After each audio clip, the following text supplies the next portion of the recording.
qui sont prêts maintenant de présenter une première cérémonie de remise de médailles. Now the medal ceremony for the men's shot put F46 classification.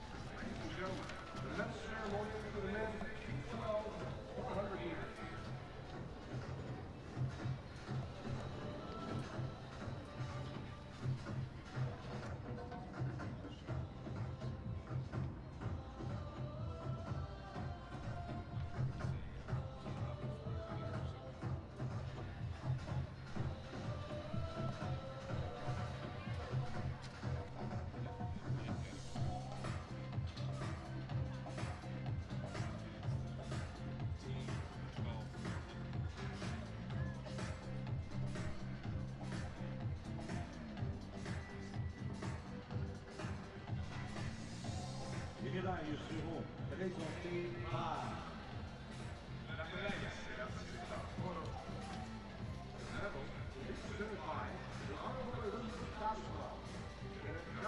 Medal presentation for the men's 400 T12, and the medals being presented today by the Honorable Elizabeth Dowsdell, and joined by Mr. Patrick Jarvis of the International Paralympic Committee.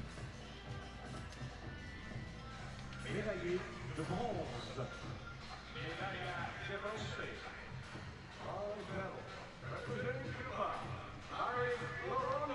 Bronze medal going to Cuba's Valeries Larondo. Finished third in a time of 51.04 seconds.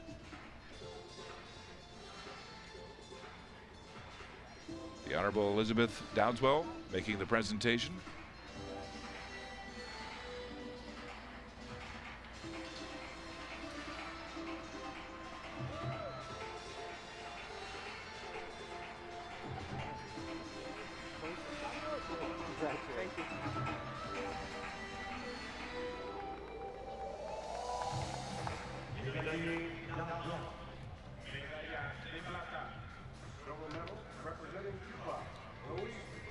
Silver medal being presented now to Luis Galano of Cuba.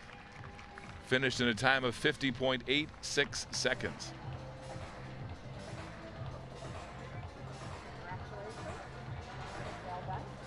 Galano, the tall, long striding athlete, made a challenge down the straight, held off by Manuel Martinez of Mexico, the gold medal champion.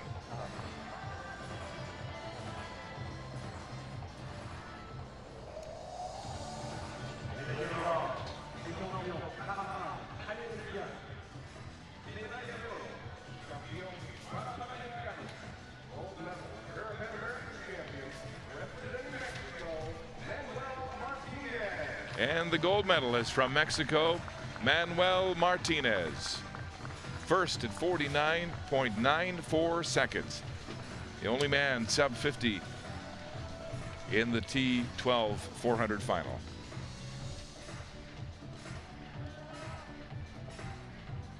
And we'll see Manuel Martinez coming up later today in the semifinals of the men's T12 200. So on the podium at the top right now and back in competition in less than an hour.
The medalists in the men's T12 400 meters.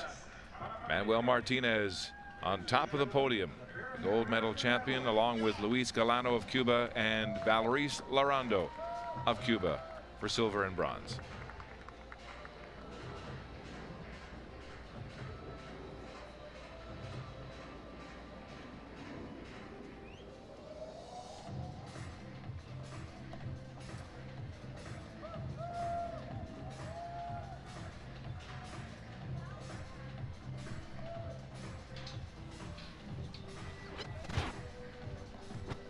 Up next is the medal ceremony for the men's shot put in the F46 category, and this is the gold medal champion, Ortega, Abraham Ortega of Venezuela, with his winning throw coming in the fourth round. 13.78 meters and a new America's record. Ortega finishing first ahead of Cuba's Lazaro Zamora and Canada's Kenneth Trudgeon. Zamora with a new personal best at 13.19, and Trudgeon of Canada third at 13.08 meters.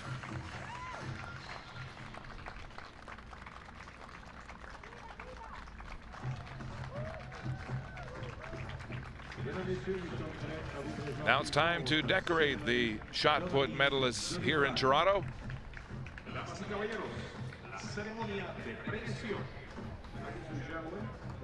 The medal ceremony now for the men's shot put in the F46 classification. Big Kenneth Trudgeon of Canada leading the way, the bronze medalist. Ortega was a monster in this event, winning by almost 0.6 meters, 60 centimeters.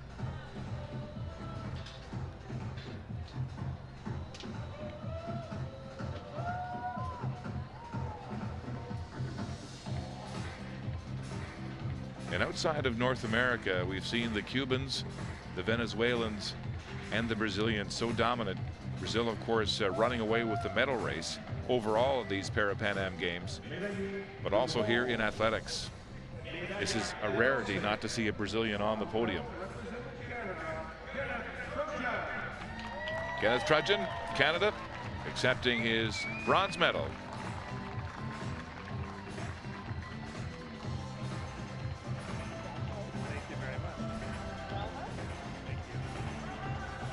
The Honorable Elizabeth Dowdswell making the presentation here today. And joined by Mr. Patrick Jarvis of the International Paralympic Committee. Well, shake your hand before I give you that. I appreciate it. Thank you so much. Keep up the good work. Thank you. Yes, it is. Thank you so much.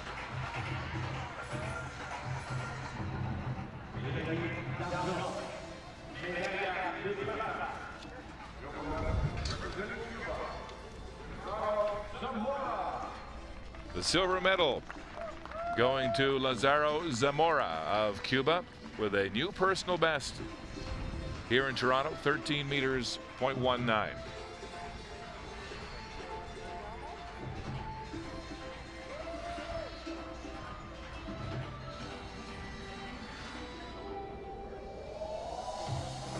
These athletes in the F46 classification having to overcome an impairment of a single arm amputation deficiency. And now the champion from Venezuela, Abraham Ortega, setting an America's record with a throw of 13.78 meters for gold. Breaking the old mark held by Joshua Sinamo, set earlier this year in June, breaking it by 7 centimeters.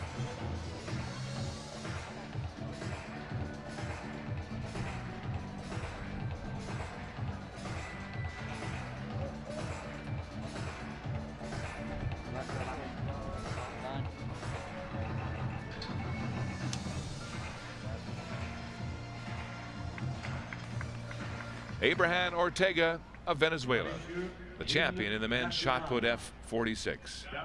Now the Venezuelan national anthem. Ladies and gentlemen, the national anthem of Venezuela.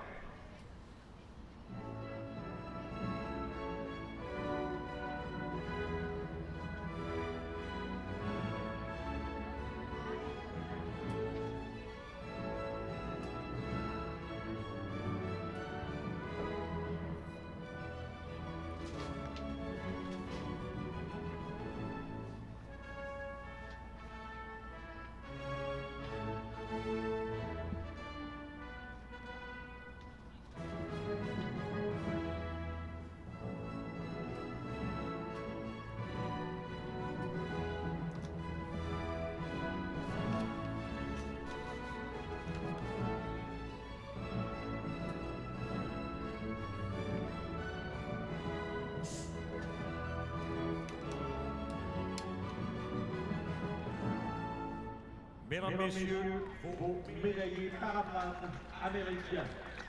Damas y caballeros, los medallistas Parapan American. Parapan Am medalists in the men's shot put, F46, Ortega, Zamora, and Trudgeon.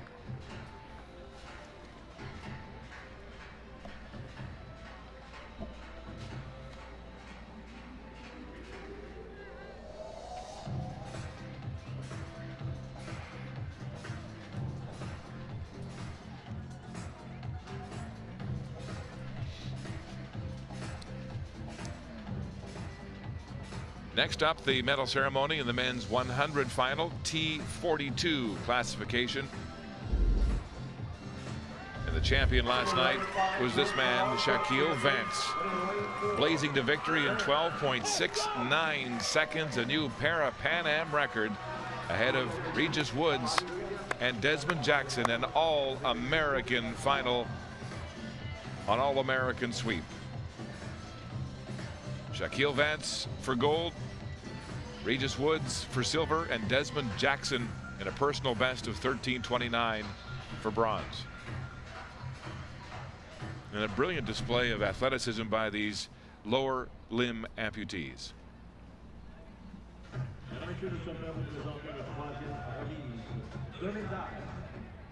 Damas y caballeros, continuamos con otra ceremonia de premiación.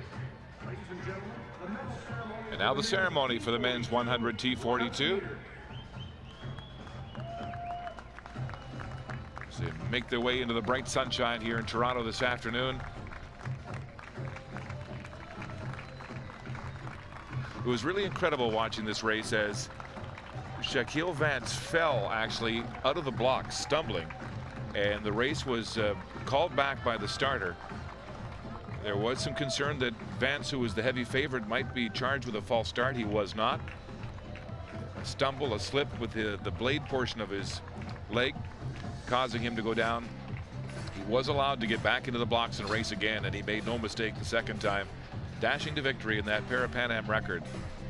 And equally impressive was Regis Woods, his compatriot, right next to him, who with the double amputation above the knees was left in the blocks. He has a lot of harder time to get going, but then made that up with amazing acceleration down the straight to win the silver medal by 3/100ths of a second, beating this man, Desmond Jackson, fellow American, third in a personal best time of 13.29 seconds for bronze. The Honorable Elizabeth Dowdswell making the medal presentations.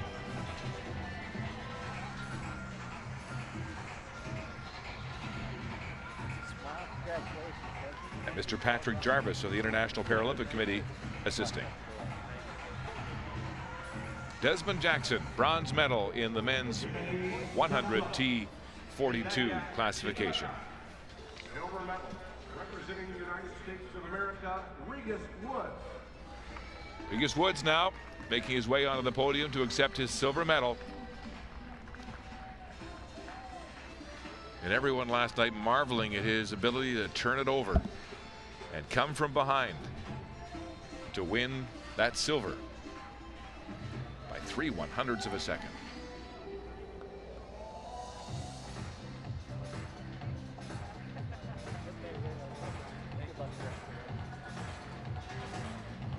Regis Woods of the United States, the silver medal. And now the champion. And an American sweep of the podium, Shaquille Vance, who made good on his second chance, winning in Pan American time, record time. Parapan Am record time for the American, 12:69. And the gold.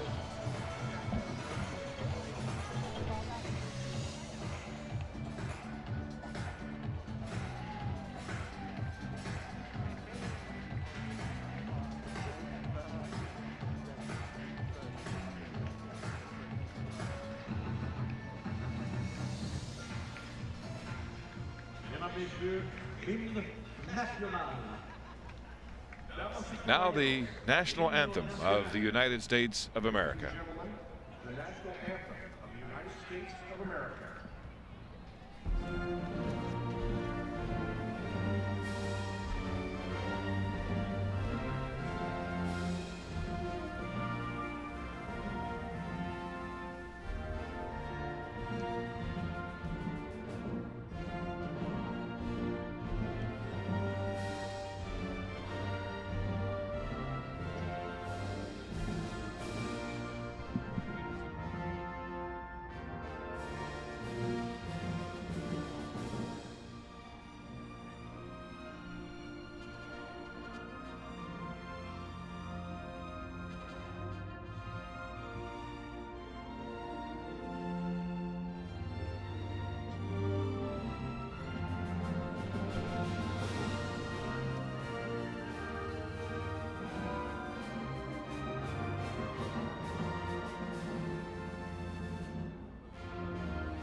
American athletes sweep the medals and dominate the podium in the men's T42 100 final. Vance, Woods, and Jackson, all of the USA for gold, silver, and bronze.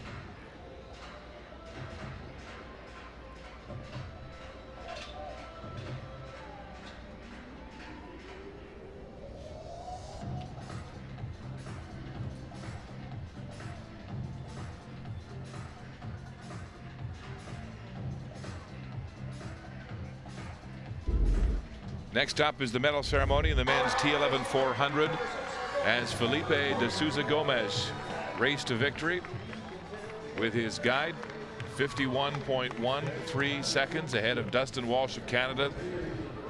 There was a disqualification in this race as Brazil's Daniel Mendes da Silva was disqualified for a lane infraction, and Jesus Diaz of Venezuela did not finish, so only 2 medals to be awarded here today in the men's 400 T11 final.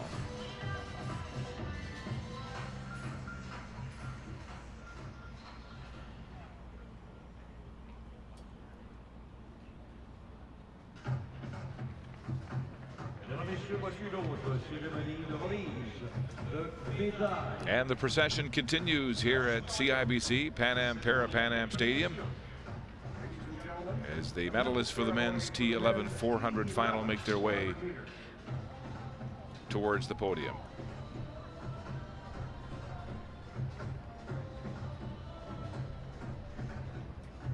T11, of course, the category for visual impairment. These athletes are blind and run with the assistance of their guides. Dustin Walsh of Canada winning the silver medal. A time of 54.72. No bronze medal to be awarded here as Daniel Mendes da Silva unfortunately stepped on the line several times on the bend and was disqualified for a lane infringement. Médaillé d'argent. Médaille de plata. Silver medal representing Canada, Dustin Walsh. The silver medal being presented to Canada's Dustin Walsh, joined by his guide Dylan Williamson, as the Honorable Elizabeth Dowdeswell makes the presentation.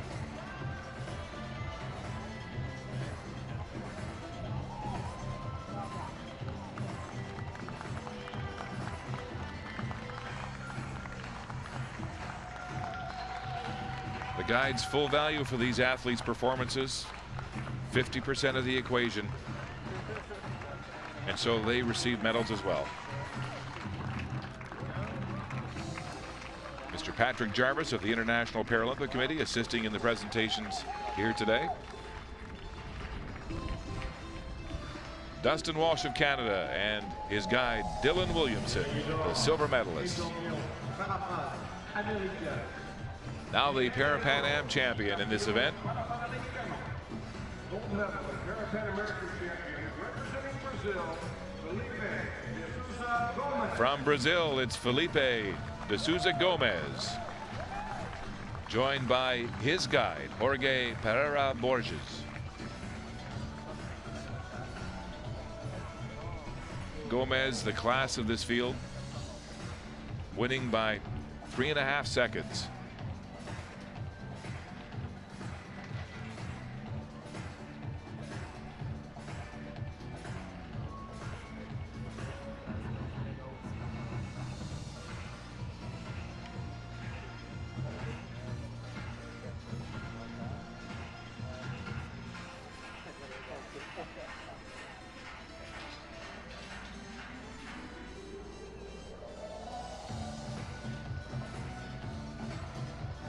Felipe de Souza Gomez, the gold medalist.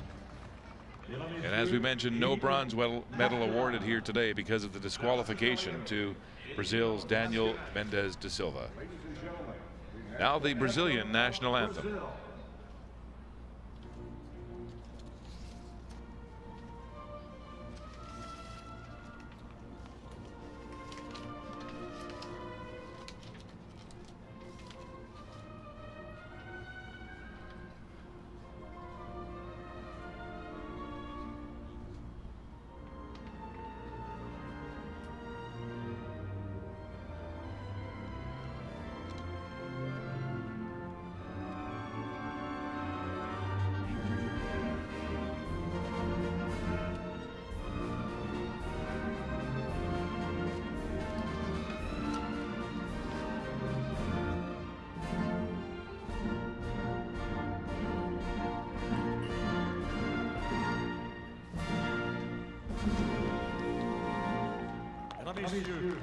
Medley, Parapan American.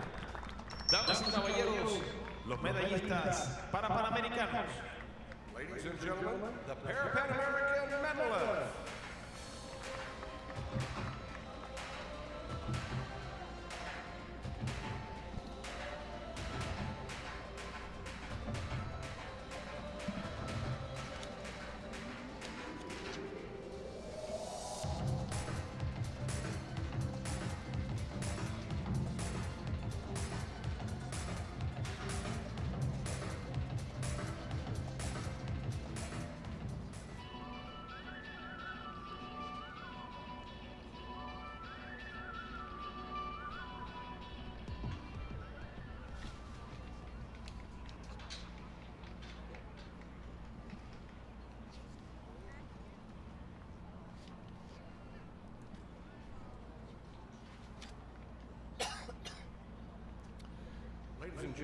Start of competition still 10 minutes away here in Toronto as we open with field events, including the men's shot put, F11, F12 for the visually impaired.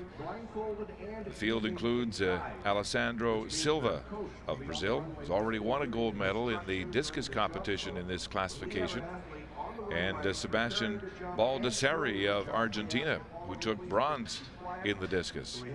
Sergio Paz of Argentina is in the field as well, a silver medalist in the discus here in Toronto. During the T11 and T12 long jump, when the jumpers are jumping, we would ask for your quiet. Thank you. The men's shot put F32, 33, and 34.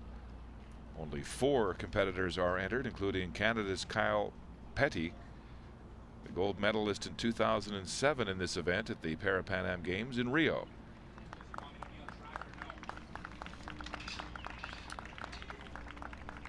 In the long jump today, the men's T11 and T12 competition. The field includes Lanier Savon of Cuba, the gold medalist in the T12 100. A man with great speed and a personal best of 6:62, one of the best long jumpers in this competition, as well as Canada's Richard Carr and American Lex Gillette. Another throwing event coming up this afternoon is the women's discus competition in the F11 and 12 for the visually impaired. The defending champion is in the field, Yamara Milan of Cuba, with a best of 39.26, already a gold medalist once in this event 4 years ago in Guadalajara, looking to repeat here in Toronto. Estos atletas presentan una discapacidad visual y para ello pedimos a los espectadores mantener silencio cuando se vaya a realizar el salto. Muchas gracias.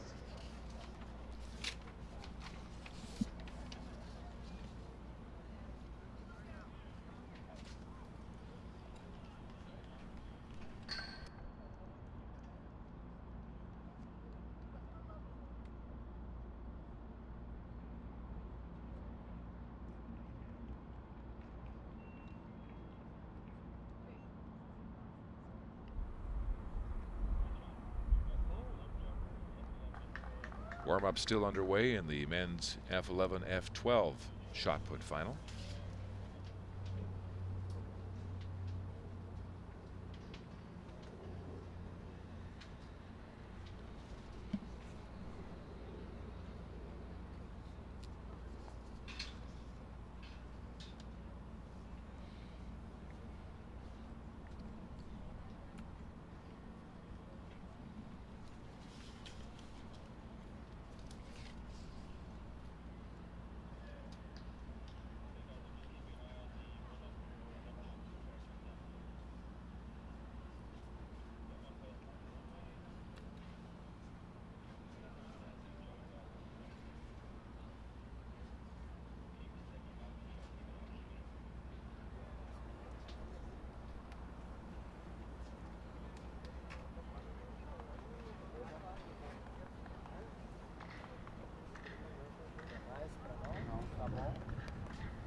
All right, you know what? We've seen the best skills of our athletes on the track and on the field. So we want to see your best skills. And if you can catch what we're shooting, if you can pick what we're picking up, let's get that slingshot going. Come on! Let's get some of those guys. Here we go!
Competition on day 3 of the athletics activities here at the 2015 Parapan American Games in Toronto.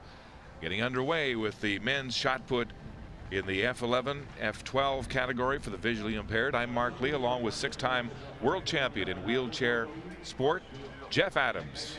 Nice to have you with us here today on a gorgeous afternoon in Toronto as Alessandro Silva of Brazil readies himself for his first throw. He has a best this year of 12.70. His first attempt looks like it's right at that 12-meter mark. Silva winning the gold medal in the discus event in the F3 competition earlier this week in Toronto, and was 4th in the javelin, Jeff. And it's easy to assume that in these throwing events that it's all about power, but it's the combination of power and speed that creates the velocity to get the implements out into the field. And we see a little bit of both from De Silva. An opening throw of 12 meters 02 for De Silva.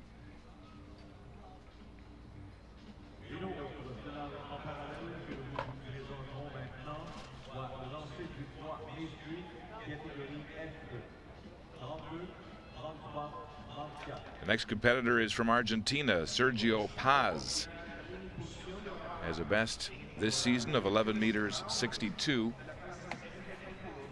Won the silver medal in the discus event in the F11 classification this week, matching his silver medal from the Rio Parapan Am Games in 2007.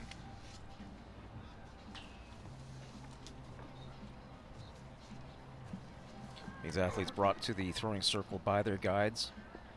Some will be pointed in the direction of the vector, some will not, using the throwing circle itself to figure out which direction to throw to.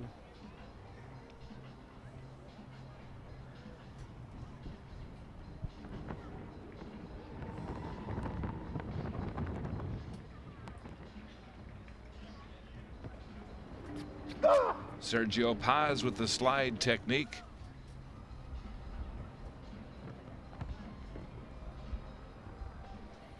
The slide technique, the most popular amongst these athletes, is the spinning technique. Can be quite disorienting, very, very difficult for these blind athletes. Paz looks like he's shy of the 10-meter mark, as Silva of Brazil has already set the bar high with a new Parapan Am record on his opening throw at 12:02.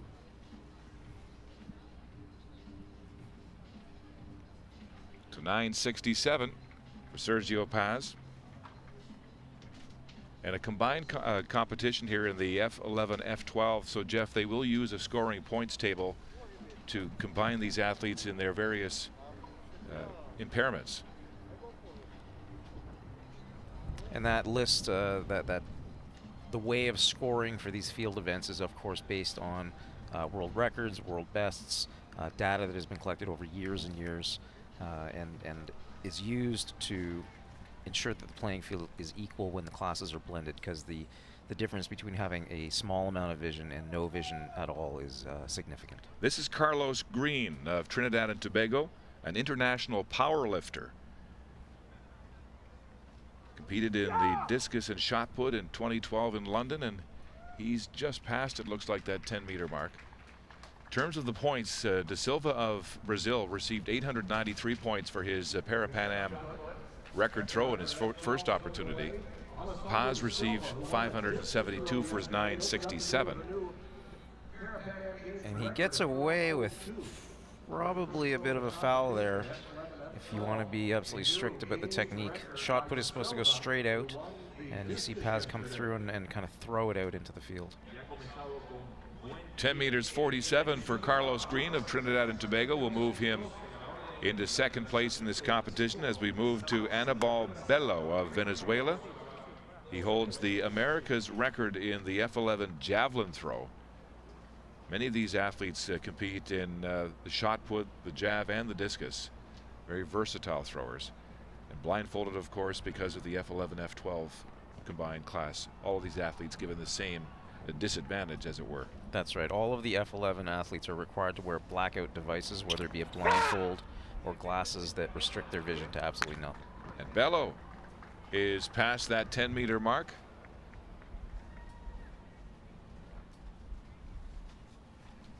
That's well shy of his personal best of 11:51.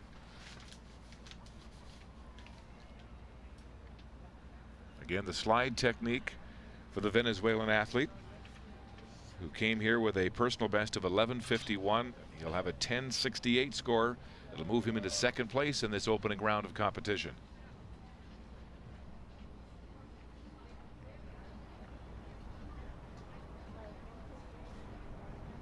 From Costa Rica, Nardi Alvarez Campos is an F11 classed athlete with a best of 8:69 this season, a personal best of 9:72. And it's become fairly evident here that 10-meter mark is something you're going to have to get past to be in the medals. So this is another guiding technique. You see his guide go out into the middle of the sector and clap, giving him an audio cue to let him know where the center of the vector is. And when this technique is used, it's very important that the crowd be quiet.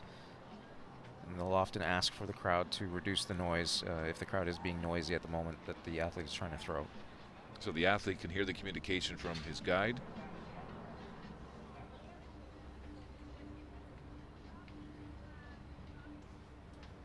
Also, knowing where you are in that circle takes practice, takes repetition to know how many steps, how much room you have for that slide. Probably the most difficult of the throws to determine exactly where that is the javelin, because there's that long run up and no barrier, no physical stop to where that line is. Whereas for discus, there's at least the small raised area inside the circle, and of course in shot put, quite a large block in the front of the circle. You'll often see the athletes go up and give it a bit of a kick just to figure out where it is before they position themselves to throw.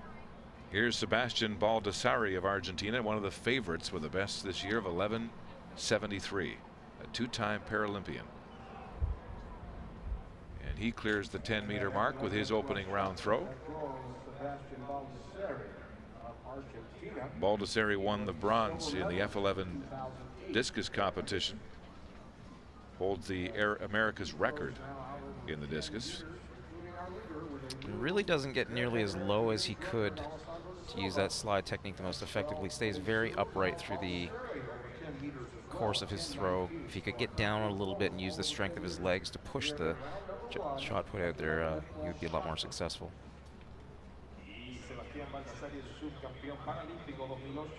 Baldassari with 10 meters, .19.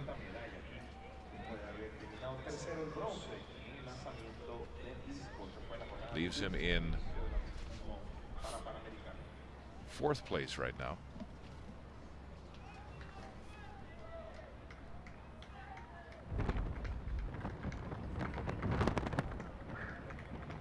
From Guatemala, this is Isaac Leyva, a best this year of 9.08.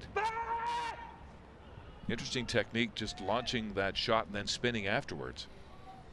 That's a very unusual technique. I'm not entirely sure what spinning after the release would help with. The spin is usually used to generate velocity, generate speed. It may be just a way that the athlete is comfortable keeping his balance.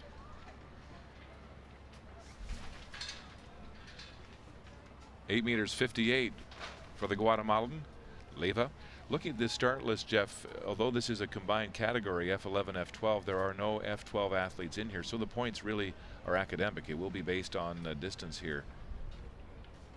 And right now, that 12.02 set by Alessandro da Silva, the new Parapan Am record in the opening round, is the mark to beat.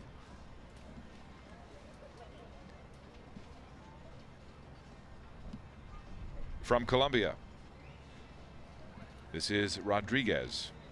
Personal best of 12.26.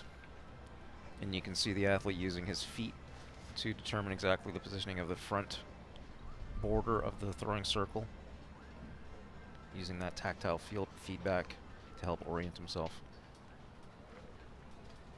Edwin Rodriguez Gonzalez of Colombia, his opening round throw. Good height and a great looking throw there. This was some of the best technique we've seen so far in this competition.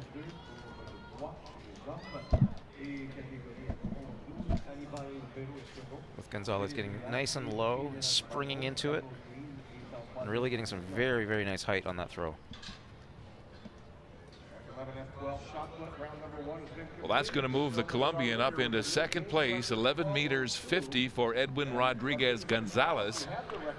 Puts him right behind Alessandro da Silva of Brazil as we look at the standings through the first round of competition in the shot put F11, F12 for men. Da Silva with that Parapan Am record to open.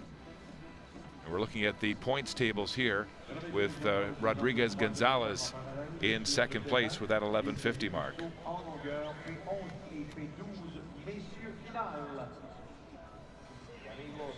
To the track, and we're all set for the first track event of day 3 here in athletics competition, the women's 200 T11 semifinals.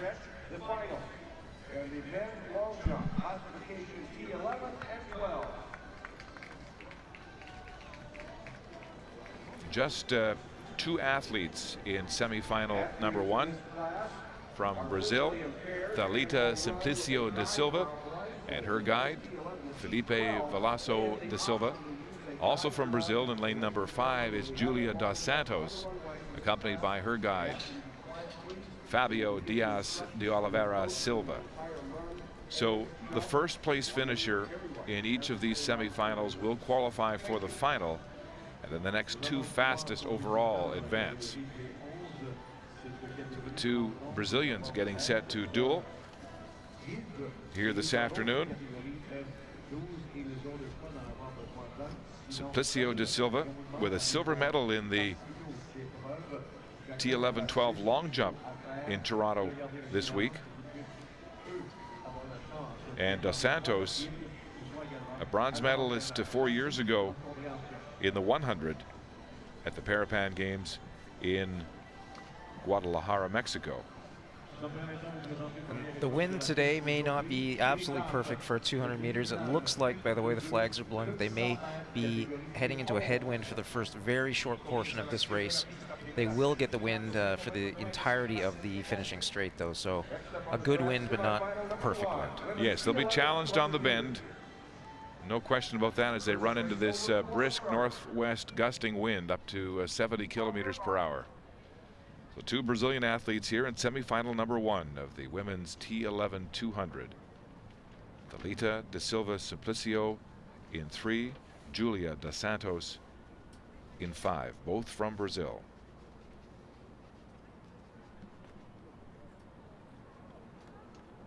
Athletes competing in the T11 classification for the visually impaired. T11 athletes are considered to be totally blind and will have to compete with that blackout device tethered next to their sighted guides.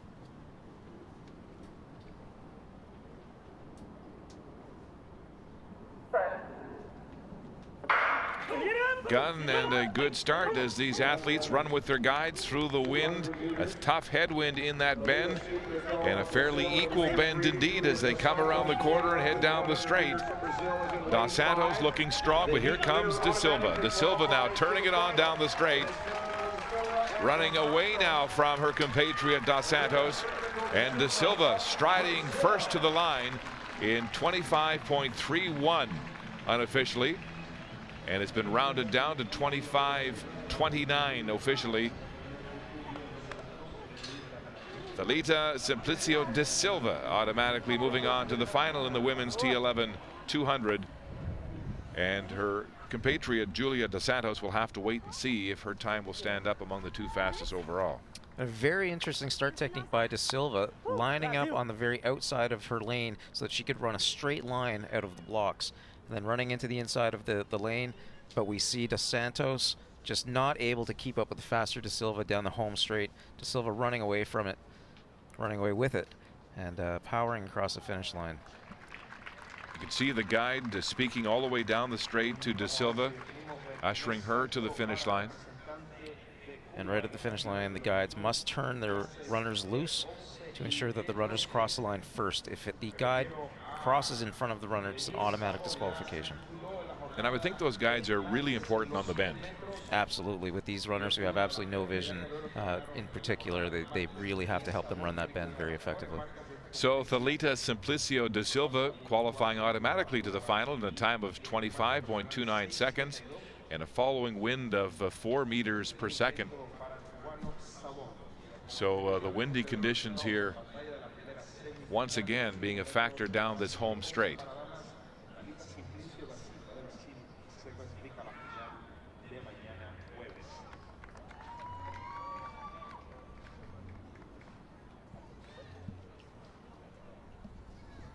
Reading that measurement for Saban in the long jump, the 100 meters champion from yesterday, jumping very well.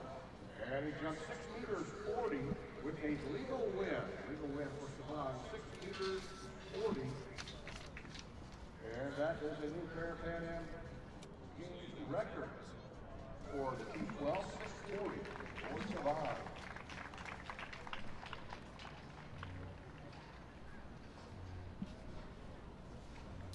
Back to the men's shot put and the F11, F12 competition. This is the current leader, Alessandro da Silva of Brazil, who opened with a 12:02, 12 meters, .02 for a Parapan Am record to lead this competition. This is his second attempt.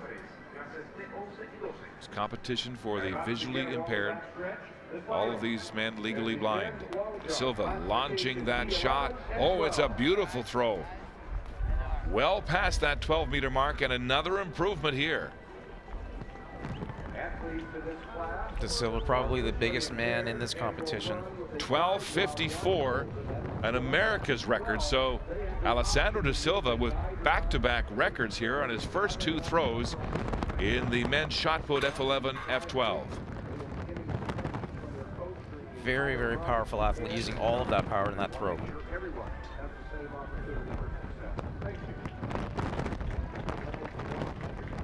So the standings like this as these men make their way through the second round. Da Silva in the lead, ahead of Rodriguez, Gonzalez, and Bello. Gonzalez of Colombia, Bello of Venezuela, but this man, Da Silva of Brazil, commanding lead. Back to the track now as the athletes warm up for the second semifinal of the women's 200 T11 competition. And semifinal number 2, featuring the prohibitive favorite in this race, running in lane number 5, Teresina Guilhermina of Brazil, the defending champion from 4 years ago. As we look at the start list, 3 runners in the second semifinal. The first across the finish line will automatically qualify for the final. The next 2 fastest times overall will join in that final. Suarez of Venezuela racing against Guilhermina of Brazil and Carrazzo of Mexico. The Brazilian, Teresina Guilhermina, the defending champion from Guadalajara 4 years ago, a 6-time medalist in Paralympic competition, including 3 gold. She took up this sport at the age of 22, began as a swimmer because she didn't have any shoes for athletics. And then when her sister got her outfitted, she was ready to go. Always wears those brightly colored blindfolds, her trademark here in competition. So Guilhermina of Brazil, the favorite and defending champion in lane number 5. In lane number 3, Diana Carrazzo of Mexico with the best this year of 27.94. And in lane number 7, Irene Suarez of Venezuela with the best of 28.36. And we see Guilhermina lining up in a similar way to her countrywoman. Both she and her guide will be lining up in the outside lane. And you see it's pointed, though, angled directly into the inner lane. So they're lining up in the outside lane, pointing into the inner lane, and they're going to run a straight line into that curve. So they're flattening out the curve, which seems to be a very smart way to run that first initial bend. And that's legal because they share 2 lanes. Yeah, they've got 2 lanes to work with, and they're doing exactly that. They're working with the entirety of those 2 lanes. Semifinal number 2, the women's 200 T11.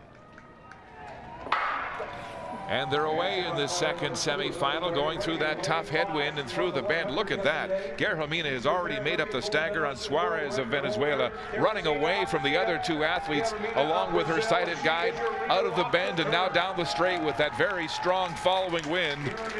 Guilhermina of Brazil with those flashy glasses, crossing the finish line first in 25:01 unofficially, ahead of Carrazzo of Mexico and Suarez of Venezuela. 24.99 officially rounded down for the Brazilian as she advances automatically to the final. And we see Guilhermina heading straight into that inner lane, running extremely well with her guide right from the gun. And it's interesting that she's running actually further than her guide, being lined up on his outside. The guide is running in the inner part of that lane, which is a shorter distance.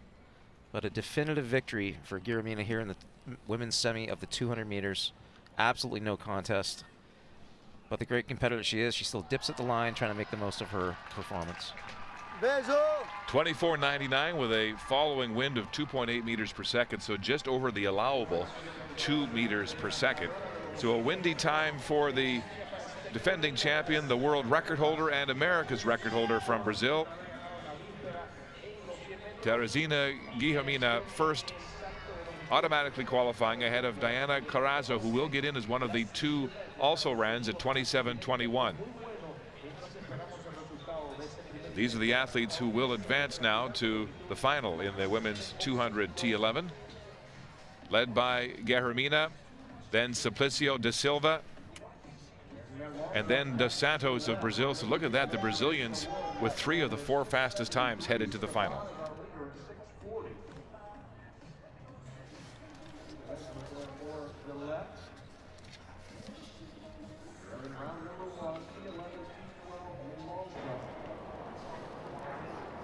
To the men's long jump competition in the T11, T12. And this is Cuba's Lanier Savon with a best of 6.62 this year, and one of the favorites in this competition. Great speed, turnover, oh, and a flight to behold here in his opening jump. The Cuban sailing into that pit with that big, strong tailwind. And showing the speed that he showed last night in the 100 meters, right at the very, very beginning of the board, and a very unusual technique in the air, folding one leg underneath them, but great jump, great result. Following wind of 1.4 meters per second and 6.40 in a tremendous opener for Savon, who won the gold in the T12 100 here in Toronto. So you know he has speed.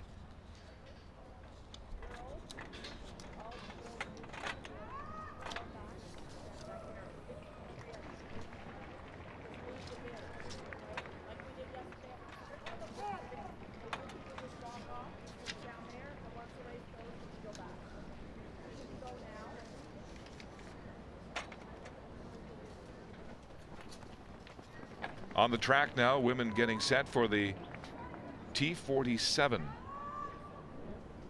semifinals.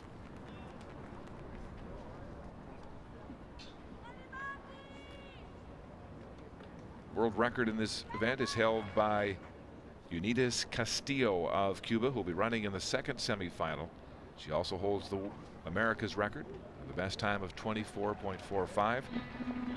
There's Amy Watt, representing the United States, the 17-year-old who was born without a lower left limb, student from Palo Alto, California, running in lane number 3 in semifinal number 1. Has a best this year of 27.58. Joined in the first semifinal by Brazil's Correa de Jesus, running in lane number 6. De Jesus, Carrera dos Santos officially with a bronze medal in the T46 200 at the 2013 IPC World Championships. She's 34, so twice as old as the young American she'll take on here today in this semifinal. And this race now is in the starter's hands. Field also includes American Megan Abston, 20-year-old from the U.S. Lost her left arm in an ATV accident at the age of 14. She's running in lane number 5.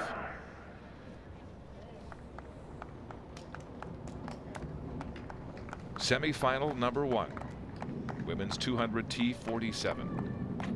First 3 will qualify automatically to the final. Then the next 2 fastest losers in the 2 semis will also move on.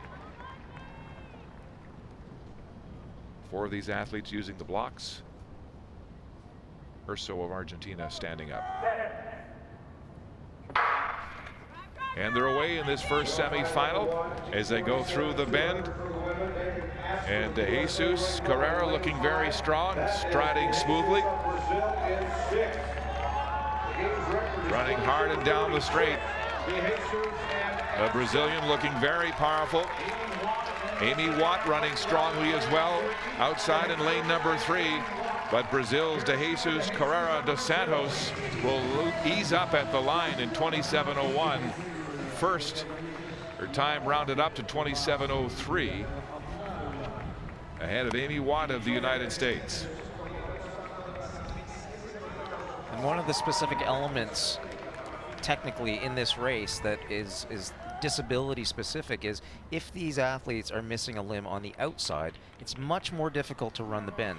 It's much easier if you have a functioning limb on the outside where you can drive into the corner and help maintain and fight against the centrifugal forces in the bend. And here we see Castillo running very, very well, running the bend extremely confidently,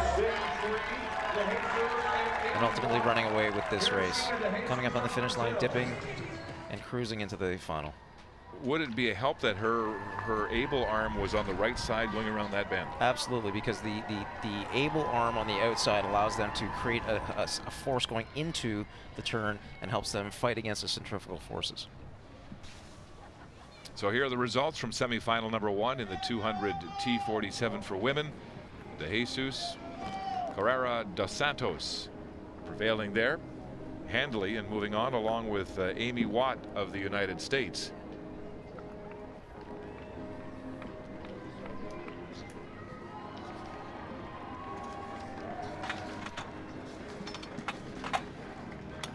Back to the men's long jump now in the T11, T12 category.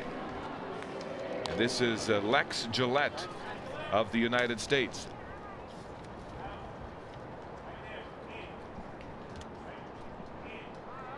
First round attempt for the American, whose visual impairment began when he was the age of 8. There's a best of 6:42. Oh, and that's a terrific opener for the American. It's got to be close to that personal best of his.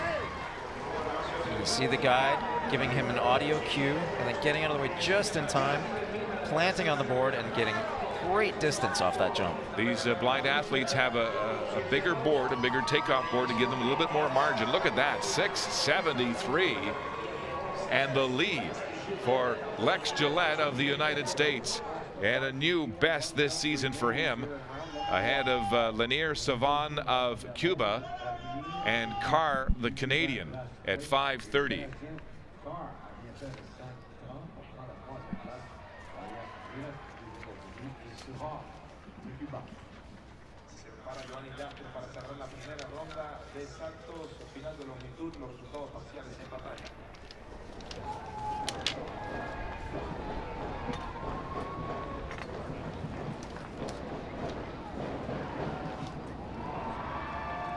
Back on the track now, women warming up for the second semifinal of the women's 200 T47 classification. The field includes the great Cuban Unitas Castillo, the world and America's record holder, running in lane number 3. Sheila Finder of Brazil also in this second semifinal.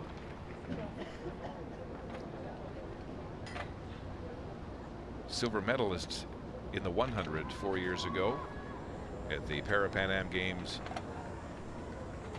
in Guadalajara, Mexico.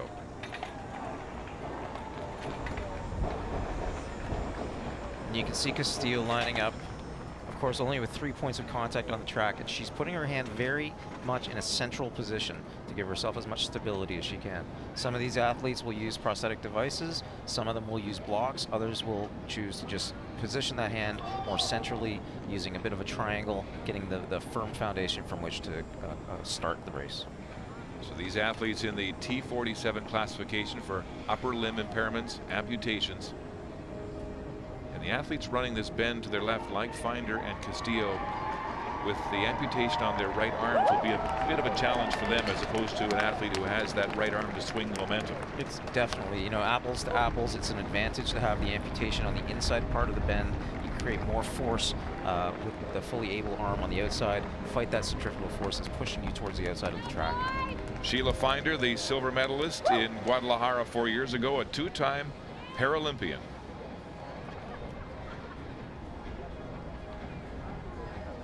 One of the fastest in qualifying here in Toronto. Has a best this year of 27:14.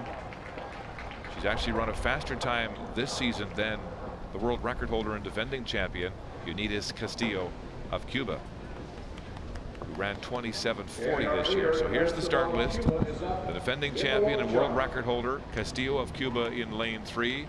Jasmine Rowe of the United States, the 19-year-old, who was born with arthrogryposis, which means she has no muscles in her right arm and limited motion in both arms. She's running in lane number 4 for the United States. Sheila Finder of Brazil in 5. Margarita Vega of Argentina running in lane number 6. And Aldana Ibanez of Argentina in 7. In round number 1. Gilletta's jumped 673, but it was Finder and Castillo, women to watch in lanes 5 and 3 respectively, as these athletes overcome their upper limb impairments to marvel on the track. Top 3 automatically qualifying from this semifinal into the final. The next 2 fastest losers overall will also move on. Semifinal number 2 in this women's 200 T47. Castillo steals herself, facing into that strong headwind these athletes will run through on the bend before having the assistance of a powerful tailwind down the straight.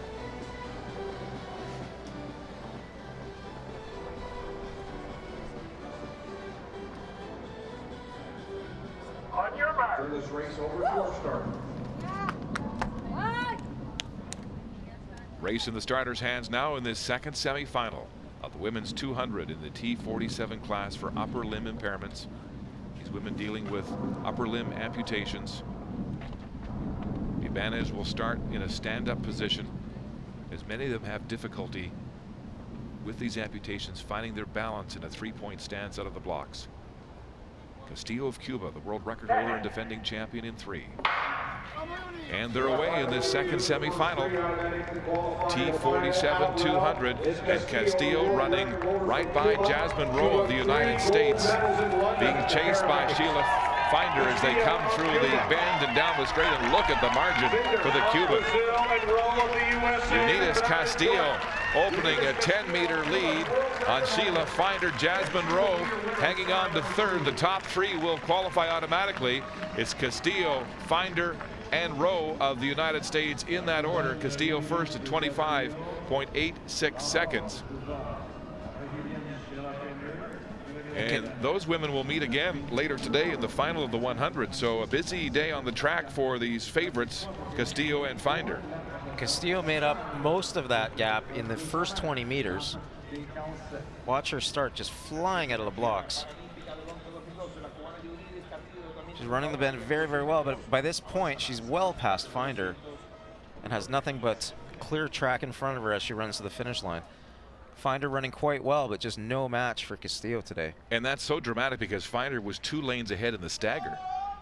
Look at the margin of victory here in the semifinal for the defending champion and world record holder. That's almost 20 meters. Unidas Castillo of Cuba first, ahead of Sheila Finder of Brazil.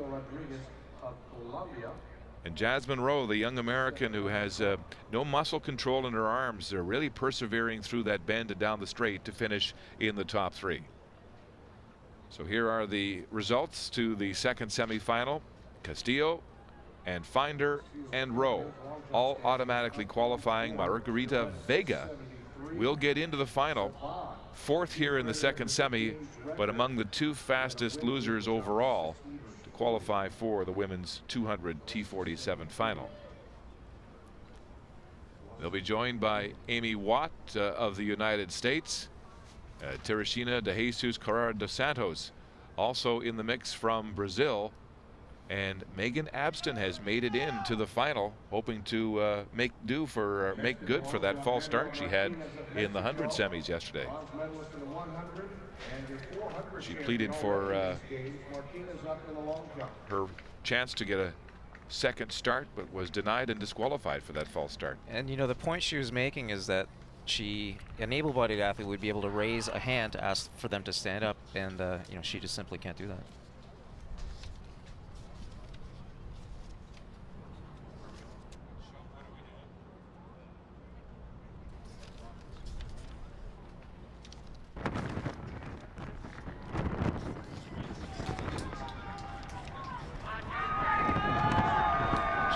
Jason Roberts of Canada in the shot put F 32, 33, 34, and his 4th attempt.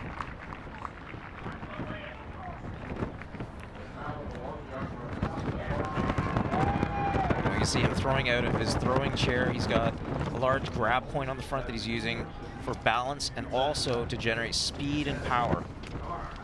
And he knows it's a good one. Roberts with a best of 9:43 coming in this season, a personal best, and he continues to improve on that at 10 meters 33 to take the lead ahead of Kyle Petty, also of Canada.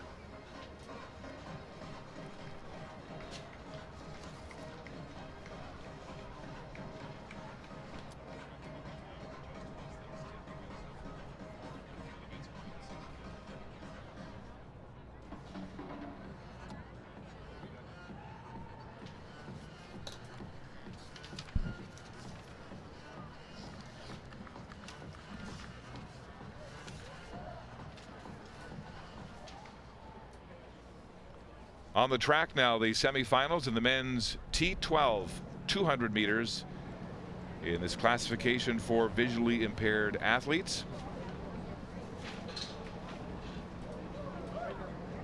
Start list includes Canada's George Kwarku running in lane number 3, Lanier Savan of Cuba in lane number 5.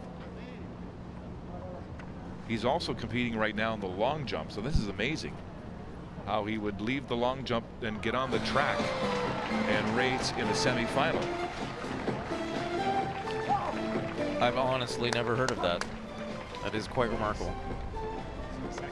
He's in 2nd place right now in the long jump with a jump of 6 meters 40, which is a Parapan Am record. And now he leaves the long jump competition to get onto the track here and run in the semifinals of the men's 200 T12. So impressive athleticism on the part of the Cuban, who happens to be one of the favorites. He's running in 5, just ahead in the stagger of the Canadian George Kwarku. George Kwarku residing in Toronto, born though in Accra, Ghana. Ran his first race just 2 years ago and set the Canadian record last year. Running in lane number 7 is Colombia's Alexander Piamba Chelito. So in the T12, the athletes have the choice of using a guide, and 2 of these runners have decided to do so. Yeah, we've got one runner running without a guide. We've got Kwarku who's going to run with his guide. Looks like he's going to run untethered. Then we've got the athlete in the outside lane running with a guide and with a tether. George Kwarku with his guide Adam Johnson in lane number 3. Lanier Savan, the Cuban, competing simultaneously in 2 events here this afternoon, the long jump and this men's 200 semifinal in the T12. And then Piamba Chelito of Colombia with his guide Jesse Chara Lasso in lane number 7. Semifinal number 1, men's 200 T12.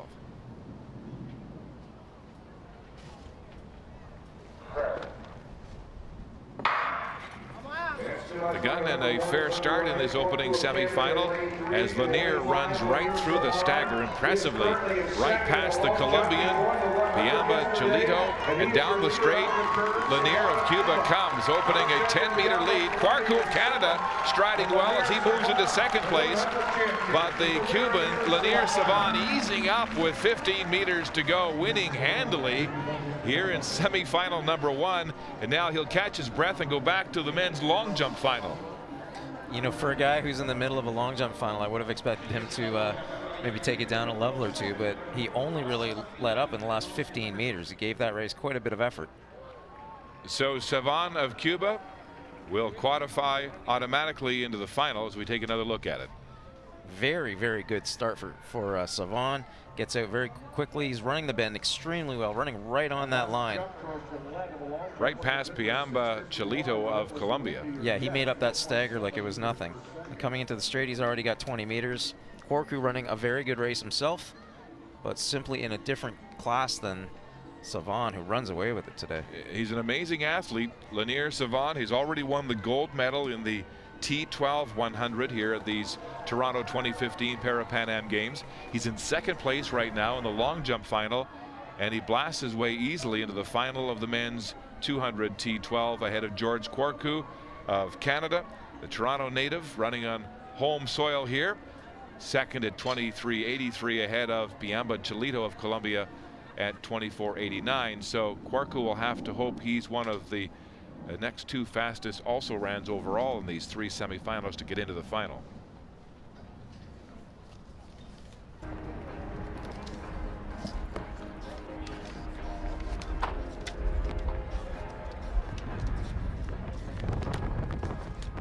Men's shot put in the F11 category. And this is Edwin Rodriguez Gonzalez, currently in second place. And he's well past that 10-meter mark. Quite good slide technique. Gets down low at the start, extends his arm at the very finish, and a wonderful throw for his third round attempt. 12.26 will move him into second place behind Alessandro da Silva of Brazil, who has that new America's record at 12 meters 54. So a very close competition developing here. Then Anabel Bello of Venezuela back in third at 10 meters 68. Et également Chevron qui est deuxième de Cuba, qui est pour la première place avec Eric Gillette, 6.73 versus 6.40, 5.94 et 5.30 pour l'instant. Warm-ups continue here in the second semifinal of the men's 200 T12. Semifinals continuing here on this bright sunny afternoon, a breezy day in Toronto. And there's Edwin Yadier Castillo Rodriguez of Colombia, who'll be running in lane number 5. And we understand there's been a scratch now that Mexico's Benjamin Gonzalez has scratched in lane number 7. So the field here in the second semifinal is down to 2 athletes.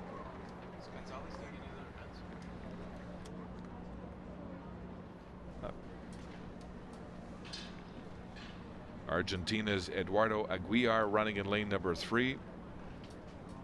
Castillo Rodriguez of Colombia in 5. And Aguilar of Argentina will use a guide here in the T12 classification that is optional, and his guide is Juan Yacid.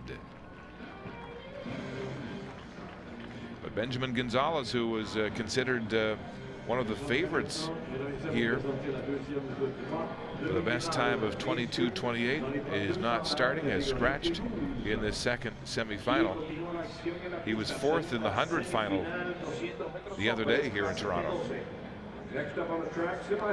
and a bronze medalist in the 100 meters 4 years ago in Guadalajara. So Benjamin Gonzalez a scratch. 2 men to contest this second semifinal in the T12 200.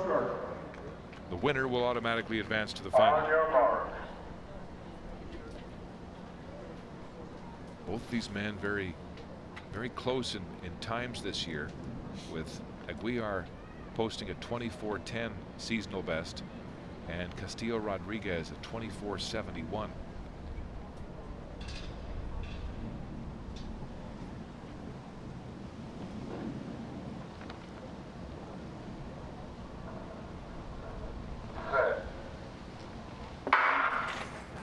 And they're away. Aguiar untethered with his guide, running that bend very well, and now making up the stagger in the first 40 meters. Running right by Castillo Rodriguez as they come down the straight. Eduardo Aguiar of Argentina powering his way side by side with his guide Juan Yacid, and he's opened a 15-meter lead at the finish, first across the line, and automatically qualifying for the final, and elated here at the finish. 24:06 a new seasonal best for Aguilar of Argentina. You know, I don't know if it was intentional or not, but it almost looked as if the guide had some catching up to do off the start. And looking at the reaction time of Aguilar, he had a reaction time of 0.144, so just over the legal limit. But see how quickly he gets out of his blocks, and his guide's a step and a half behind. So the guide had some work to do to make up that the deficit on the bend there. Which is probably the most important part of his job. Exactly. You know, there he's caught up to them and they're running well together, helping him, guiding him towards the finish line, but didn't seem like there was much need. Aguilar had it well under control himself. Crosses the finish line, dips at the end. Didn't even dip at the end. Seasonal best for Aguilar, who forced his guide to give it all to try to keep up, and you can see the excitement on his face. He'll advance automatically into the final.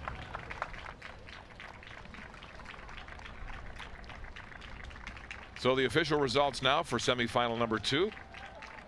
Eduardo Aguilar going into the final first at 24:06, and Castillo Rodriguez of Colombia second in that two-man race, 25:71. Ben Gonzalez did not start.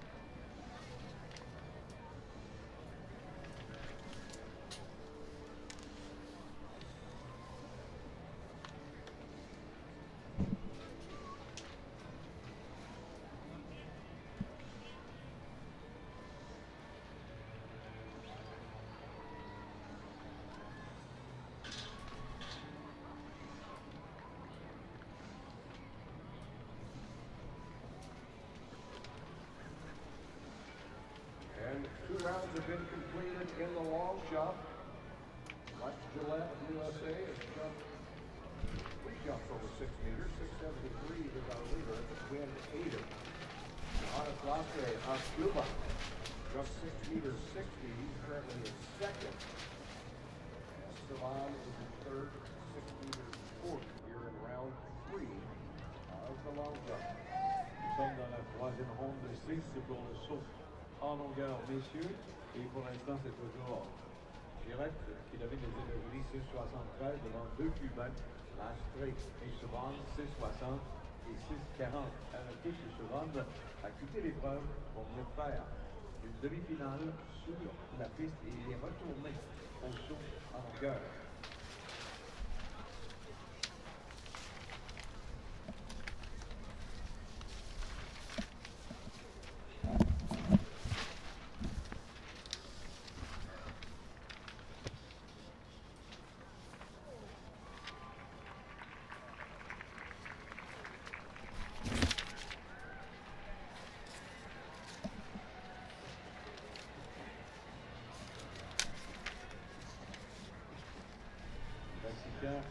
Martinez sera le prochain à s'exécuter au saut en longueur et lui aussi vient comme venir souvent de Cuba de venir participer au 200 mètres sur la piste et retourne à son épreuve de saut en longueur.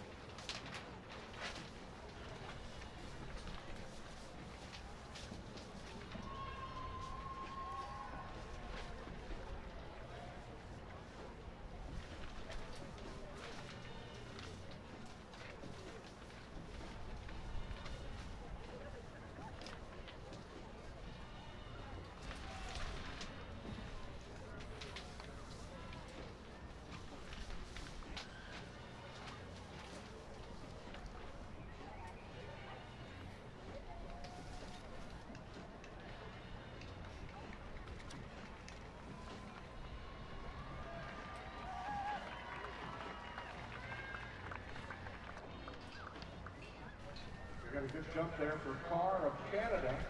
We'll await his measurement. Carr with a best of 5 meters 40 coming in here to round number 3. Currently in 4th place.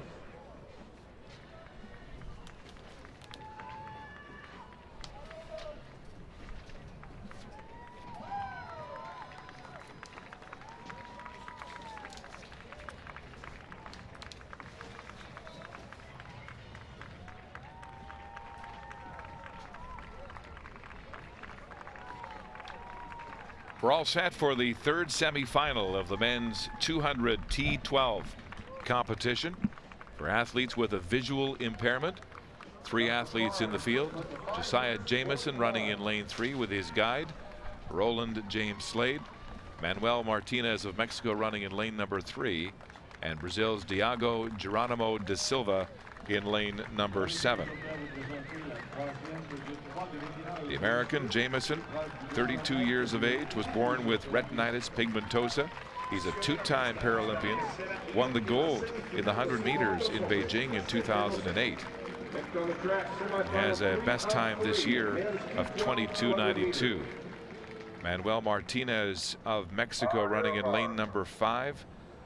A gold medalist in the T12 400 here in Toronto, and a bronze medalist in the T12 100 at these Toronto 2015 games. So looking to add another medal to his collection to get into the final. He has to be first in this third semifinal. And Geronimo da Silva of Brazil running outside in lane number 7. The 22-year-old with a 23:42 clocking this year. Semi number 3 here in the men's 200 T12.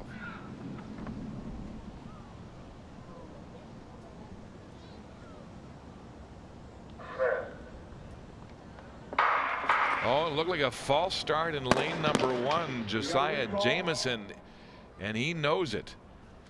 Wincing as he stood up right away.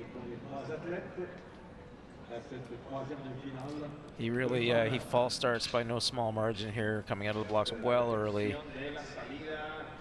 That's really unfortunate. 1 false start and you're disqualified.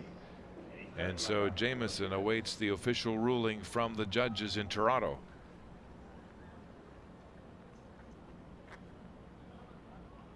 There won't be much hope, I think, of the judges giving him a pass on that one. That was pretty flagrant. See his guide there preventing him from walking back over his starting blocks, but Josiah Jameson will be disqualified for a false start. A blatant false start here in the third semifinal. And that's a shame for him, because he came into this race with a real chance of being a finalist. And that event will begin here in just a couple of moments. The officials talking it over in the infield. Jameson waiting in agony out in lane 3.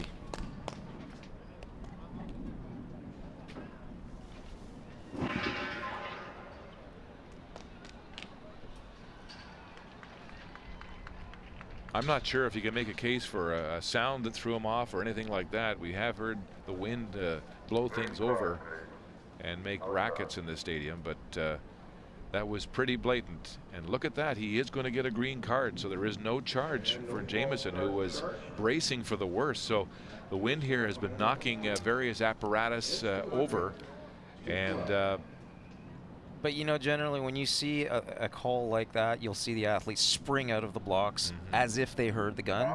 Jameson really rolled out of there. It seemed as if he just maybe lost his balance, or you know, I don't know, put his hands on his head like, I just blew it. That's what I saw too. So a second chance for Josiah Jameson of the United States, not charged with a false start here in semifinal number 3. He's running in lane 3. Manuel Martinez of Mexico in 5, and Geronimo da Silva Diogo of Brazil in 7.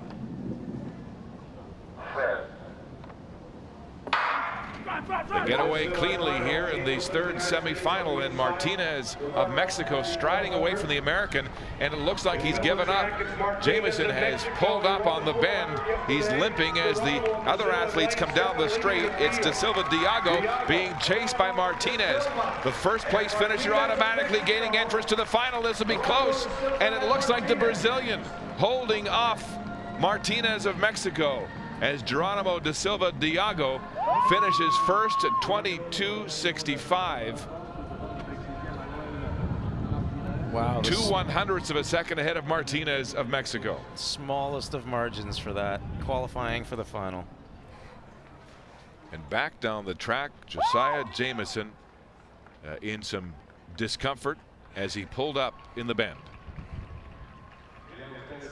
He never really seemed to start running. You can see right here, he doesn't grab his hamstring. He just never seems to start running. So we'll wait and see if Can we hear what kind of injury he suffered? As the American pulled up, the Brazilian Da Silva Diago blazed down the straight, being chased and reeled in by Martinez at the line. Just short Martinez by 2/100ths as the Brazilian Da Silva Diago prevails by 2/100ths of a second. And Martinez made up maybe 5 meters in the last 20. That was a very, very good kick to the finish. So Geronimo Da Silva will advance to the final, 22.65 with a following wind down the straight at 3.4 meters per second. A very windy tailwind here again today in Toronto, and medical personnel assessing Josiah Jameson of the United States as he is joined by his guide, Roland James Slade.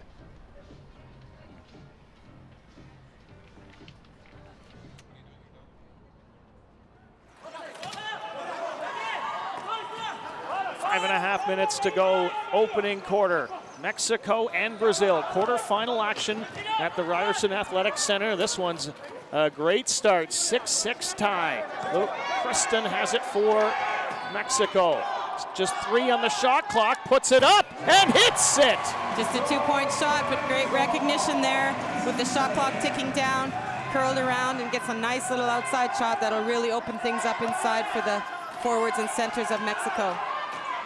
Nascimento underneath the Miranda, all kinds of height all around him, fighting it off, puts it up, and is fouled, will go to the line, but couldn't get the basket.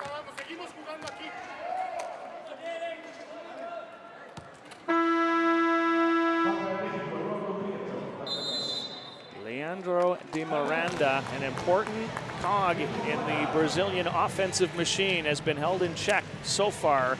Timeout call, 8-6. Mexico leads Brazil just about halfway through the opening quarter.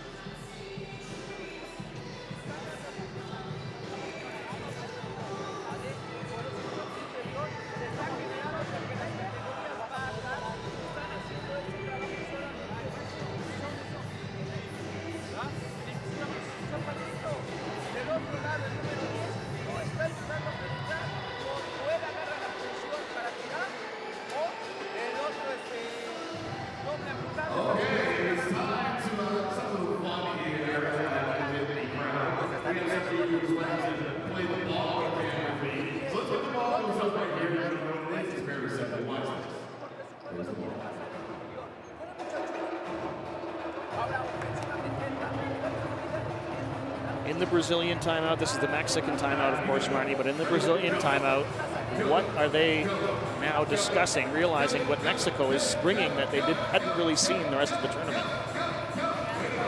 I think they're probably talking about that energy that they've seen from Mexico in the past. Not necessarily this week, but certainly they brought it here today. Mexico's Paralympic dreams are alive and well, and if they're able to win this game, they'll go through to the semifinals. So there's a lot on the line for them here, and they're definitely playing like that's the case. As much as Brazil wants to prove and go through the front door, there has to be, it's human nature that you think, oh, we know we're going to go to the games, but now probably fighting that sort of human nature is the next step. Definitely they don't have that pressure or that motivation, so it could be a factor today here. It'll be interesting to see how the game goes on. Mexico leading Brazil 8-6, 5:01 to go in the opening quarter.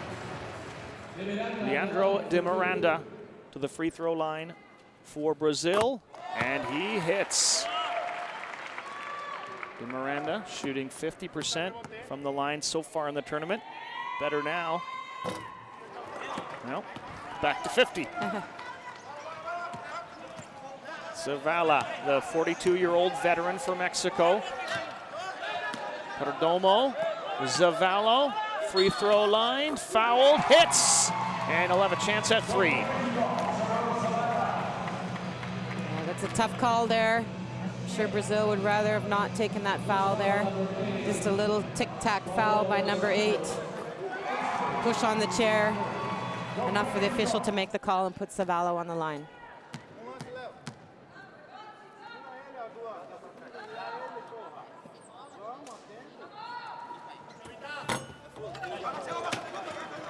Zavala was shooting 100% from the line, misses that one. The Mexican lead is 3. De Silva underneath De Miranda, no foul. And it is off of Brazil. Brazil working hard in the backcourt to create that opportunity, but unable to complete the pass. Eduardo Prieto. Mexico now has one of the Brazilian defenders picked out. They have a 5-on-4 opportunity. In the short corner, thought about putting one up. Now Perdomo, no.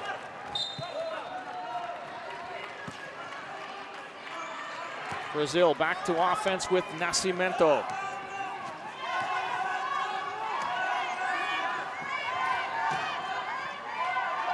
Di Miranda, Dos Santos, yes! That'll really help Brazil. You can see Mexico chooses to leave Dos Santos wide open, and he makes him pay by hitting that shot from the elbow.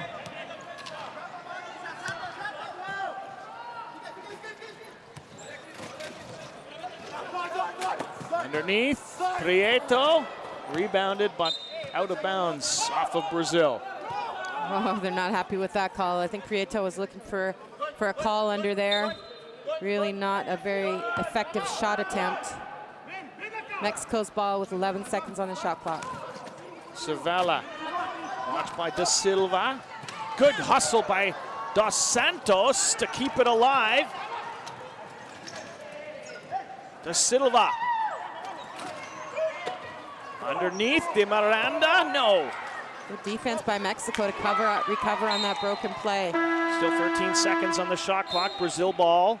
And substitution coming in is Garcia for Mexico. Perdomo heads out. Great intensity and hustle by both teams here. Everybody's chasing down the loose balls. No one's willing to give up an inch anywhere. Really great start to this game. Dos Santos, Di Miranda has more field goals in the tournament than anyone else. Doesn't put one up there. Dos Santos. Traveling call.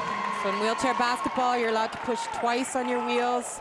Then you need to dribble, pass, or shoot, or else it's considered traveling. And turns are counted as pushes. So just one little turn there constitutes a travel by Brazil.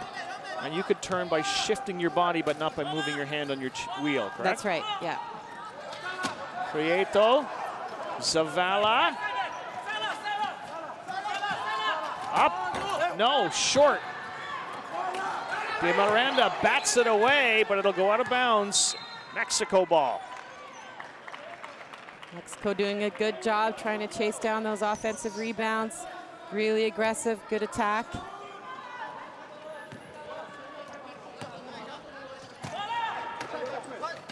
Zavala, up, no, rims out. And here comes the Brazilian attack, trailing by a point. 3-on-2. De Silva, glass and in. So that whole offensive opportunity there was created in the backcourt by little number 4, Dos Santos, setting an excellent pick and allowing his team to go forward on the 3-on-2. A lot of work gets done away from the ball. Zavala, someone got a hand on it. De Miranda, I think, or De Silva. De Silva checked it, yeah. And now Zavala's out of the defense. Nascimento, underneath De Miranda, his first field goal of the game.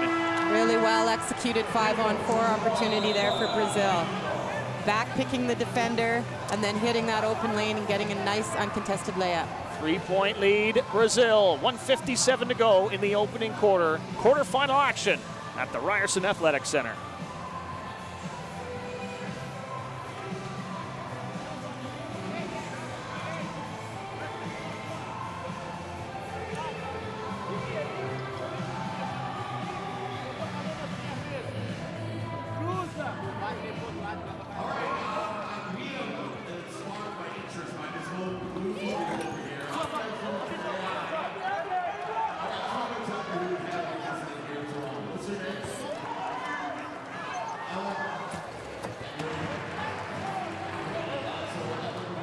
Silva, 6 points in the game. He and De Miranda came into this game sitting second and third in scoring, and De Miranda finally got his first basket, his first field goal.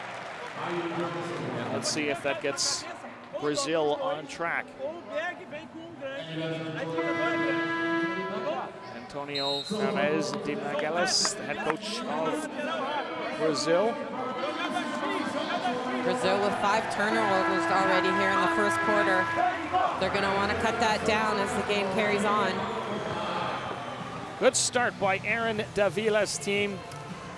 Coaches the Mexican men in wheelchair basketball and the Mexican women.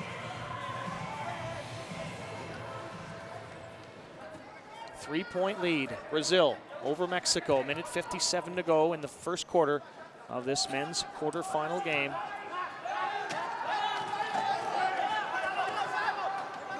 Lugo, no, rebounded, Di Miranda, and he is fouled, and I believe it was Lugo. I think it's number 7, Kristen.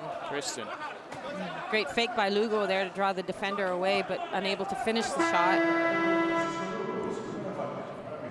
Substitution.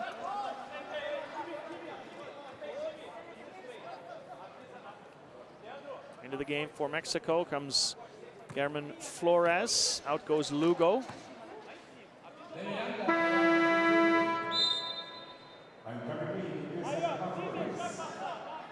It's Lugo's first foul, but nevertheless, he's out. Minute 45 remaining, opening quarter. Di Miranda to the line. No.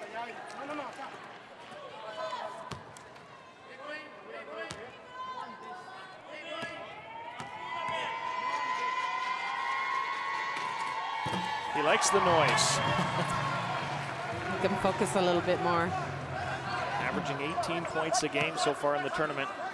Brazil with a little full court pressure here, creating a turnover.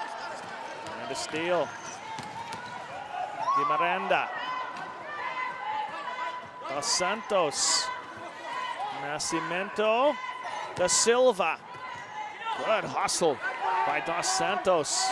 That's Juan Dos Santos underneath. De Miranda, no. Rebounded. Yes! Wow, De Miranda showing some real toughness under the basket there. Fighting for that offensive rebounding and then shooting it back in with 3 defenders on him. And another turnover. And the basket won't count, but Brazil coming with all kinds of pressure here late in the first quarter. That'll put Mexico in the bonus. Brazil will be shooting now for the remainder of this period on any defensive foul. Paulo Dos Santos, 42-year-old veteran, plays like a 22-year-old. All kinds of energy and endurance. And Prieto goes down hard.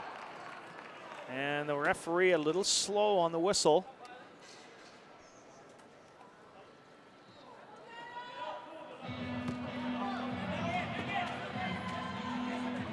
Eduardo Prieto tried to get in there. I don't know if anyone touched him, but he just kind of lost his balance. He and De Miranda were battling. De Miranda might have tapped his back wheel there when he had both of his hands above his head and lost his balance. Da Silva, yes.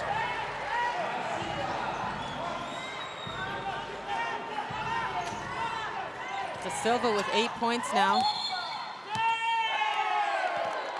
And the Mexican player went out of bounds. Another turnover, and Brazil already with a 9-point lead. They've just been piling them on here in the last minute and a half. Di Miranda. Long 2-pointer, no. Rebounded, Nascimento, Da Silva, trick pass, and in it goes.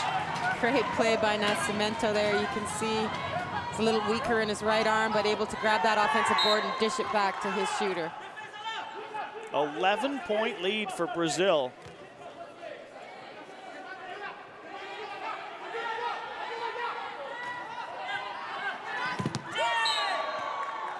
And the ball off of Brazil, according to the official. Both teams playing with great energy, lots of emotion. Zavala, Kristen. Still a dozen on the shot clock. Garcia.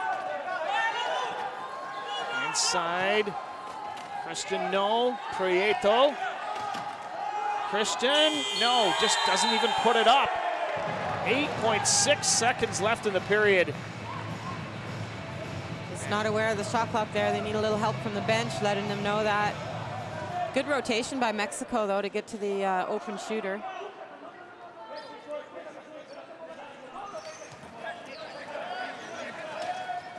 Dos Santos. And the other Dos Santos, and blocked by Prieto. After a great start, Mexico lets it slip away a little in the late stages of the opening quarter. It's 21-10 Brazil after the first.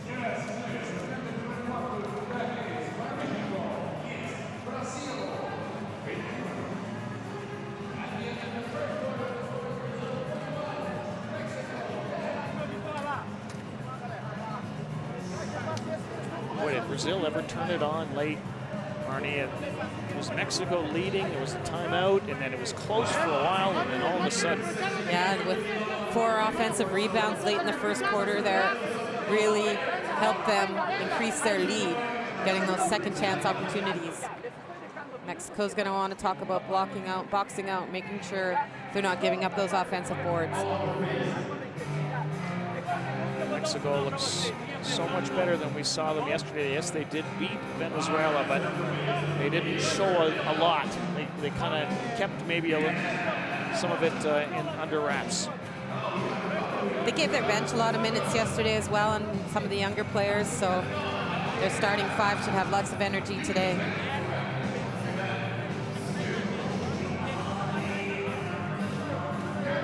Twice Brazil has been a bronze medalist at the Parapan American Games, did it in 03 and in 07.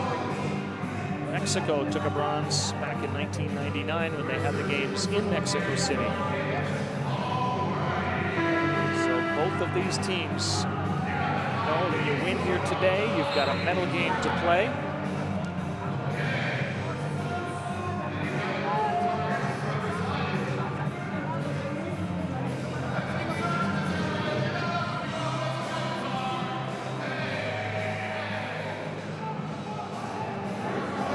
Everybody's got something to say on both benches.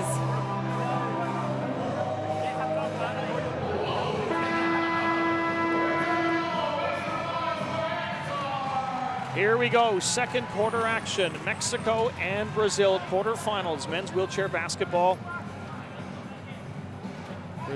Mexico has Efrain Martinez now in the lineup. Luis Christian, Saul Garcia, Prieto, and Flores. Brazil sticking with its starters. Martinez from the foul line. No, but rebounded by Prieto. New 14-second clock. Oops. Garcia. Now just 5 to work.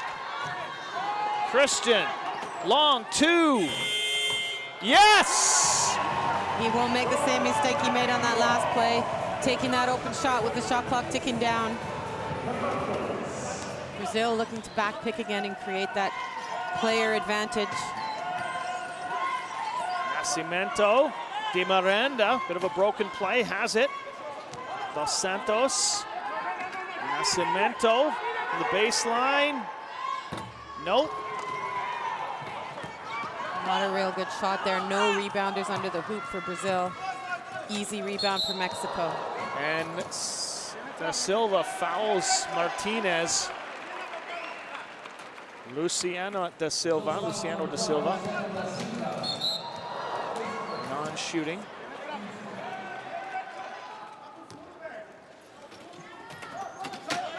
Luis Christian underneath. Prieto all alone.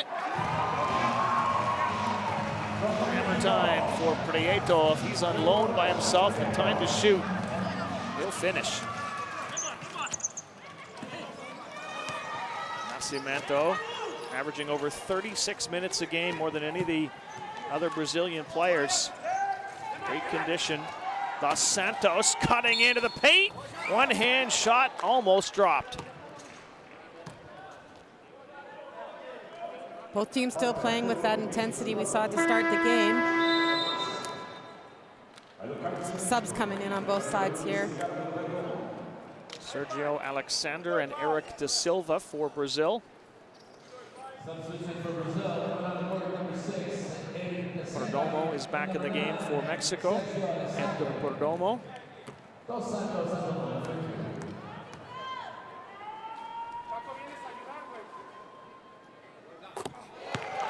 Nothing but net. Paulo dos Santos.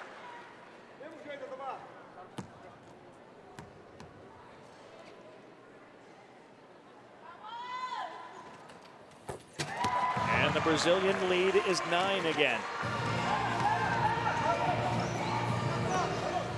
Lots of time left to be played here in this game, though, Rob. Perdomo, Martinez. 3-on-2 for Mexico here. Brazil does a good job of recovering on their defense there to shut that down. Logo, Perdomo. 5 on the shot clock. Martinez works his way in. Perdomo, gets he get it up in time? No. Either way, wasn't in. Shot clock violation, they'll take the ball on the side out here.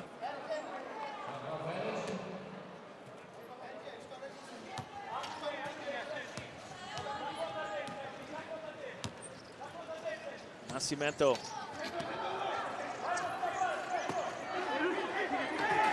Underneath, Alexander.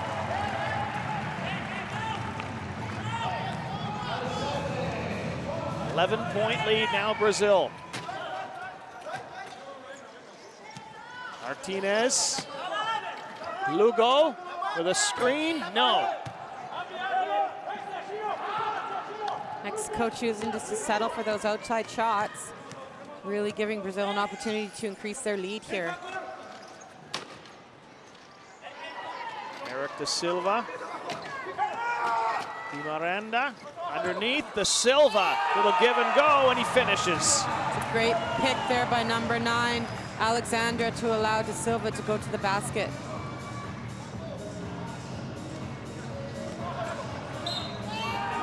Eric da Silva shooting more experienced than any of his teammates. Almost 100 international games to his credit. 36-year-old, averaging 17 points a game so far in the tournament. Rattles out. Prieto. Christian alone. Wow. Yes! Wow. Very athletic play there by Christian to knock that ball down and then finish the layup. Dos Santos trying to slash in. The pass for Di Miranda, batted away. Brazil ball. Di Miranda had 3 defenders on him on that last play. I think he's looking for Dos Santos to take that shot himself. Dos Santos, Da Silva. 1 second on the shot clock, and that won't count. 11-point lead, Brazil. Under 6.5 to go in the opening half. Quarterfinal action, men's wheelchair basketball. Toronto 2015 Parapan American Games. Christian cuts right in. Martinez, no. Rebounded by Brazil. Santos, oldest member on the Brazilian team at 42. Di Miranda, underneath Prieto. Nascimento. Shot. What a spinner. Great job by Nascimento to keep his balance and get in a position to allow himself to score there.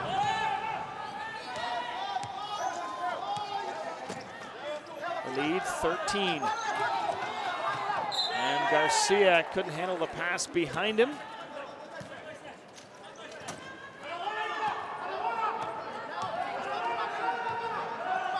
Number 9, Alexandrith, one of the veteran defenders for Mexico, picked out.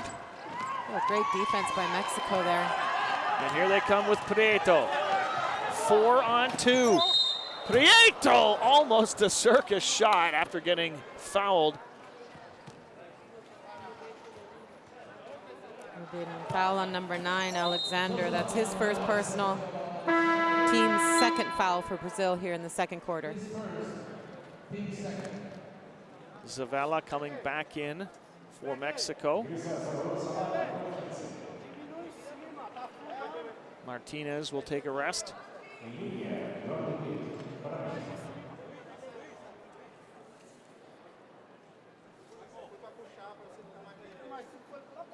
Eduardo Prieto has to make some adjustments before he's ready to shoot. It's good to go now.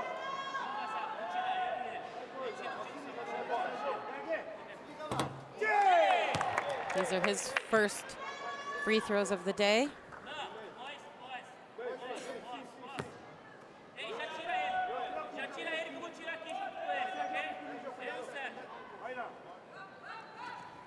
Seven points for Prieto. His team is down by a dozen. Nascimento. Dos Santos. Di Miranda. No, rebounded, but knocked out by Prieto. Great entry pass by Dos Santos to get it inside. And Mexico looks like they might be bringing in the teenager, Yasso, momentarily. Nascimento, Dos Santos, underneath, De Miranda, ill-advised pass. Christian. Didn't like his shot there. Now Lugo. Zavala, Garcia. And easily rebounded by Brazil, but they come that close to giving it away. Dos Santos. Nascimento. De Silva, De Miranda, tic-tac and toe. Shot clock's ticking down here for Brazil. De Miranda, Dos Santos. One arm, flings it out. Not even close. He's not happy there. He was looking for one of his shooters to get that ball with the shot clock ticking down. And the Brazilian coach, Antonio Ferrez de Magles, not happy with his shooters either. Giving the ball back to Brazil here. I think one of the Mexican players went out of bounds and had received a warning earlier in the game. Now it's considered a turnover. We got a timeout here. 29-17, Brazil leads Mexico. 4:15 remaining in the second quarter.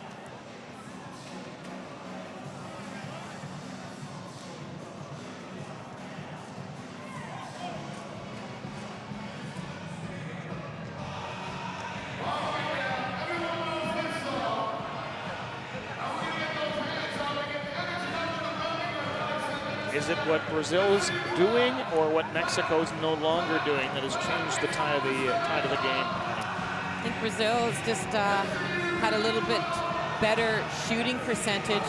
They've both had almost the same number of possessions, but Brazil is just shooting a little bit more effectively from the field right now, and that's what's allowed them to increase their lead here. 55% to 44%. Doesn't sound like a ton, but it's enough. Hit a couple of threes in there too. Yeah, Brazil also managing to get to the foul line a little bit more often and score a few buckets from there, where Mexico's only had 3 free throws and only been able to capitalize once. Brazil hasn't had any actual three-point shots, but has had a couple of three-point plays and has definitely forced their way, as you said, to the foul line.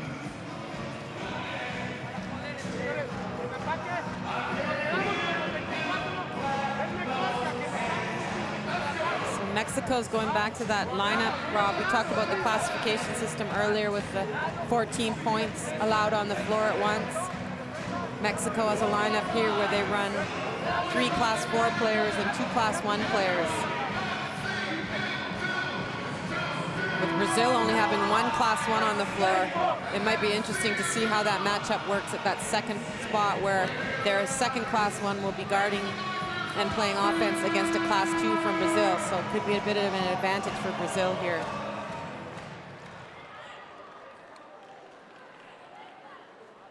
Brazil leading Mexico by 12 points, 4:15 remaining in the second quarter, in the second quarterfinal game as well. Argentina won earlier today against Colombia to move through. Nascimento, Alexander, a little short. And the big young man, Yasso, in, but loses the handle. And Brazil aggressive on him. Good lesson there for the big guy. Biggest player on the court. As soon as you put the ball on the floor, though, you're not big anymore, and he got it taken away from one of the smallest players on the court. But then he stole, tried to force a pass in for Zavala, and off of Mexico and out of bounds.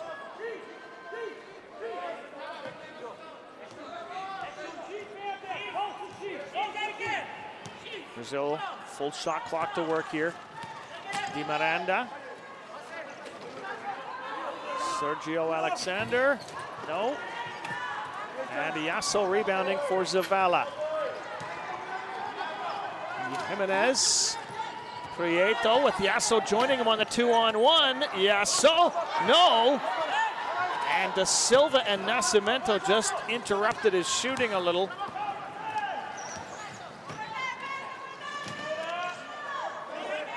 Nascimento weaving his way in underneath De Miranda. Great rotation by Brazil there. Good patience, waiting to get the ball to their shooter. Timeout call, Mexico, 2:59 remaining. Second quarter, down 31-17 against Brazil.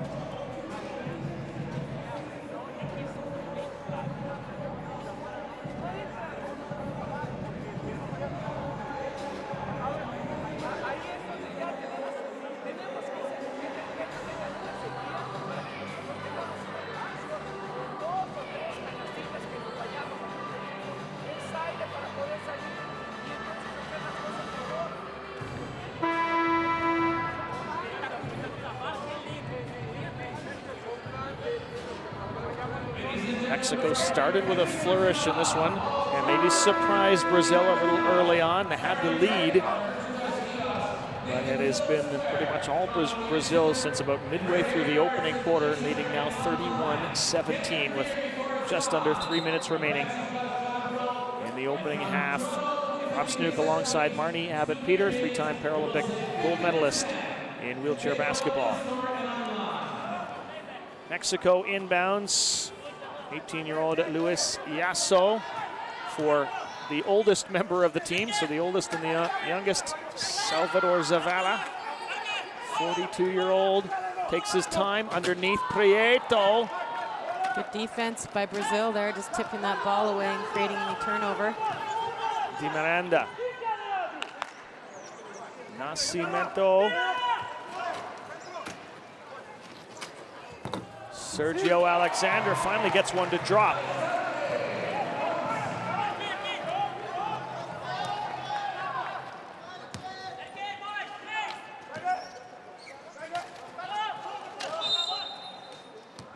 Foul call against. Good aggressive defense there by number 8. Santos.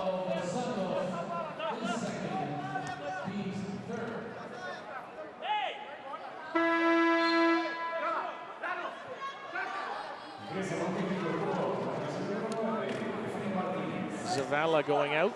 Martinez coming back in. He takes the inbound from Yasso. Prieto. Underneath, Martinez. And Mexico hits with Ivan Jimenez. Great dish by Martinez there to find the open player.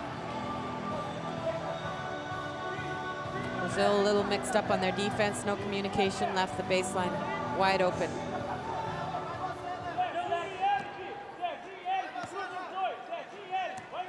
Still, the Brazilian lead is 14. Late stages of the second quarter. Di Miranda. Alexander, yes, now he's found his range. Took him a while, but now he seems to be hitting, and Mexico's really keying the defense on the bigger Brazilian forwards and leaving those wide open shots for Alexander. Martinez, Prieto, yes!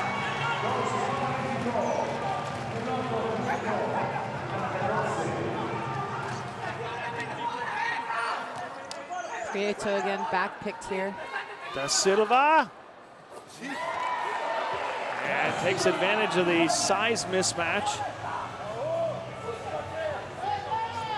Lugo is trying to guard him. That's going to be tough. Brazil pressing full court. Martinez. Now of a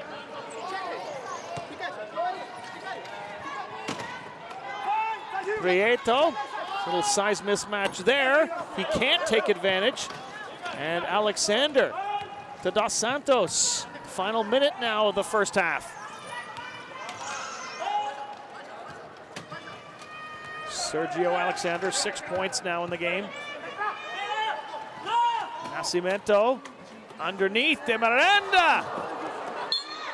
And he's down in the key, so the call, but no foul. tough shot there. De Miranda doing a good job reeling that ball in. Just tilting up on his wheel there, but unable to finish the shot, unfortunately. Martinez showing some real flashes for Mexico. Prieto. 7 on the shot clock. Off the chair of Mexico's Lugo, and here comes Di Miranda. Yes.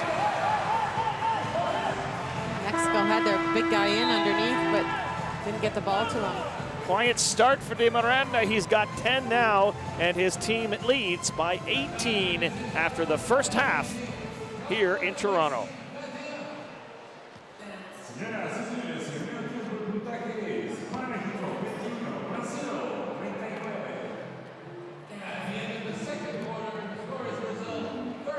Water typically rises to its level, and De Silva and Di Miranda came in as the leading scorers for Brazil. Had a little trouble early, but they both got 10 at halftime. Strong start for Mexico, strong end for Brazil, Marnie. Yeah, Mexico maybe getting a little fatigued, but playing very well and probably getting the shots they want, just not able to finish. Gonna have to refocus at halftime and adjust their shooting focus a little bit, maybe come back in the second half a little stronger in that area. Salvador Zavala heading to the dressing room. One of the leaders on the Mexican team for a couple of decades now.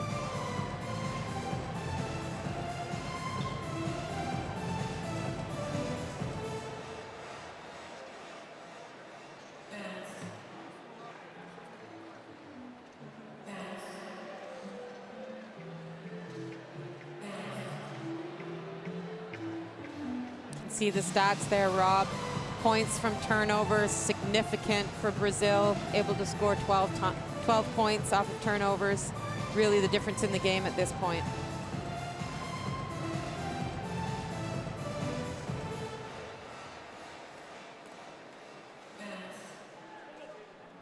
Mexico maybe surprising Brazil a little bit to start the half.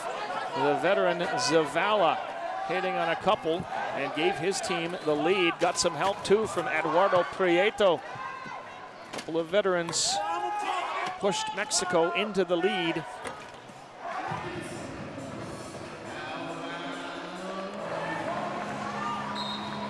hard-fought opening half. Make no mistake, Martinez, Dos Santos, both paying the price.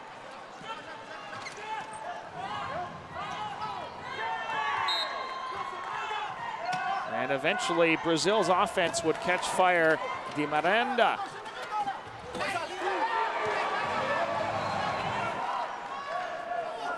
And De Silva, their two leading scorers. 10 each in the opening half as Brazil comes back strong, leading 39-21 over Mexico.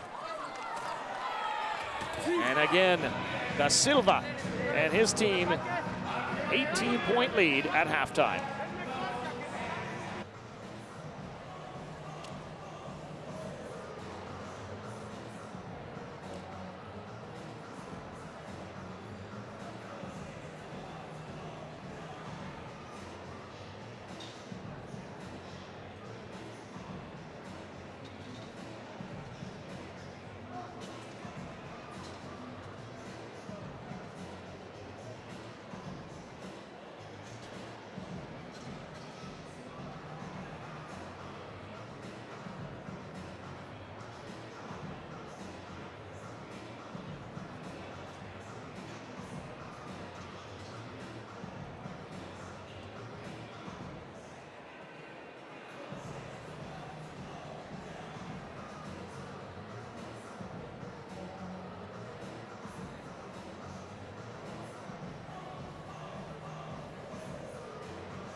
Alrighty, so we're here at halftime here. The score 39-21. Brazil leading right now over Mexico. We still got lots of basketball left. But before we do that, let's get into a game we like to call half a minute to win it. We're here with our contestant. Who's ready? What's your name? Okay, Karen, where are you from? Toronto. Alright, anybody else here from Toronto? Nice, polite Toronto cheerleaders, but we'll get you guys a little louder later. Okay, so half a minute to win it goes like this. We put 30 seconds on the clock, and we give you a topic, and then you have to name as many correct answers within the topic. The topic is, name as many Canadian cities as possible in 30 seconds. You guys can help out too. Don't confuse her, but help her. 30 seconds on the clock. 3, 2, 1, go.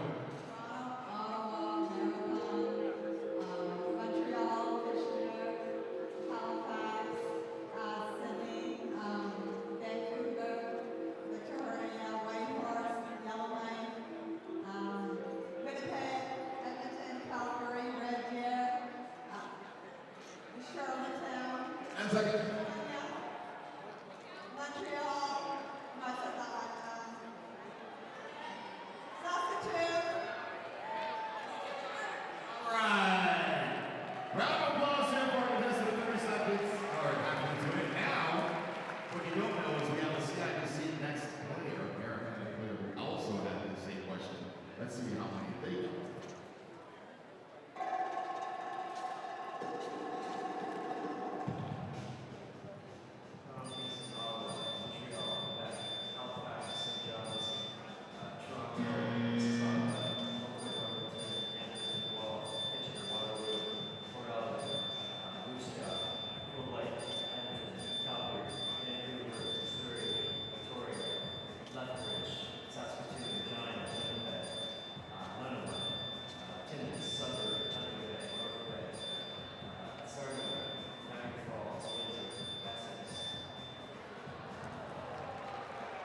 So clearly he does a little bit more touring around Canada than we do.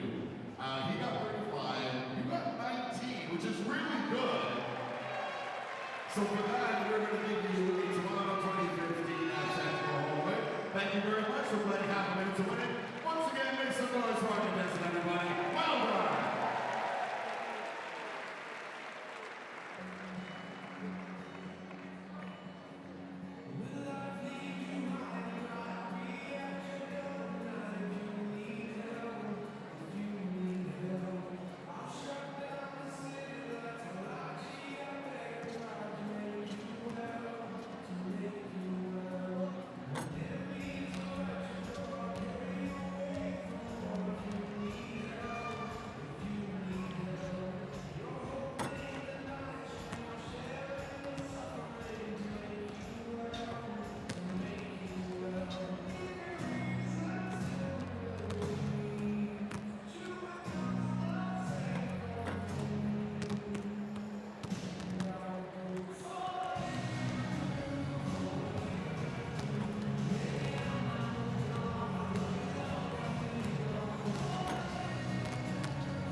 quarterfinal matchup. The old Maple Leaf Gardens, the new Ryerson Athletic Center. Mexico and Brazil.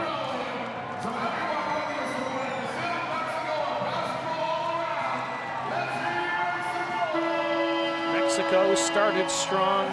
Brazil finished the opening half strong, and they lead by 18 points over Mexico.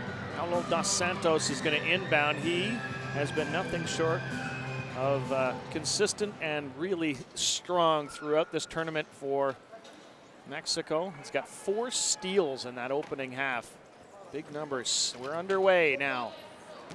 And it is Dos Santos underneath the shadow of Big Iaso. Di Miranda tries to feed De Silva, knocked away. 5 on the shot clock. Alexander puts it up. Good attempt. And here comes Martinez for Mexico. Gets away from Nascimento. Mexico electing to stay with that lineup with the 3 class 4s and 2 class 1s. Sure if they're going to register that as another steal for Dos Santos, but he knocked it away. De Silva. And fouled.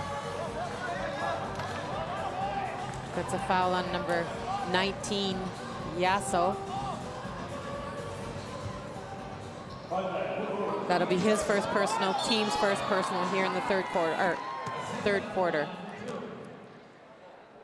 Eric De Silva.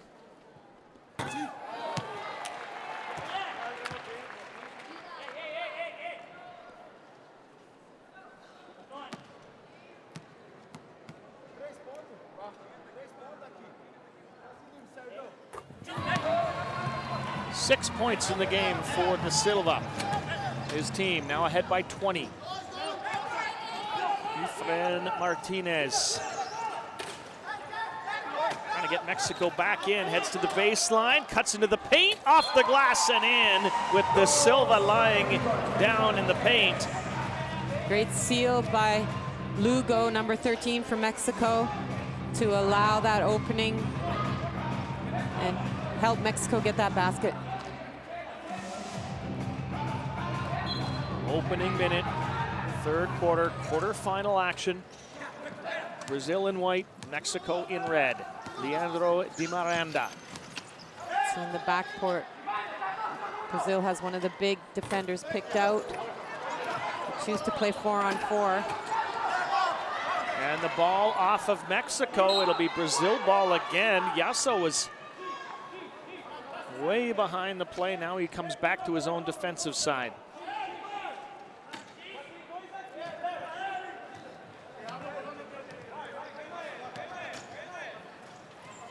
Nascimento.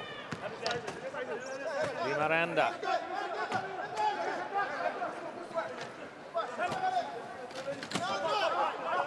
Dos Santos.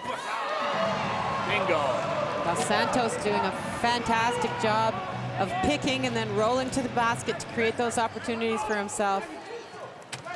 Lugo, Prieto. Some time to work now if he can find some space. Prieto. Big Iaso underneath. Yes.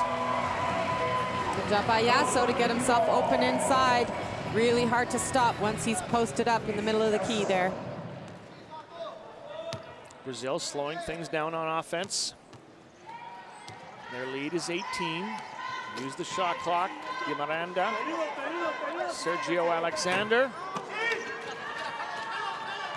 And the pass from Iaso is way behind Prieto, otherwise he'd have been in alone. And they get one anyway. Jimenez. Mexico doing a good job on the 3-on-2, getting the ball to the open player for the easy layup.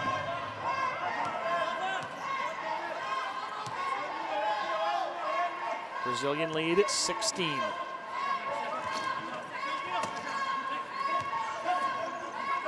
Nascimento. 7 on the shot clock now. Underneath De Miranda, and a 3 in the key call against Brazil. So in FIBA rules, just like in the stand-up game, 3 seconds is all you're allowed in the key before you have to exit and then enter again.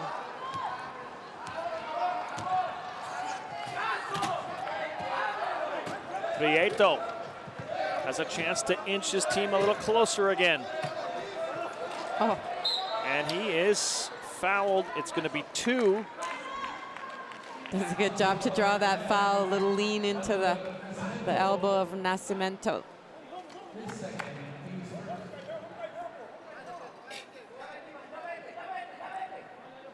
Eduardo Prieto, 28-year-old on the Mexican team. He has pretty much been their leader through this tournament.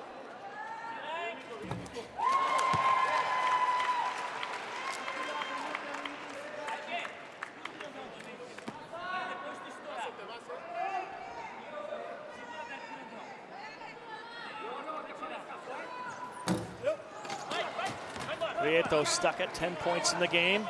His team now down by 15. Alexander with the big wide turn. Underneath, Da Silva hits. Da Silva doing a good job getting open on the baseline, hitting a tough shot from underneath. Martinez, good ball handler, good chair mover. Prieto, collision, Dos Santos, no foul. Prieto hoping that Yasso was open underneath, but he couldn't get his chair through. Foul called against Brazil. Second team foul for Brazil here. Mexico coming out strong here in the third quarter, are actually leading the quarter in scoring. A little confusion at the timekeeper's table, scorer's table. They just weren't sure who that foul was called on. I think they're just clarifying. Third foul. It was on number 8, Paulo Dos Santos, who's been doing such a phenomenal job for Brazil this afternoon. He's going to take a break. His first break of the game, and Da Silva will join him. The other Da Silva comes in. One of the other Da Silvas. There are 3 on the Brazilian team. Prieto, and gives it right to Da Silva. Really no chance for Jimenez underneath the giant. Here comes De Miranda. There's a foul before the shot there, so they'll get the ball on the baseline. 15 seconds on the shot clock for Brazil.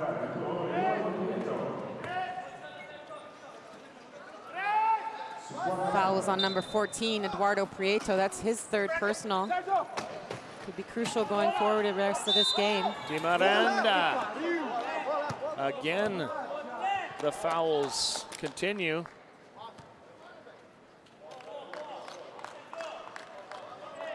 This will be a shooting foul on De Miranda.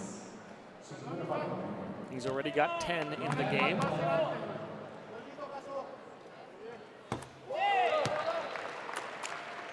60% from the line tonight. Very consistent free throw shooter. Now Prieto with the 3 fouls, rebounds, and it's on De Miranda. He was hoping that Prieto was going to get an offensive foul, which would have given him 4. They're really going to look to work him. Looks like Mexico's going to bring some subs in. Christian in, Yasso out, Garcia in, and Jimenez out.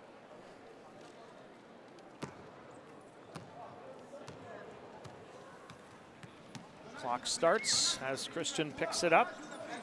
Lewis Christian, 1.5 player. Classification scale gives to Garcia. Puts it up. Martinez, Prieto, Garcia. Still time. Prieto. No. And Da Silva rebounds. De Miranda. Still might be in trouble here. Good job in recovering by Mexico. Nascimento fighting his way in, gets it to Da Silva.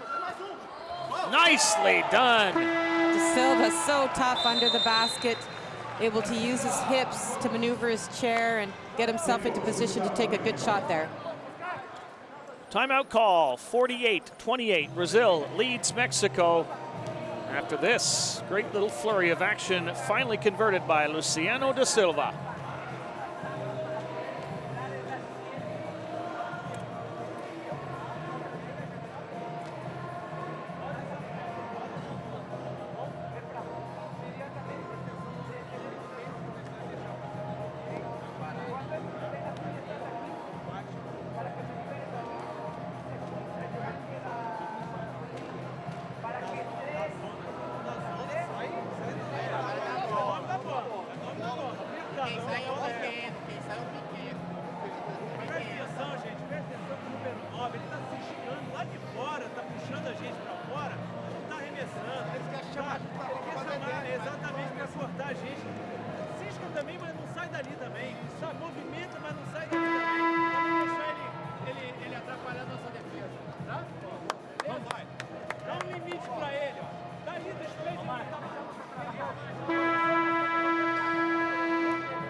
Mexican team looking for a big comeback here, down by 20.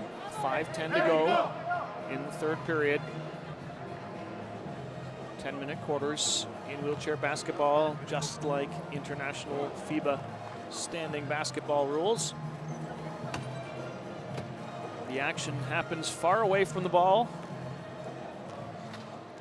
Happens at the ball too, of course, but don't just look at the ball, you'll miss all the action. Brazil coming right back to set up their defense inside the three-point line. Garcia underneath, Prieto spins and fires, no, gets his own rebound. Garcia, Martinez, Lugo.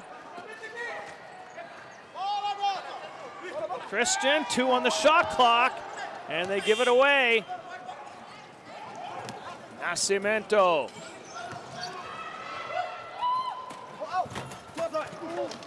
Looked like chair contact on that. Yeah, might have got a hand on it as well. Might have got away with one there. That's lucky for him. Nascimento. Alexander, time. Nope. Mexico coming out quickly in transition. Have one of the Brazilian defenders backpicked. De Silva not quite in the defense. That gives them an advantage somewhere. Martinez.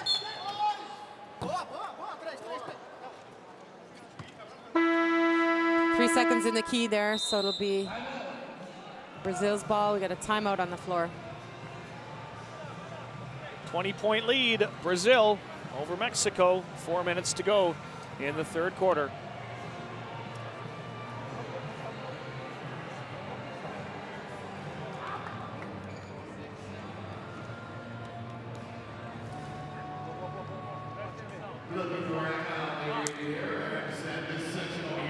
See the assistant coach on Brazil's bench there, Matteo Ferriani.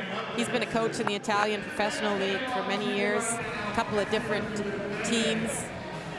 Also an excellent coach himself, has really helped this Brazilian program.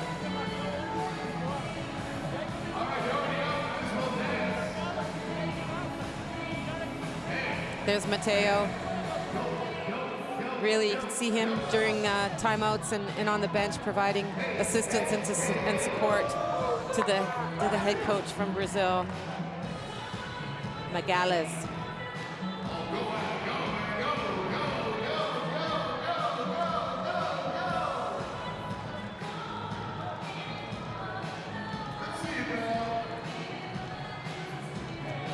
Number 10, Nascimento, such a big contributor. The Brazilian side as Prieto is to the Mexican side. Prieto 10 points in the game, 5 rebounds, 3 assists, got a steal as well. Three fouls as well, which is significant at this point in the game. His team really needs someone else to come forward. For sure, they need some scoring from some of the other players. 4:04 to go, third quarter. Quarter-final action in the men's wheelchair basketball tournament, Toronto 2015. And Brazil has got Edison Becimo in the lineup. averaged about 10 minutes per game in the tournament. Alexander Nascimento. Carlos Ferreira into the lineup, his first attempt. Is an air ball. And it'll be Mexico ball, 3:44 to go in the third quarter, down by 20.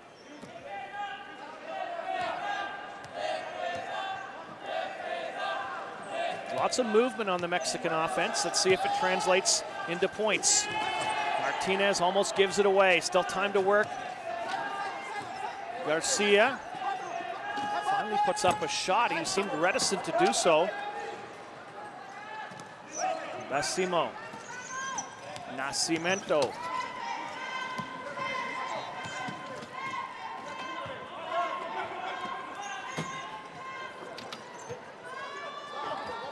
Da Silva, yes! Gets free underneath and drops it in. Great entry pass there from number 7, Fiera on the offside. Give Brazil that opportunity for scoring.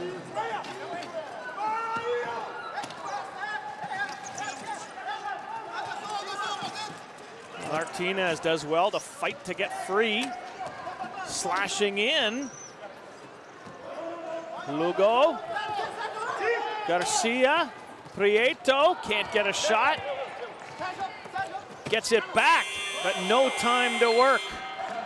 Prieto's questioning whether Brazil had possession there when they knocked that ball out of him on that underhand scoop shot, but the official did not see it that way.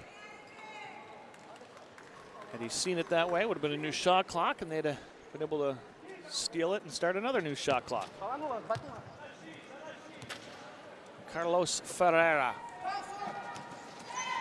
Eric Da Silva now from three-point land if he wants to shoot, doesn't. Ferreira. Da Silva. Nascimento. Underneath. Alexander. Nascimento connects.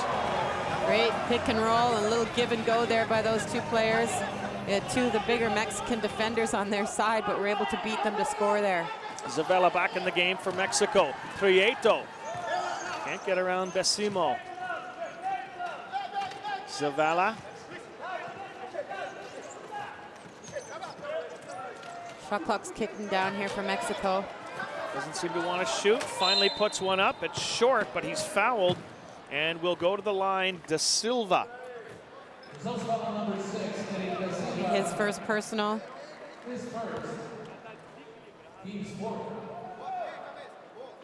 Brazil has 4 team fouls here in the third quarter now. Salvador Zavala, top 10 scorer last year at the World Championships, where Mexico finished in 14th spot. Has been used somewhat sparingly by Mexico in the tournament.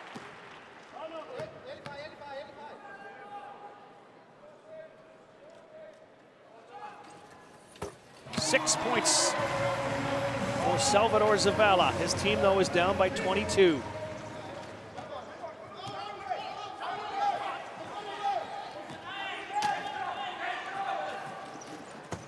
Alexander.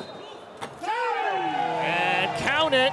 He'll go to the line with a chance at 3. That'll be number 4 on Prieto. That's not a good thing for Mexico at this point in the game. Backs right in.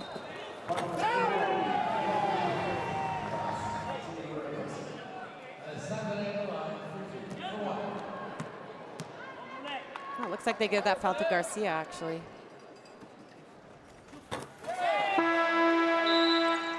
Prieto saying thank you. No, it is on number 4. Well, now they put it up, you're right. He's going to come out now. We'll see the young rookie from Mexico, Luis Yasso.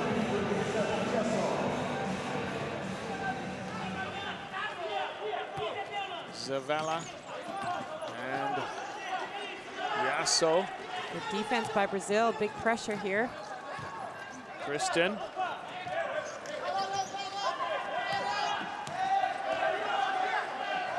Christian puts it up from 3, no.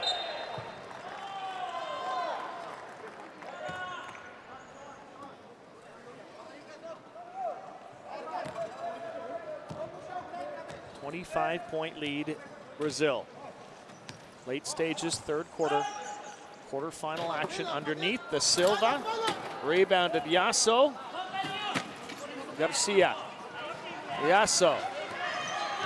Just stripped of the ball. And Da Silva saying it was off of Mexico, but the official disagrees. Yeah, so the big tall center is going to need to, with a little more experience and training, will understand that him putting the ball on the floor is probably not his best choice. Long shot by Garcia, won't fall, at least, yes, Garcia. And now Nascimento trying to track one down. Went out of bounds before he could get to it. Good hustle by Nascimento, though.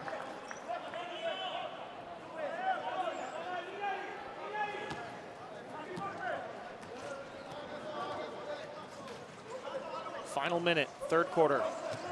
Luis Christian.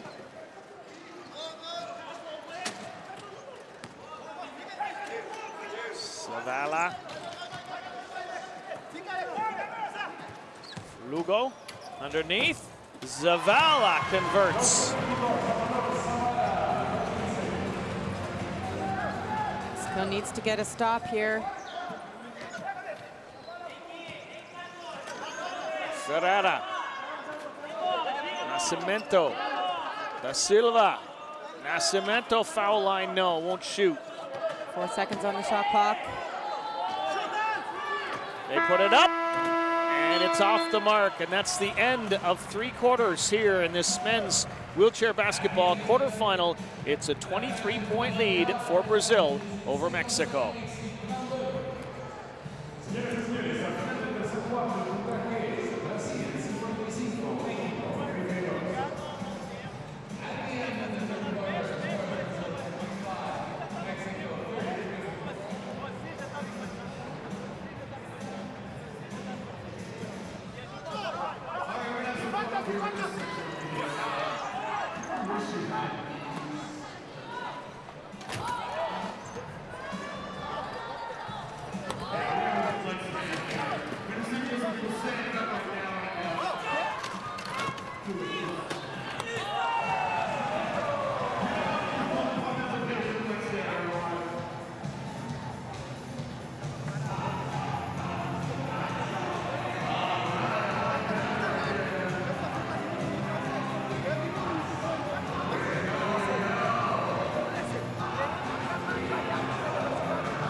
Mexico ball to start the fourth quarter, down 55-32 against Brazil. Men's wheelchair basketball quarterfinal action. Sandoval is in the game now for Mexico, as is Perdomo again. Sandoval. Yasso. Perdomo. Prieto is still on the bench. Lugo gets one up, won't fall. Good defense from behind there by Brazil. Got a tough shot for Lugo to get off. Racimo, no. Flores. Foul call against Brazil. Brazil's foul number 10, is third.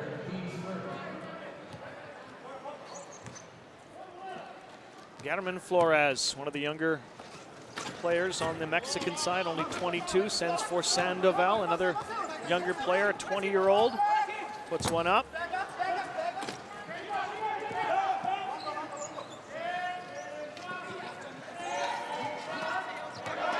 Da Silva, Ferreira, Basimo, short, Sandoval, and back comes Mexico and a giveaway.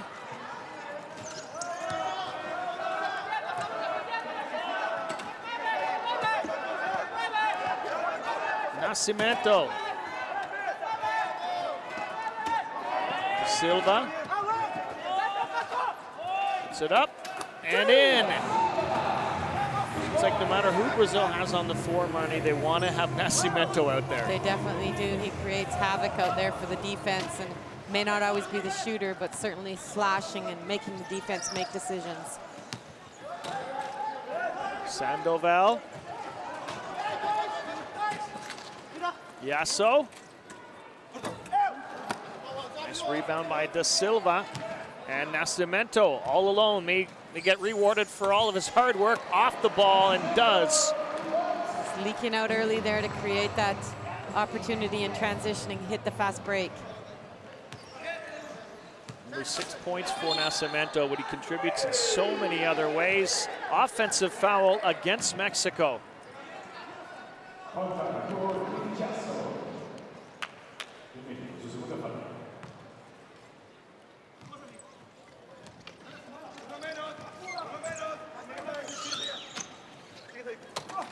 Da Silva falling, no.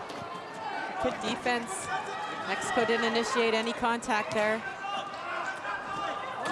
Yasso underneath. Pretty much money from there. Alexander was actually trying to foul him on the pass, but the official gave Yasso the basket attempt and the 2 points. Asimo takes the long three-pointer, and it's short.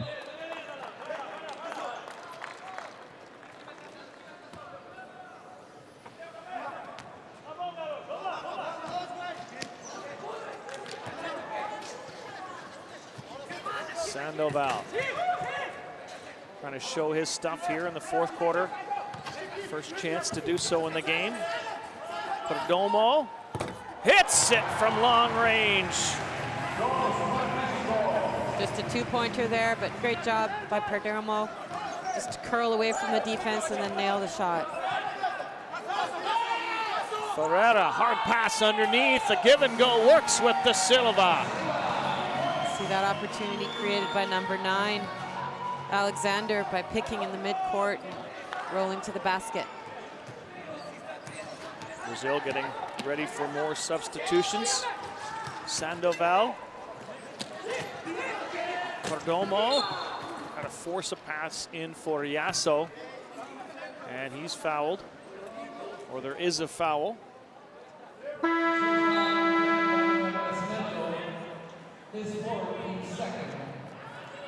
Second foul of the quarter for Brazil. De Miranda back in the game for Brazil. Ezequiel Sousa comes in for the first time.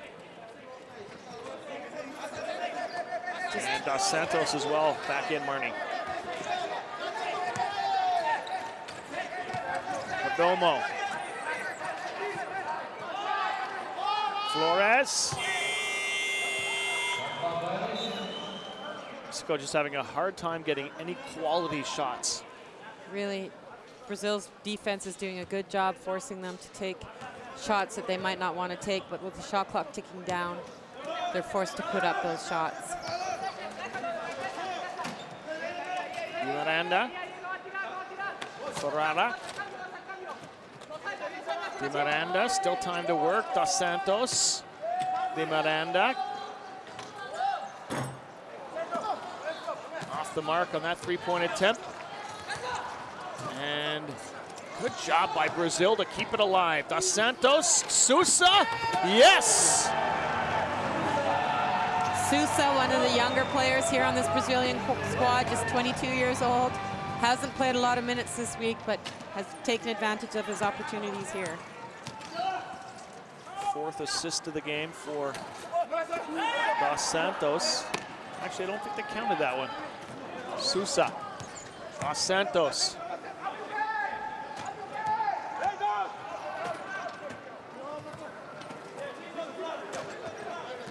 And the Red Sea parts, but the Sousa can't really get that shot up. Yasso comes back quickly to respond. 3 seconds on the shot clock. Ferreira puts it up.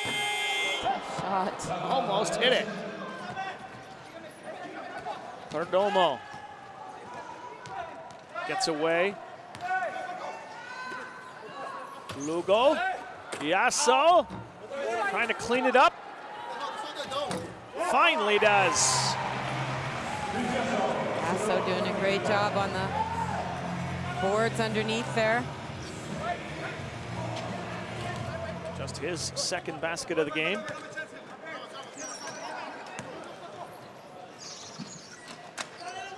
Ferreira. Underneath, De Miranda. Nice pass by Ferreira. Great dish by Ferreira. A really good pick by De Miranda to block out the Mexican defender and then roll to the basket. Wow. That was a nice volleyball bump. He's from Brazil, after all. They're known for their volleyball skills? Oh, absolutely. Best country in the world at volleyball. Wow. Nice little offensive flurry there. Starts on the beaches in volleyball, maybe, and it ends in the basket. But Brazil out front 67-38 on Mexico.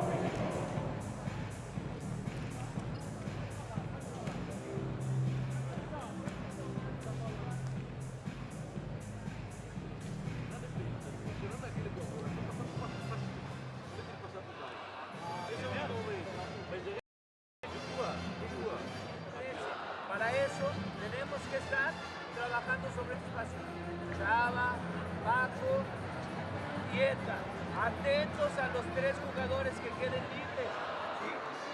No hay ninguno que esté más alto. Estamos en igualdad. Efra es el único que me va a retrasar al 13, que es el que más alto. Superman al que le hace la pantalla, pero luego me lo vuelves a retrasar. Agora se defesa não está recuando nenhum. Lá em cima. Lá em cima.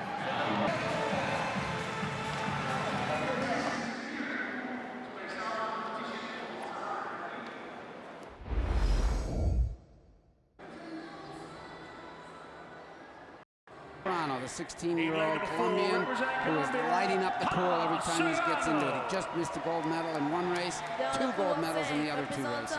His only experience coming in here was a youth competition before he got here. Lane number 5 will talk it up. He's got that turbo going behind him all the way to the wall. There's your early leader, Lavalle, over the top. The Canadian comes in for second. Next to him comes the Brazilian, the 19-year-old, will settle for the bronze medal. Serrano picks up his 3rd gold medal in the competition. Lane number 8, he picked up a bronze medal in the 100-meter breaststroke. This is the men's 100 meters freestyle S6 final. 2 lengths of the pool. This is the final of the men's 100-meter freestyle S6.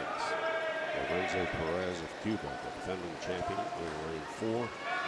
Alongside him, Nelson Crispin of Colombia in 5.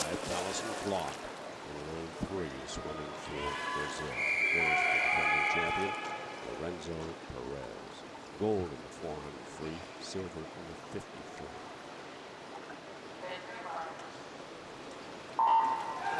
In the water they go. I'll mention that the S6 category is the one that includes swimmers with short stature, amputations of both arms, and moderate coordination problems on one side of their body. Right in the water now with a very quick start is Crispin in lane number 5, the Colombian.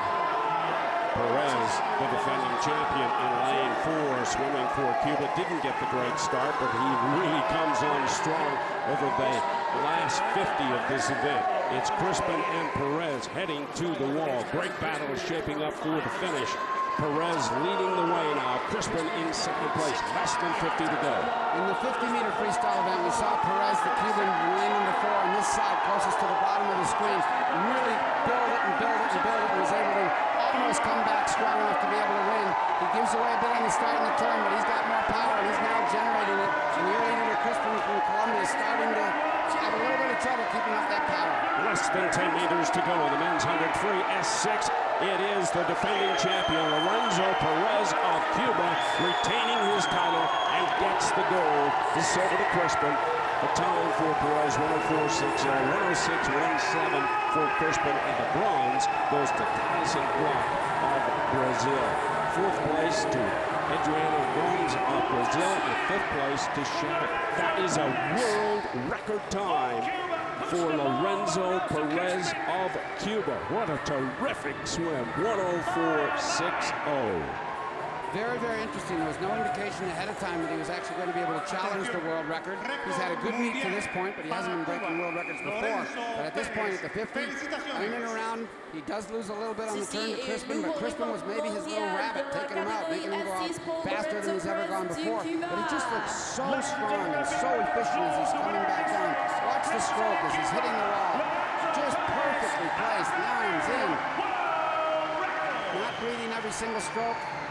Just grabbing a lot of water. I love how he generates power. He's fluid going to the wall. Boom! 104 breaks the old world record of Anders Olsson from Sweden that was set back in 2009, which one I would argue is when they had those illegal suits that made it even faster. So this is a tremendous performance. We have our second world record in Toronto at the Parapan. A world record time of 104.60 gives Lorenzo Perez the gold in the men's 100-meter freestyle. He defends the title he won 4 years ago. Crispin gets the silver and Glock the bronze. To be broken here in these games, only the third to have ever been broken in this venue. They've all come in para swimming.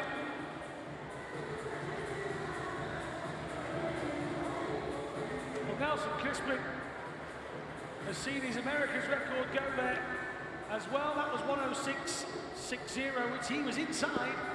He wasn't inside Lorenzo Perez because that was 104.60. Tremendous start.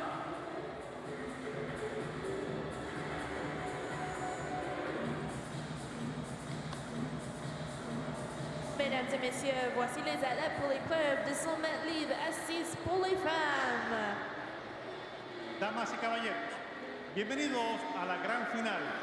Femenina. The athletes are coming on deck for the women's 100-meter freestyle S6. Defending champion is Domitza Fernandez. Mexico, she'll have lane 5 alongside her Mexican teammate, Yanni Trejo. There's the start list for the women's 100-meter freestyle S6. Yanni Trejo will be in lane 4. Dans le couloir 1, représentant le Brésil. Carril 1, Brasil. Lane number 1 is Paloma Garcia from Brazil. She won a gold medal in the 100-meter breaststroke at the 2015 Parapan American Games. We have a lot of swimmers in here that already have won some hard work. Lane number 2, Sophie Herzog picked up a pair of silver medals yesterday in the Paralympics. She's from Colorado, 18 years of age. She swam in this pool in 2015 April when Canada hosted the Parapan Championships, I should say. Susan Schnarndorf, 13 Ironmans to this woman's credit. She's 47 years of age. She competed way back in 1995 at the Parapan. She competes as an athlete with Parkinson's disease. She'll have lane 3. Lane 4 is Diego from Mexico, 21 years of age, already a silver medal and a bronze medal. Here's Pure Speed, gold medalist in the last 3 Parapans in the 50-meter freestyle. Can she hold on in this 100-meter freestyle? 2 laps of the pool. Hernandez from Mexico, 32 years of age. Another Mexican teammate, Valeria Lopez, only 16 years of age. She's better in the longer distance. She won the gold medal in the 400-meter freestyle here in Toronto. And the last swimmer, lane number 7. There's no swimmer in lane number 8 in this race. Cassandra Schaffer from the United States, only 15 years of age, out of Oregon. She's had a pair of 6th place finishes, a 7th and a 10th place in her 4 previous races. 100 meters freestyle S6 final.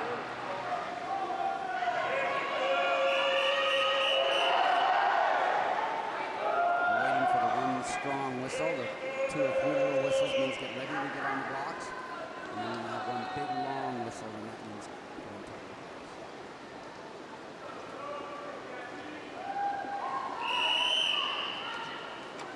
There's the whistle. The athletes are on the blocks for the women's 100-meter freestyle S6. Yanni Trejo from Mexico is in 4, alongside the defending champion from Mexico, Domitza Fernandez in 5. also go into the water, and you did see that in lane number 1, Garcia chose to start in the water. That is an option in this race. Watch for Hernandez, lane number 5. Yellow lane markers indicates lanes 4 and 5. Hernandez, there she is. Hernandez is the champion in the 50 sprint, so I would expect her to go out like a rocket, Steve. The question is, can lane number 4, Trejo, track her down in the second of this 2-lap race?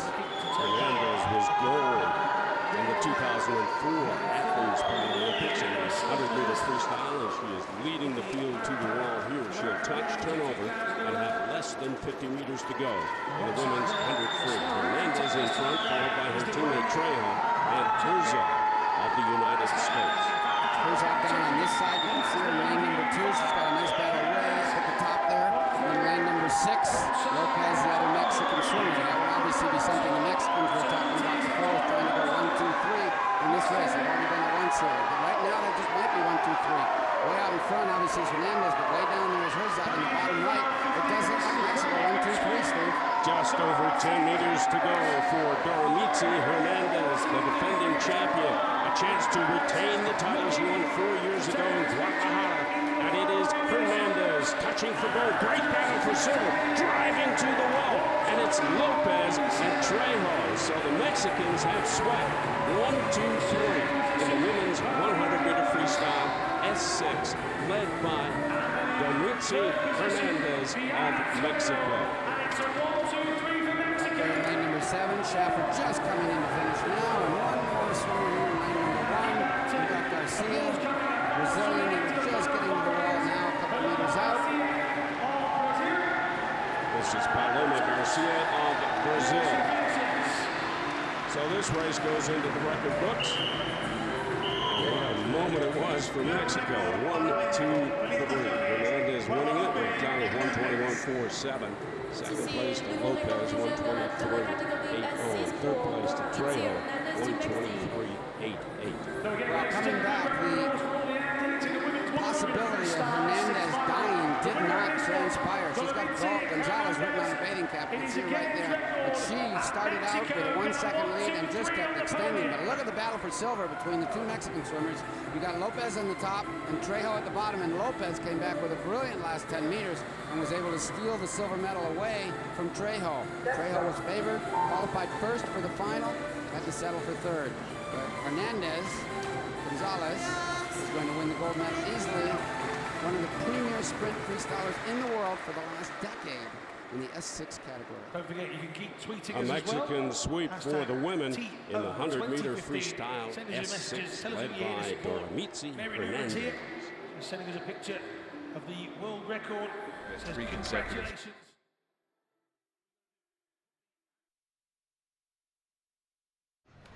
Back to the men's shot put, F32, 33, 34, and this is Kyle Petty of Canada with his second attempt. Petty from Brampton, Ontario, nearby here in Toronto, has overcome cerebral palsy. Was a gold medalist in 2007 at the Parapan Am Games in this event. And this is going to be a tremendous throw here. Petty will get the bronze medal with that throw as we look at Colombia's Mauricio Valencia, his 4th round attempt. And Valencia, 5th place finisher in this event at the 2012 Paralympics, launches that put 10 meters 19, and that would give him the silver medal in the men's shot put F32, 33, and 34 competition. Jason Roberts of Canada from Toronto, the hometown boy, winning the gold medal here today at 10 meters 33, a new Parapan Am record. Rather a personal best performance by Jason Roberts, who has broken the Canadian records in all 3 throwing disciplines in the discus, shot put, and javelin. And he wins the shot put here today in Toronto.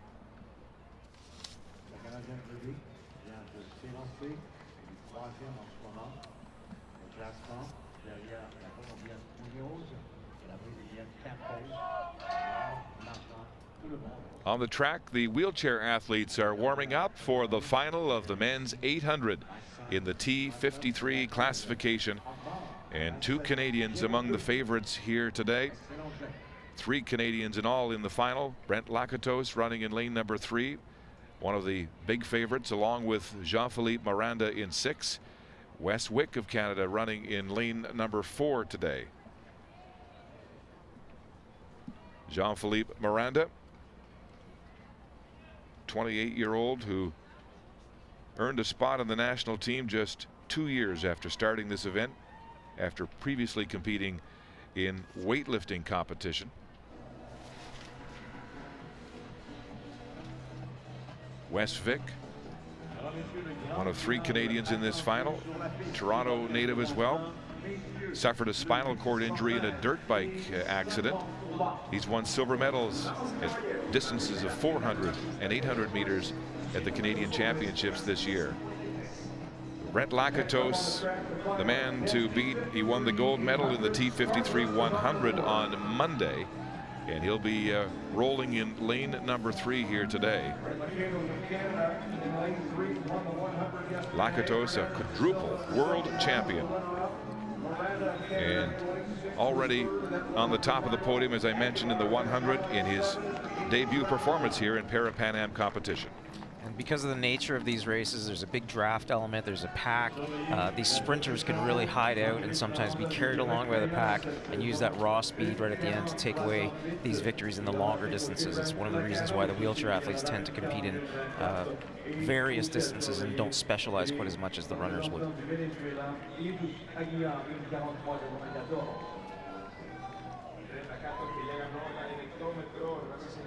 The field includes Martinez of Colombia with a 1:47.55 clocking this year. He's in lane number 5. But the 3 Canadians with the 3 fastest times coming into this event: Brent Lakatos in 3, Wes Wick of Canada in 4, and Jean-Philippe Miranda in 6.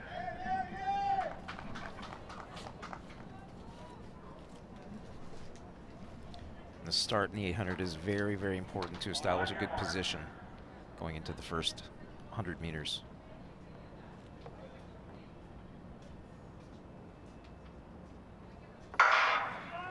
And they're away in the final of the men's 800 meters T53 wheelchair competition. And Brent Lakatos of Canada has made a good bend and bolted out to the lead here, trying to get in front of everybody as they go around the bend. Now they can collapse down to that inside rail as they head for the rail. Lakatos leading the way, being chased by Jean-Philippe Miranda. And Wes Wick is tucked right in behind Lakatos as they go through the bend after experiencing the teeth of that headwind down the back straight for the first time. And Lakatos has to be careful here. He's a pure sprinter. He doesn't want to stay up front for too long. He doesn't want to do too much of the work. Does not want to be the guy who sets the pace. Might the Canadians work as a team in this event? I think it looks like they're moving in to position themselves to do exactly that. They've got 2 wide now. We've got the last Canadian. Oh, we've got an accident down on the track. It looks like the Colombian veered off and was tossed out of his wheelchair as the race goes on. The Colombian Martinez is down and out of the race, but it continues back down the back straight into that headwind, and it is Brent Lakatos of Canada ahead of Wes Wick, the other Canadian, one of 3 Canadians in this field, and Miranda is outside in 4th place as they go through the bend for the final time.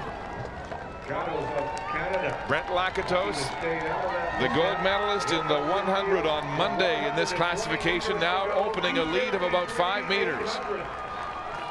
Lakatos with that great sprint quality, pumping hard now as he rolls to a 10-meter lead. Lakatos running away with this race, flying down the finish line, and he's first ahead of Fernandes da Silva of Brazil, and then Miranda of Canada 3rd for bronze, and Wes Wick fading to 4th. The 3 Canadians in the top 4, and escaping trouble in that mishap as the Colombian veered at the start of the bell lap and went down heavily out of his chair. And we see crashes in the wheelchair events often just after the bell, often involving athletes who may not be quite as experienced as some of the more experienced athletes in the field. This is a very, very technical part of the race where they're going into the turn. You can see the Canadians talking to each other. I think there's clearly a team, and that may have been the Canadian who caused that. It looked like Miranda bumped Martinez in that replay, and Martinez ejected from his wheelchair as we take another look at it right here. There was contact. So this is a very technical part of the race where you have to time you hit your compensator, the steering device that helps people go into the turn. That was definitely caused by the Canadian. Hit his compensator just a little too early and steered directly into the Colombian. So you can see Brent Lakato's very, very easy. His hands are coming up nice and high, good high elbows. He's fresh as a daisy, sprinting away from the rest of the field to claim victory here in the 800 meters in Toronto. Brent Lakatos with his second gold medal in as many competitions here at the Toronto 2015 Parapan Am Games, adding the 800 gold to his 100 crown. First time he's competed in Parapan Am competition. And this native of Montreal with a decorated record in competition, adding 2 more Parapan Am golds. But we'll have to look back and see if there will be a ruling on Jean-Philippe Miranda, who finished 3rd for the bronze, but it did look like there was contact there.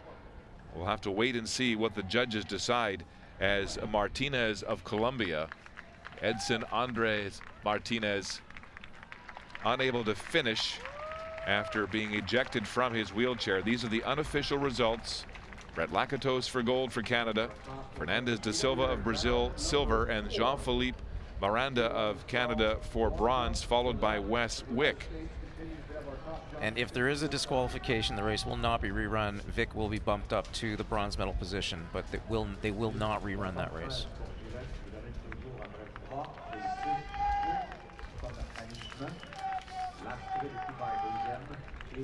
On the track now, the next men's wheelchair competition, semifinal number 1 in the 800 T54 class.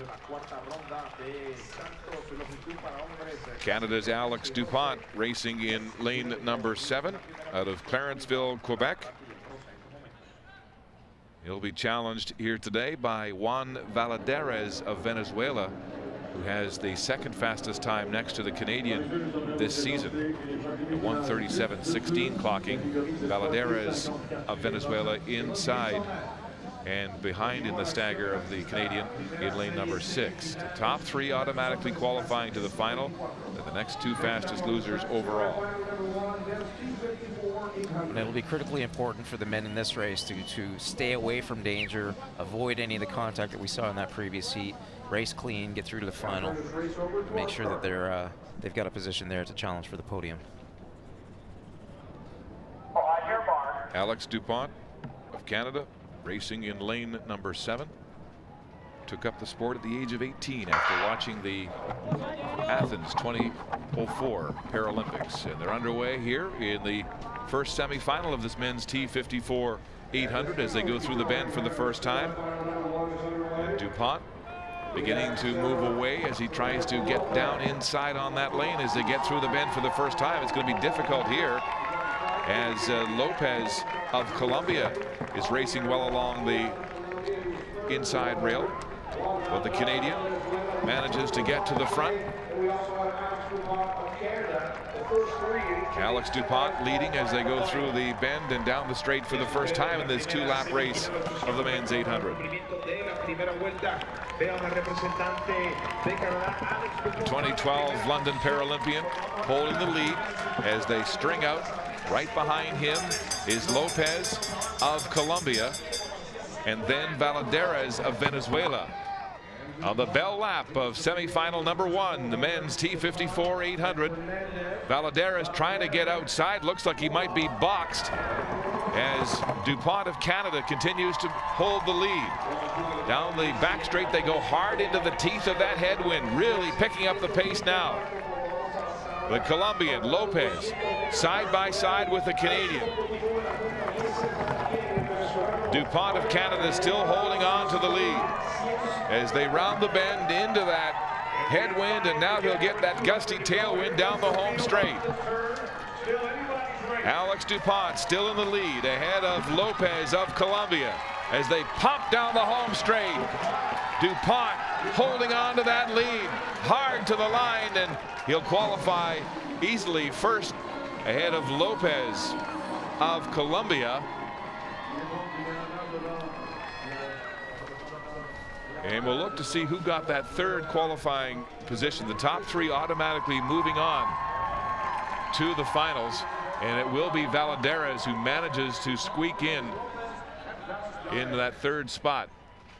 And this appeared to be a very, very close race, but tactically it was a perfect race by DuPont. He opened with a 54, which is barely over his training speed. Here we see him working his way to the front to establish control of the pack. He gets in front of the pack, and at this point he's in control of the race. He opens with a 54-second opening lap, and then he does a classic 800-meter strategy where he allows someone to come back up onto his shoulder and then just holds him there. And what he's doing by doing that is making the rest of the field go way out into lane 3 or 4 if they want to come past him. And here we see him in the final straight, just doing what he needs to stay in front. He's very relaxed, very in control, very comfortable. Great race by Alex DuPont. So Alex DuPont first at 1:47.36, a tenth of a second ahead of Ciro Moises Fernandez Lopez of Colombia at 1:47.46. And then 3/10 back in third, Juan Valadares of Venezuela. The top three moving on to the final.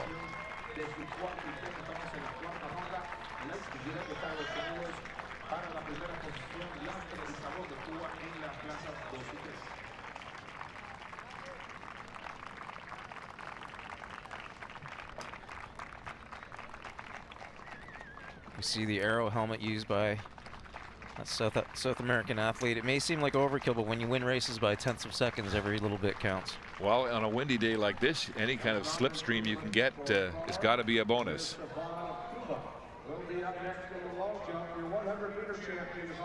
Unofficial results now for semifinal number 1. Canada's Alex DuPont first at 1:47.36 ahead of Lopez of Colombia and Valadares of Venezuela. Daniel Romanchuk of the USA fourth, and Javier Rojas Diaz of Colombia fifth. Top three automatically moving on.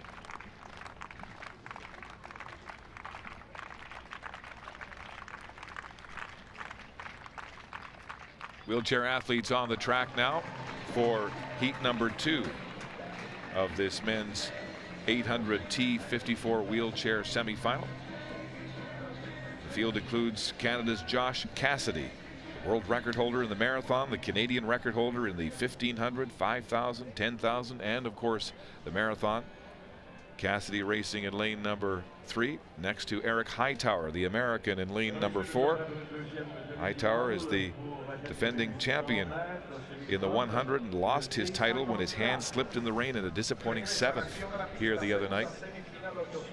He's racing in lane 4. Juan Cervantes of Mexico in 5, and James Senbetta of the USA in lane number 6. And we've definitely got 2 men in this field who have something to prove after our opening night in the rain. Josh Cassidy having to settle for silver in the 5,000 where he was favored to win, and Eric Hightower having a disastrous 100 meters where he had absolutely no grip between his gloves and his push rings. We're all set for semifinal number 2 in the men's 800 T54 wheelchair class.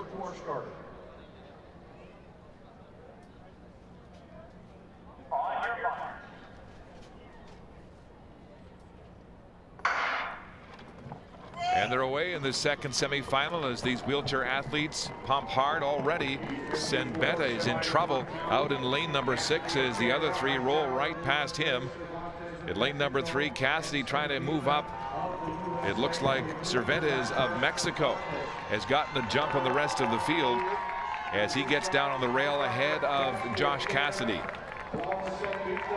Juan Cervantes of Mexico ahead of Cassidy and trailed by Eric Hightower of the United States. Now Senbetta gets back into this race after a tough opening bend.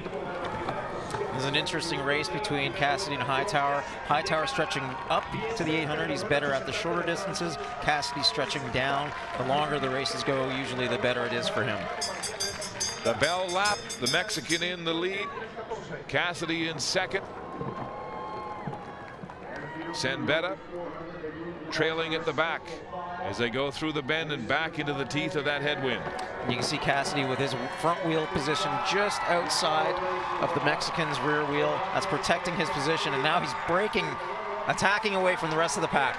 Josh Cassidy exploding, putting a surge into this race, right into that headwind as they go through the bend for the final time. Cassidy out front by half a wheelchair length as they come through the bend. And down the straight they come. Hightower now tucked in behind Cassidy, but Josh Cassidy opening a 5-meter lead as Hightower and Sembetta ease up. The top three automatically qualifying, led by the Canadian Cassidy. And the Mexican, who went out hard, pays a dear price as he's about 20 meters back at fourth in the second semifinal. Sembetta did a really good job to come back to qualify in third position. A bit of an odd place for Josh to attack position-wise on the track. Usually you attack either going into or coming out of a turn, but he may have been using the wind to his advantage. That's the other way you can attack into or coming out or with a tailwind, depending on which you're stronger doing. He's such a powerfully built athlete, has always tweaking his wheelchair, looking for any kind of advantage where it comes to weight and strength, and he found his form nicely here at this 800 distance. And his power is actually on the track is maybe not the power that's a detriment, but his size really is. You know, he's a bigger guy out there. Some of the smaller athletes have better accelerations, naturally better muscle to mass ratio. And here he goes, attacking on the turn and going past the Mexican athlete in a significant and definitive way. You know, Jeff, you and Josh are good friends, and you were telling me the other day that the two of you have this uncanny resemblance in terms of your life story. Oh, it's true, yeah. We're both redheads. We both compete in the same distances. We had the same type of cancer, same level of injury, and share a birthday, oddly enough. That's incredible. Well, Cassidy, who had that mishap in the 5,000 where his gloves actually came apart in that torrential rainstorm, and it really affected his ability to thrust in that psychedelic wheelchair on these gusty, dry conditions here today. Unofficially, he breezes to victory in this second semifinal, 142.67, ahead of Eric Hightower at 143.51 and James Sembetta at 143.92. The two Americans tucking into the top three as they all qualify automatically for the final.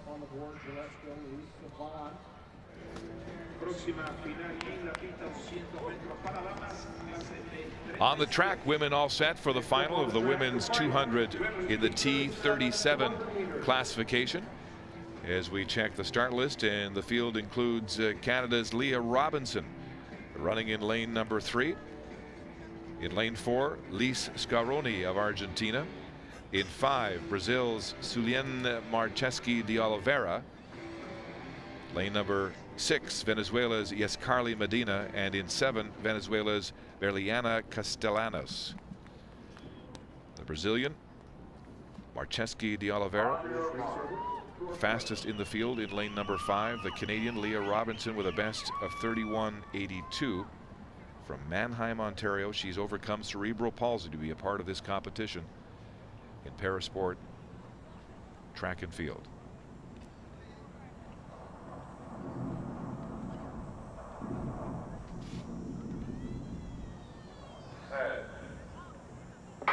Starter holding these athletes for an eternity, it seems. Now they're underway as they come through that headwind in the bend. The Canadian Robinson beginning to lose some ground here as Brazil's de Oliveira strides strongly.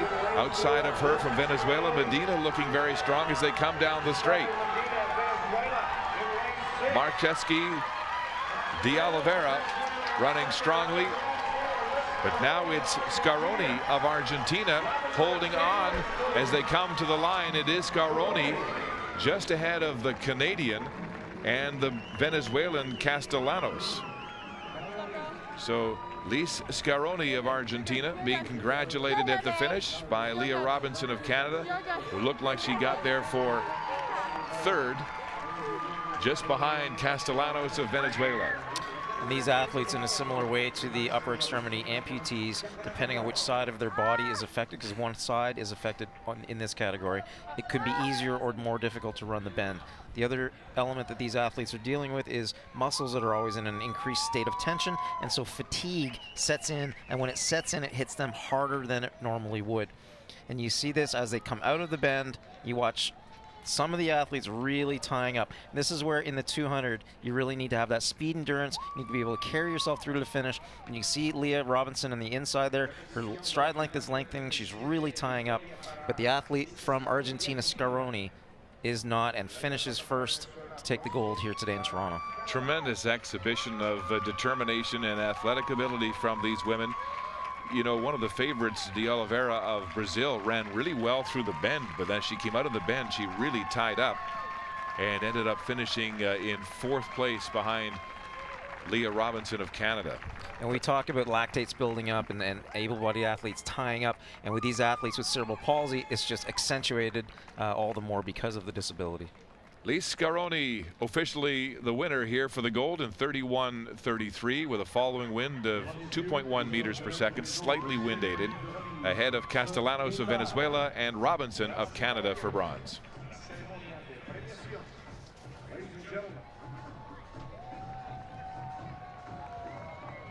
Now it's time for the victory ceremony in the women's 400 T54 final, as the United States dominated this event, capturing gold and silver. Hannah McFadden and Sherry Madsen. For the U.S., Canada's Deanne Waugh with the bronze medal.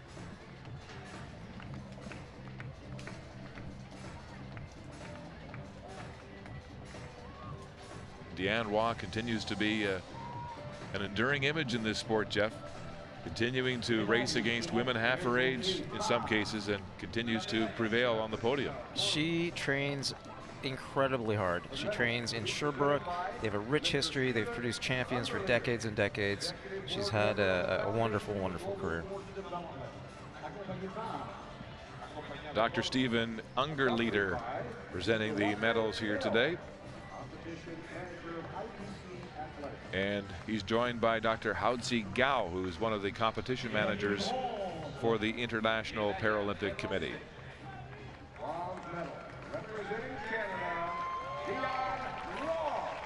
The bronze medal presented to Deanne Waugh, such a decorated wheelchair athlete.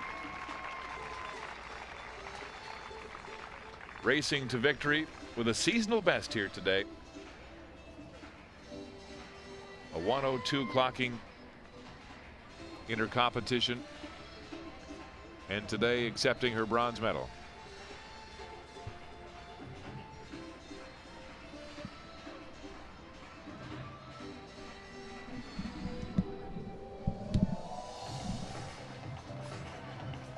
Deanne Waugh of Canada for bronze in the women's T54 400. The silver medalist, Sherry Madsen of the United States, finishing half a second ahead of Waugh in this final, a 1:01.51 clocking for silver.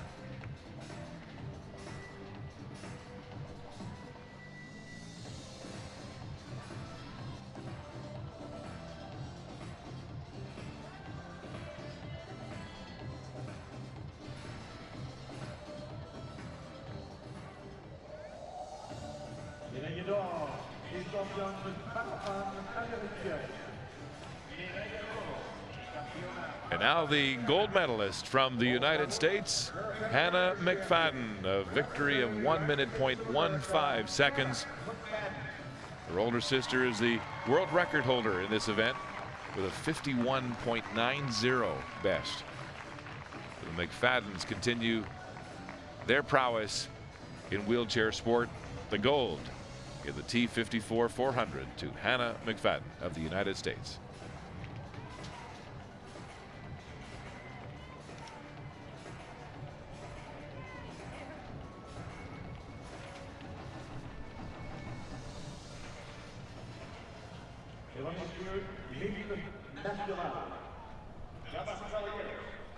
Now the national anthem of the United States of America. The national anthem of the United States of America.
The medalists in the women's T54 400.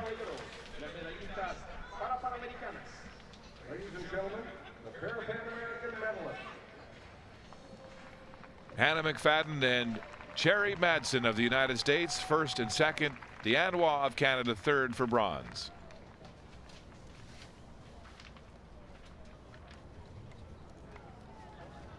Back to the field now in the women's discus throw final in the F11, F12 category for the visually impaired. And this is Yesenia Restrepo Munoz of Colombia, her second round attempt.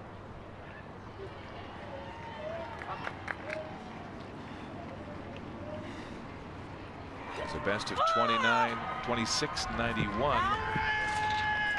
Oh, and this might be an improvement on her best this year for sure. Restrepo Munoz of Colombia. What a wonderful throw. She's generating all of that speed and power without the benefit of a spin, using all of the velocities entirely coming from the speed she can generate with her arm. The athletes in this competition are blind or have severe visual impairment, wearing the eye blocks. And look at that, 29.43. And that will move her up in the standings as we take a look at the competition through 3 rounds. And so the Colombian holding on to first place right now, halfway through this women's discus throw F11-12 final.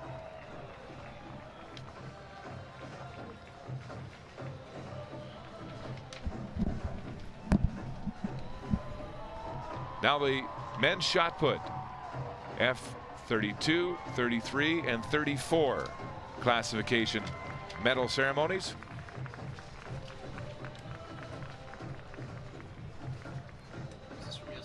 Many of these athletes compete in a seated position in wheelchairs.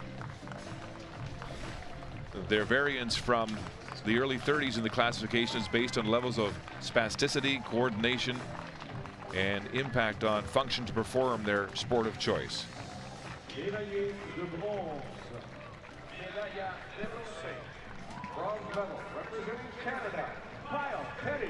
The bronze medal going to Canada's Kyle Petty, the Brampton, Ontario native who deals with cerebral palsy, adding the bronze here in Toronto to the gold he won in the shot put 8 years ago at the Rio Parapan Am Games.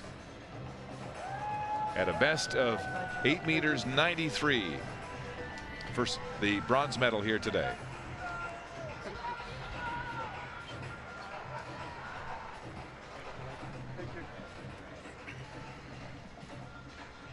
Kyle Petty of Brampton, Ontario, the bronze medalist in the men's shot put, F32, 33, 34. Silver medal representing Colombia, Mauricio Valencia. The silver medal to Colombia's Mauricio Valencia. The Paralympian who was 5th in London in 2012. accepting his silver medal here today.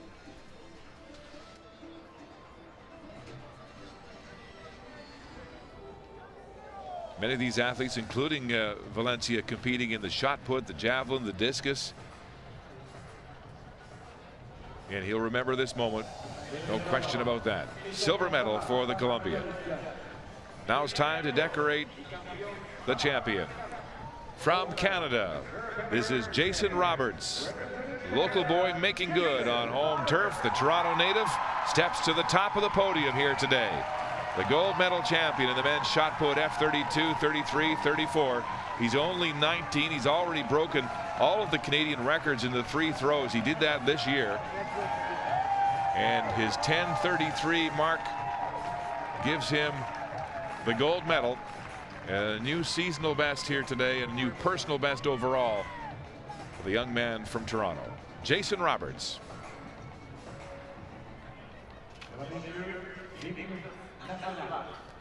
Now the national anthem of Canada.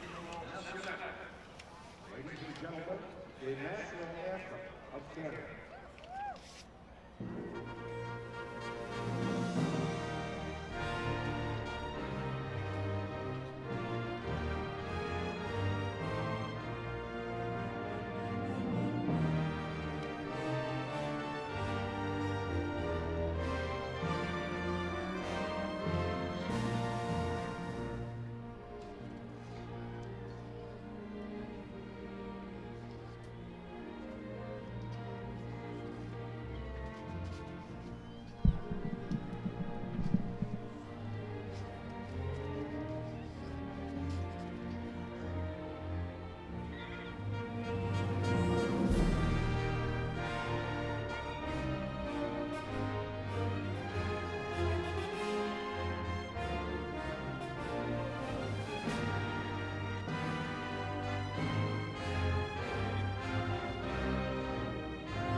A proud Jason Roberts from Toronto, Ontario, the 19-year-old capturing Parapan Am gold here in the men's shot put.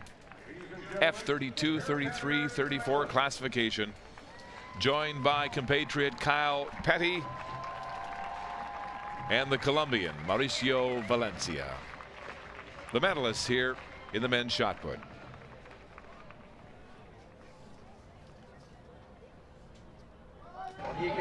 Back to the women's discus, F11-12. And this is Isabela Silva Campos of Brazil, currently in second place with a best of 28.79, her 4th round attempt. Her best this year, a new personal best of 30.20 meters. Listening to her guide now as she gets ready to find the sector without having any sight.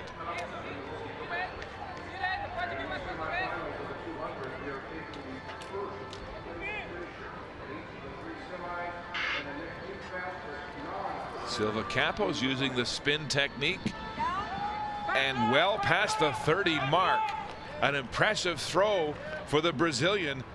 This most certainly will be a personal best for her. What an incredible performance. We saw her very, very deliberately take 2 steps back, position herself in the throwing circle, and using that spin technique, which is difficult for an able-bodied athlete with full vision.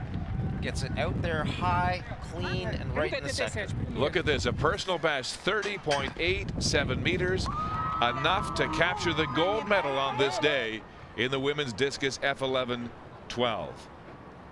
Now Canada's Ness Murby in her 6th and final round attempt. 29-year-old from Salt Spring Island, BC, was born in Melbourne, Australia. Needs a big throw here to get on the podium, and this might be good enough. Very close indeed. A nice throw, but not quite at the right angle of release. You can see she's very, very flat on her release. Needs to throw it into into a little bit higher up so that she can get a little bit more distance on it. Good speed on her arm, but just not quite the right angle. She was in a close battle with Romero of Argentina for third, and she's done it. 27.02 meters for Vanessa Murby of Canada. 27.02 and a bronze medal. Listen to the excitement in her voice. Ness Murby captures the bronze with a personal best here today. Restrepo Munoz of Colombia the silver with a personal best as well.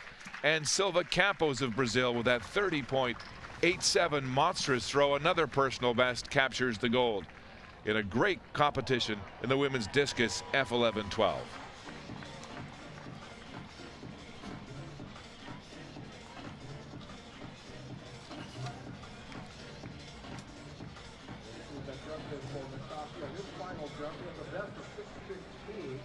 Here are the men now who will qualify for the final in the men's 800 T54.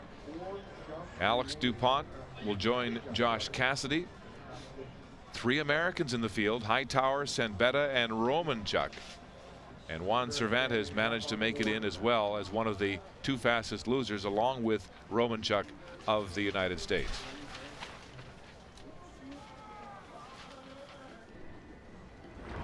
To the men's long jump T11-12 final, and this is Suriname's Beyonde Misasi and his 4th round attempt. Check that, his 6th round attempt, as Misasi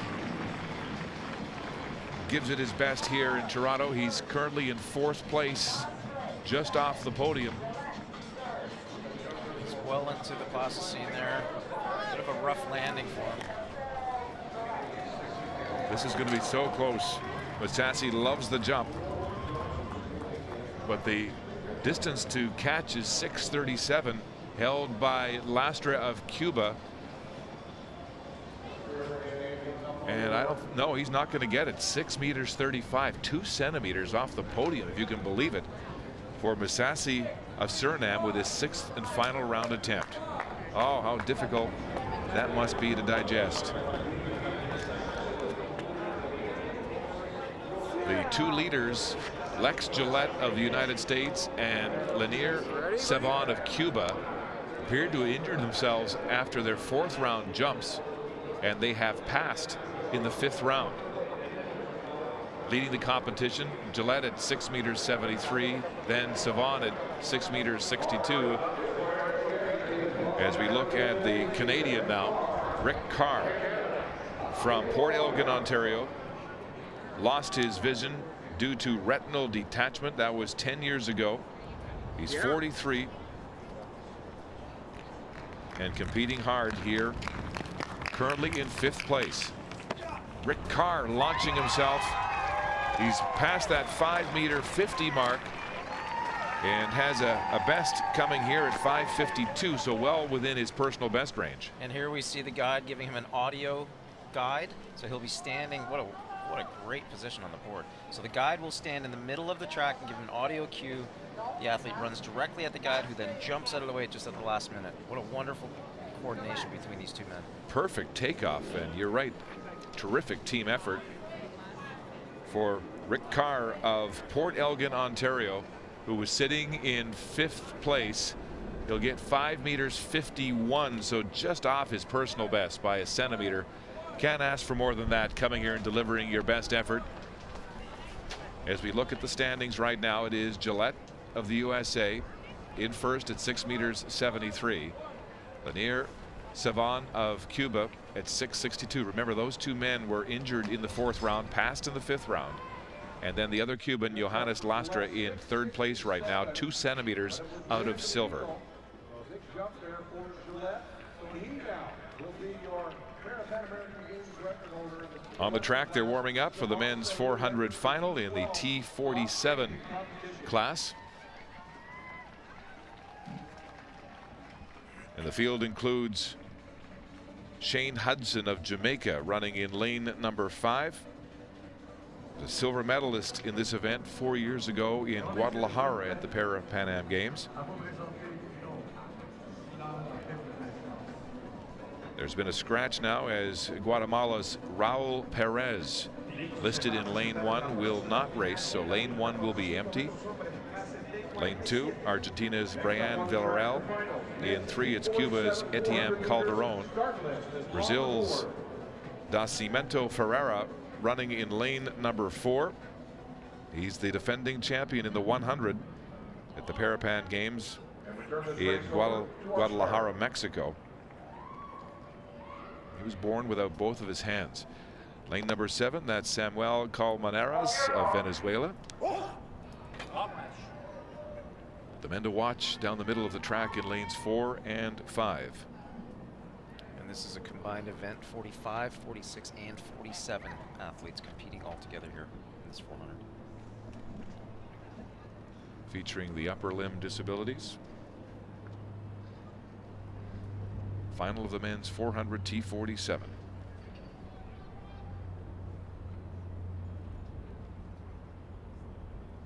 Nascimento of Brazil in 4, Hudson in 5 for Jamaica. And they're away cleanly. Calderon of Cuba running a good bend as he makes up the stagger down the back straight, running very smoothly. But now the Jamaican Hudson using his range, running hard right next to Nascimento Ferreira of Brazil. Those are the men favored to win this race as they go through the bend now. Hudson of Jamaica looking very strong. Calderon of Cuba running a good bend. But the Jamaican, Shane Hudson, has the lead as they come with that tailwind down the straight. Here comes the Cuban, Blanco. Blanco with those long limbs, driving and striding past the Jamaican. And at the line, it is Ernesto Blanco first. The tall, rangy athlete, using those great strides to his advantage with that following wind, a very gusty wind. 49.97 for Hudson in second, behind Blanco at 49.07. A new Parapan Am record for the Cuban. Hudson second for Jamaica at 49.97, and Calderon of Cuba third at 50.21. These gusty conditions, these windy conditions, absolutely not in the favor of the smaller athletes. So Nascimento really suffering on that back straight where the winds are gusting up to 60 kilometers an hour. These big men powering through that wind. Coming off this last bend, Nascimento just fading into the background, and Ernesto Blanco really taking over here. Hudson running really, really well. All of these men very, very close. And here we see Blanco finally taking over from Hudson, powering through. Hudson maybe tying up just a little bit at the end. These 400 meters are so punishing for these athletes. A very, very close finish for third and fourth, 2/100ths of a second separating Calderon from Colmenares. Ernesto Blanco of Cuba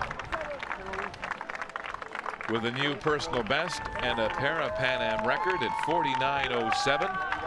Wins the gold medal as he handled that headwind on the back straight and then used the tailwind on the home straight to his advantage.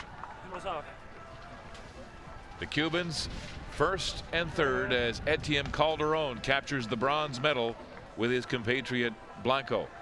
Shane Hudson of Jamaica captures the silver medal as the Caribbean nations flex their muscles here in the men's 400 T47 final. Ernesto Blanco first with a Parapan Am record, ahead of Shane Hudson of Jamaica. Cuba's Etienne Calderon third for the bronze. And Nascimento Ferreira went out hard down that back straight, but then faded as they came out of the break for home, and he faded to fifth.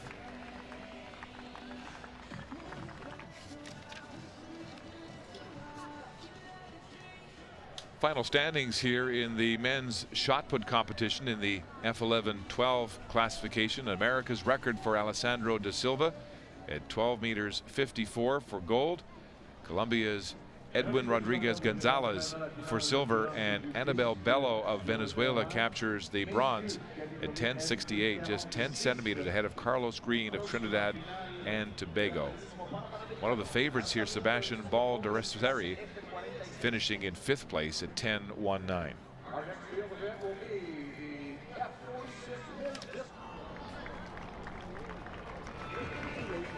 Semifinal number 1 in the women's 100 T53 classification for wheelchair athletes, and racing in lane number 7 of this first semifinal, Canada's Ilana Dupont from Clarenceville, Quebec, a bronze medalist in this event at the 2013 World Championships and at the 2008 Paralympics in Beijing. She is the Canadian record holder, racing in lane number 7.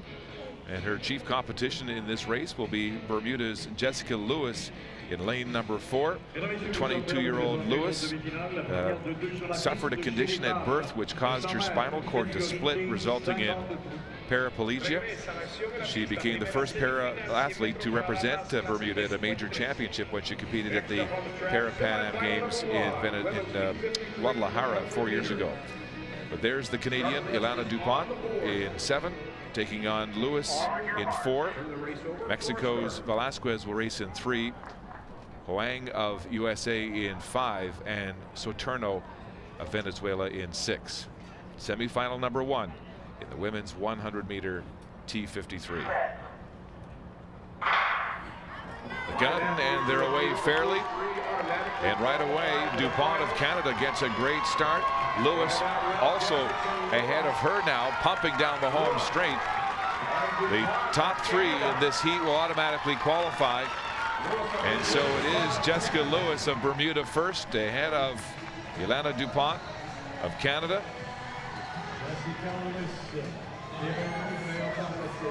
They will automatically qualify along with Lucero Vasquez of Mexico. Lewis using that tailwind to first at 16.85, followed about a second back by Dupont of Canada, and then Vasquez of Mexico. These athletes smiling, knowing they just had to make sure they were in the top 3, not expending too much energy here in the semifinals. That's right. This was all about qualifying. The start is so critical in this race, all 100 meters, but especially in the wheelchairs. You see Lewis jump out to a start, and this is really where she gains all of her advantage. From about the halfway point on, the 2 women race almost head-to-head.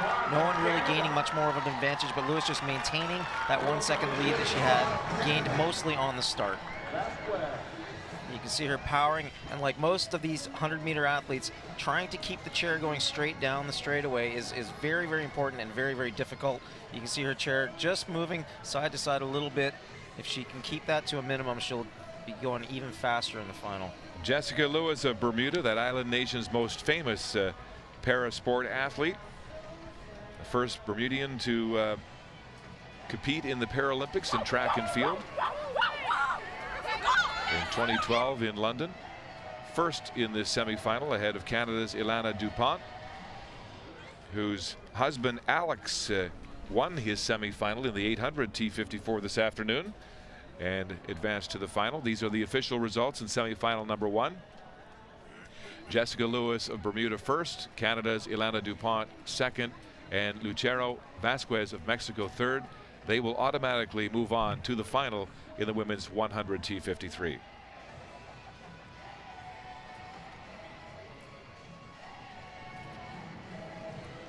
Semifinal number 2, the wheelchair athletes all set to go. Another Canadian in this field, Jessica Frotton, racing in lane number 3. Frotton from Regina, Saskatchewan, suffered a spinal cord injury in a car accident in 2009 and got into parasport competition in 2013 using a borrowed wheelchair from the Saskatchewan Wheelchair Sports Association. She's 27 and comes to Toronto with the best this year of 18:30. So Frotton of Canada in lane 3, Jessica Rogers of the USA next to her in 4, Jill Moore of the US in 5, and Evelyn Ancisco of Mexico racing in lane number 6.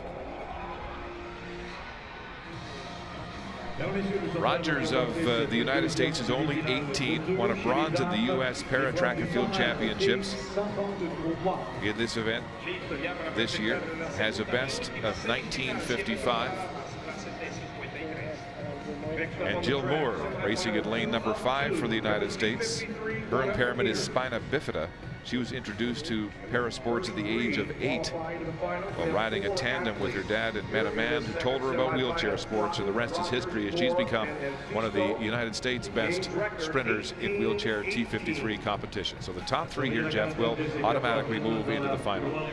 These athletes, as mentioned, the start is so important, critical in a technical, in terms of the technical aspect of it, is to put enough power into the push rings that you get a great start. But if you put too much power in, you'll do a wheelie and in fact take away from the speed that you're trying to generate. So it's critical to put in just enough power at just the right angle and not too much so that you can lose control of the chair and you either do a wheelie or, as we saw yesterday, lose control and either go to the left or to the right, potentially resulting in a lane violation. Jill Moore of the United States stretching those hands as they get ready to pump against Jessica Frotton of Canada, racing in 3, the fastest time in this field. 3 women of the 4 will qualify for the final. So as you mentioned, Jeff, this start critical. Once they get out, they'll know where they are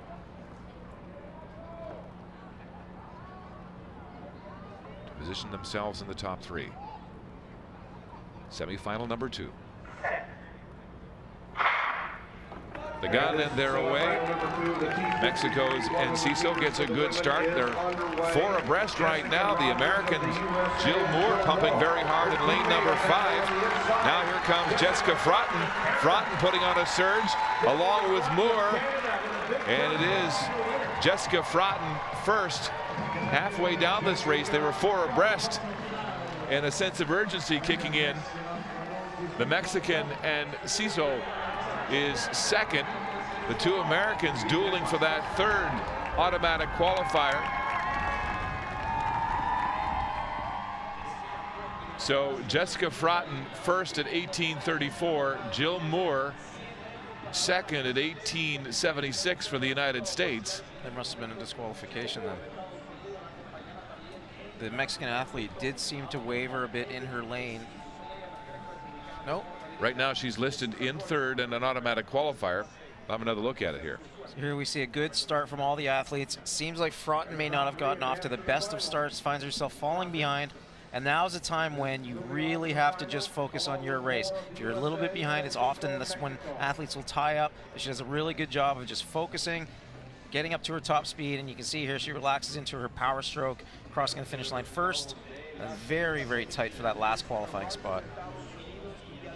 Nice high elbows, good movement, not too much rocking of the head. Very good, very nice race for Frotton.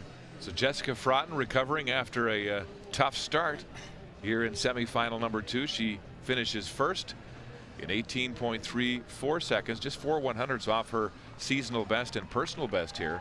So clearly with a good start, there's a much faster time in the hands of Jessica Frotton. Well, the tailwind will be to the advantage of athletes with a better top speed. Generally speaking, if you can start very well, the tailwind nullifies that, and so she really got up to her top speed and maintained it across the line, helped by that 4.0 tailwind.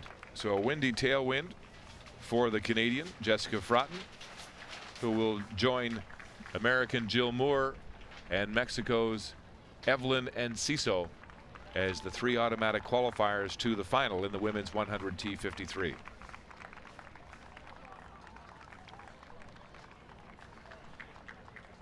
So these results right now are unofficial, as Jessica Rogers of the USA finishes outside of the top 3 and will have to hope to be among the 2 fastest losers to qualify into that final.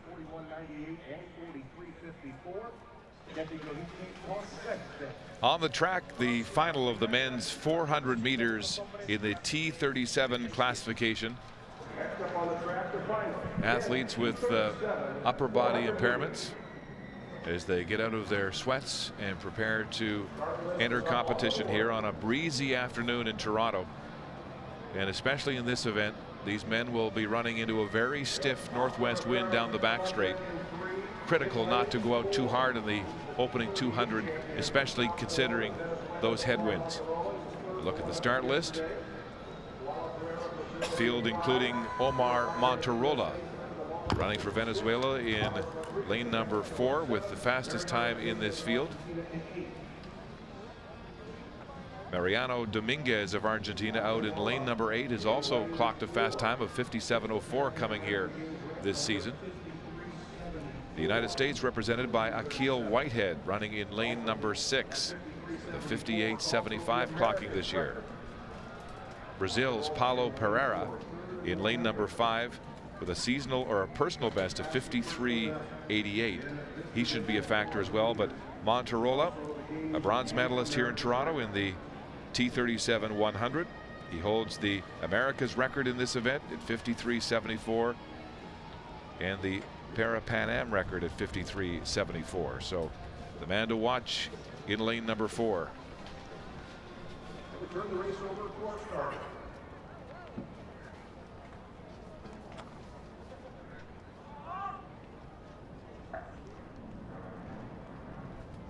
A 6-man field here in the men's 400 T37 final.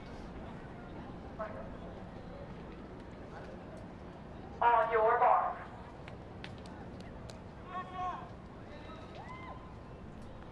Omar Monterola of Venezuela won 3 gold medals 4 years ago in Guadalajara at the Parapan Am Games, hoping to add more to his bronze in the 100 here in Toronto.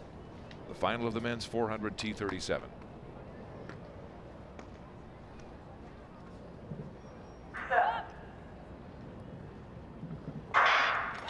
And they're away. Monterola looked like he was flinching, waiting for that gun, but gets away and runs a terrific first bend as he runs up on Pereira of Brazil. Monterola going out hard now down the back straight, running right by Pereira and Whitehead of the United States, taking it out hard in the first 200 meters, especially into that strong headwind as they hit the bend with 200 meters to go. Omar Monterola of Venezuela opening a strong lead through the bend, but coming back on him now, Pereira of Brazil. Pereira running a strong bend into the straight on the outside shoulder of the Venezuelan. Down the straight they come, a 2-man race for gold. Omar Monterola and Paulo Pereira. Pereira pulling up, Monterola tying up in the straight, and he's not going to hold on as the Brazilian Pereira streaks to victory. Monterola ran so hard in the opening 200, but couldn't hold his form as Pereira tracked him down coming out of the bend and does the jig here at the finish line. The victor, the gold medal for Brazil here in the men's 400 T37 final. Unbelievable that he had enough energy left to do a dance at the end. The 400 is such a painful race, and we saw Monterola go out incredibly hard in those first 200 meters. Looked just like a train getting up to speed. But sure enough, the smaller man, Pereira, comes through at the end with a tailwind victory for the gold medal here in Toronto. Monterola wincing in pain as he tied up. Look at him run down the back straight into the bend, and Pereira trailing him here, but Monterola clearly went out too hard in the first half of this race. And you can see Pereira here just keying off him. He's keeping him within, distance. He's just keeping that gap in where he thinks he can overcome it. And sure enough, in the finishing sprint, he just eases by. And you can see maybe the effects of the cerebral palsy. When these athletes get tired, their limbs, the fatigue hits them harder than it normally would. And he ties up very, very badly, Monterola does, right at the finish line. A victory for the man from Brazil who enjoys every second of it. Does he ever? Paulo Pereira, the 29-year-old Brazilian, dashing to victory in 55.46 seconds with terrific tactics here as he kept the big man from Venezuela and the favorite Omar Monterola in his sights and then reeled him in down the straight. And look at this, the Brazilian with enough energy to do the jig and celebrating his gold medal in Toronto. Pereira was just named to the Brazilian national team in 2010 and has quickly become one of their best athletes en route to the World Championships later this fall and of course the Rio Paralympics next year on Brazil turf. These are the results here with Pereira first at 55.46. Monterola tying up in agony, unable to hold his lead, second at 56.07. The seasonal best for Mariano Dominguez of Argentina, for the bronze medal at 56.78.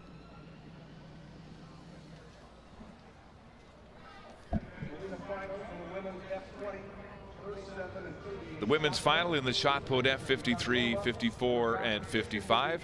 7 women entered in this event, including Pamela Lejean of Canada, the Halifax native, who has emerged as one of Canada's best throwers in the past few years. In a deep field here, including the Brazilian Rodrigues Gomez, Elizabeth Rodrigues Gomez, who we see here in her first attempt, comes into this competition with a personal best of 5 meters 76.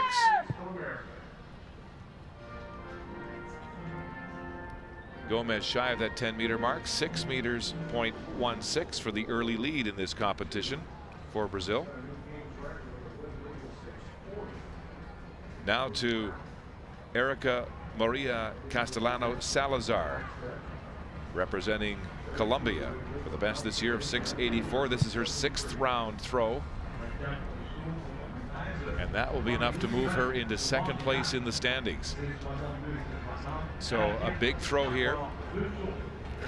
Her best 6.65. That coming in the 3rd round for the Colombian. And we'll catch up on the Canadian, Pamela Lejean, who's still to come in this competition. More medals to be presented here on day 3 of the athletics competition at the Toronto 2015 Parapan Am Games. The ceremony now for the women's discus throw, F11, F12. The medal ceremony for the women's F11, 12 discus. Ontario's provincial police leading the procession. And once again, Brazil leading the way, as they have in this athletics competition, on top of the podium, along with Canada's Ness Murby, who captured her bronze medal with a terrific series, including a personal best here today. 27.02 for Ness Murby, the Aussie transplant. But Brazil again on top of the podium. Silva Campos with an impressive performance, the only woman over 30 meters in this competition, ahead of Colombia's Yesenia Restrepo Munoz.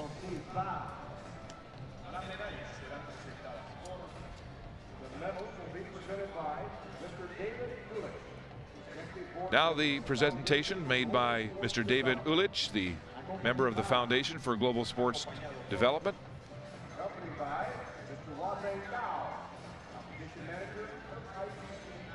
And Mr. Haozi Gao, who is a member of the International Paralympic Committee.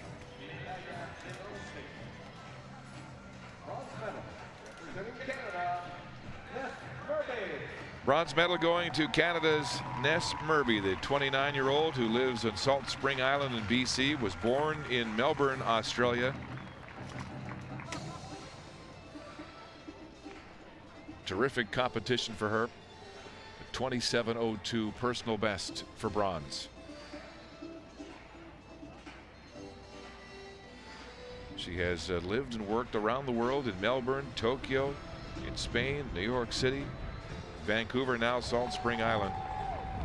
The Canadian record holder in the javelin did that after competing in the event for 4 months. Now a bronze medalist here at the discus at the Parapans. The silver medalist from Colombia, Yesenia Restrepo Munoz, with a best of 29.43 meters, a personal best as well, as all these women came to this competition in top form. This event for the visually impaired, as Restrepo Munoz accepts her silver medal.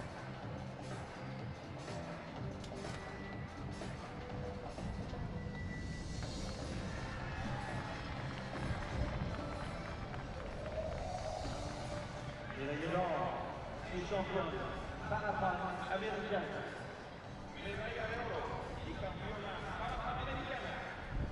Parapan Am champion in the women's discus throw, F11-12, from Brazil, Isabela Silva Campos. The 34-year-old who has dealt with her vision impairment, began to lose her sight at the age of 5 after contracting measles. Bronze medalist at the World Championships in 2013, and now the gold medalist at the Parapan Am Games here in Toronto.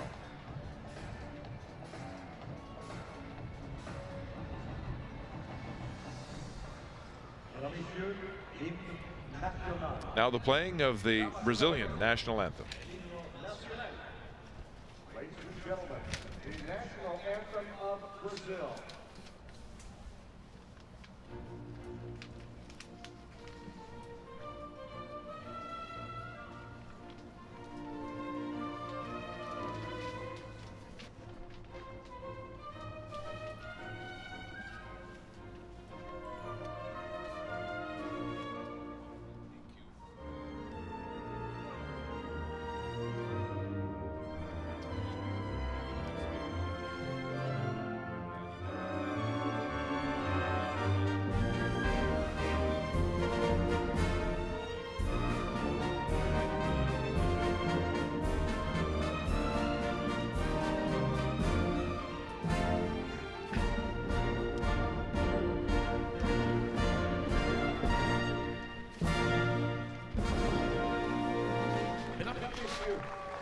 Medley, Parapan American Games. Damas y caballeros, las medallistas Parapan Americanas. Ladies and gentlemen, the Parapan American medalists. The medalists in the women's discus throw, F11-12. Silva Campos of Brazil for gold, Restrepo Munoz of Colombia for silver, and Ness Murby of Canada wins the bronze. Final results now in the men's long jump, T11, T12, as Lex Gillette, with a Parapan Am record 673, holds on to the gold ahead of Lanier Savon of Cuba with a Parapan Am record at 662. Amazing. Savon also managing to run in the 200 and qualify for the final while competing in this long jump. The two of them appeared to be injured after the 4th round, passed but held on to their positions. Johannes Lastra of Cuba winning the bronze.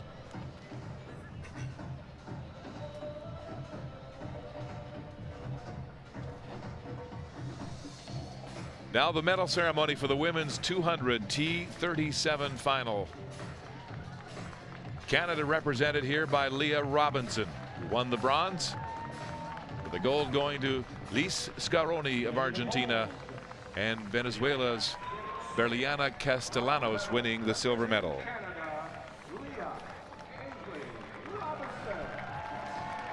Leah Robinson steps onto the podium for the bronze medal with a time of 31.94, missing the silver medal position by 8/100ths of a second.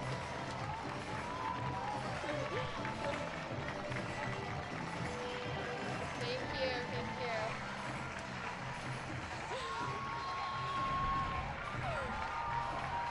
A glorious moment for Leah Robinson, the 21-year-old from Mannheim, Ontario. The silver medal to Berliana Castellanos of Venezuela. 24-year-old athlete with a 31.88 clocking for silver.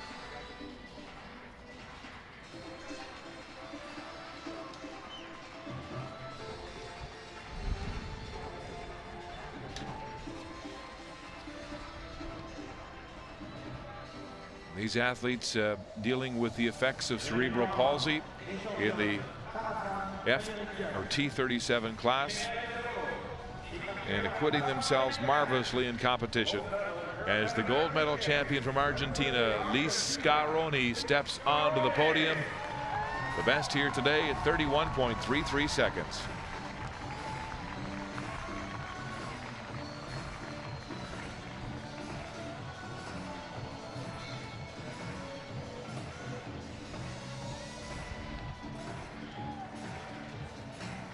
And impressive, Jeff, to watch these athletes dealing with the cerebral palsy and the spasms in their arms and down the sides of their body as they tie up, and when their strength is sapped at the end of the race, they still manage to hold their form and perform. Absolutely. Now the national anthem for Argentina. Anthem of Argentina.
Mesdames, Messieurs, vos médaillés Parapan American.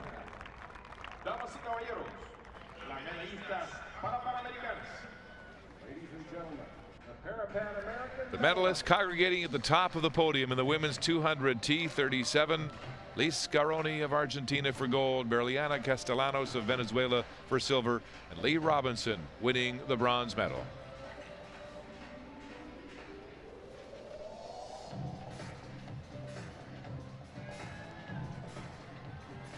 We now have official results from the semifinals in the women's 100-meter T53. So these are the athletes who will advance to the final. Jessica Lewis leading the way with the fastest time for Bermuda at 16:85. Two Canadians in the field, Ilana Dupont and Jessica Fratton, qualifying automatically along with Jill Moore of the United States, Lucero Vasquez of Mexico, and Evelyn Enciso of Mexico, Sorturno of Venezuela, and Rogers of the U.S. managing to get in as the two fastest losers.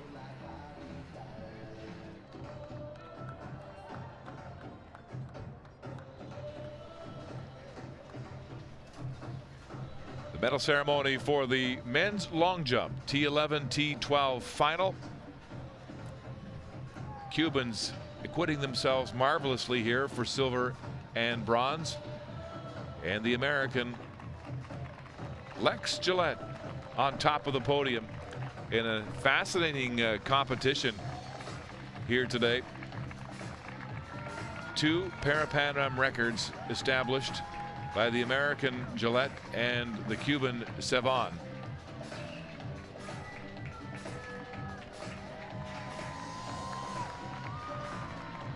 Using those gusty tailwinds to maximum effort. The bronze medal going to Cuba's Johannes Lastra with a 6.60 jump, his best coming in the second round.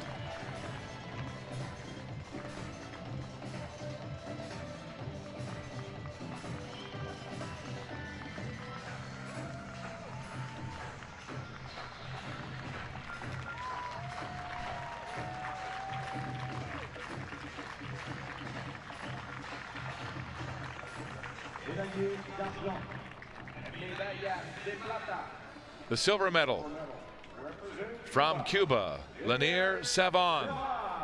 An amazing story here today as he slipped out in the middle of this long jump competition to win his semifinal in the T12 200, then came back and continued jumping, and in fact had his best jump in the fourth round, 6 meters 62,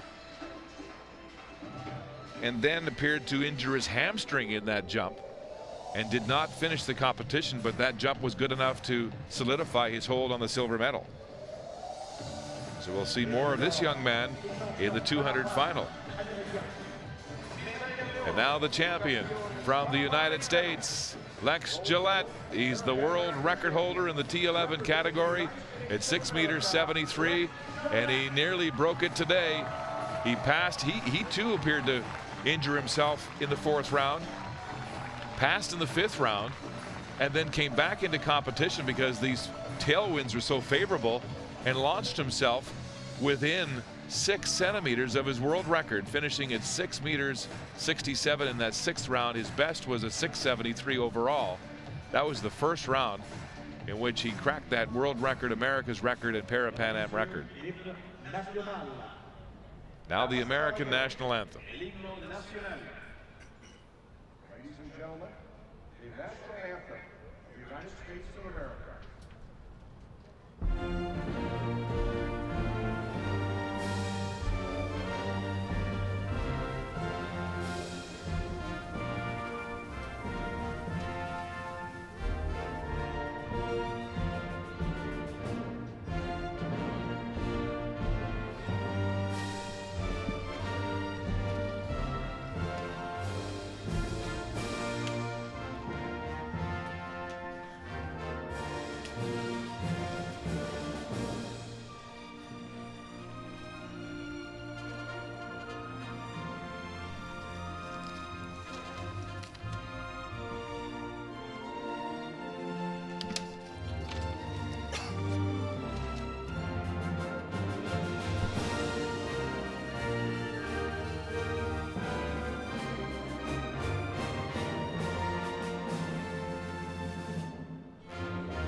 The long jump champions, the medalists here in Toronto in the men's T11, T12 long jump competition. Lex Gillette, the world record holder, first for gold.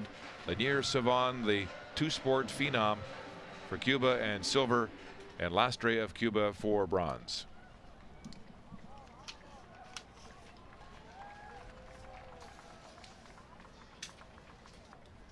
The men's 800 final of the T53, a disqualification coming after that mishap entering the bell lap of this race. And Jean-Philippe Miranda of Canada has been disqualified for cutting in and upsetting Martinez of Colombia right here just as they entered the bell lap. Miranda being disqualified under rule R18.4, overtaking an athlete. The overtaking athlete is responsible for ensuring full clearance before cutting in. Yeah, and I think there was a Canadian strategy of trying to go 3 wide. You can see Miranda starts to, use the turn, starts to go into the turn before the turn starts, ends up going into the other athlete and causing the crash.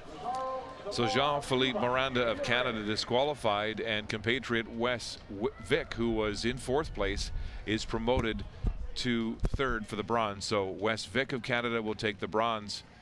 Fernandez de Silva, of course, the silver medalist, and Brent Lakatos of Canada, far and away the winner in the men's 800 T53 with the disqualification now of Jean-Philippe Miranda of Canada.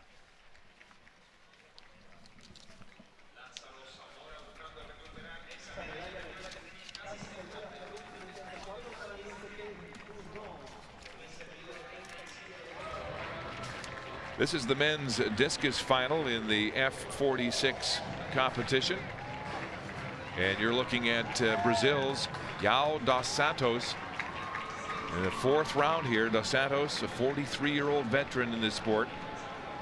The best this year, 42.24. Here in the 5th round. Oh, that's a beauty. Well past the 45-meter mark. His best in the 4th round was 45.83. And he had the lead. This is going to strengthen the Brazilian's hold on 1st place. Using a spin technique, generating most of the speed in that throw with his arm. Launches it right out into the middle of the sector on a great angle, straight into the teeth of that headwind too. These athletes in the F46 category, of course, with disabilities in their upper limbs. And the southpaw from Brazil, Dos Santos, in the 5th round here, strengthening his hold on 1st place with a terrific throw, 47.25 meters for João dos Santos. And so that's an America's record, and he puts a stranglehold on the gold here in the discus F46 final.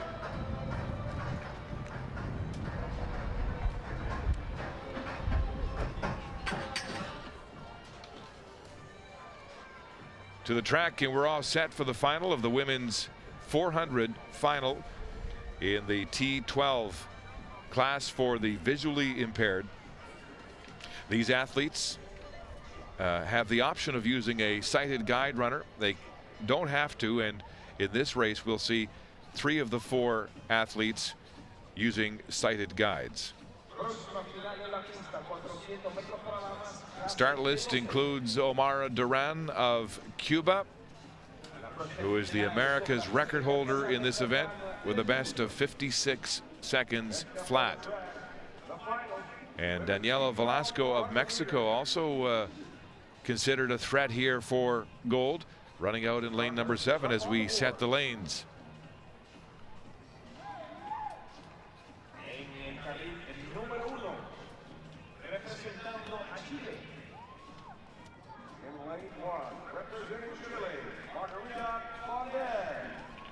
Running in lane number 1, Margarita Fondes Orellana of Chile with a best of 1 minute 05.05 seconds.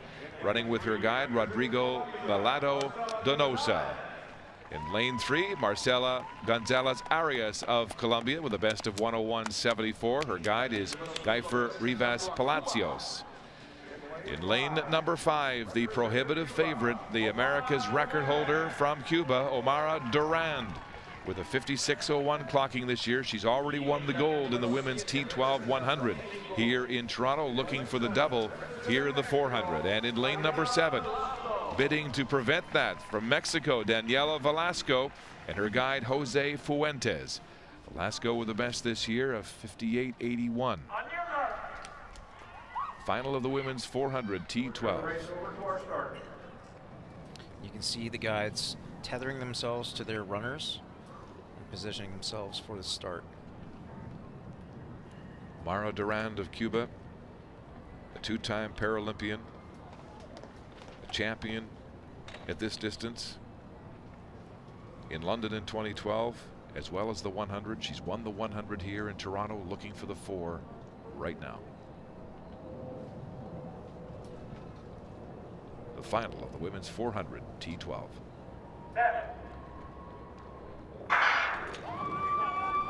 And a good start as they're away in this 400 final as they go through the bend and into that tough headwind.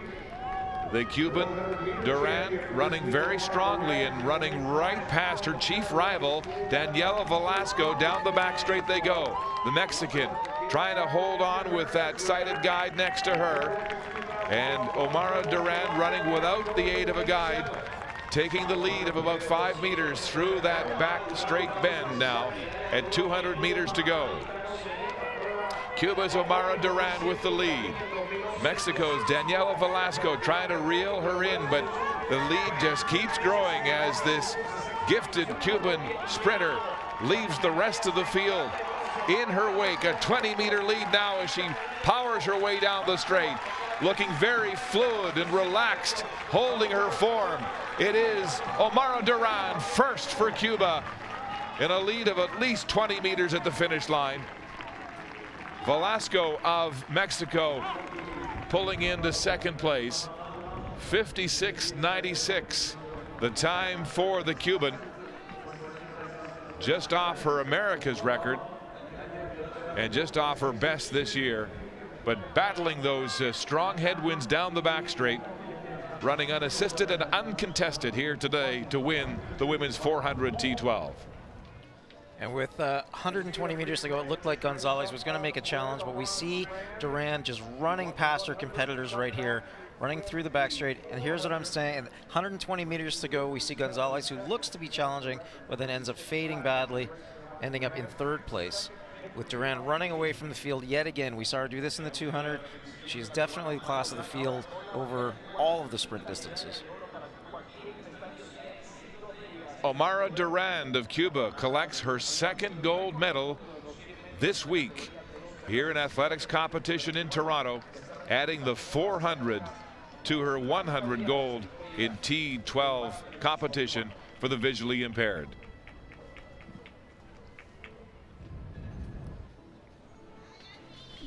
Here are the official results. Omara Duran first for Cuba at 56 94.96. The only woman in the field under 1 minute. Danielle Velasco of Mexico second at 1 minute, .91. Then Marcela Gonzalez Arias of Colombia for bronze at 102.03. And Faundez Orellana of Chile with a personal best here today, but fourth at 104.86.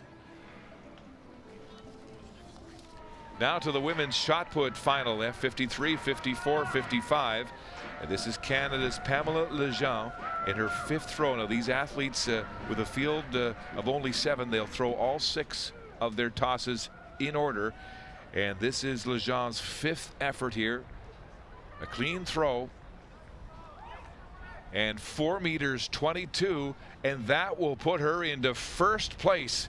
So Lejean of Canada capturing the gold medal with a Parapan Am record, 4 meters 22. And again, with 3 different classifications, even though her distance is shorter than the others behind her in second and third, it's a point system that takes into the classification of impairment to decide the champions.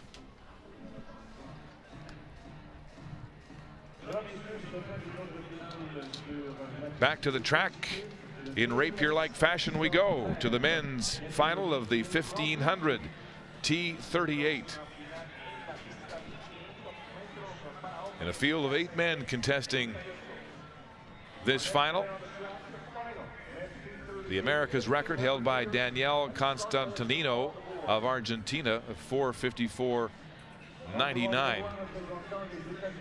As we set the lanes, running in lane number 1, Austin Handley of the United States. He's 20. His impairment, cerebral palsy, due to a stroke when he was in his mother's womb. It wasn't diagnosed until his senior year of high school. In lane number 2, there's Mitchell Chase of Canada. The 18-year-old competes at 400, 800, and 1,500 meters. This is his first international games. In lane number 3, representing Argentina, this is Mariano Dominguez, who has a best this year of 4:39.65. Lane number 4, Juan Carlos Medina Valencia of Colombia. He was 5th this week in Toronto in the T38 400. In lane number 5 from Venezuela, Ernesto Lopez. Lopez with a best time this year of 4:49.35. Puts him in a different area code with some of the top athletes in this field. From Mexico, running in lane number 6, Edgar Lomelli. Lomelli has a best of 4:56.96 in the 15. In lane number 7 from Nicaragua, this is Carlos Castillo. Castillo with a bronze medal already in his pocket in the T38 400 here in Toronto, lining up now at middle distance. And in lane number 8 from the Ivory Coast, it is, or sorry, the British Virgin Islands, it is Ivan Espinosa with a best of 5:32.10. To the field, led by the 2 men in lanes 1 and 2, Austin Handley of the U.S., a 4:27.54 this year, a new personal best, and Mitchell Chase of Canada, 4:30.62. These gusty conditions are sure to play a role in this race.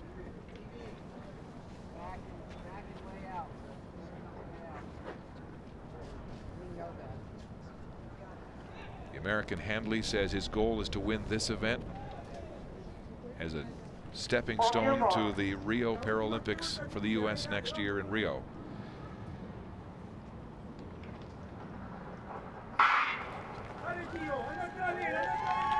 And they're underway in the final of the men's T38 1,500 meter as Handley, the American, goes to the rail up front ahead of Chase of Canada. The 18-year-old Mitchell Chase, who was the 2014 Ontario Para Cross Country champion.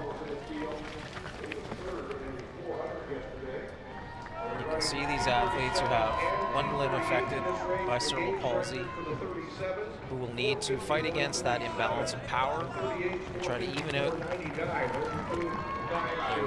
running style, try to keep their pace, try to keep their stride length even all things that are affected by the nature of their disability, all things that play against them as they fatigue. They come through the straight for the first time. The American Handley just ahead of the Canadian Chase. And the Colombian Medina Valencia trying to keep with the American and Canadian front runners as this pack begins to string out.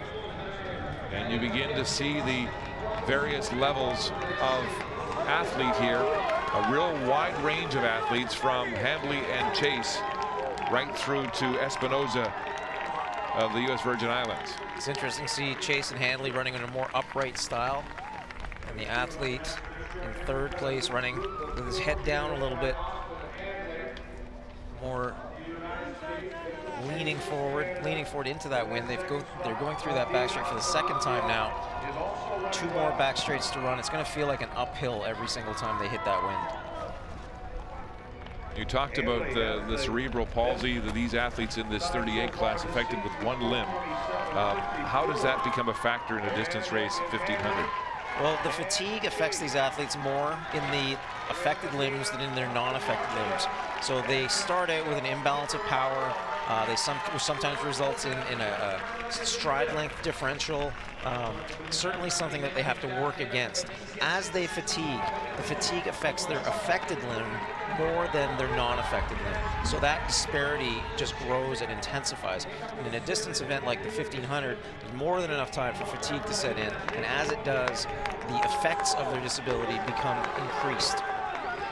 And how do those effects materialize? Are we talking spasms here, muscle spasms in the arm? I think the biggest for these athletes, I think the biggest effect will be the fatigue that sets in, that is increased because of the cerebral palsy. And that fatigue will result in one of their arms maybe not coming through quite as much as the other, which will affect their stride length, affects their balance, affects their ability to run the bend, affects their ability to stay in the straight, and especially will affect their ability to power through that headwind. 5 men breaking away now. The lead group of 3 gaining some separation.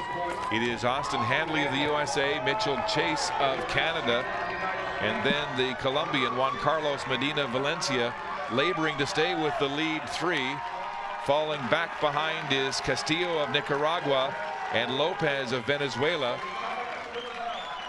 Lopez trying to hang on as we hit the bell lap, with the American Austin Handley in the lead.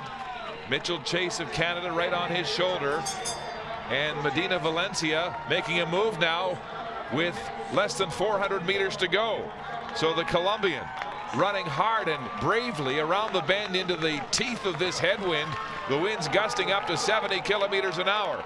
The American Handley and the Canadian Chase now making a move on Handley, as Mitchell Chase doesn't want to let the Colombian get too far ahead of him as they go down the back straight, the pace picking up into that headwind. The question is, will they pay a price with that effort through the back straight with 200 meters to go? The Canadian Mitchell Chase now with his kick running past the Colombia Medina Valencia. Mitchell Chase now moving into the lead, timing his kick for the last 120 meters. Down the straight he comes. Mitchell Chase of Canada with the lead. The American now trying to reel him in. Handley going past the Colombian, but he's left it too late, and he hasn't got enough gas. It's the Canadian Mitchell Chase striding to victory. A shoulder check, but nobody there as he wins the men's 1500 T38 in tremendous tactical form. And the Colombian athlete collapsing at the finish line. What a spectacular effort by those 3 front runners. An America's record for Mitchell Chase of Canada. Mitchell Chase looked fantastic throughout that whole race. Stayed on the shoulder of Handley for the majority of it. Went with the attack of Valencia and then passed him definitively on the last turn. Ran the home straight all alone. Still have 1 athlete yet to finish. That's Espinoza of the U.S. Virgin Islands, who was weaving and fading down the rail, but he manages to get through this 1500, falling into the arms of the American Austin Handley. And the Colombian Medina Valencia gutted and still prone on the track as he put that surge into the bend, the first bend of the final 400 meters, ran into first, but then was overtaken by Canada's Mitchell Chase, the 18-year-old in his first international games. And what a debut for him as he wins the gold medal in America's record time, 4:34.68. Very gutsy race by an 18-year-old. Here we see the attack here, by Valencia, and Chase responding, running right past the American, who had led for the most part. We'll see once he moves into the backstretch. Here's where Chase makes his move onto the Colombian, running right past him, making a very, very definitive move. This was a wonderful race by an 18-year-old. He stayed calm and collected through the entire race, showed a lot of maturity for a runner of his age. Just a little shoulder check, like you said, and spreads his arms in victory. 18-year-old Mitchell Chase, the Canadian, has a quick look left and right. There was nobody challenging his effort today as he ran away from the field, timing his kick perfectly through that final bend to victory. The unofficial results: Mitchell Chase of Canada first with the America's record, 4:34.68, ahead of the American Austin Handley and Colombia's Juan Carlos Medina Valencia.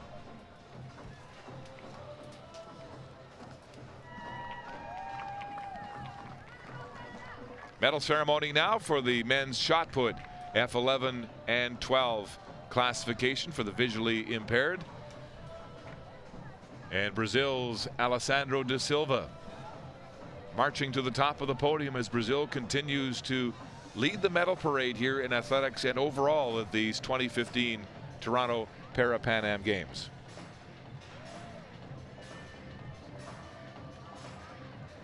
An America's record set in this shot put final by the Brazilian da Silva as he prevailed over Colombia's Gonzalez and Venezuela's Bello.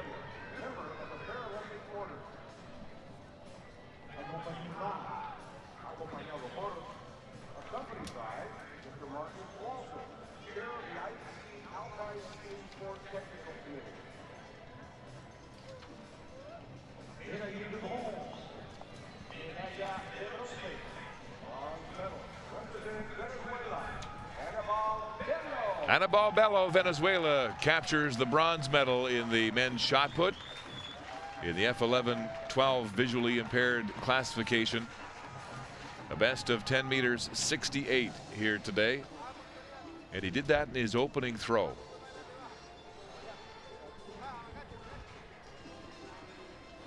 Bello, who's an accomplished javelin thrower, holding the America's record in that event. And he adds a bronze here in Toronto to the bronze he collected 4 years ago in Guadalajara at the 2011 Parapan American Games.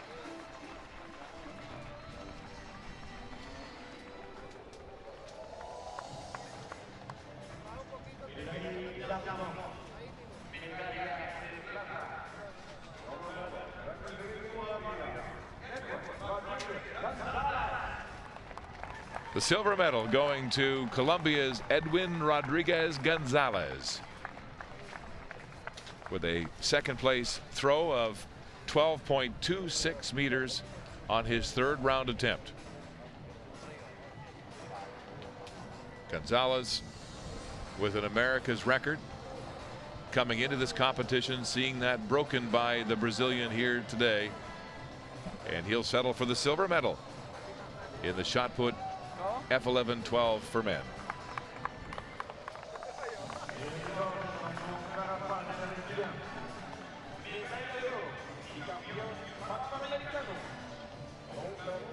And now the gold medal champion in the men's shot put, Alessandro da Silva. His second gold medal of these games, to go with the gold in the discus competition. He was fourth in the javelin here in Toronto, but double gold with a big man from Brazil, Alessandro da Silva, with a throw today of 12 meters 54 to set a new America's record and capture the top of the podium.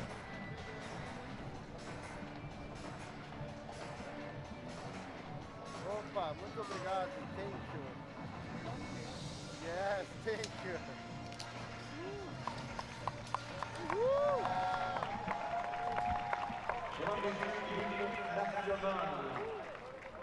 Now the national anthem for Brazil. Ladies and gentlemen, the national anthem of Brazil.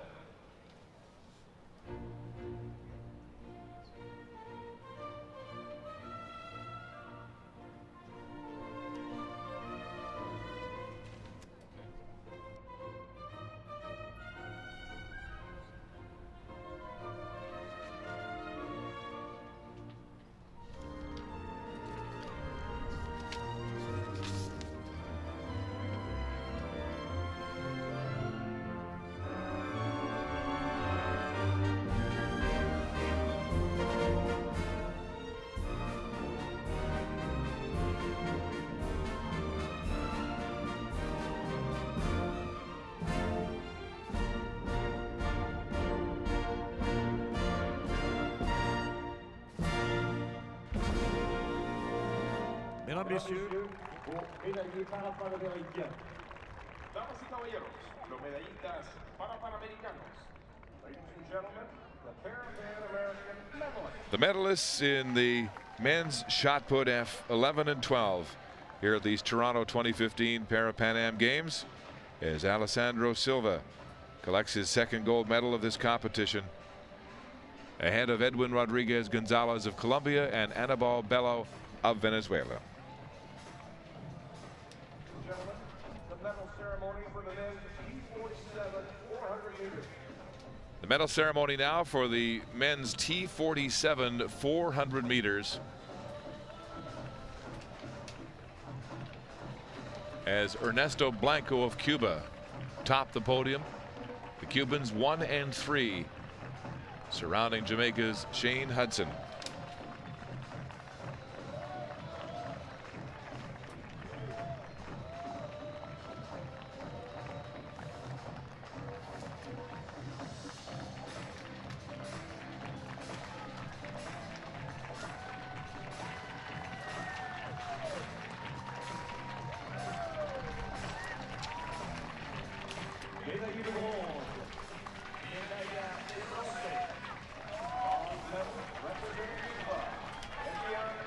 The bronze medal in the men's 400 T47 to Etienne Calderon of Cuba.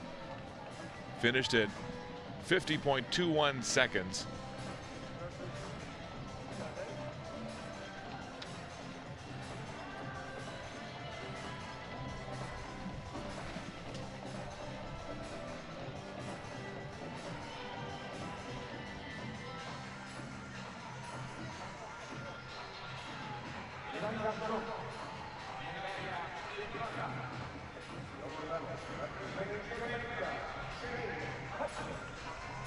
The silver medalist from Jamaica, 30-year-old Shane Hudson, captures his second silver medal in this event after winning silver in the T46 400 4 years ago at the Guadalajara Parapan Am Games in Mexico.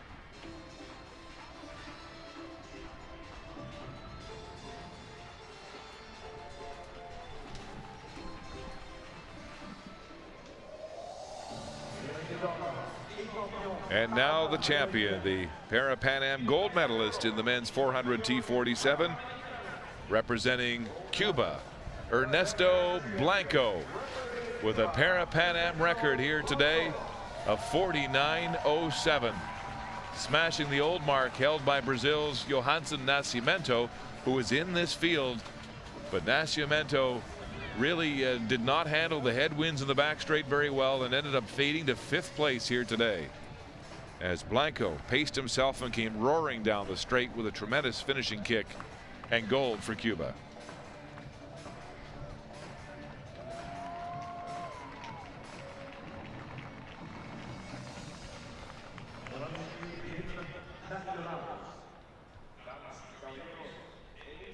And now the Cuban national anthem.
Mesdames, Messieurs, vos médaillés Parapan American Games.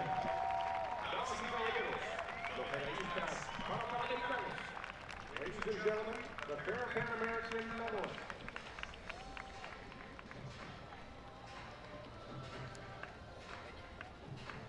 The Parapan Am medalists in the men's 400 T47 together on the podium. The gold medalist Ernesto Blanco of Cuba flashing a bright smile here today. All right, we are here at the ITC Athletic Stadium. Give it up, the men's 1500 meters champion, Mr. King, everyone. To the women's shot put final in the F20, 37, and 38 classifications.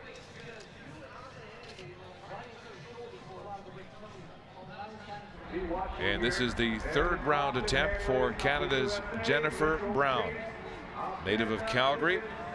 Her impairment is multiple sclerosis. A national champion in this event, as well as the discus in 2014, and a good-looking third throw. Brown went 9:35 on her first round, passed on the second, and 10 meters 42, and the lead for Jennifer Brown in the third round. And that is a new America's record for the Canadian. Jennifer Brown ahead of Renee Fosel, the other Canadian in the field. And Shirley Santos de Souza Coelho, the prohibitive favorite here for Brazil, currently in third place so far with a best of 10 meters 07. Now the medal ceremony for the men's 400 T37.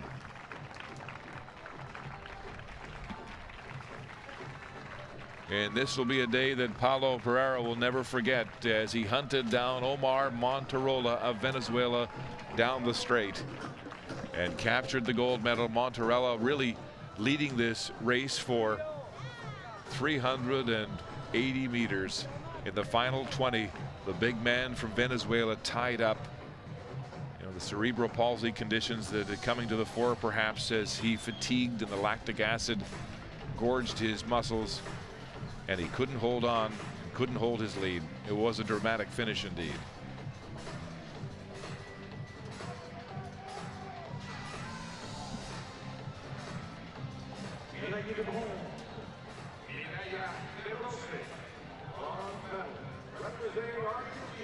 The bronze medal goes to Argentina's Mariano Dominguez, who ran to a seasonal best performance here today. His best this year, 56.78 seconds.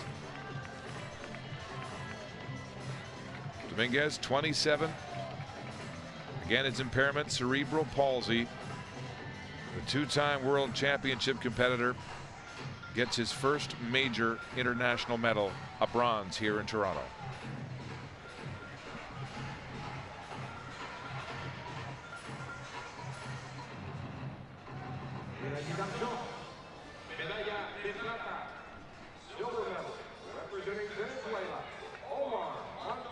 The silver medal to Venezuela's Omar Monterola. The big man adds the silver to go with the bronze he won in the T37 100 here in Toronto. He came into this race as the America's record holder with a best of 53.74, and it looked like he was going to run to victory from start to finish until the late stages when he tied up and there was nothing he could do, as he was passed in the final 20 meters by the champion from Brazil. And here he is, Paulo Pereira, the 29-year-old who made the Brazilian national team in 2010, and 5 years later he's now poised for greatness, winning the gold here at the Parapan Am Games, and looks to be in terrific form heading to the World Championships this fall and the Paralympics in Rio next year. And so a familiar sight here in the athletics competition as Brazil tops the podium again.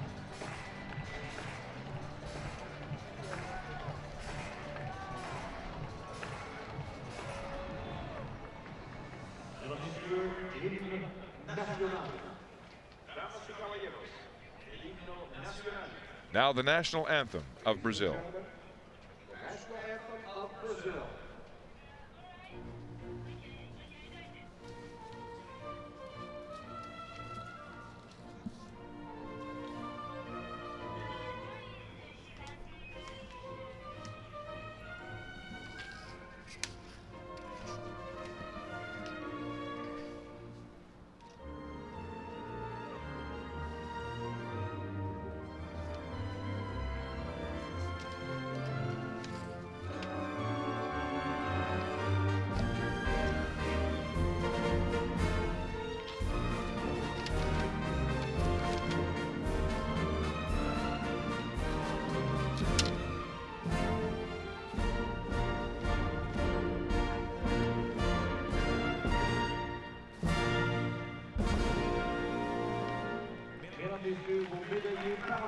The medalists in the men's 400 T37 final. Paulo Pereira of Brazil for gold, Omar Monterola of Venezuela for silver, and Argentina's Mariano Dominguez winning the bronze medal.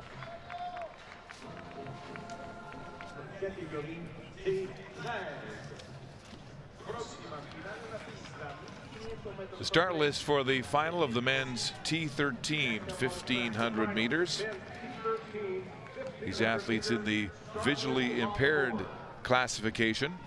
4 men to contest this final, including Canada's Guillaume Ouellette from Victoriaville, Quebec, starting in lane number 2, next to the Mexican Francisco Estrada. Estrada running in lane number 1 with the best this year of 4:02.66. These men do not need guides in the T13 classification.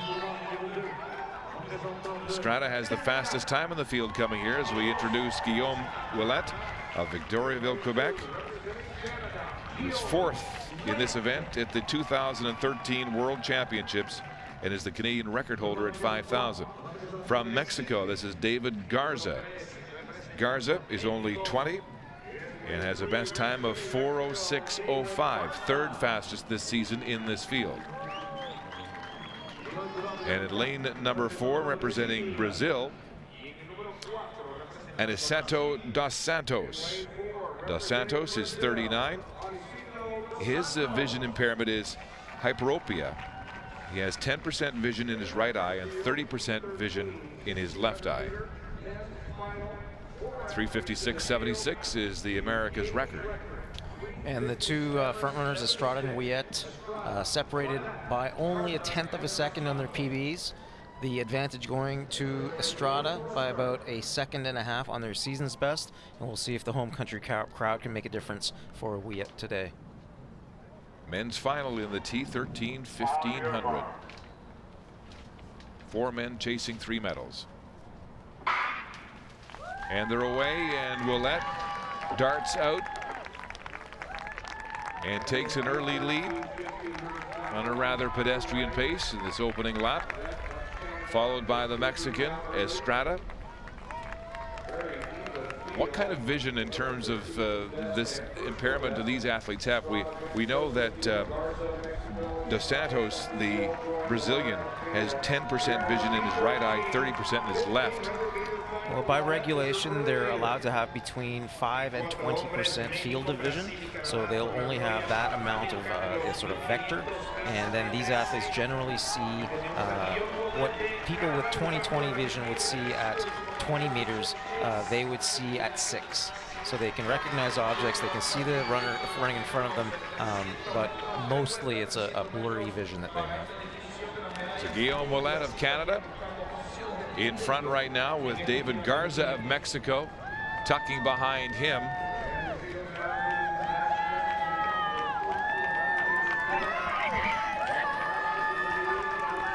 And a 1:09.54 first lap split, first 400-meter split. And the Brazilian there making a move through that bend and into the wind down the back straight.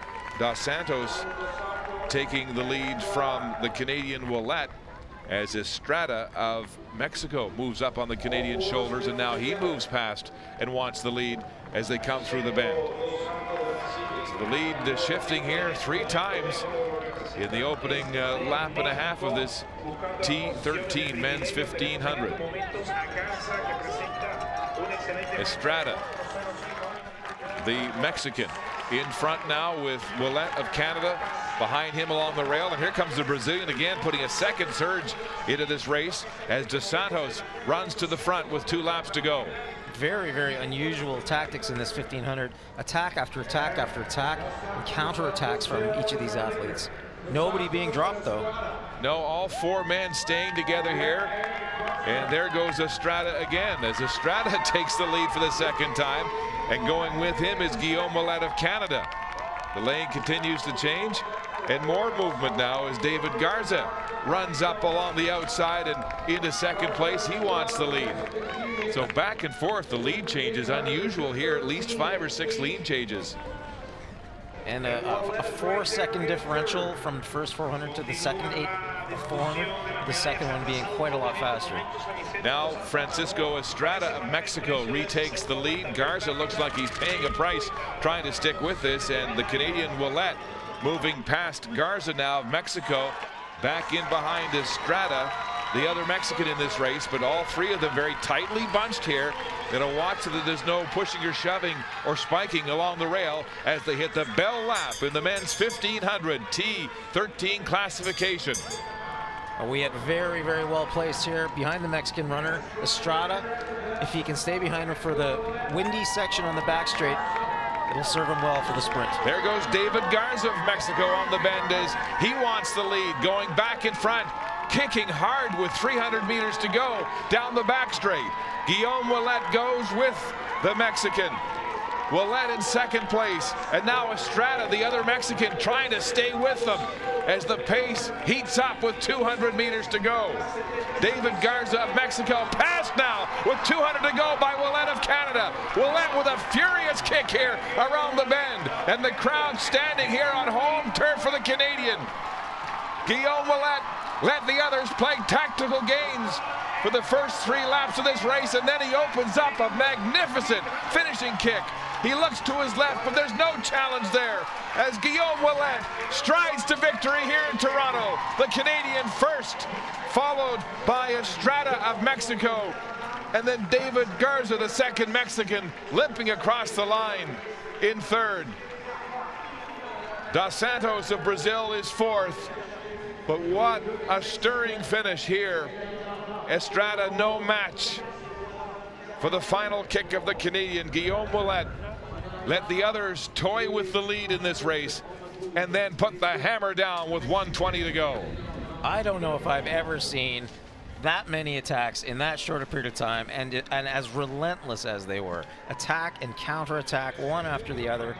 And the Mexicans maybe had a team strategy going there, but did not pay off at the end. What an exciting race. 4 men in this final, and they all took turns putting in surges and attacks to take the lead.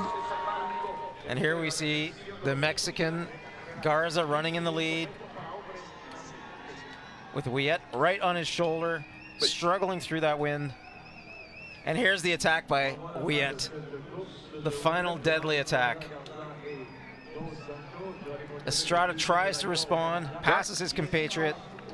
And Garza was so gutted he went on the rail and nearly fell off the track. And right here, Estrada makes one last final attempt, but just doesn't have it. You know, sometimes you say the toughest guy wins. They were all the toughest guy in this race. Ouellette had a little bit more in the tank at the finish, but man, what an exciting race. An arms spread in victory, a well-deserved one for Guillaume Ouellette today.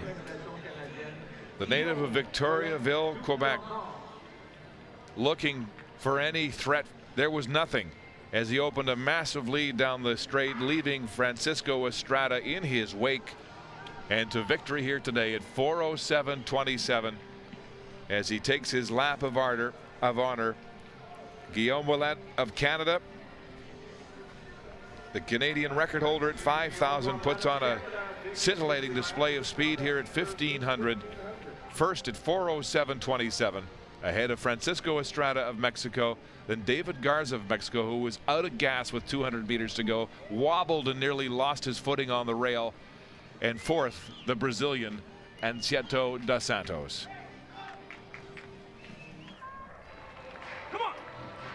Sixth round attempt now for big Kenneth Trudgeon of Canada, the London, Ontario native.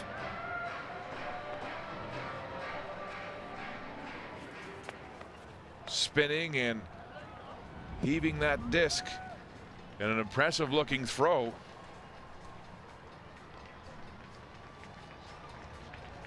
Trudgeon had gone 36.07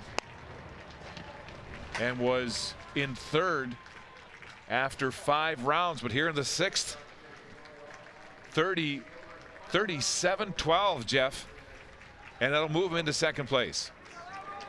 Very, very nice speed, good spin action on it, and you can see when he released the discus, it floated out there, spinning really nicely, not wobbling at all. Really nice throw. This is Cuba's Lazaro Zamora Zamora had lost that second place position after the throw by Trudgeon, so he's in for his 6th and final throw here, currently sitting in 3rd place. Zamora with the spin. Oh, that's a beautiful looking throw. And that's over 37 meters. You could hear him chuckle. He knows this is a good one. Zamora coming in with a 36.59, and that's a massive personal best for him. Again, really, really nice speed. Spins very nicely, and he knows as soon as it leaves his hand. Look at the spin on that. Doesn't wobble even a little bit.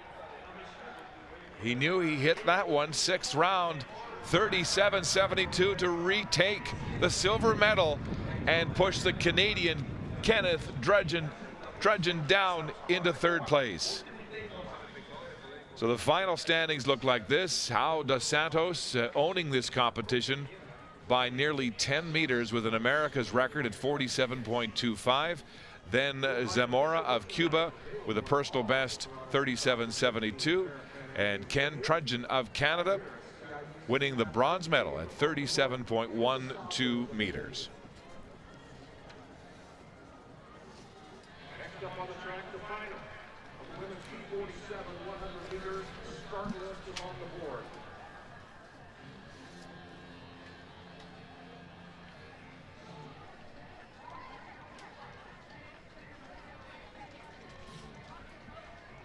Sur le couloir numéro 1, représentant l'Argentine. We're all set for the final of the women's 100 in the T47 class. As we set the lanes, in lane 1 from Argentina, Antonella Urso. The best this year of 14.54. Lane number 2 from Argentina as well, Margarita Vega has a personal best of 14.01. Next to her in lane number 3, the prohibitive favorite, Cuba's Unitas Castillo, the world record holder and Cuba's 5-time Paralympic champion and defending champion in this event. In lane number 4 from Brazil, Teresina de Jesus Correa dos Santos. Dos Santos for Brazil in lane number 4. In lane 5, representing the United States, this is Amy Watt, the 17-year-old who was born without her lower left arm. Amy Watt has a best of 13.09 this year, a new personal best. In lane number 6, one of the Brazilian favorites, this is Sheila Finder. She won silver in the T46 100 in Guadalajara 4 years ago. In lane number 7 from Chile, Amanda Cherna Gamboa with a best of 14.27 this year. And in lane number 8 from the United States, another young American, 19-year-old Jasmine Rowe, who was born with no muscles in her right arm and has limited motion in both arms. Rowe with a best of 13.47 running in lane number 8. These athletes will all need to make sure that they get absolutely rock solid starting positions. We saw a couple of disqualifications yesterday in a semifinal with athletes falling over or leaving a little too early due to not being as stable enough as they should have been in the blocks. Finder, the 2-time Paralympian, running in lane number 6 for Brazil.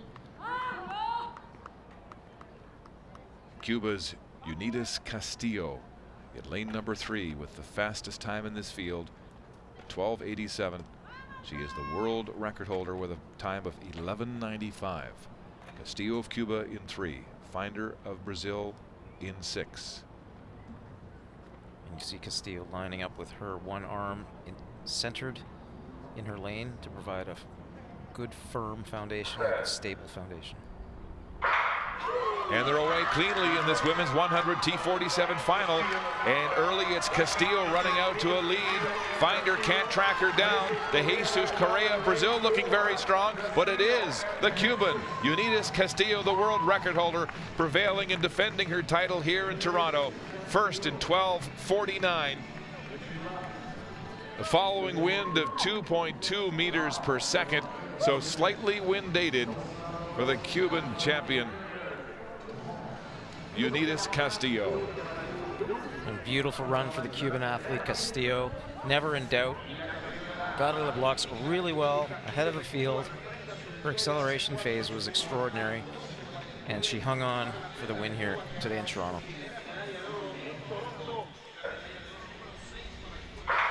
No movement on the line, a clean start. Castillo well out in front.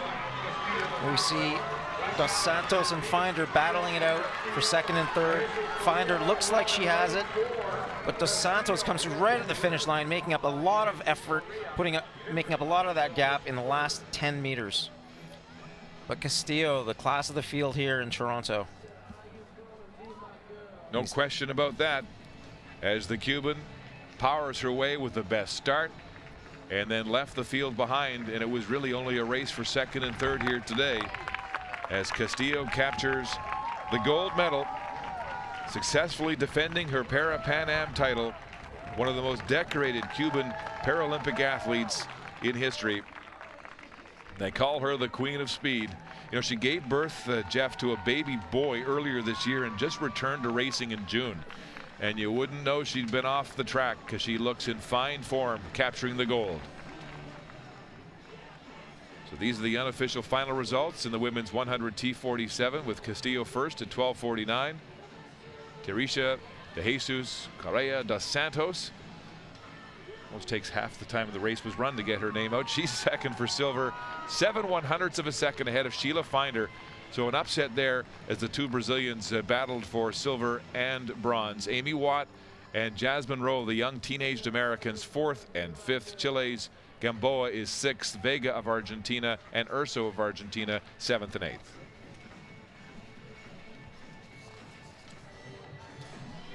Earlier today in the men's T53 800 final, there was this crash with 1 lap to go as the Canadian Jean-Philippe Miranda cut in and knocked down the Colombian Cerramento. You can see right there, he edges in, they touch wheels, and as soon as those tires touch it, rubber to rubber contact, you're almost guaranteed to crash. Now, Jean-Philippe Miranda was disqualified, and Wes Vick, the third Canadian in this race, was promoted to the bronze. But we now understand they're going to rerun this race tomorrow at 3:40 Eastern time. And the only reason they would do that is if they had judged that a Canadian had impeded another competitor to advantage his countrymen. And so they must have judged that Miranda tried to do that or did that, whether it was intentional or not, to try to advantage another Canadian. All right, so from controversy to a rerun of the men's T53 800, we'll have that for you tomorrow here at the Toronto 2015 Parapan Am Games. Right now, medal ceremony underway for the men's 1500 T38, and what a thrilling race this turned out to be.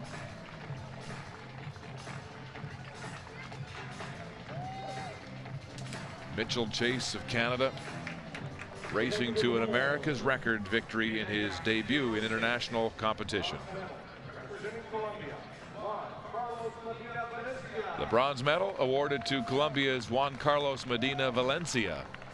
Had a personal best here today in Toronto at 4 minutes 38.13 seconds.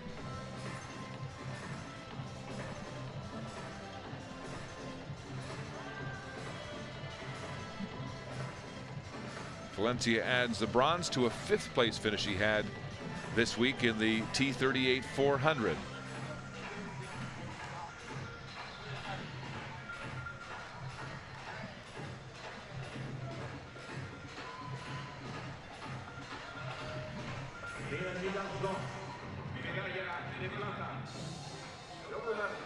Representing the United States of America, Austin Handley. Austin Handley of the USA wins the silver medal. The 20-year-old, an amazing story. He has cerebral palsy, and that was due to a stroke in utero. And it wasn't diagnosed until his senior year of high school. And here he is at the age of 20, capturing a silver medal. His goal, he says, is to win the world title one day and compete in Rio next year at the Paralympics. Austin Handley of the United States, silver in the men's 1500 T38. And here's a young man with a very bright future in international competition. Mitchell Chase of Canada from Pickering, Ontario.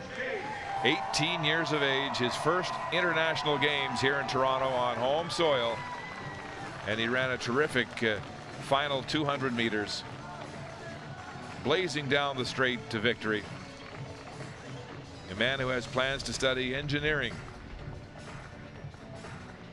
Cross-country para-sport athlete last year, and now hitting the track with enormous success, winning the gold medal for Canada in the men's 1500 T38. Now the Canadian national anthem. Ladies and gentlemen, the national anthem of Canada.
Mesdames, Messieurs, vos médaillés Parapan American. Mitchell Chase of Canada on top of the podium here. The gold medalist in the men's 1500 T38. A spectacular evening for the 18-year-old from Pickering as he tops the podium in his first major international games.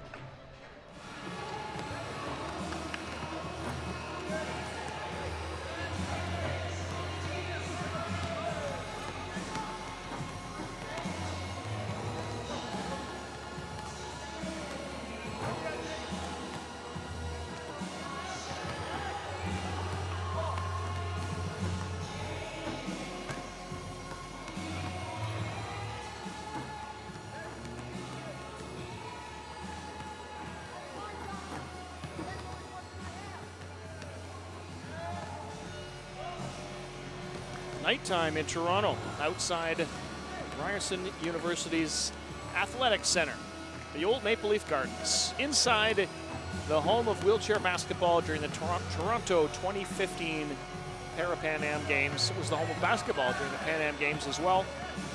We've got a quarterfinal matchup coming against Team USA and Team Venezuela. Rob Snook alongside Marnie Abbott-Peter, three-time Paralympic gold medalist in wheelchair basketball. This is the final quarterfinal to be decided. We've already today had Argentina winning over Colombia, Brazil winning over Mexico, Canada just finishing off its matchup against Puerto Rico.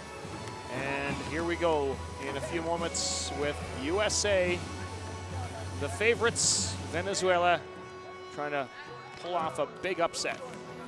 Venezuela's going to need a good plan to break through that USA defense. Very strong defense by the US with great chair skills and agility. Extremely difficult. Venezuela, we've seen them earlier in the tournament not handle the pressure well. Hopefully they'll be able to execute their game plan tonight and be a little bit more successful in that area.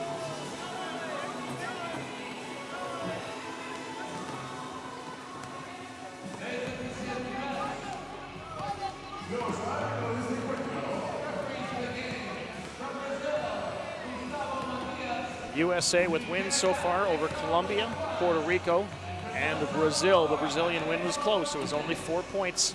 Venezuela with losses to Canada, Argentina, and Mexico.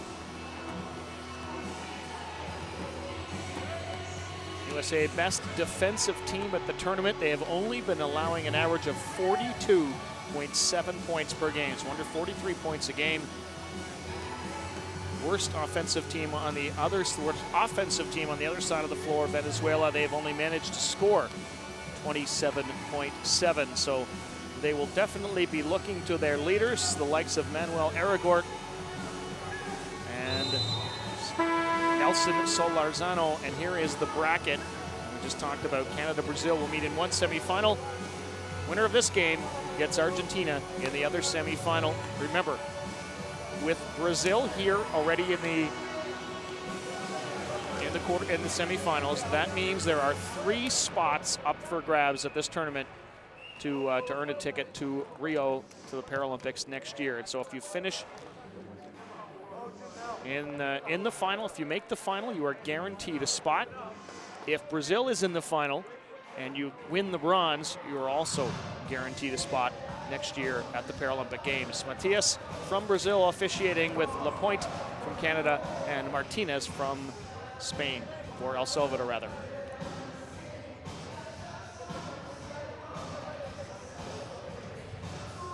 There's the USA lineup. Rob, the US has been able to use their bench the entire week, so they'll be pretty fresh. You can see their jersey number as well as their classification number listed in the lineup.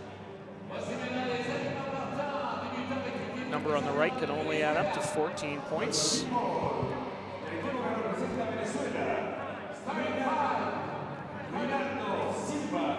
Venezuela doesn't have the advantage of a lot of 4.5 players. In fact, doesn't have a single one in the lineup, and maybe a bit of a disadvantage. The U.S. has Brian Bell, who will start at 4.5. These are not the numbers that you would normally associate with basketball, 1, 2, 3, 4, 5, in terms of starting at point guard and going to center. You know, these are classification numbers about disability. And there is Manuel Aragort, who leads Venezuela, averaging 8 points per game, leads in rebounds just under 6. And Nelson Solarzano, a great game from him, could go a long way for Venezuela, being competitive. He's one of their bigger, taller players, long arms. U.S. doesn't have a lot of height on their team, but they do have speed and agility on their side, as well as quite a bit of experience in this squad.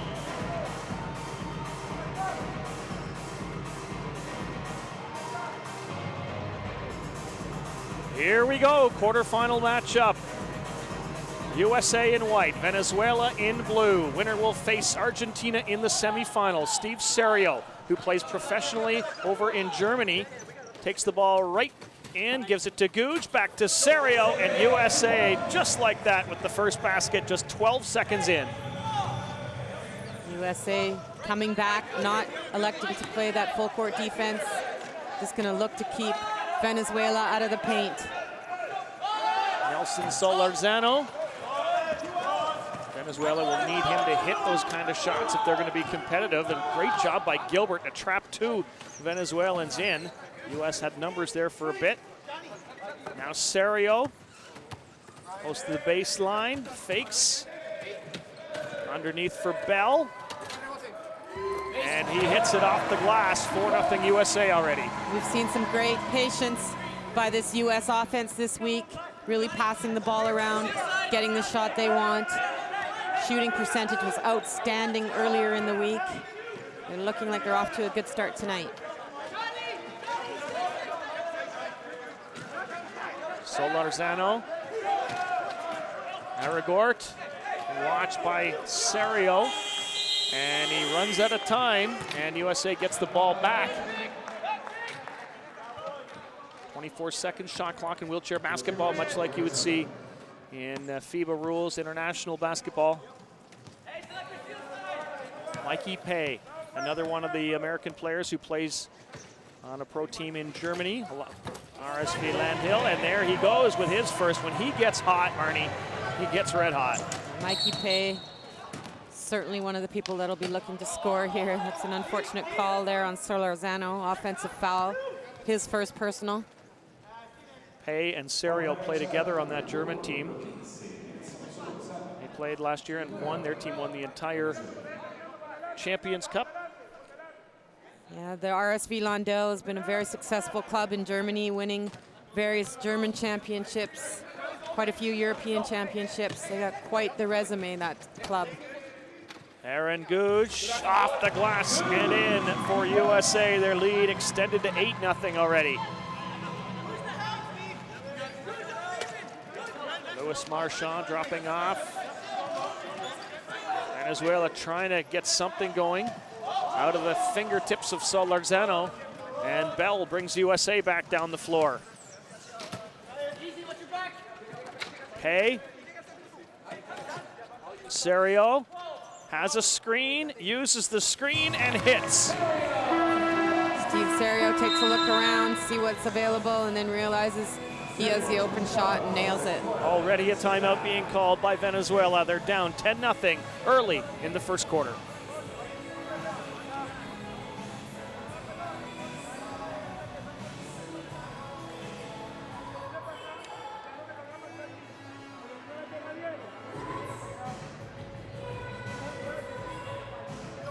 USA shooting 100% to start the first quarter.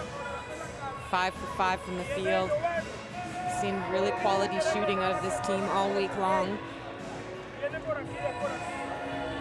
Romero Hernandez has his work cut out for him here, make no mistake. His team has struggled mightily to score throughout the tournament, averaging fewer than 28 points per game.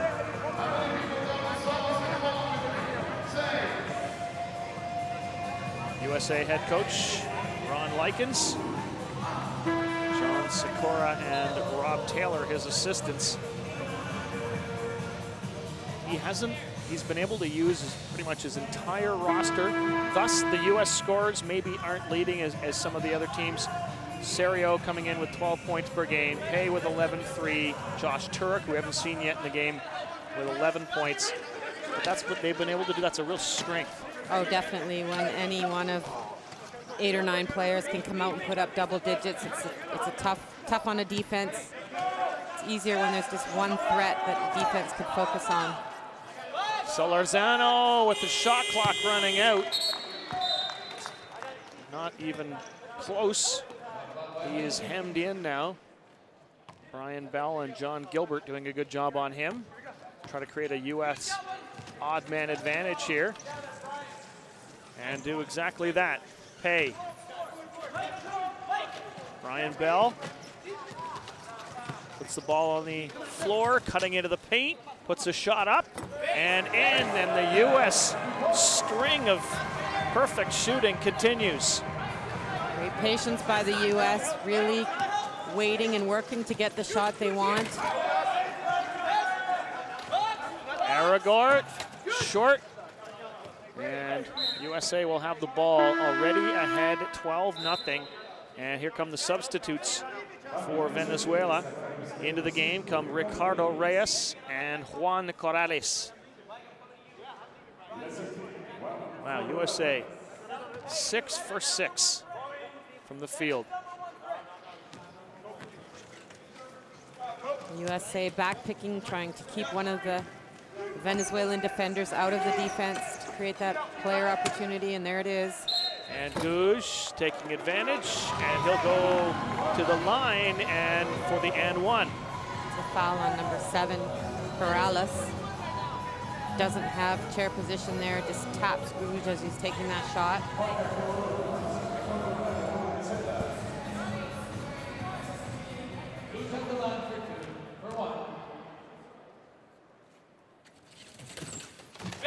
Aaron Gouge,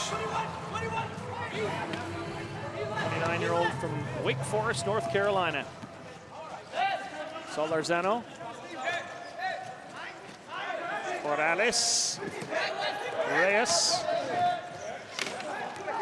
Still some time, but Brian Bell just steals it from Corrales. US in transition now, 4-on-3. Serio stops, fires, misfires. His first miss for the U.S. Had to figure it was going to happen sooner or later. Tough to shoot 100% for 40 minutes in a basketball game. Aragort puts up a long one. That was close. And now the substitutes for USA. Trevon Jennifer coming in, Matt Clark coming in. He didn't play the last game. Matt Scott. Matt Scott coming in. And Josh Turek.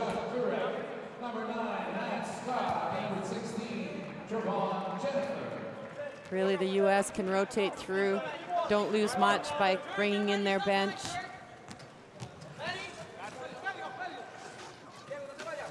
Turek. Scott. Serio puts it up. That one rims out. But as close as it could be, though. Venezuela looking for that elusive first basket and haven't really been able to penetrate the paint at all. Corrales. Reyes. Solorzano. Aragort. 2 on the shot clock. Aragort working really hard to get that position in the low block, but unable to finish the shot. Matt Scott. Turek. Glass and in for the U.S. Good pick and roll by the U.S. there. Turek just looking to block one of the defenders and create a 2-on-1. Nice read and a nice steal for Serio. Scott. And up it goes, and in it goes.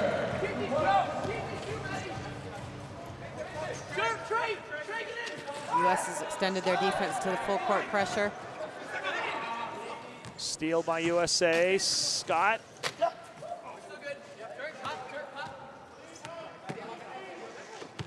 Turek. Scott.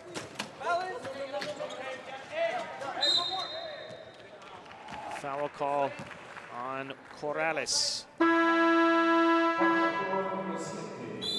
Timeout call, 4:09 to go. Opening period, 19-0 USA already.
USA unbeaten so far in the tournament, wins over Colombia.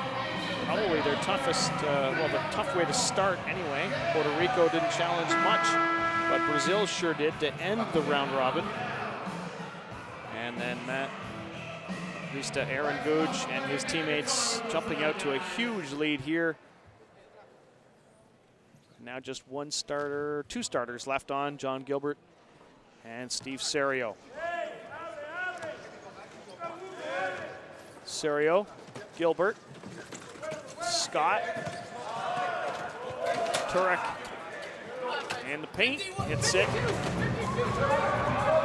Venezuela trying to pack their defense in and not allow those picks, but U.S. still able to penetrate, create those opportunities for themselves.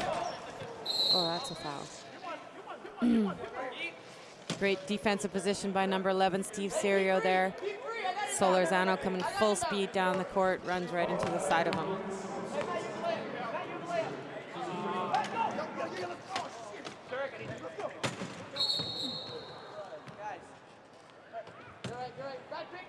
Another foul here.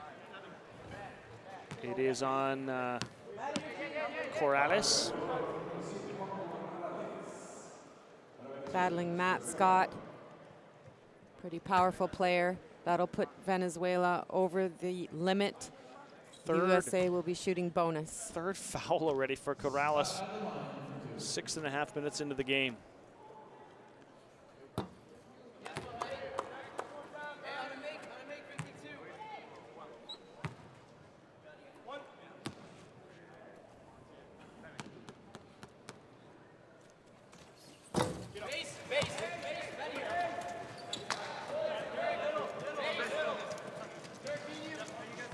U.S. coming back to the three-point line to start their defense. Reyes. Giovanni Gonzalez. Siobhan Jennifer gets a hold of the ball for the U.S. Quick outlet for Serio. Gutierrez back picked now out of the defense. That's Scott. That'll be a foul on Gutierrez. Extremely difficult to play defense from behind. Once you're out of the play, it's tough to get back in without that lateral movement that they have in an able-bodied game.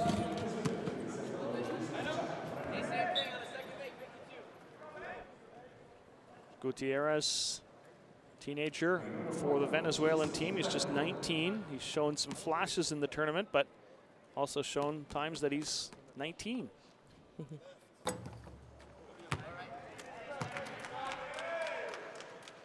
USA just 1 for 4 from the foul line at the moment, although 10 for 12 from the field. The U.S. team went to the World Championships last year, took home a silver medal, losing only in the final against the Australian team. Aussies always strong in wheelchair hoops, men and women. And there you go for the Gutierrez, the teenager we just talked about. He can do it. Great quickness and agility there to grab that ball, turn his chair, and get a good shot off.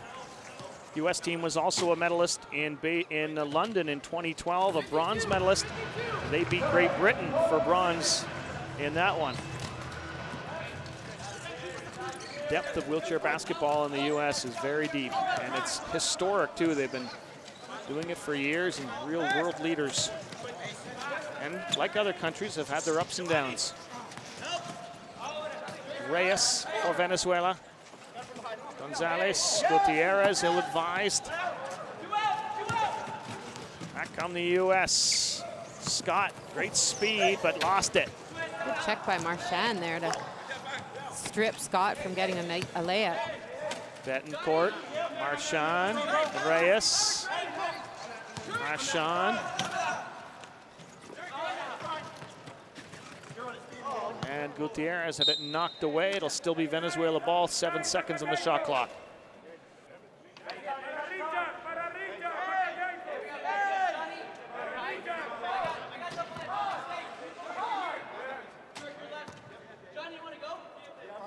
You can really hear that communication of the U.S. defense, just constantly talking, communicating with each other, letting each other know what the next move's going to be. Reyes! And they get the rebound as well, Venezuela, and then put up a brick. Here comes Scott. Scott very quick on the break. Serio comes in, left-handed layup, and the U.S. lead is now 25-2. Serio created that 5-on-4 opportunity for the U.S. by back-picking Gutierrez in the backcourt and then beating him up the court.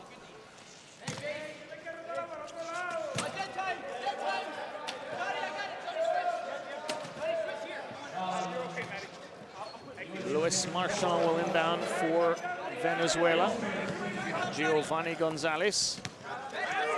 And a giveaway. Jennifer Turek.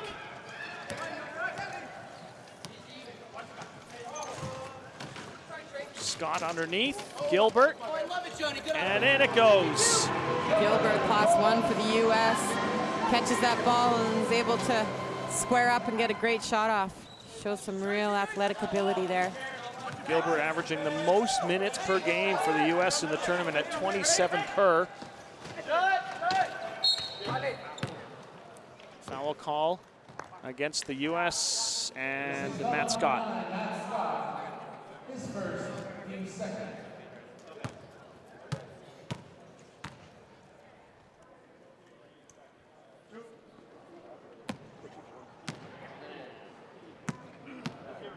Luis Marchand. Shooting the first foul shots of the game for Venezuela.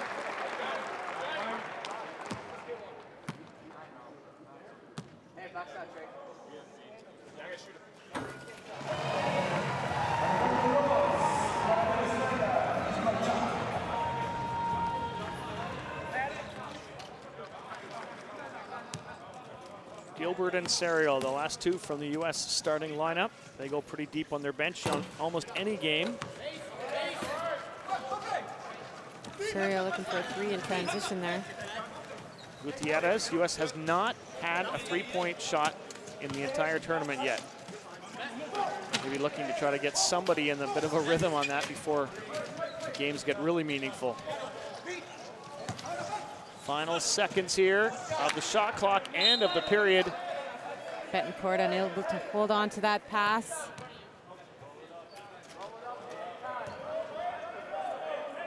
Trevon Jennifer trying to backpick Gutierrez, but gives up on the idea, and the U.S. will play their patient half-court offense.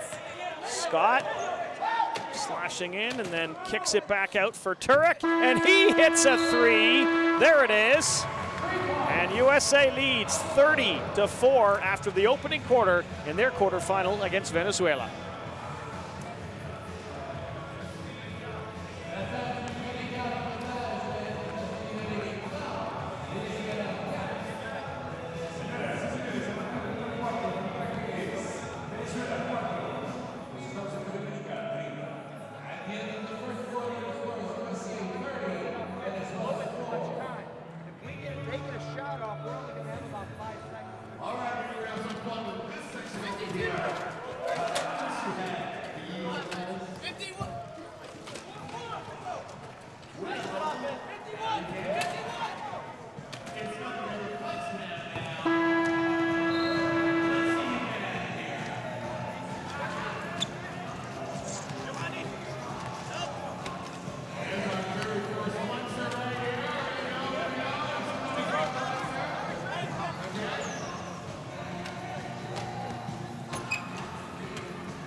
The numbers all USA after the opening quarter. 30-4 over Venezuela. The score, field goals, and the U.S. sinks their first three-pointer of the tournament. Josh Turek hit it in the dying seconds.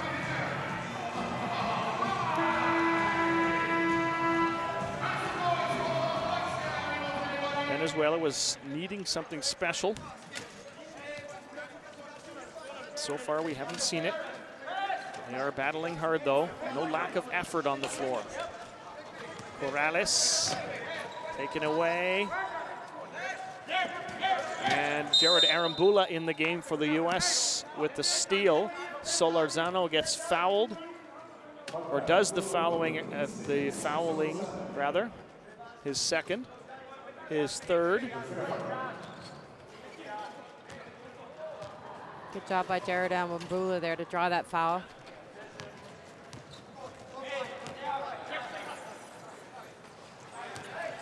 Gilbert, Arambula, rolls in. Gilbert, short. Venezuela's defense really collapsing, giving the U.S. those looks from just outside the key. Carinos, well off the mark.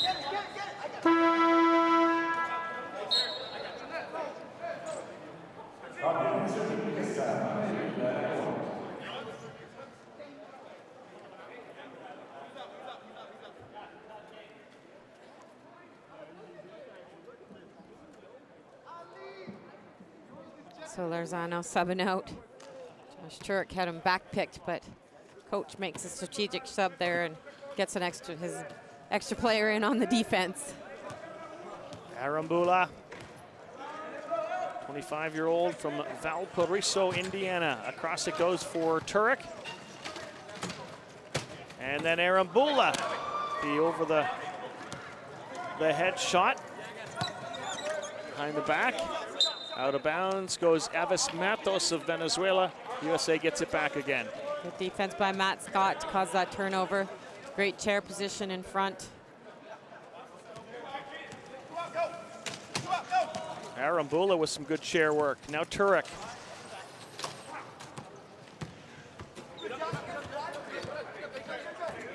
Clark drops it off for Turek. Arambula. Still time on the shot clock. Puts one up and sinks it.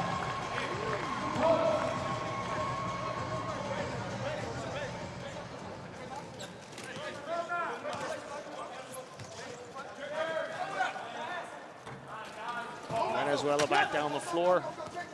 And quickly, USA rebounding and turning it back.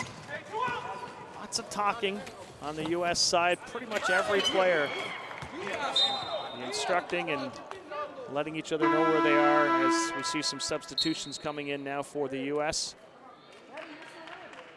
Nate Hines, Aaron Gouge, and it looks like Jermel Penny.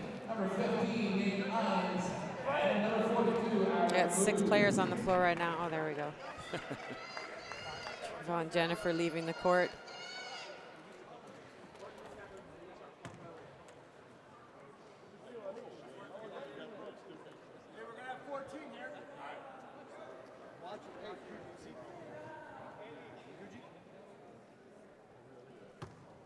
Amazingly, this is the U.S. team that only has 5 players from the team that took bronze in 2012 in London.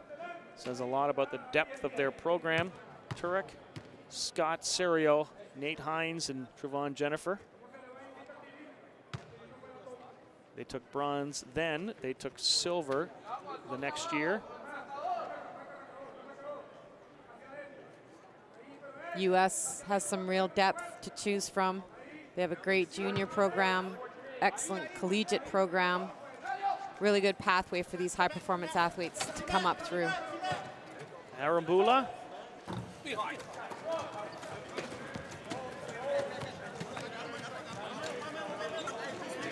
Juan Corrales, 43-year-old veteran for the Venezuelan team. Carinos.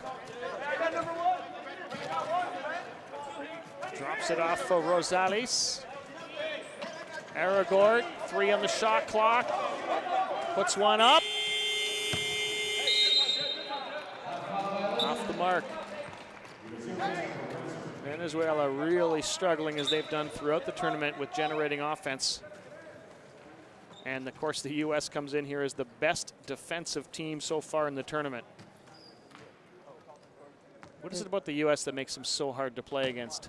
Their speed and agility, communication on defense is really solid. I think one of the things is lacking a little bit with some of these other teams is the fitness aspect and being able to keep up and push at that pace for 40 minutes.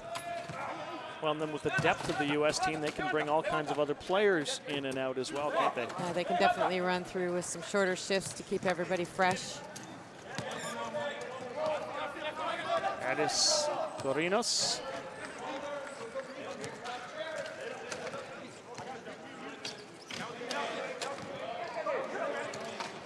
Aragort. And that was Manuel Aragort. There's what the Venezuelans need.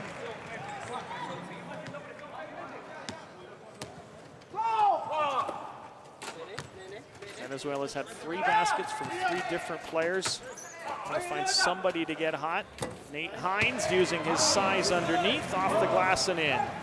Nate Hines just beating his defender one-on-one to gain that position in the low block.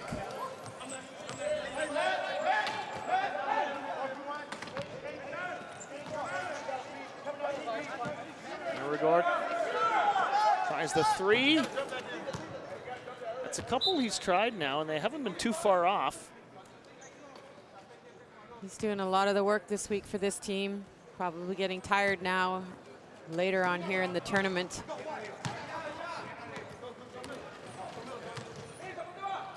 Matt Scott, the baseline, drops off for Hines, uses his size again, and banks it off the glass.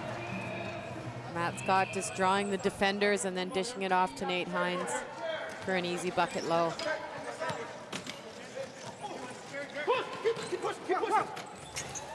And in it goes for Corrales. Good attack there by Venezuela. A little pick to allow Corrales to get to the basket. Arambula.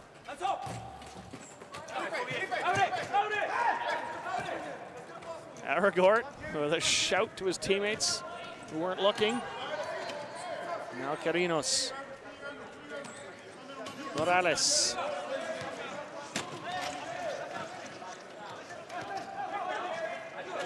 There's 5 on the shot clock. Carinos. Rosales puts one up. Tough shot for Rosales with Matt Scott guarding him. Now Scott for Hines. Those two working well together, and Hines doing that.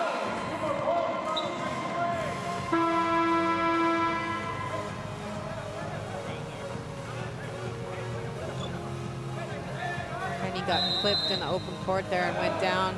Just looking for a call from the official. Timeout call. USA leading by 30, 38-8. 5 minutes to go in the second period.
Little different look on the faces of the U.S. players in their huddle than the Venezuelan squad. Venezuela with 17 turnovers already here in the first half. Shooting just 3 for 16 from the field. The U.S. defense really forcing them to take shots while the shot clock is ticking down and outside the range they would like to be shooting from.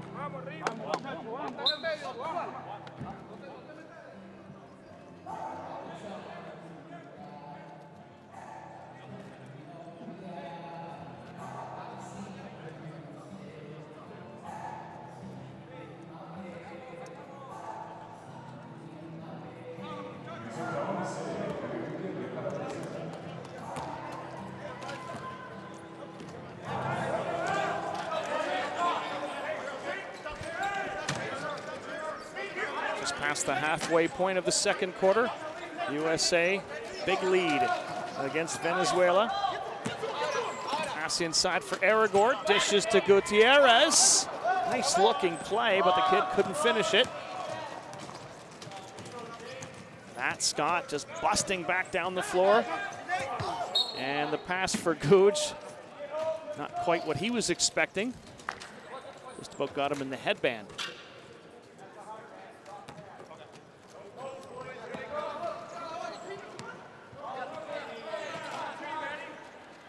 Giovanni Gonzalez. Avis Matos. Underneath it goes for Gutierrez. Gutierrez working hard to get a shot off there. Jermel Penny. Let's pass underneath for Scott. And he is fouled by Gonzalez. Matt Scott, very good at drawing those type of fouls. Very agile and quick in his chair. Good ball handler. Just leans into the Class 1 player and draws that foul. Substitution coming for Venezuela. Reyes back in. And looks like Betancourt back in the game as well. Jermel Penny. Nate Hines had success there. Not this time. Betancourt gives a little more height. And Gutierrez will peel away and bring the Venezuelans in with numbers. Underneath, Aragort short, and then batted away by Scott. Good battle under there, Aragort. Still bringing some energy. Trying to get something going for his team here.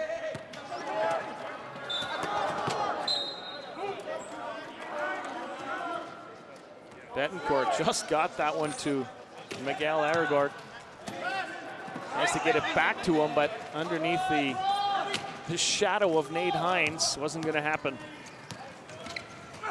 Scott turning the corner, trying to drop it back for Googe. And a Venezuelan player down, no foul on the play.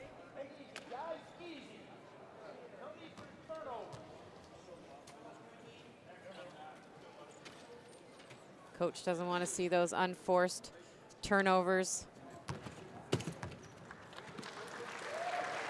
Gonzalez gets some help up, gets a bit of a breather, and so does everyone else.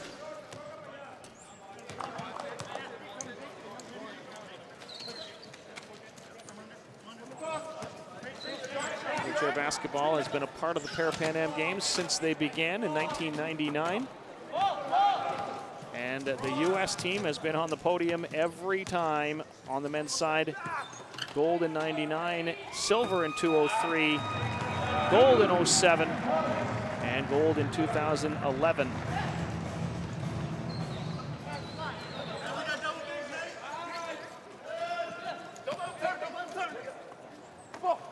Nice block there. Matt Scott showing his athleticism there, leaning up onto one wheel, blocking that shot. Goosh feeding Penny, slips a pass underneath for Jake Williams, who's in, and Nate Hines falling gets the shot, and it won't fall.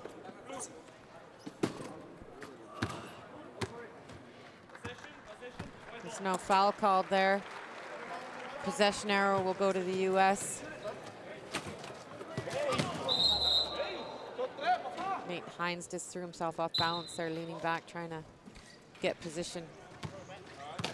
Jake Williams, and he hits. Williams, the 24-year-old who plays for the Milwaukee Bucks rolling wheelchair team, or wheelchair rolling team, or rolling Bucks, or...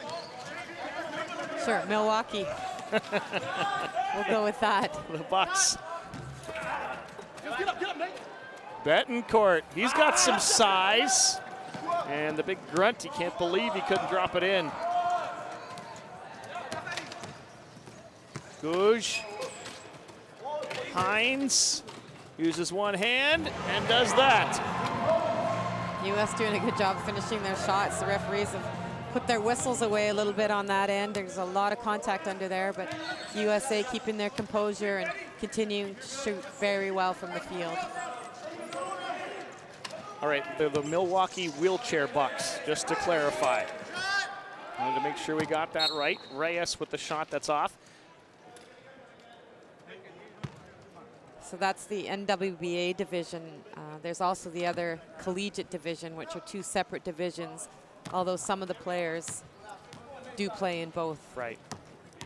The winning team in that division, in that league this year, was the one I was referring to is the Dallas Wheelchair Mavericks. New York Roland Knicks were second. The Rolling Knicks had Canadian players, Pat Anderson and David Ing, on their team. So Pat Anderson's keeping up his wheelchair playing just to a certain level, that not quite national team level, but I think that's recreational for him. long shot by Aragort. Good job by Matt Scott to blaze a trail in. Right into the paint, tosses for Googe, and off the glass. Shot. Good pass by Matt Scott. You don't see a lot of bounce passes in the key in wheelchair basketball. There's a lot of wheels in that area, so it doesn't always get through, but threads the needle there for a good assist. Collisions in the paint. And Aragort and Penny. Foul on Penny. Just getting into the wheels of Aragort there. It's a good way to lose some of those spokes. The spokes on many of these wheels are made out of Teflon. They run anywhere from like $12 to $15 to replace them, so it can get expensive when they get ripped out. Manuel Aragort, 36-year-old veteran. I think most observers would say he's been the best player on the Venezuelan team this week. He has definitely worked really hard this week, and with a great attitude too, real sportsman-like player. They could use a few more Manuel Aragorts, to be fair. Reyes. Final seconds now, the opening half. The U.S. showing its class here throughout. Betancourt, and gets a shot away under Hines. Well done. Final seconds now of the half. Scott for Williams. And can't get the drop. Too easy. Williams not happy with that. Nice easy layup. Probably just a little bit too open on that one. Great half by the U.S. 46-8, USA leads Venezuela at the half in this quarterfinal.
Quarterfinal matchup. USA always was going to be favored in this one. Steve Serio, their most consistent player throughout the tournament, leading them in scoring and a whole bunch of other categories.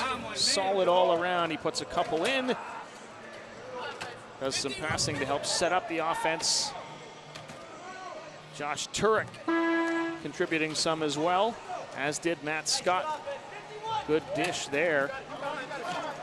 USA defense strong, as we've seen all week, really just tipping balls, getting their hands on balls, causing turnovers, and creating opportunities for themselves on the other end. Gutierrez, one of the few to finally penetrate for Venezuela. Corrales too. Aragort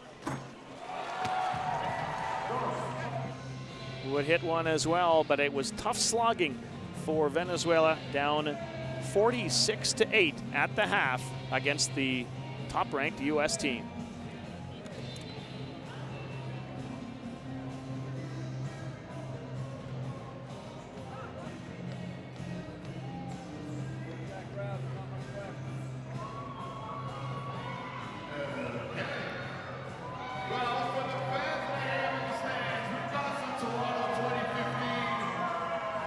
Basketballs to throw out.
now you really gotta get down for these ones now.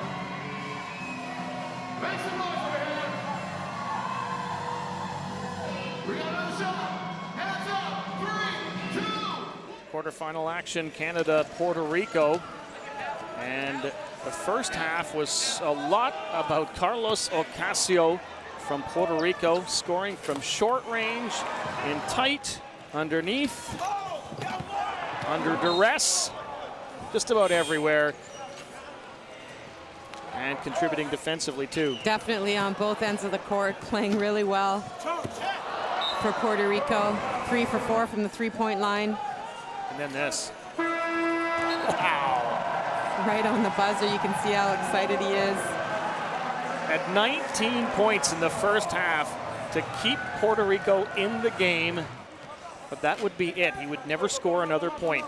Canada came back with young Nick Gonson, who led the tournament in scoring coming in, and he would eventually put in 14 points. Canada was able to rotate through their bench, giving everybody some minutes. Let's see Nick Gonson, aggressive defense throughout the game by all the Canadians. Peter Eng jumping in as well, and he would eventually pour in 20 points, doing it from short range and long range as well, taking passes and delivering the goods for Canada. 20-point game for Eng.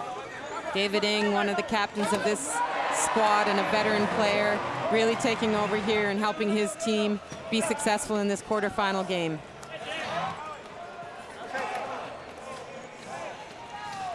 One of the strongest players in wheelchair basketball as well. David Eng and Canada. Jose Calderon, strong effort for the Puerto Ricans at times, certainly in the second half, and there he would foul out of the game. Well, in fact, it would come a little bit later, but he was in foul trouble early and eventually would foul out, and Calderon could no longer contribute to the Puerto Rican effort. They could have used him. Definitely a big factor for Puerto Rico not to have him in the game, although other players did step up and do a fairly good job for Puerto Rico. And then Liam Hickey went to work for Canada, just 17 from St. John's, Newfoundland. Took a nice pass from Dallaire there. And Hickey would eventually score 16 points. A huge effort for him, new to the senior team and looking like he belongs, as Canada wins 73-34 over Puerto Rico in the quarterfinal. On to face Brazil next.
Here we go, second half action.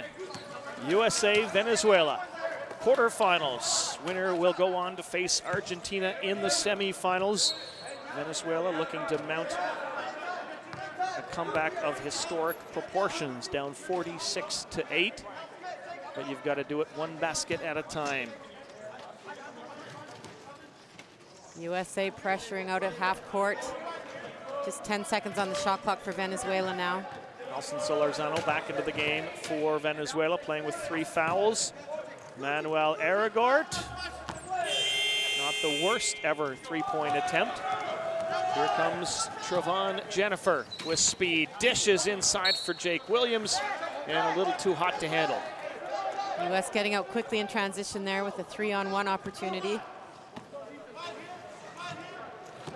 It's really an important part of their game, both from offense to defense and defense to offense. Aragort took the pass from Solorzano and gets charged for traveling. Aragort's wondering how he could travel with both of his hands on the ball above his head. In wheelchair basketball, a traveling call constitutes more than 2 pushes on your wheels, and turns do count as pushes.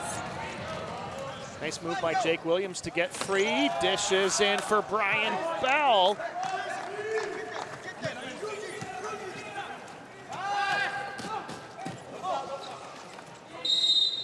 And stripped from Arambula by Aragort. That'll be a foul on Aragort. That's his second personal.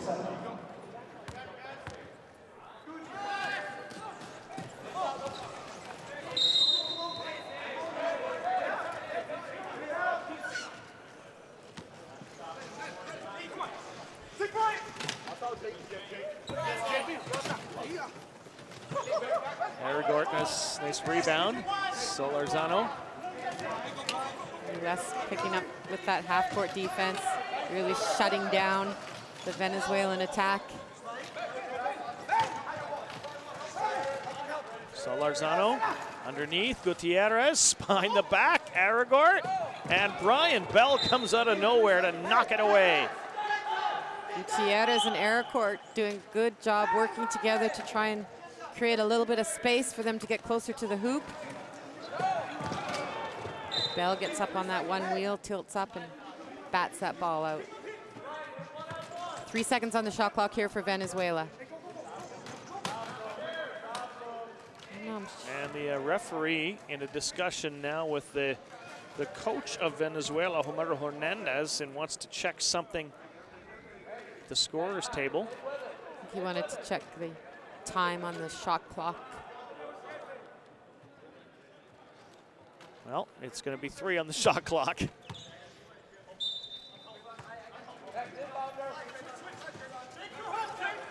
Gutierrez, Solorzano runs out of time. Good defense by the US to force that turnover. Looking to backcourt, backpick Solorzano, keep him out of the defense.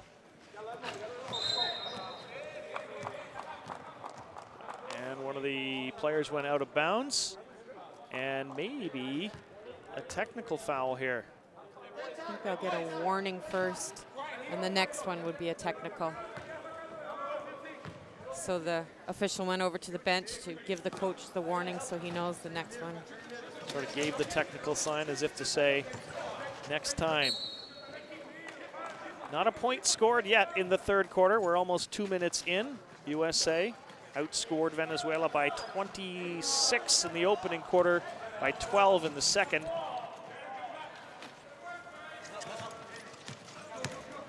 USA going deep into its roster, as they can do even against top opponents.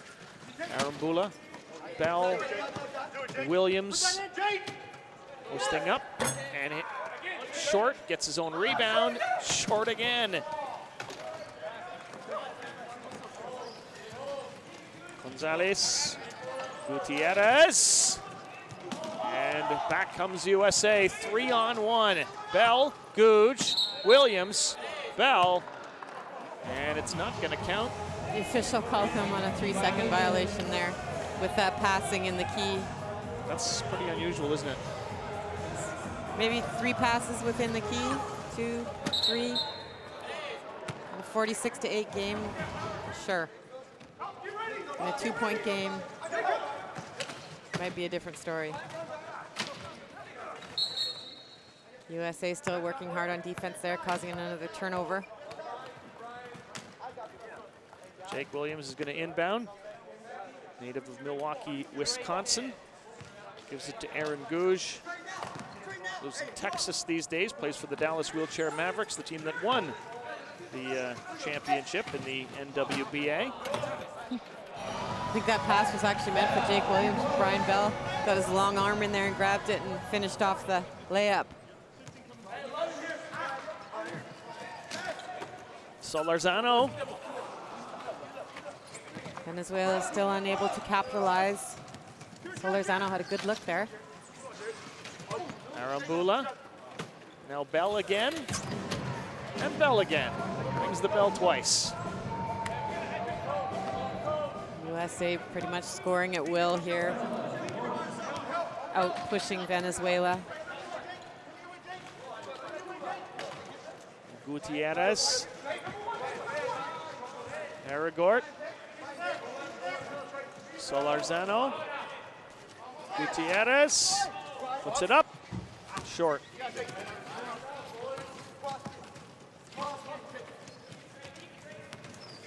Marty, we've talked about the Pro League in the U.S., but they have that collegiate as well, the NCAA, where they're not just playing, but there's scholarship opportunities. And how much is that, you know, not just wheelchair sport in the U.S., but really it's internationals are benefiting from that as well. Certainly, yeah. It's not necessarily a pro league. The U.S. NWBA is a club-based system. They have several different divisions, probably have maybe 200, 250 teams participating. The collegiate division has, I think, about 8 or 10 teams in it now, and they do recruit some international players to come and play, able to get a scholarship. Some Canadians have definitely gone to school down there. Tracy Ferguson came through University of Illinois, Katie Harnick, Janet McLaughlin, Cindy Ouellette through the University of Alabama. I mean, really great opportunities to get an education, play in that college system, play in that environment that's so exciting with collegiate basketball. And Australians and the Europeans I've seen on rosters at the NCAA level. Definitely some international players coming through. But with each of the countries developing their own systems, more of the players are staying at home and able to develop. For example, in Canada now we have the Wheelchair Basketball Academy here in Toronto at the University of Toronto, Scarborough. We have athletes from all over Canada attending the academy and getting that same level of daily training and competition that you would get. And then an education that they might be more comfortable with because it's in their own country.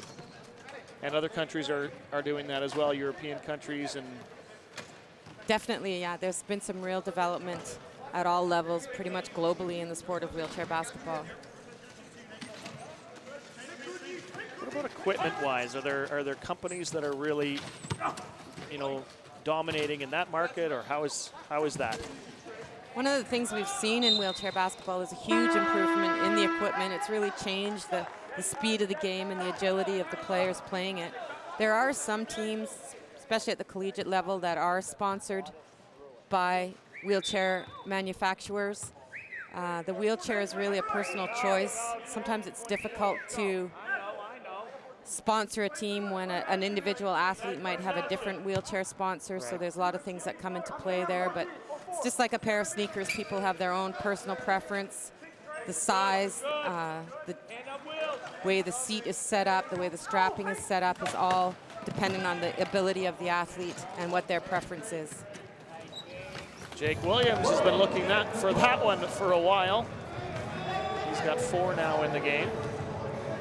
Now, wheels and chairs, are they necessarily manufactured by the same company, or? No, not really. A lot of the players are using what are called Spinergy wheels. They're really lightweight wheels, as I mentioned earlier, with the Teflon spokes, titanium axles, which is a really important piece, as those are a thing that get bent and require attention a lot. A lot of the frames are titanium, very lightweight. these sport wheelchairs can run anywhere from $5,000 to $10,000 for the top quality chairs. So if I was to go and grab your old chair that you used to use for wheelchair basketball, wouldn't work so well, would it? Not so well. During the 90s and early 2000s, I was sponsored by a company called Top End, really manufacturing some great chairs. They employ a previous U.S. national team player, Paul Schulte, who's designed some specific chairs for wheelchair basketball. A lot of players using those chairs now. Quickie has been a great sport chair. Performax, a lot of the players from South America and Central America using Performax chairs and Lintz chairs, which are designed by a Mexican player. It's interesting that some of the top quality chairs are designed by former players, really understanding what's required to play and to be a good solid chair that's not going to break at a crucial moment during a game. USA outscoring Venezuela 12-0 here in the third quarter. 4:19 to go. Ron Likens, his group, has got a great thing going. Okay, so you were a Class 1 player. Someone like Janet McLaughlin, a friend of yours, is a Class 4.5 player. You couldn't use her chair. She couldn't use yours either. No, it's funny. We've got a picture with each of us in each other's chairs, and it's hilarious.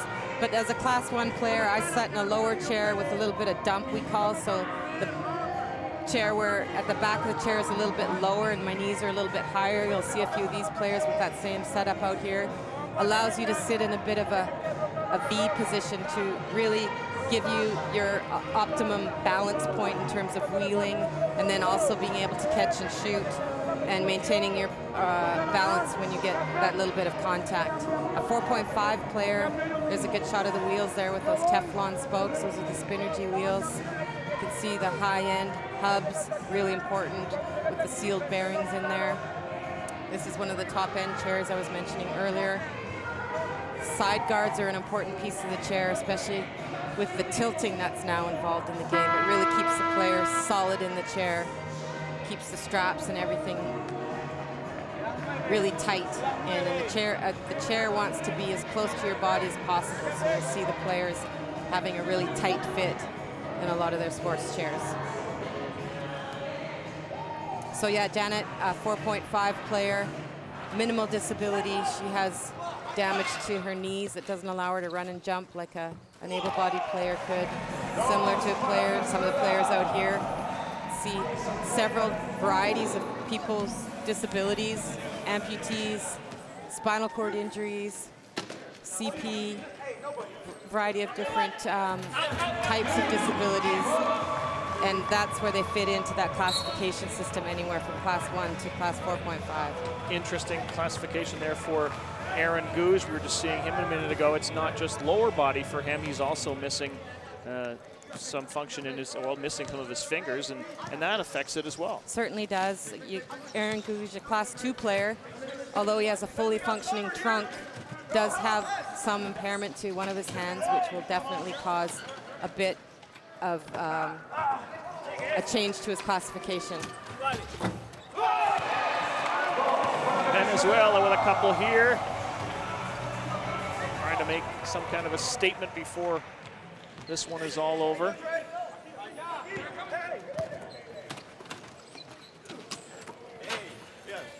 And Williams converts on the nice pass from Gouge. U.S. team, younger of the two teams, averaging 29 years of age. The youngest member of the team is Jake Williams. You just saw him. He's 24, quite a bit older than many of the other teams' youngest player. Whereas Venezuela's average age is just over 33. Their youngest is Gutierrez, a 19-year-old. Their oldest is Juan Corrales at 43. I think wheelchair basketball is a bit of a game of longevity. You're not jumping up and down, so you don't have that pounding on your body. Wheeling is fairly easy on the body if you take good care of yourself. Some of the top players are in their 40s, can definitely play a little bit longer and have a career at a pretty high level for longer than an able-bodied athlete might be able to. And we think of a 23, 24-year-old as still a very young player who still has a lot to learn in a sense too, don't we? Yeah. We have in wheelchair basketball as well what we call late entry athletes. So an athlete who might acquire a spinal cord injury at maybe 25 or 26, probably played some sport younger in their life, would have learned those physical literacy skills as an able-bodied athlete, then becomes disabled, tries wheelchair sport, just basically needs to learn how to push the chair, and that allows them to still be involved in sport at a fairly high level and participate in some super competitions, whether it's Parapan Am Games, Paralympic Games, or even in their own domestic leagues.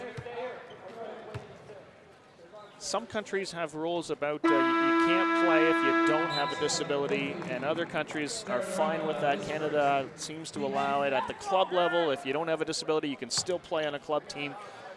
Canada, Australia, Germany really invite able-bodied players to come and play right up to their national level. It's a little bit different in the USA with the ADA Act, the Americans with Disability Act. It changes things a little bit in terms of fundraising and programming and those types of things, but they have definitely opened things up a little bit more, and it really helps regional clubs and clubs in more remote areas when you can recruit able-bodied players to come and play, add to your numbers, and increase the quality of the league. It can do a lot for family dynamics too, can it? You know, you might have a 10-year-old girl and a 12-year-old girl, and one has a disability and one doesn't, and it gives them a chance to play on the same team, or you know, a 10-year-old or a 12-year-old boy, or whatever, whatever age. Yeah, we really see that a lot in our juniors as well. And in Canada Games, right up to our national junior level, we have able-bodied athletes participating, and it's great to see. It's really the only sport that is so inclusive, that allows people with disabilities, able-bodied people, men and women, all to compete together on the same team. The wheelchair is a piece of equipment, That's right? what we try and sell it for, yeah. Really try and promote the sport that way and offer people a new challenge, a different way to play. Americans have got one of their stars, Mikey Pay, back into the lineup, giving him a few minutes. That's Scott battling hard underneath this jump ball, the arrow to the U.S. Jermel Penny, the USA's oldest player, will inbound. Just a little adjustment by the Venezuelan player here, doing up his straps and making sure everything's good to go.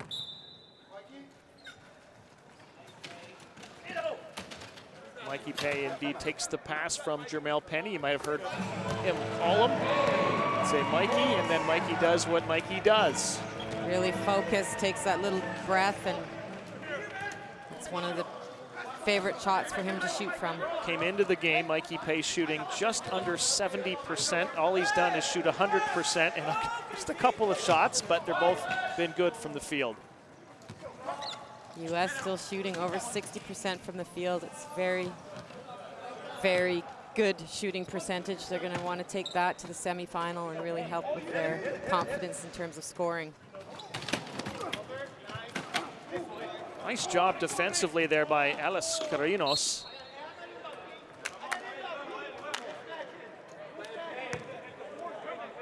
Venezuela still battling hard despite the disparity in the score. They've had a tough week here, but you can see they've really improved as the week's gone on, and they're learning every time they play against a team like this.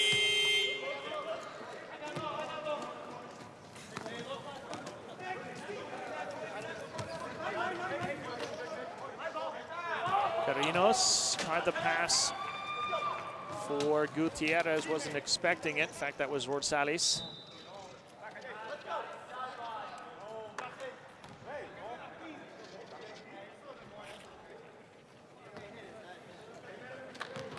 Venezuela was in the Pool B with Canada, Mexico, and Argentina. That was a tough go for them. They lost all three. And then they sit here now in this game against the top team in the other pool, the U.S., and players like Josh Turek just make it look so easy. Turek, the 36-year-old from Council Bluffs, Iowa.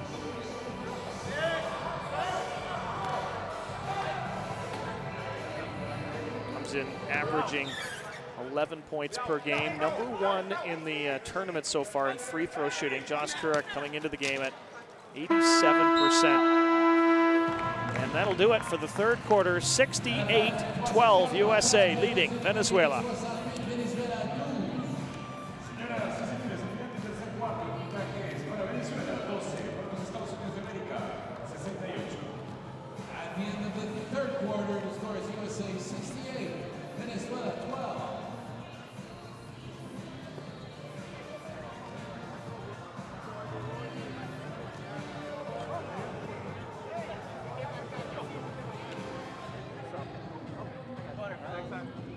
job, nice job.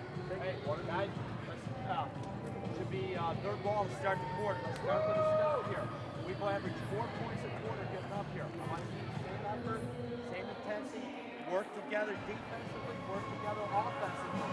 All right? Let's not get caught up. Let's not get sloppy. Let's not play one-on-one. We'll get inside the team ball. Let's continue.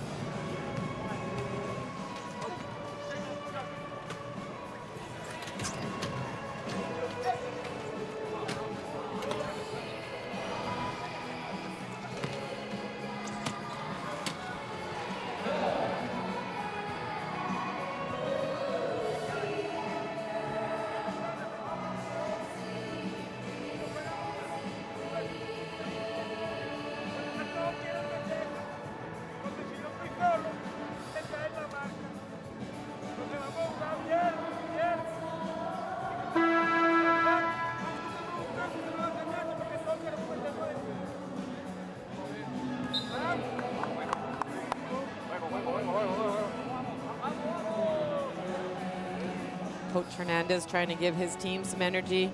Not really much you can say as a coach at this point in the game. 32 turnovers tells the story there.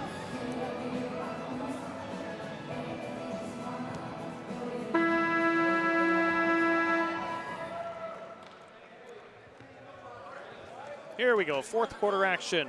Quarterfinal number 4. Winner of this game is pretty much determined. It'll be USA against Argentina. Argentina had to battle tooth and nail in their quarterfinal to beat Colombia. That was by far the closest of the quarterfinals. We knew that going into the day, and Colombia certainly delivered. They had the lead for quite a while. They have one of the world's top, well, let's even say top rebounding player, and Rodney Hawkins, who typically leads these tournaments in rebounding. And they put up a good fight, but Argentina came through, and it looks like they'll be up against the US. The other semifinal in the tournament will have Canada against Brazil. Brazil, as we know, already has a spot locked in next year for the Paralympics. There are 2 spots up for grabs at this tournament, and then Brazil. So if you make the final, you have locked up a spot. If Brazil is one of those 2 teams, then the bronze medal winner has locked up a spot. So lots of very important games yet to be played at this tournament. And a little bit more work being done on equipment. Nelson Solarzano. Yeah, and it's all individual, isn't it, Marnie? Yeah, most players are using the snowboard type ratchet straps on their chairs to really cinch themselves in there nice and tight.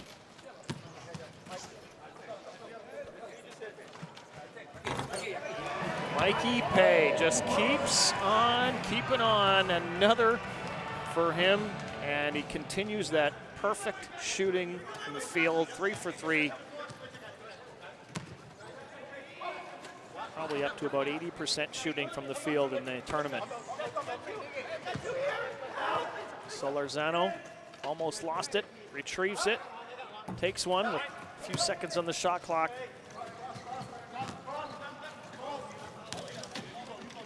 Trevon Jennifer drops it off for Matt Scott. Mikey Pay. Turek, Scott, foul line, fakes, walks in, drops it in. Just a one-on-one move there.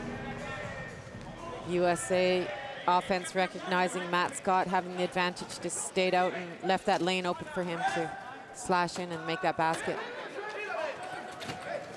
Trevon Jennifer and Mikey Pay don't want Nelson Solarzano to shoot, period. Solarzano trying to tilt out of that defense to create a little space to get the shot off.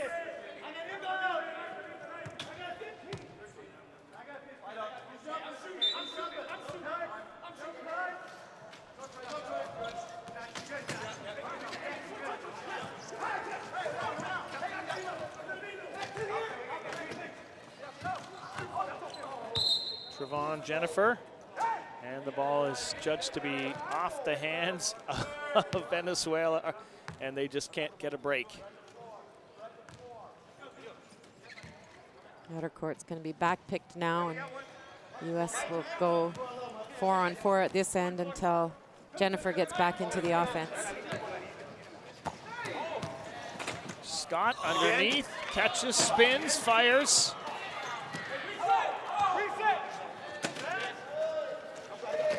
Didn't hit the shot, the rim there, so the shot clock wasn't reset.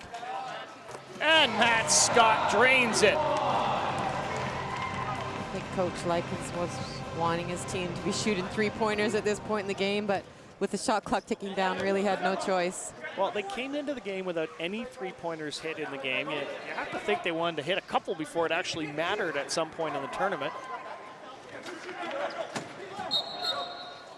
Foul, offensive foul called, and the U.S. will get the ball back. I think that might have been a weapon they wouldn't want to show too early in this tournament.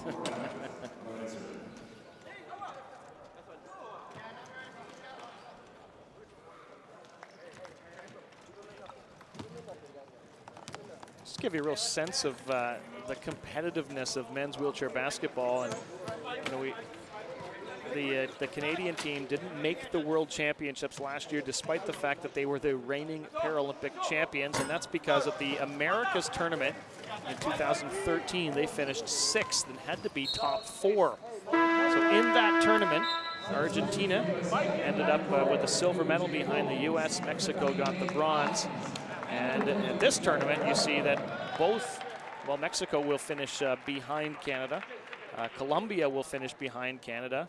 So it's not just one or two teams staying at the top and everybody else sort of being down below. There's a lot of up and down. Certainly that, and there was quite a significant number of players, veteran players for Canada, who retired after that London tournament, changed the lineups quite a bit. Few new players coming in. Canada needed some time to regroup and develop that group, really to learn a little bit more about how to play at this level without those players that they relied on for so many years. Maybe not quite the same depth that the U.S. had. They only have a few players back from London, but they have more to choose from. I think definitely that is a factor, and the U.S. definitely has a bigger pool of athletes and a lot of quality competitive opportunities all throughout their athlete pathway. You also have a country like Turkey, where they play at the professional level now, and some of the players on this team as well, and they were never really a factor up until a few years ago. And now they're in the medals and in the running for medals. And last year, Turkey finished bronze at the World Championships, beating Spain in the bronze medal game. Yeah, that Eurozone is really strong. Teams like Turkey, Poland have really come up. You know, we've had the regulars there, like Great Britain and Germany. Spain's always been in the top group. Very tough. The Netherlands have come along. You know, they've been up and down as well. So really challenging zone to get out of that Eurozone and make it to the Paralympics or World Championships as well. Jermel Penny with a little dish for Jake Williams, and he'll get a chance for the and one. Nice little baby hook there by Williams. Keep the ball away from the defense. Love the pass, too, from Jermel Penny. Penny, the senior member of the U.S. team at 38, and Williams, the junior member of the U.S. team at 24.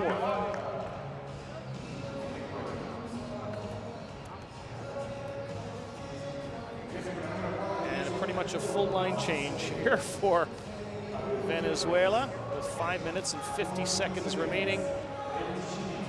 Coach Hernandez making sure everybody on the squad is getting to play. And Quirinos and Gutierrez, Matos, Rosales, and Betancourt all in the lineup. Nate Hines back in for the U.S., bats it out of bounds. It'll be Venezuela ball. 10 seconds on the shot clock.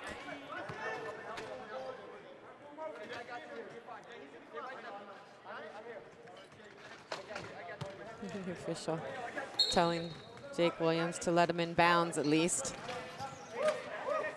Gutierrez. Ronaldo Silva tried a long one. In fact, that was Matos. Mikey Pay.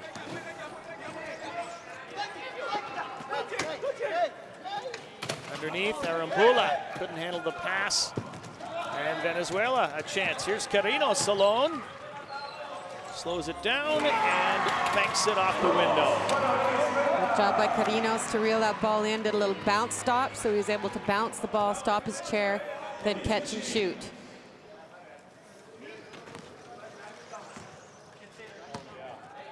Jared Arambula for the U.S. for Jermel Penny. Mikey Pay. Williams, yes! Hits a three. 14 points for Jake Williams.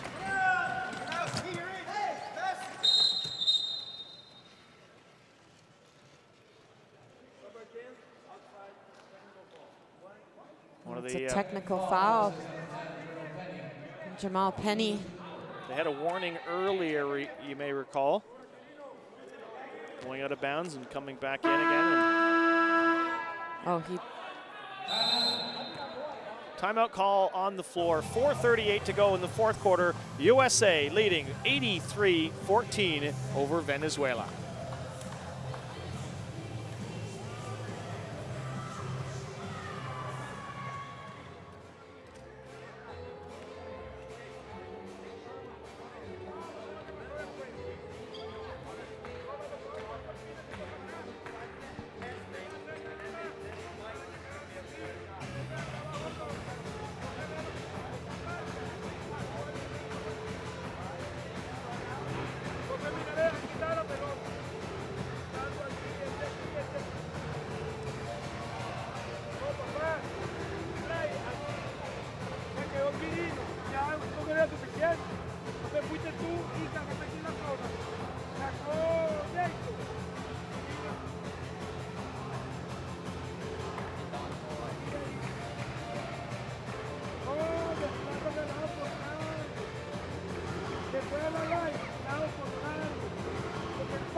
Venezuela shooting the technical. Carreños thinks there's a force field over the basket. He wants to have that checked. Will be inbounded by big Jason Betancourt, 28-year-old for Venezuela. And John Gilbert almost stole that, but I think that's Jared Arambula. Dangerous pass there with no defense behind them.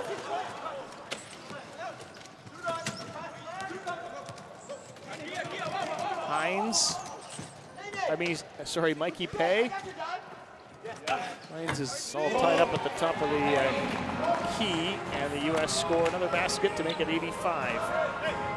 Jamal Penny doing a good job attacking down low.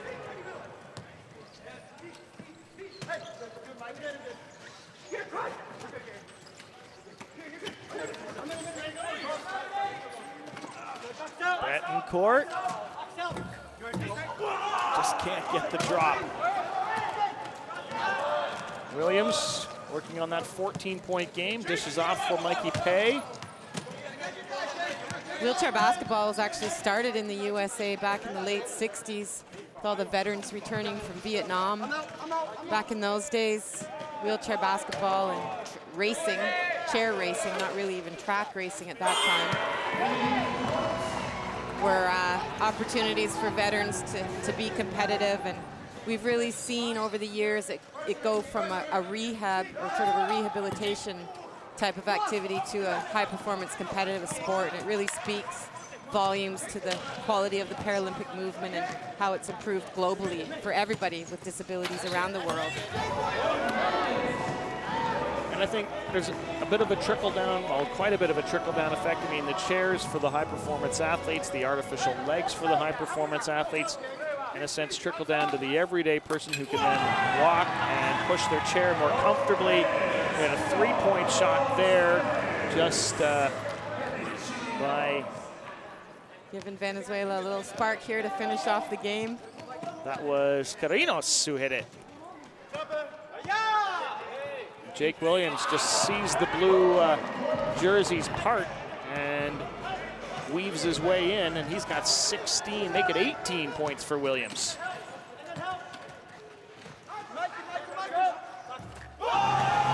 And Carinos is on fire. In fact, that was Gutierrez.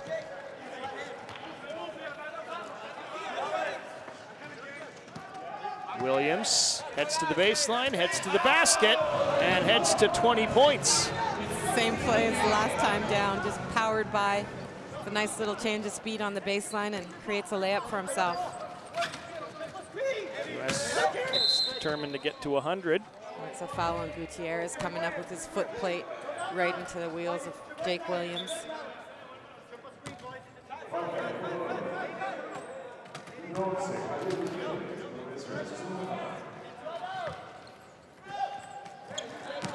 Jake Williams, here he goes again, the youngest member of the U.S. team, spins it off the glass and in. Marnie, I know you played the game, I know you've coached the game. Have you ever officiated the game? Not by choice, that's for sure. I think that's a difficult job. This game is very high-paced, and understanding the contact and how the advantages are created with balance and that little incidental contact and stuff. It's a very tough piece of wheelchair basketball, and with the sport developed now and the equipment, it's played at such a high speed that it's difficult for the officials to see every single thing that's going on out there. If you were training an official, would you make them all get in a wheelchair? Certainly would, yeah, definitely an official and also a classifier. Anybody involved in the sport, it's a great idea for them to jump in a chair, give it a try, give them that perspective that the athletes have. What is the normal reaction? I mean, I've been in a chair just a few times in my life and tried it. I know what I can say, how I felt about it. There's just so much going on at once. It's like, how do you push and dribble, and what is the typical reaction of people? I think people usually get it pretty quickly, understanding how to move the chair. One of the things with basketball, though, because the ball's involved, you take your hands off the wheels a lot to dribble or pass, and sometimes you forget you're going to need your hands to get back on those wheels again to move. And that's the thing that you really need to remember, is to always have your hands on your wheels. That's the important transition piece in this game as well. Nate Hines has the ball. He loses the ball, and out of bounds it goes. Just under a minute left here in the fourth quarter. Venezuela averaging 27 points a game. They're going to have work to do to get to that point, but they've put in a few of late here. Gutierrez drops it off for Carinos, and he can't handle it. Here comes the U.S. And again, and it goes from Arambula. 99. Is USA determined to get to 1-0, I wonder? I don't know if Venezuela is determined to get to 20. Would be a great goal. Next goal wins, something like that. Next basket wins. Yeah. Sudden death. Carinos. And he gets them to 20 and 21. And now the U.S. has 20 seconds to get to 100. The game within the game. Jake Williams, I think, saying, no, we're not going to do that. Well, maybe they will. Good sportsmanship being shown here by the U.S. team. And that will do it. USA is on to the semifinals. They will face Argentina. And the semis are set now. USA, Argentina on one side, Brazil, Canada on the other. Winners of those games will battle for gold. This one was never really in doubt. The powerful US team wins 99-21 over Venezuela.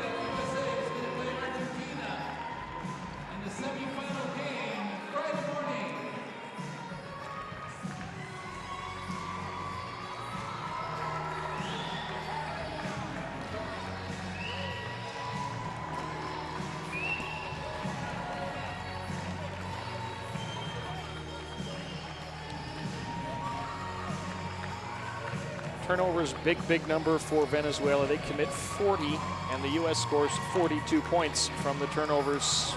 Lots of factors, Marnie, but that had to be a big one. Certainly a huge factor. 40 turnovers in a game, 10 per quarter. U.S. able to capitalize on it, almost half of those, which is a really incredible stat in itself. But the U.S. continued to shoot very well, over 65% from the field. That's going to bode well for them going into the semifinals. U.S. will have a tough opponent, Argentina in the semis. On the other side, Brazil against Canada. Venezuela still has another game to play. They will battle Puerto Rico for 7th place.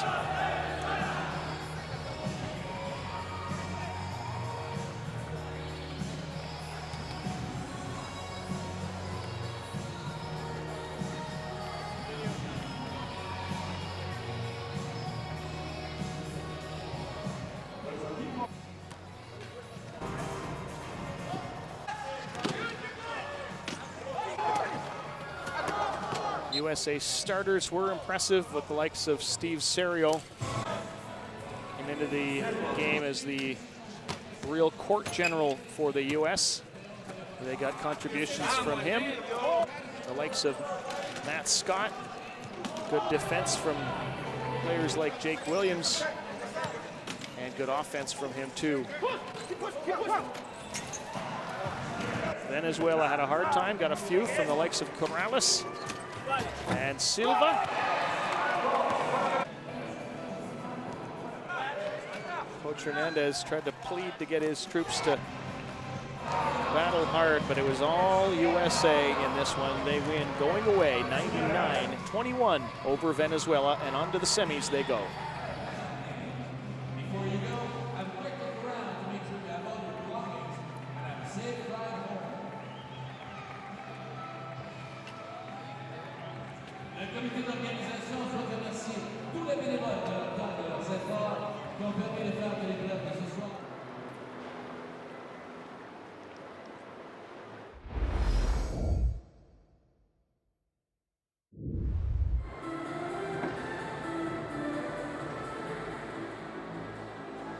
Mesdames et messieurs, voici Juan les athlètes pour Reyes of l'épreuve Mexico 50 is mètres the d'eau world espoir and pour les America's hommes. record holder in the men's 50 back. Damas y caballeros, He will bienvenidos a la lane gran four final. Hombres, 50 metros espalda, S4. Swimmers coming on deck. Ladies and gentlemen, please welcome the athletes for our next event. S1 This is the men's 50 meters backstroke S4 final.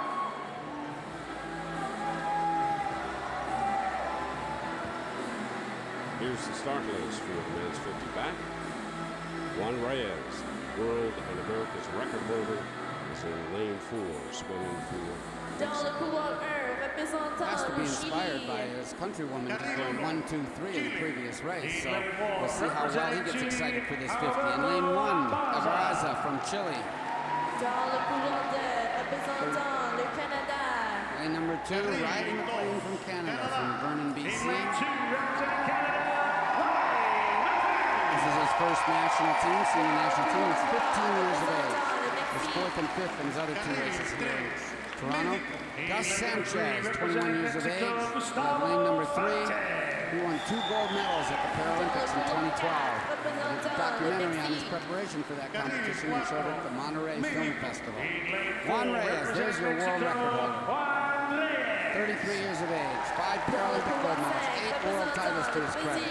But he did have a knee injury last year, so he's not at 100%. And maybe Cordero can knock him off. The 35-year-old won 2 medals at the Parapan 4 years ago. He's already got 3 medals here at this competition. Jesus Hernandez will have lane number 6. He's a 23-year-old from Mexico. He was a bronze medalist in the 100-meter freestyle a few days ago.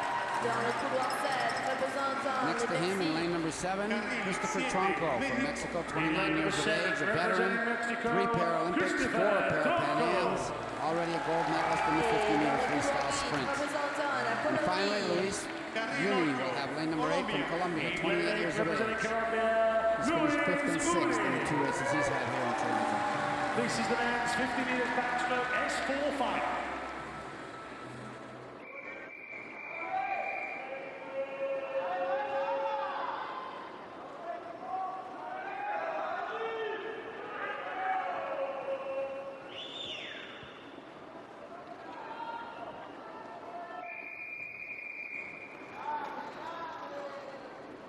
The swimmers enter the water for the men's 50 bar, 1 length of the pool.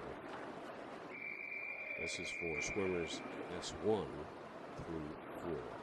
Juan Reyes, the world and America's record holder, swimming for Mexico in lane 4. Interesting start there because he was not able to hold on to the edge of the pool. He actually had a string that he was able to use with his mouth, and then he launched it from there. And boy, did he launch. Look at him underwater. Look at him go. All right, right underwater. The dolphin kick underwater in backstroke is actually as fast or faster than the swimmers that use their arms. So for him, it was a great advantage to get under the water and keep going. He's still able to come up by the 15-meter mark. It's Reyes who did a 46.55 in the prelims, and he has the lead right now with just over 10 meters to go in this final of the men's 50 back, S1 through 4. Good battle for silver and bronze shaping up behind Reyes. Reyes is going to touch first and pick up the gold medal. Reyes, gold for Mexico. Here they come in the battle for silver, and it looks as if Gustavo Sanchez will get the silver, and Juanestoni Cordero of Brazil picks up the bronze. But Reyes of Mexico gets the gold. He was silver 4 years ago, but this time it is solid gold with a terrific swim, 44.76 for Juan Reyes. He's a little off of his world record, but that can be understood. He said he was injured most of last year, and now he's getting back to form. There's your bronze medalist, Cordero. He was able to get to the wall just ahead of the Mexican in number 6. Juan Reyes is a gold medalist. He's your world record holder, so no big surprise if he gets to the podium first. So there's Reyes out in front, and then down at the bottom of those 3 coming to the wall, that's Sanchez from Mexico. He'll come in, time the wall perfectly to get the silver medal there. He reaches now, and now those top 2, the one just on this side, closest to Sanchez, or to Reyes, I should say, is going to get it. Sanchez at the bottom comes in, and then Cordero's going to out-touch Hernandez. Cordero in the yellow cap, and he reaches over with his left arm, he just gets there ahead of Hernandez from Mexico. Silver medalist, congratulating Reyes, the gold medalist. Juan Reyes had 2 bronze coming into this race, picks up his first gold with a victory in the men's 50-meter backstroke. His teammate Sanchez gets the silver, and Puerto, Brazil, wins the very close to a second straight Mexican clean sweep.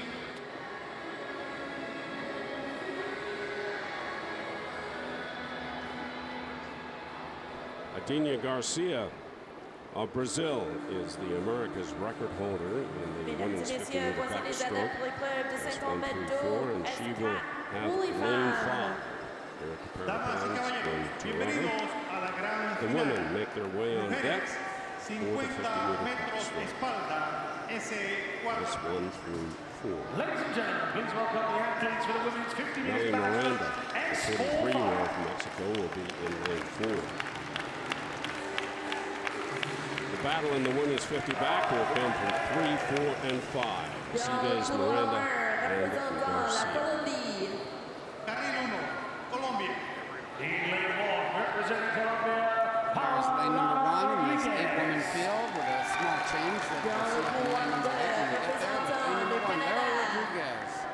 Colombia. Canada. There's lane number 2, Tammy Covington, 39 years of age from Red Deer. Was a triathlete, but they eliminated her category of triathlon at the Paralympic Games, so she decided to take up swimming. And now is doing it seriously, started really racing in 2014. Heidi Aceves from Mexico, 22 years of age. Won a gold medal 4 years ago at the Parapans. Been able to get to the podium yet here in Toronto. 4 swims, a pair of fifths, a sixth, and an eighth. There's your world record holder in the 50 freestyle. We saw that in the opening night here in Toronto. Medley Miranda, 43 years of age. Gold back in 2008. World record here in 50-meter freestyle. Already a pair of golds. He has to be favored to challenge this woman, Adina Garcia, 28 years of age from Brazil. Was a little bit slow in qualifying. Don't count her out. She is the America's record holder. Lane number 6 will be Fabiola Ramirez from Mexico. Her 2 swims so far, she's been 7th place and 9th place in Toronto. Lane number 7 will be another Brazilian, Claudia da Silva. She's at 5th and 6th place in Toronto in her 2 previous races. And here's the change in lane number 8, Guadalupe Neja from Mexico has replaced Patricia Valle, who's also from Mexico, who was a gold medalist earlier in the competition in the 50-meter breaststroke. For whatever reason, this is the Valle decided to pull out of the 50-meter breaststroke final. Has been replaced by her teammate.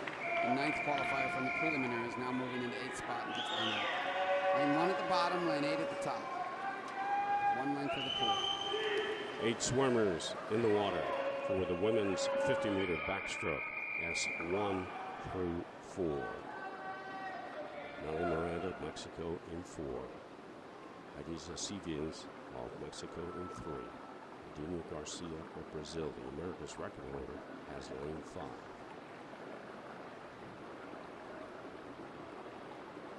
Take your mark.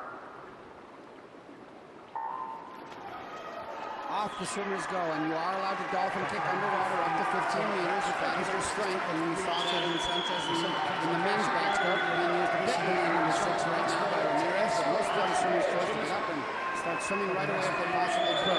The expected race is in lane 4 and 5, and guess what? That's where it is, lane 4 and 5, Miranda and Garcia. Garcia is the favorite. She's got the America's record, but Miranda's been having an awfully good meet. As fast as qualifying, the question is, can she bring it all the way back?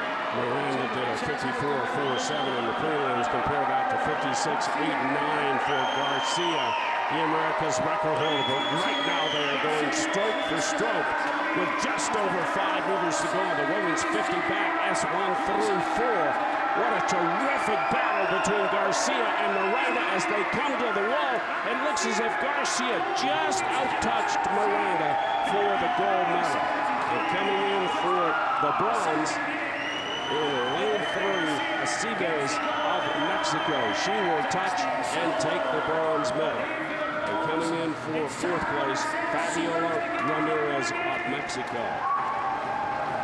The winning time for Garcia, 53.73, 54.25 for Nelly Miranda. Well, this has been very, very exciting if you're cheering for the Mexican swim team. The last 3 races, they've won 8 out of the 9 medals, swept them in one of the races, and now 2 out of 3 in the last 2 races.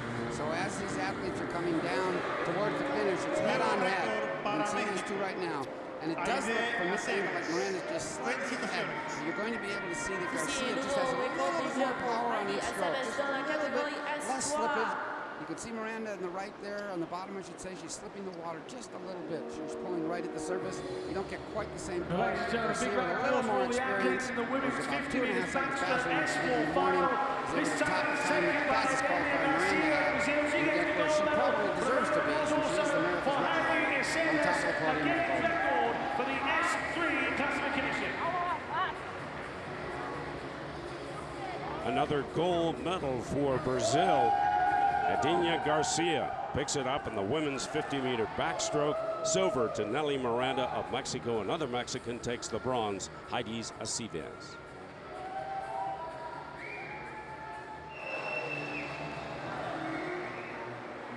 Mesdames et messieurs, voici les athlètes pour l'épreuve des 400 The America's record in the men's 400-meter freestyle is held by a Canadian, Walter Wu, set way back in 2000.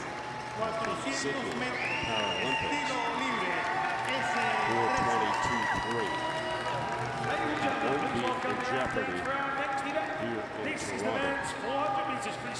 Here's the start list for the men's 400 freestyle S13, 11 through 13. Canadians will be in 3, 4, and 5. There's a possibility of a Canadian sweep in this one. Sergio Zayas will have lane number 1. He's an S11 swimmer. He's 24 years of age from Argentina. He won the 100-meter backstroke already in Toronto. Next to him in lane number 2 will be Matheus Ryan. He also is an S11 swimmer. He's from Brazil, 22 years of age. He won the 50-meter freestyle. This is a little bit longer. This isn't a sprint, so we'll see how he can handle. Lane number 3. Next to him, Tyler Morak from Canada, 17 years of age, from suburbs of Vancouver, coached by Red Shaw. First major international competition was in 2014. He's only 17, as I said. A couple of medals to his credit already. Devin Gattel, much more of a veteran, 24 years of age, 6 medals in the past Parapans. Antigonish, now training in London, Ontario, with coach Andrew Craven. Pair of silver medals to his credit for these games already. Pair of gold medals already for this guy, Nicholas Turbide, 18 years of age out of Quebec City. Competed in 2011, he was only 14 years of age at that time, didn't get to the podium. Every time he hits the water here, he's going for gold. 2 gold medals to his credit already. Carlos Fernenberg, S13, 35 years of age from Brazil, in a couple of Paralympic Games.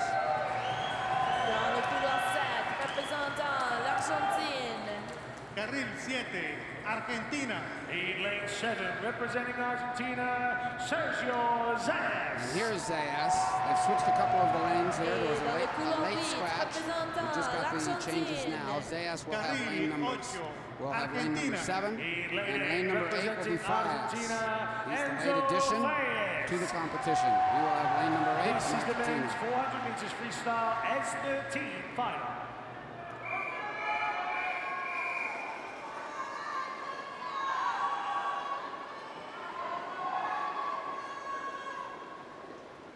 There are the 3 Canadians getting set for the men's 400-meter freestyle S11 through 13. Tyler Morak in lane 3, Devin Gattel in 4, and Nicholas Turbide in 5.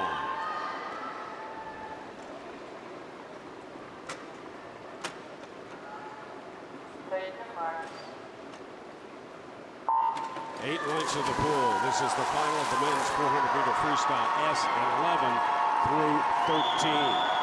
Felipe Diabru of Brazil is in lane 1, the lane closest to us. Diego Cuesta of Colombia is in 2. Tyler Morak of Canada has 3. Devin Gattel of Canada has 4. Nicholas Turbide is in 5. Matheus Ryan of Brazil is in 6. Sergio Zayas of Argentina in 7. And the Argentinian swimmer Enzo Fez is in lane 8. This is the last minute scratch of the Brazilian, Carlos Fernenberg. Very interesting that they waited to the very, very last minute to pull that swimmer out of the field. This is one that the Canadian coaches were pretty heavy on in trying to get a sweep. Already 3 sweeps, 1, 2, 3 in the medal podiums for Canada. The question really will be, we've got Turbide and Gattel in lane 4 and 5. Lane 3, Tyler Morak is the one that's going to have to do it best time prize to be able to get up there and get a bronze medal. 100 meters down, 300 to go.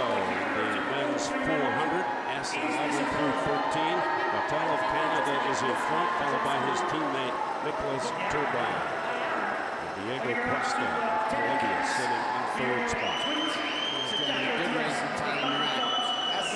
The numbering system is S3, 1 through 10 is for physical impairment, 11, 12, and 13 is visual impairment, and 14 is intellectual impairment. So this is an S11 to 13, lower number, the higher the disability. So there's swimmers in here, 11, 12, and 13, different levels of visual impairment. And the Canadians are now where the Canadian coaches hoped they would be, sitting 1, 2, 3. At this point in the men's 400-meter freestyle S11 through 13. And it is Devin Gattel of Canada leading the way in lane 4. Originally out of Antigonish, Nova Scotia, now living and training in London. He will come to the wall touch and turn over They are at the halfway mark now. The men's 400 free, S11 through 13. And the Canadians sitting 1, 2, 3. And this is good news for Tyler Mack. He's really swimming right now. It's way down in lane number 3, just above Cuesta, who has changed lanes. The Colombian is in lane number 2. Over there in lane number 6, trying to make a move on this guy who's it's Cattell out in front. Turbide is behind him in second spot. And pretty far back to the 34th guys. They're trying to make sure that we get the bronze medal. Devin Gattell leading the way for Canada in the men's 400-meter freestyle, followed by Nicholas Turbide, who already has 2 gold and a silver at these games. Gattell, silver in the 100 back and the 200 IM. Looking very smooth at this point as they come to the wall. Gattell will touch, turn over, and have less than 100 meters to go in the men's 400-meter freestyle, S11 through 13. Gattell, Turbide, and Morat. If this holds, it'll be a sweep for the Canadians in the men's 400 free. Way out in the lead, Devin Gattell. Good genetics in the Gattell family. His older sister, Chelsea, has several Paralympic medals for Canada. Is now involved with the running of the Pan American Games, actually. He's in first spot. Nice even pacing. His last 100 meters was actually faster than his second 100 meters. It's always a good sign for someone that's in real good shape and training really well. Nicholas Turbide is starting to make a huge move now. He might have gone out actually a little bit too easy because he's got a ton left in the tank. This is going to be a great finish between 2 Canadians.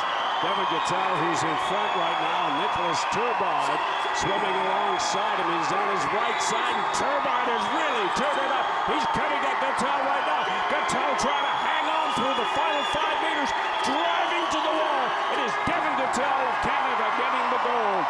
Nicholas Turbide picks up the silver, and Tyler Morat still has about 10 meters to go to claim the bronze in the men's 400-meter freestyle.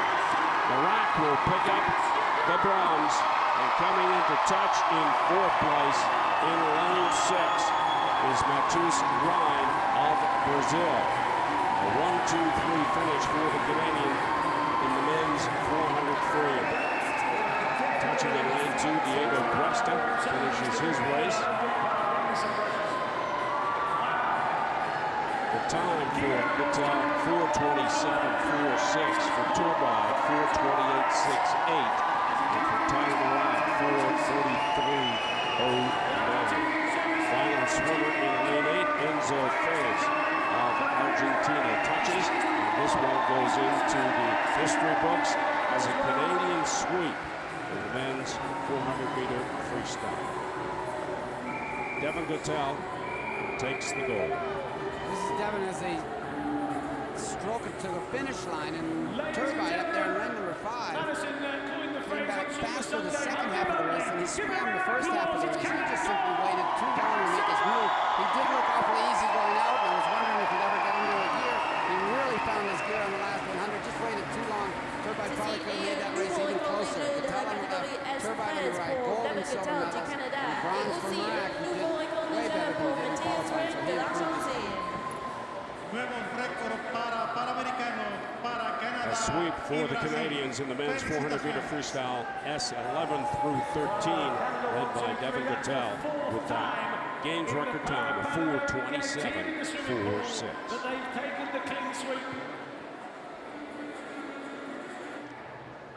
Damas y caballeros, la ceremonia de premiación.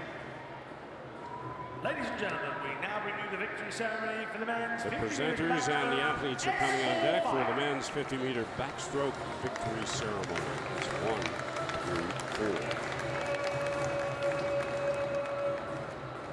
And presenting the medals and the miniature mascot, Apache Porcupine, will be Mr. Alfredo Castillo, Minister of Sport for Mexico. Les médailles seront présentées par. Las medallas serán entregadas por Medals will be presented by Minister of Sport of Mexico, Mr. Alfredo Castillo.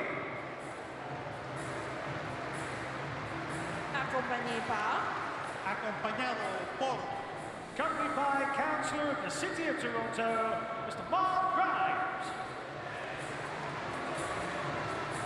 Médaille de bronze. medalla de bronce. Bronze medal winner, representing Brazil, Ronistoni Cordeiro. Ronistoni Cordeiro of Brazil picks up the bronze medal. That's his second bronze to go along with a silver medal for the 35-year-old.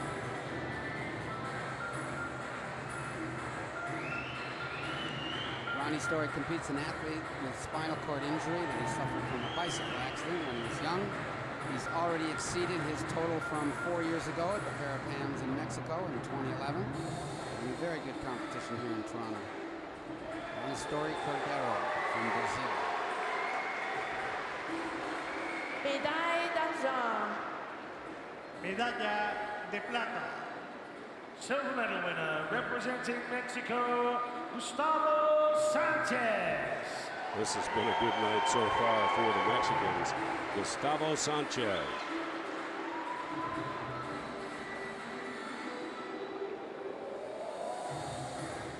Well, this is a different podium for Gustavo. Call me Gus, as he says. He's had 3 gold medals already here in Toronto. This time he has to settle for silver, but I think he can settle for silver when he's up against the world record holder and his teammate, Juan Reyes. So Gus Sanchez gets a silver medal. He had a pair of gold medals in Médaille different d'or et events at the champion 2012 Parapan Paralympics. American. Medalla de oro. The man that was going to win the gold almost for sure didn't disappoint. Gold medal winner and Parapan American champion, representing Mexico, Juan Reyes. 4 years ago in Guadalajara, he was silver. Here in Toronto, he is solid gold. Juan Reyes, Mexico. This will fit nicely alongside his 2 bronze medals in the 53 and the 55. And the interesting part was is that he wasn't at 100% because he did have a knee injury last year, and he relies obviously on his legs for all of his propulsion. So that held him back in the other events. He was only able to get a bronze medals, but didn't hold him back in the backstroke. Gold medal, Juan Reyes, to go along with his 5 Paralympic gold medals that he has on his resume. Mesdames et messieurs, l'hymne national. Damas y caballeros, el himno nacional. Ladies and gentlemen, the national anthem of Mexico.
Mexico indeed. Gold and silver. In the men's 50 back, the bronze going to Brazil.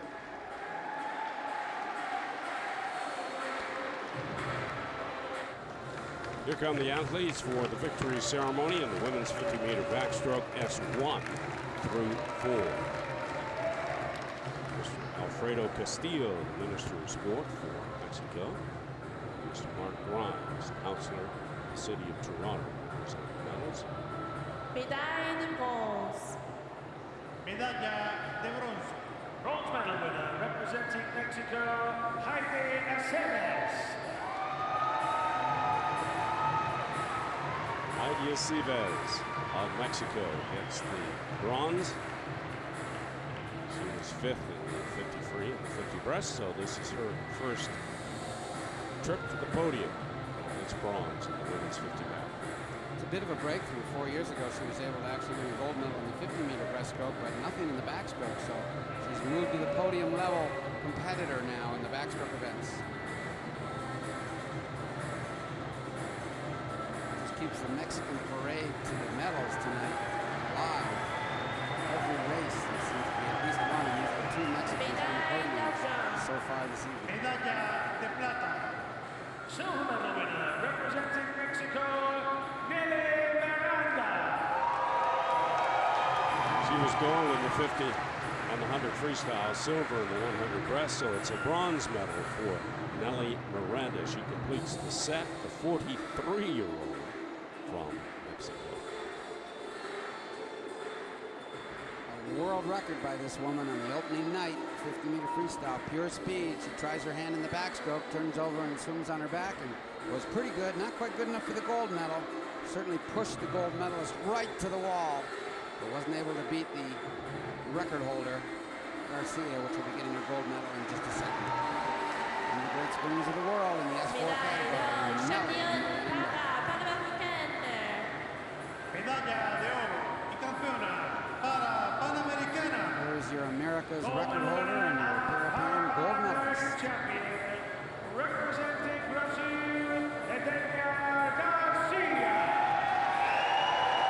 Edenia Garcia of Brazil, a 28-year-old. She was silver in the 50 and the 100 free. She's now gold in the women's 50 medal. And it took every bit of experience, energy, and power to be able to beat the big rival, Nelly Miranda from Mexico, who got the silver medal. It was the last 5, 6, 7 meters, but maybe overcome with the success that she's got winning that gold medal. Excellent job for the 28-year-old. Bronze at the World Championships in Glasgow weeks ago. She's gold here in Toronto. And for that accomplishment, she gets to hear the Brazilian national anthem. Edenia Garcia. Ladies and gentlemen, the national anthem of Brazil.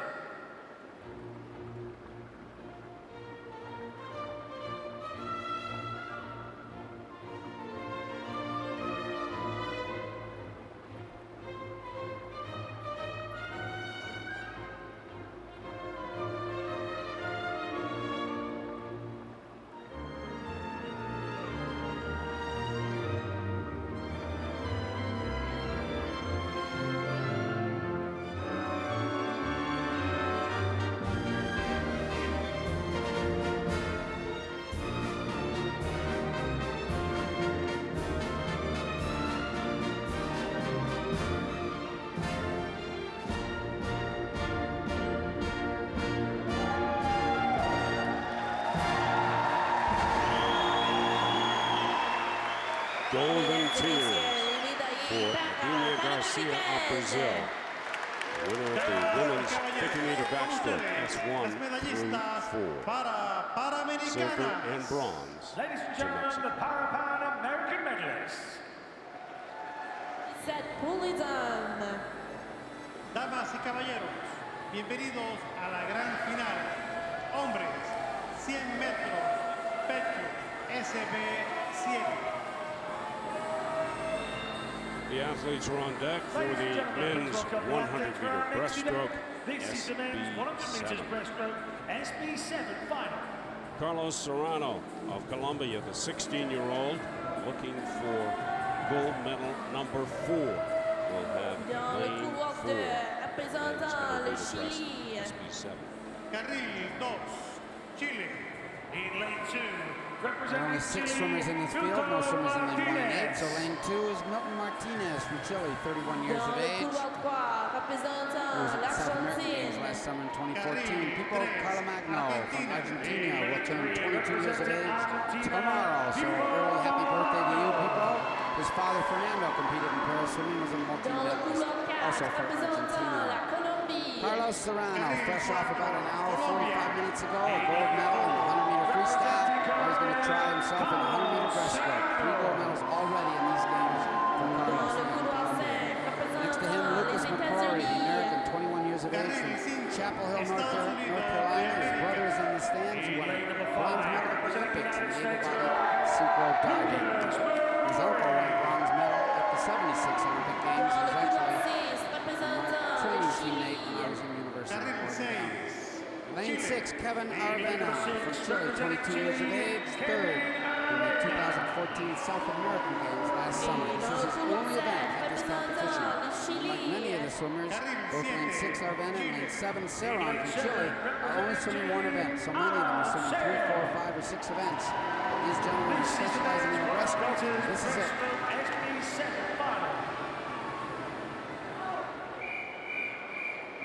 3 Chileans, a swimmer from the U.S., 1 Colombian, and 1 Argentinian on the blocks for the men's 100-meter breast. 2 lengths of the pool, SB7. Carlos Serrano will have lane 4, the 16-year-old from Colombia, looking for gold medal number 4. I'll just comment briefly on the fact that it's SB7. S is the number, is what's used for swimming rankings from 1 to 10 or physical impairments, but then there's a special category for the B for breaststroke, and there's also an M for medley, because a swimmer that's actually classified, for sake of argument, as an S8 can actually come down to an S7 because of the difficulties of the breaststroke when you're involving the legs in the kick. Carlos Serrano got a really strong start, and he is turning it into a big lead as he heads to the wall. He will touch, turnover, and have less than 50 meters to go in the men's 100 breast SB7. Well, this is certainly, Carla, we saw this in the last race that he had too. There was really nobody else to challenge him. I mean, he may only be 16 years of age, but he's taking the SB7 category to a whole different level. Beautiful kick, beautiful power in his stroke. He's able to really get the exact type of rhythm he needs between the legs, the arms, and the breathing.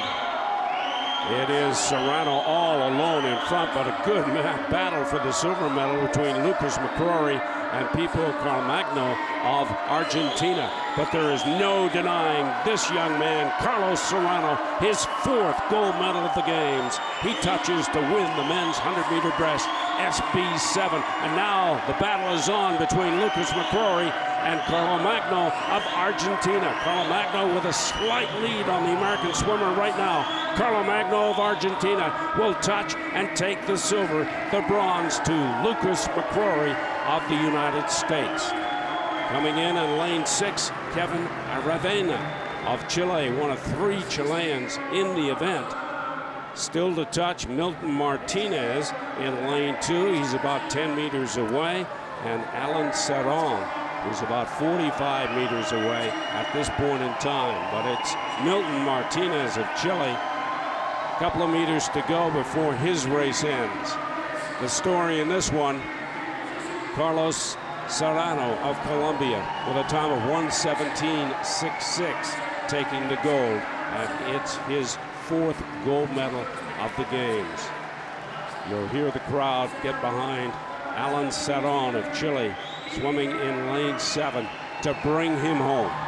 Well, and we should also mention about Serrano that he is the world record holder in this event. He set it at the World Championships. They're called the IPC World Championships, which stands for the International Paralympic Committee. World Championships held every 2 years, so the ones in 2015 were literally just a couple weeks ago in Glasgow, Scotland. And he was slightly faster than the time that he did to win this competition in the 100-meter breaststroke. Still not officially in the books, as you say, Steve, because we're just finishing on the swimmer in lane number 7. Alan Serron coming to the wall to finish his 100-meter breaststroke. Alan Serron of Chile will touch and make it official. Good effort by the young Chilean in lane 7. Carlos Serrano of Colombia, the 16-year-old, picks up gold medal number 4 with a victory in the men's 100-meter breast SB7. As he dives forward, Head nice and steady, doesn't move around too much, maybe a little bit, but nice and steady, but he's got the ability to get a nice drive with his legs going forward, reading every stroke, because his power of his arms is enough to generate him getting high enough in the water to be able to do it. Just off of his own world record, the young 16-year-old really taking control.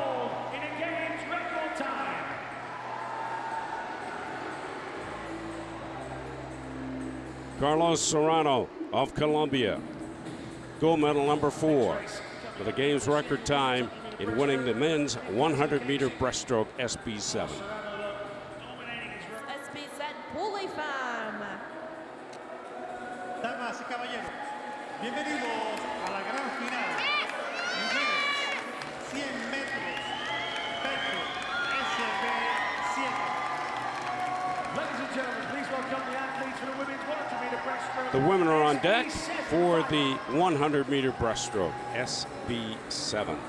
3 Canadians in this one. The battle should come from Veronica Almeida of Brazil in 4, and Canada's Tess Rutliff in lane 5. Camille Berube, fresh off a bronze medal last evening in the 200-meter individual medley. She also has a silver medal to her credit these games. She trains in Gatineau, or lives in Gatineau, trains across the river at the closest to Ottawa team under Coach Dave Heinbuch in Ottawa. Another Canadian, Sarah Meehan, out of Montreal. Originally, her family's in Vernon, British Columbia, but trains in Montreal at McGill University. Coach Peter Carpenter, 20 years of age. She has a pair of silver medals already. Almeida, 40 years old, veteran. We'll have lane number 4. She has a bronze medal in the 50-meter freestyle at this competition. Canada's Tess Rutliff, only 16 years of age, from Caledon, Ontario, just about 45 minutes drive from downtown. Started swimming only 2 years ago, already has a couple of gold and a silver at the 2015 Parapans. Emma Rodriguez from Venezuela, 42 years of age. Her 2 races so far in Toronto, she's been 5th place and 9th place. She'll have lane number 6, and the woman in lane number 7 will be Hahalia Lettenberger, 14 years of age. From the United States, she won the 100-meter backstroke. In lane 7, representing the United States of America, Hahalia Lettenberger. This is the women's 100 meters breaststroke SB7 final.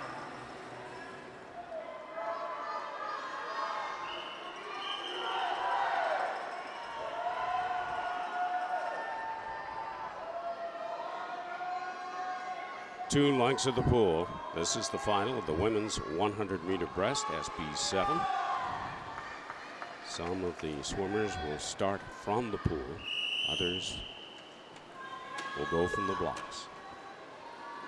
Tess Rutliff of Canada in 5. Veronica Almeida of Brazil in 4. Sarah Meehan of Canada in 3. Her teammate Camille Berube is in 2. And the world record and America record is held by an American, Jessica Long, set in 2012. And the reason we mention that is that the Americans have actually split their team between the World Championships held a couple of weeks ago and the Parapans here in Toronto. So you don't see as much of a presence from the United States in this competition as you normally might at something like the Paralympics next summer in Rio. Tess Rutliff from Caledon, Ontario, hands the lead. She's looking for a 3rd gold medal at these games. She was gold in the 50 and the 100 free, and she has the lead right now in the women's 100 breast, SB7. Be very interesting, the contrast in styles. Rutliff has a very quick little turnover, but Almeida has a long, powerful stroke. The Brazilian next to her, there you can see it. Nice compact pull by Rutliff. Rutliff first off the wall, less than 50 meters to go now. The women's 100 breast, SB7. Almeida 2nd, Meehan is sitting 3rd. And the question now becomes, Almeida's got that long, powerful stroke. Will she be able to pick it up? Can Rutliff keep it up? Rutliff has done a great job of coming home very, very strong. We saw her in the 200-meter individual medley have a real great close on the freestyle, so I don't know if she'll die off. I think she might be able to hold on to the lead, the young Canadian. This is a great contrast in styles, as Byron pointed out. The quickness of Tess Rutliff and the long, drawn-out stroke of Veronica Almeida of Brazil. But it is still Rutliff of Canada in front. Just over 5 meters to go in the women's 100-meter breast. Rootliff still in front. Rootliff with a couple of meters to go. Rootliff will touch for gold. Her third gold. Almeida, Brazil gets the silver. And a great battle for bronze as they come to the wall. And the bronze goes to Camille Barube of Canada. The time for Rootliff, 139.55 for Almeida, 147.9. And for Barube, what a great battle for bronze, 146.97. There's Barube down in the bottom, just out touching her teammate Mahan for the bronze medal. There's your gold medalist, though. Tess Rootliff having a breakout games. 2 gold and a silver before this race. Now she's got her 3rd gold medal. Watch as you see, Rootliff is having a little bit of trouble. If Almeida there would just pick up her cadence. Look at the long, long glide. No reason to glide that long. If Almeida would have picked up her cadence just slightly on that whole last length, would have been the difference. Now down at the bottom, that's Barube. Barube will out-touch Meehan right next to her and will be able to get the bronze medal. One more stroke. There we go, right there. Just gets the bronze medal. 1 stroke quicker than her teammate Meehan will get Camille Barube to the podium for the 3rd time in these games.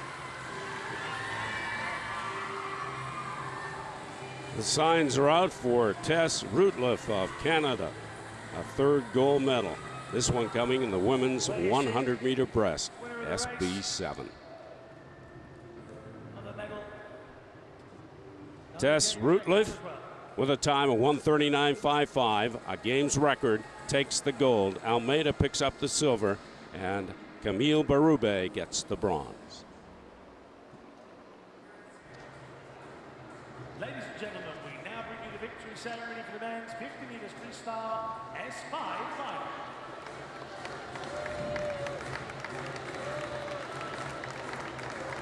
This is the victory ceremony for the men's 50-meter freestyle S5. Brazilians going 1-2 in this one, followed by Mexico's Edgar Pineda. Les médailles seront présentées par And presenting the medals, Mr. Mark Grimes, counselor of the City of Toronto, assisted by Ms. Victoria Winter, member of the board of directors of the Toronto 2015 Pan Am Parapan Am Games. Toronto 2015 Pan Am Parapan Games, Victoria Winter. médaille de bronze. Medalla de bronce. Bronze medal winner representing Mexico, Edgar Pineda. There's your bronze medalist, Edgar Pineda, 44 years of age. He has a silver medal in the butterfly race already. Now he's got a bronze medal to add in the 50-meter freestyle race.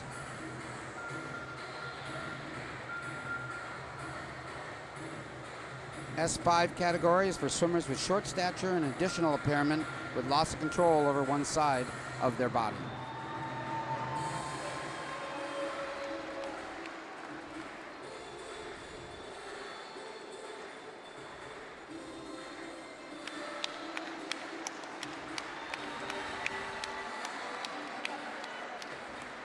Médaille d'argent.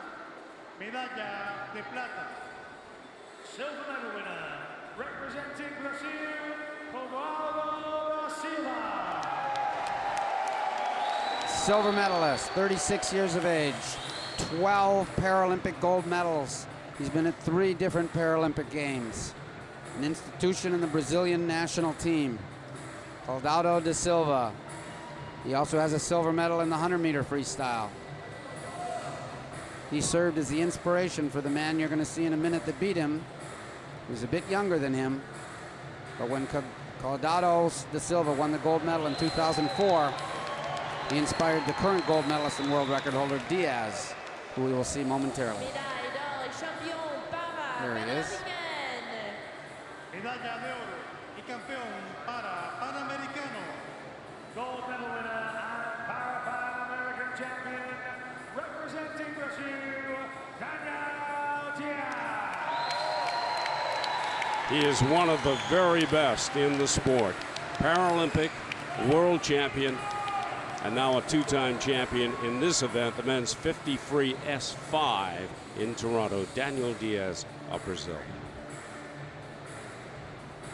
He's done it all, and he continues to do it all. An engineer, actually, by trade. 9 Paralympic medals to his credit. 6 gold at the 2012 Paralympics in London. With Rio on the horizon, there will obviously be a lot of focus on Daniel Diaz. Watch for him next summer in Rio. Meantime, listen to his anthem now. Ladies and gentlemen, national anthem of Brazil.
Gold and silver for Brazil on the men's 50-meter freestyle S5. The bronze goes to Mexico.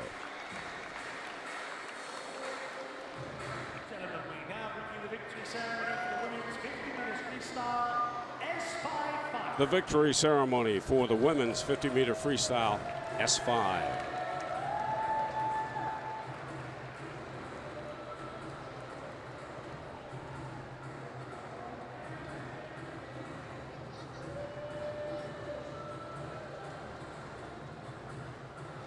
Mr. Mark Grimes, councillor of the City of Toronto, and Ms. Victoria Winter, member of the Board of Directors of the Toronto 2015 Pan Am Parapan Games, will present the medals. Bronze medal winner, Haley Berenbaum of the U.S. gets the bronze. Well, we mentioned that 4 years ago she was able to get a solitary medal, a bronze in the 50-meter butterfly. Well, this is her 4th medal already. So she was only 15 years old 4 years ago. Now 19 years of age. Remember the American Parapan team. 2 silvers in the breaststroke and butterfly, a bronze in the 100 free, and now a bronze in the 50-meter freestyle. And she gets her patchy, the miniature souvenir. Patchy, the mascot, the porcupine with the 41 quills. Silver medal winner, representing Brazil, Estefany de Oliveira. Estefany de Oliveira, the silver medalist, only 16 years of age, part of the new wave for the Brazilian team. She had a silver medal in the 100-meter freestyle, so was certainly expected to challenge for a medal in the 50-meter freestyle, and she did just that. Silver medal in the 50-meter freestyle, so that gives her a total of 3 medals. Silver in the 100-meter free, silver in the 50-meter free, and a bronze medal in the breaststroke race.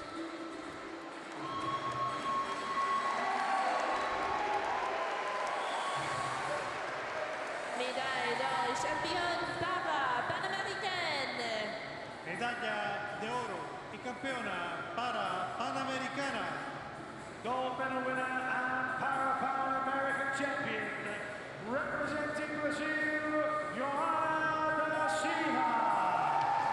You talk about the new wave for Brazil. This is part of the old wave and maybe the top of that wave. Johanna da Silva getting gold in the women's 50 free S5. 28-year-old, she won a bronze medal at the Paralympics in 2012.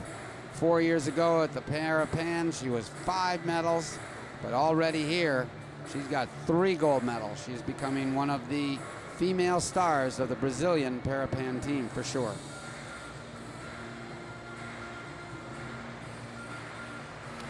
And now the national anthem of Brazil for Johanna da Silva.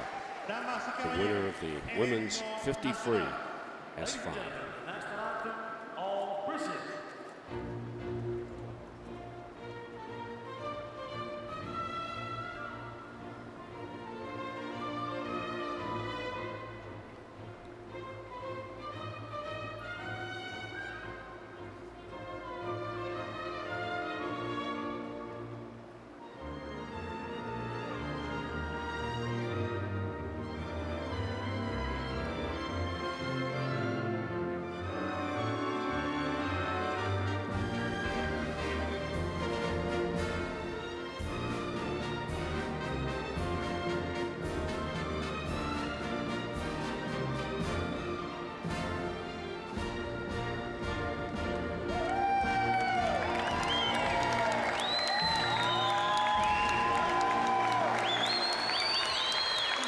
Two Brazilian flags representing gold and silver in the women's 50 free. The United States get the bronze. Ladies and gentlemen, the Parapan American medalists. Mesdames et messieurs, voici les athlètes pour l'épreuve de 200 mètres patinage individuel SM9 pour les hommes. Damas y caballeros, bienvenidos a la gran final. Hombres, 200 metros, individual, combinada, SM9. The swimmers are on deck for the men's 200-meter individual medley, SM9. There's the start list for the men's 200 IM, SM9. Ruta Silva and Lucas Mozella, pair of Brazilians, will have lanes 4 and 5. Carrilli, 2, Argentina. 6 swimmers in the field, so no one in lane 1. The first swimmer will have lane number 2, Facundo Lazo from Argentina. He won the gold medal in the 100-meter breaststroke, so when we get to the third leg of this race, watch for him to make a big move. Marco Polero from Argentina, 24 years of age, has a silver in the butterfly, so he should go out pretty quickly in the first length of this individual medley. Next to him, Ruta Silva from Brazil, 22 years of age. Gold and a bronze medal to his credit in the freestyle races, so we'll have to see how he is in the multi-discipline individual medleys. Lane number 5, Lucas Mozella, 17 years of age, one of the youngsters on the Brazilian Parapan team. His only race so far has been a breaststroke race where he was 5th in the 100-meter breaststroke, so he also should have a good breaststroke race. Amilcar Guerra, Argentina, 20 years of age. There are 3 Argentinians in this race. He was 5th in the butterflies, his only other race so far at the Parapans.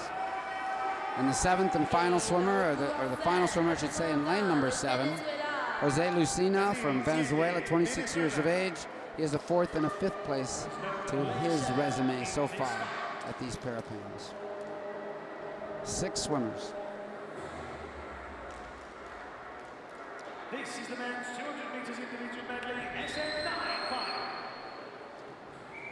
Lane 7 is empty, so we have lane 2, 3, 4, 5, and 6. 4 lengths of the pool. This is the men's 200 individual medley, SM9. Lucas Mozella of Brazil is in 5 alongside his Brazilian teammate Ruta Silva. They start with 50 meters of fly, 50 of backstroke, 50 of breast, and finish with 50 meters of freestyle. And we expect that Silva in lane number 4 will be very strong going out. Lane number 2, we said Laszlo is a good breaststroker, so he will be out of the picture initially and then try to come back very strong later in the race. Very even heading to the wall where they will touch, turn over, and go to 50 meters of backstroke. And this often separates the men from boys.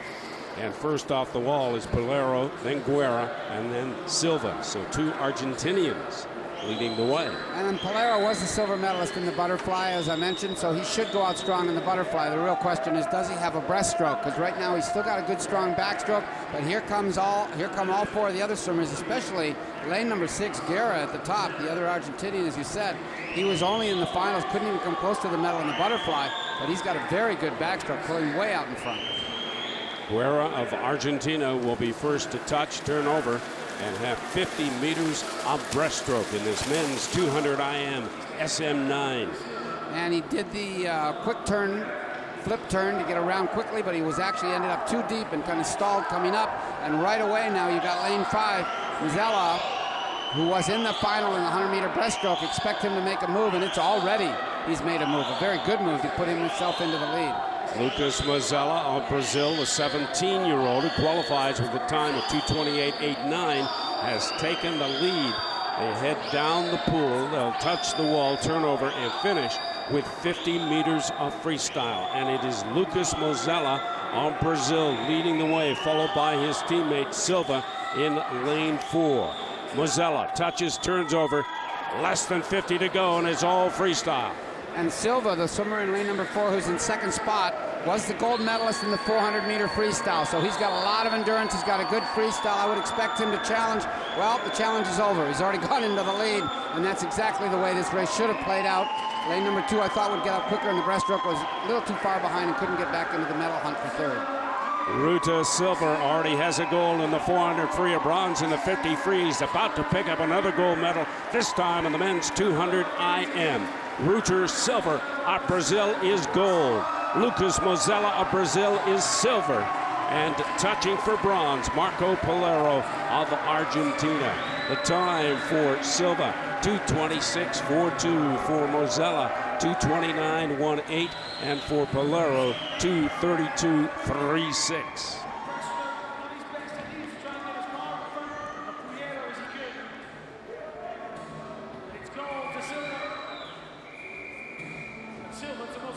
Very well executed swim by Silva. Controlling the butterfly, didn't panic when he wasn't first. At this point, turning into the last race, his teammate Mzella is ahead of them, but very quickly Silva has the confidence. He knows he's got a very good freestyle. Look at the powerful kick he's got going, powerful arm stroking. Mzella was actually no match for him, couldn't keep up with him. So Silva knew he had it in the bag when he was that close at the end of the other end, at the turn after the breaststroke. That's exactly what happened. Down at the bottom for the bronze medal, you got the Argentinian Polero. He comes in ahead of his teammate Guerra up in lane number 6 for the bronze medal. Nice job. He's got a gold medal in the 400 free. He's now got a gold medal in the individual medley. Ruta Silva from Brazil. Brazil go gold, silver in the men's 200 IM. Argentina's Marco Polero picks up the bronze.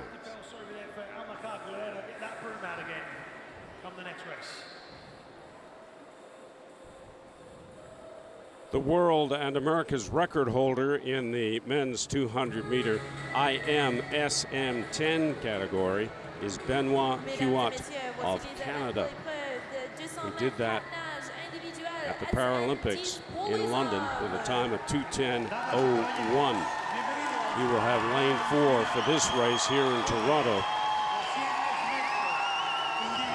Benoit Huot of Canada, silver in the 200 IM at the World Championships just a few weeks ago in Glasgow, Scotland. Did that with a time of 2:21.96. Benoit Huot will have lane 4. He'll be flanked by his Canadian teammates Alec Elliott in 5 and Isaac Buckley in 3. And there are only 5 swimmers registered to swim in this competition. Sergio Liberati will have lane number 2, 20 years of age. His 2 previous races so far, he's been 5th place and 7th place. Isaac Buckley, 21 years of age, out of Oshawa, now training in Montreal. He already has a pair of silver medals to his credit in Toronto. There's Benoit Huot, 17 years on the national para team, 19 para medals to his credit. An icon in the sport. The current world record holder. Alec Elliott, 19 years of age, from Kitchener. Coach Mike Thompson, his first international major team was 2014. Already 3 bronze medals to his credit in this competition. And someone to watch out for over there in lane number 6, Andre Prasil from Brazil. 31 years of age, 3 gold and 2 silver at the Paralympics in the 2012 in London, finishing right behind Benoit Huot. Individual medley SM10 final. The Olympic champion, Benoit Huot of Canada, is in lane floor, flanked by Alec Elliott, his Canadian teammate in 5, and Isaac Buckley, another Canadian, in 3. Andre Brasil, silver in 200 IM at the London Paras, is in lane 6. 4 lengths of the pool. This is the men's 200 IM SM10. They start with 50 meters of fly, follow that with 50 of back, 50 breast, and finish with 50 meters of freestyle. What a great start by Andre Brasil.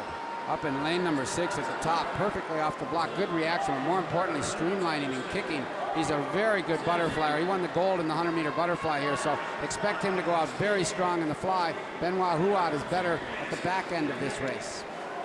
And it is the Brazilian leading the field to the wall over to the backstroke. Huot is in 2nd, Elliott sitting in 3rd.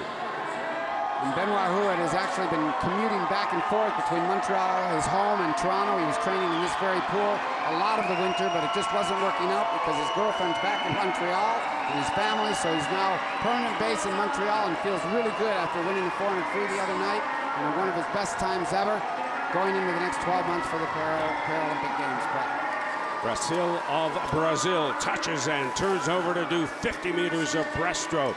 Huot is 2nd, Elliott sitting in 3rd as they head back down the pool on the breaststroke leg of this men's 200 IM SM10. And this is where Benoit has to make a move. Benoit's a very good freestyler as well, but he's got to make a move on that man right there, Brasil, in the breaststroke if he wants to get close to him to go into the freestyle and take it down.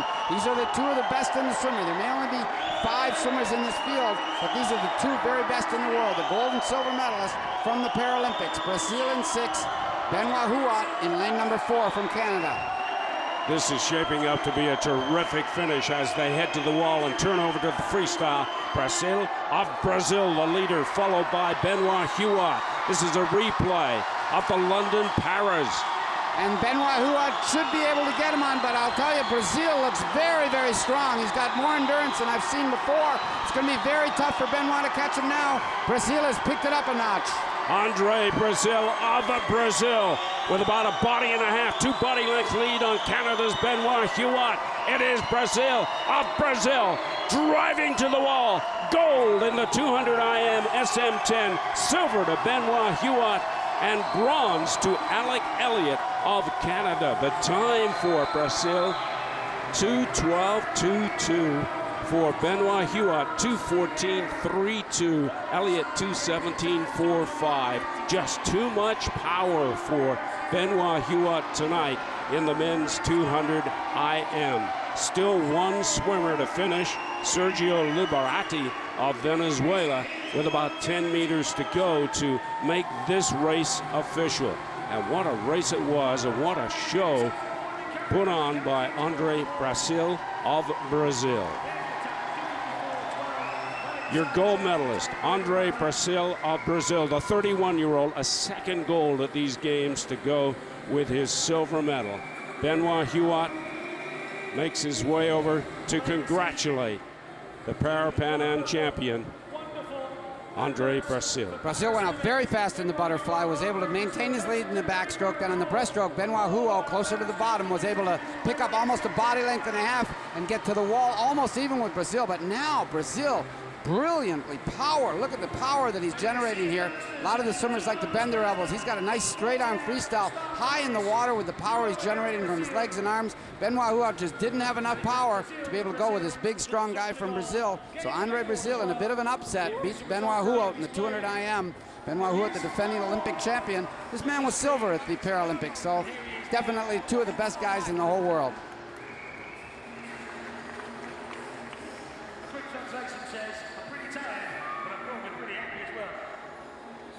Andre Brasil of Brazil takes the gold in the men's 200 IM. Benoit Huot has to settle for silver. Alec Elliott of Canada picks up the bronze.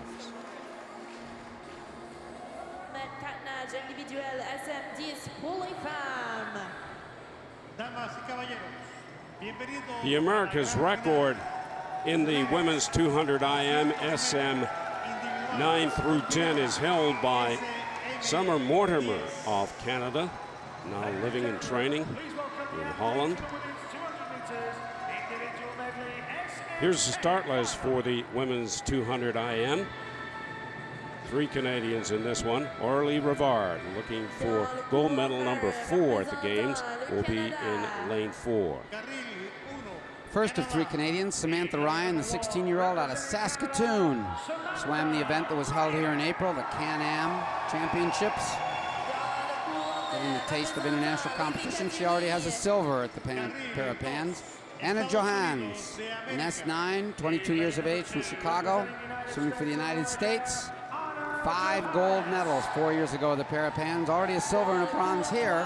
Not quite as much shiny gold hardware, but racing very well. Katrina Roxon having one of the greatest meets of her life, 22 years of age from Newfoundland, coached by her dad, 2-time Paralympian.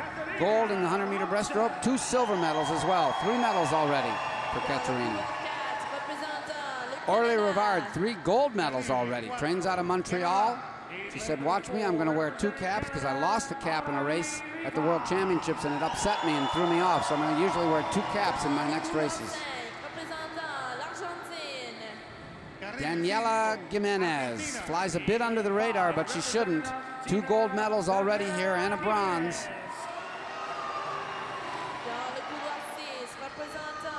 Ruby Cristino, the 18-year-old from Mexico, will have lane number 6. Pair of silver medals already in Toronto. Her teammate will have lane number 7, Mitzi Mahares, 20 years of age. Just missed a medal in the 50-meter freestyle on one of the opening nights. And the 8th swimmer in lane number 8. There she is, Maria Barrera Zapata. She's the youngster from Colombia. Youngest athlete and winner at the South American Games last year at age only 12. She's now 13. That's Zapata, lane number 8 right there, closest from this angle.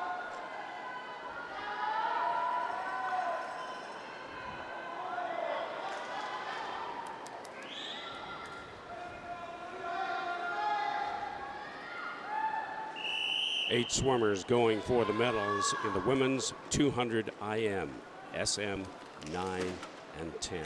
Aurélie Rivard looking for gold medal number 4s in lane 4.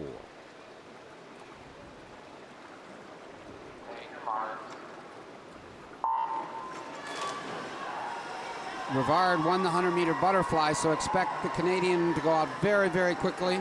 Johans was strong in the butterfly in lane number 2, so she should probably try to go out with her if she's going to challenge for a medal in this one, and that's what she's doing in lane number 2, second from the bottom.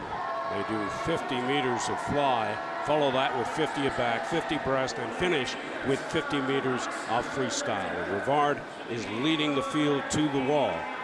She will touch, turn over, and go to the backstroke. Very powerful butterfly, already a couple of body lengths in front of the rest of the field. At this point in the race, you'd have to say that Roxon, the other Canadian in lane number 3, just side of the yellow buoys, has a great breaststroke. So if she's in the race now, she should be able to move up forward and be able to challenge for the silver medal. Nobody's touching Rivard at this point. She was silver in the 200 IM at the World Championships in Glasgow just a few weeks ago. And right now she is showing that form that got her that silver medal. The 19-year-old from Montreal, Aurélie Rivard, will touch, turn over, and go to 50 meters of breaststroke. 1, 2, 3, 4 body lengths almost over the rest of the field. Very, very strong performance. Her coach, France Latendresse, was an able-bodied swimmer on Canada's Commonwealth Games team in 1974. Rivard doesn't know this, but there is a good battle for silver and bronze going on way behind her. She has about a 5 or 6 body length lead now as she's heading back down the pool. She will touch, turn over, and finish with 50 meters of freestyle in search of a 4th gold medal here at the Games in Toronto. Aurélie Rivard of Canada leading the way. There she is, good shot of her breaststroke from Saint-Jean-sur-Richelieu. Small town just outside Montreal. Way ahead of the field. We expected Roxon to make a move in the breaststroke. She has. Roxon's moved up into second spot just ahead of Jimenez. Jimenez also a good breaststroker, so he got a good battle on the freestyle for the silver medal. All Rivard, though, coming back here for the gold medal. Aurélie Rivard of Canada, all alone with about 20 meters to go in the women's 200 IM, looking for her 4th gold medal of the games. And this might be far and away the easiest gold medal she's going to win. Gold for Aurélie Rivard in the women's 200 IM. Great battle for silver. Katrina Roxon of Canada still in front, but a charging Gimenez. It is Roxon touching for silver. Gimenez gets the bronze in the women's 200 IM, but the gold, her 4th of the games, goes to Aurélie Rivard of Canada with a time of 2:38.9, 2:39.45 for Roxon, and 2:39.63 for Gimenez. There's your two Canadian teammates. On the right is the gold medalist Rivard. On the left, Roxon, who got in there, just got her hand in there to touch ahead and win the silver medal. There's your bronze medalist, Gimenez. Excellent swimmer out of Argentina. Doesn't look real happy that she got out-touched for the silver medal, that's for sure. Beautiful butterfly. Probably Rivard's best stroke. At least to me, it's the best looking stroke that she has. Backstroke, good concentration, arms entering right where they're supposed to, good strong kick, good shoulder roll, trying to reduce the resistance in the backstroke and not wiggle all over, and she's doing that no problem. Breaststroke, she keeps herself very, very steady in the water. Freestyle right now, powering home. See the kick still powerful enough? Right to the wall. That's almost an America's record. Very, very quick time. Now here's the battle for second. Roxon at the bottom. She'll just come over with the right hand, and then Gimenez. Gimenez really picked it up the last 4 strokes. Thought she might get ahead of her, but couldn't quite do it. Cristino of Mexico had to settle for 4th.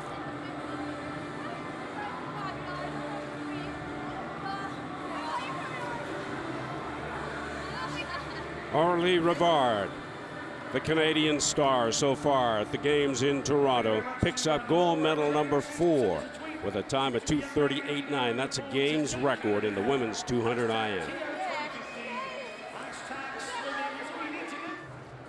Damas y caballeros, la ceremonia de premiación. Ladies and gentlemen, we now bring the victory ceremony for the men's. This is the victory ceremony for the men's 400-meter freestyle, S11 through 13.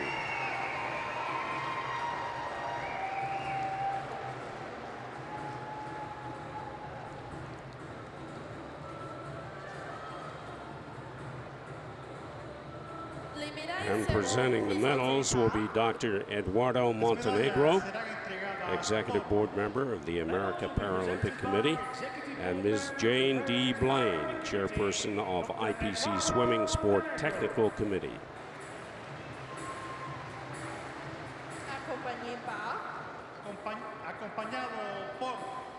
Accompanied by Chairperson of IPC Swimming Sport Technical Committee, Ms. Jane D. Blaine. Médaille de bronze. Medalla de bronce. Bronze medal winner representing Canada, Tyler Murack of Canada, the 17-year-old from Aldergrove, BC, gets the bronze. And his coach, Red Shaw, will be pleased with that, I'm sure. Bettered his time by several seconds in order to make sure he was staying ahead of the Argentinian Cuesta for the bronze medal, so that Canada could certainly get the sweep. 17 years of age.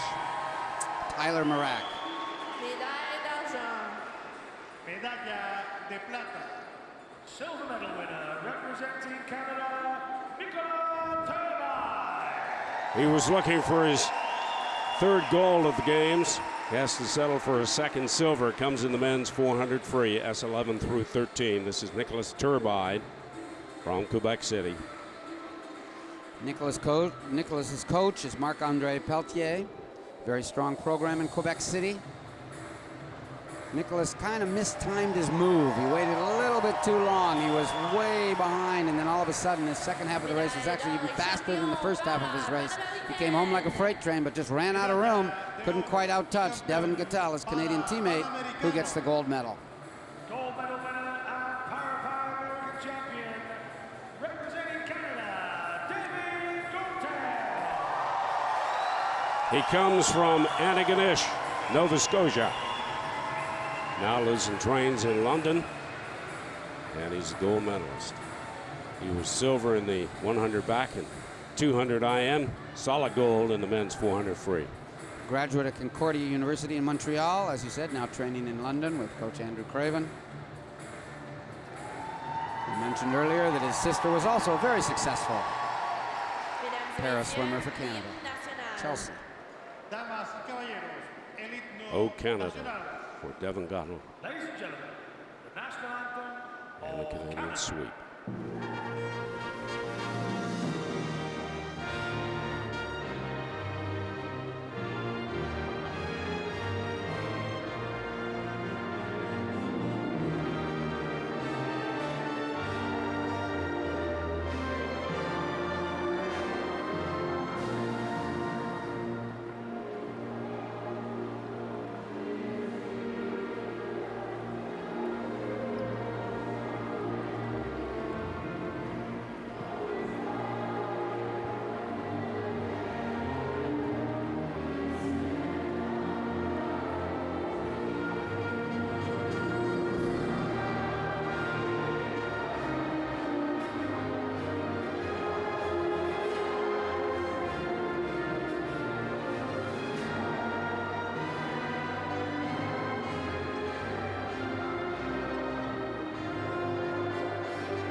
Three Maple Leafs at the far end of the pool in honor of Devon Gatto, Nicholas Turbide, and Tyler Marak, who finished 1, 2, 3 in the men's 400 free, S11 through 13.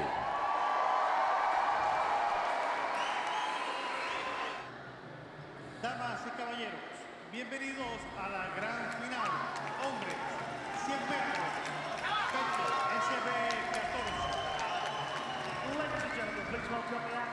The athletes are on deck for the men's 100-meter breaststroke, SB14. Here's the start list for the men's 100-meter breaststroke, SB14. 3 Canadians in this one.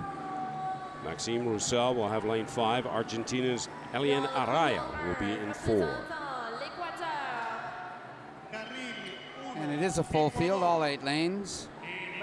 Ecuador will have Byron Chilaquinga in lane number 1, 22 years of age. His only race so far, he was 8th place.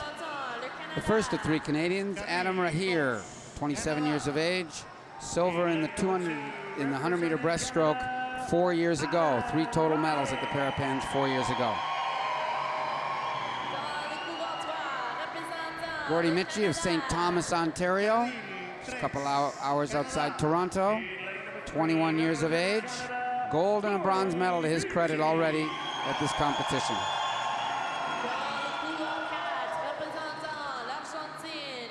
Eliane Araya, 24 years of age, from Argentina, won a gold medal last summer at the South American Games. His only swim so far, he just missed the podium. He is 4th in the 100-meter backstroke. Maxime Roussel, 22 years of age, from the Montreal area. His teammate is Orly Rivard, who just won a gold medal, so he's got to be pretty pumped up about that. His club teammate back home, already a silver medal in the 200 freestyle. There's Felipe Caltran, 18 years of age, from Brazil. He won the 200-meter freestyle in this competition. Gold medal already to his credit. Oswald Yzera from Venezuela, 25 years of age. 2-time Parapan competitor before he got here. This is his 3rd Parapans. Was also on the Paralympic team for Venezuela. Daniel Pena, 28 years of age, from Venezuela. His only race so far, he was 7th place in the 200-meter freestyle. This is the men's 100 meters breaststroke SB14 final.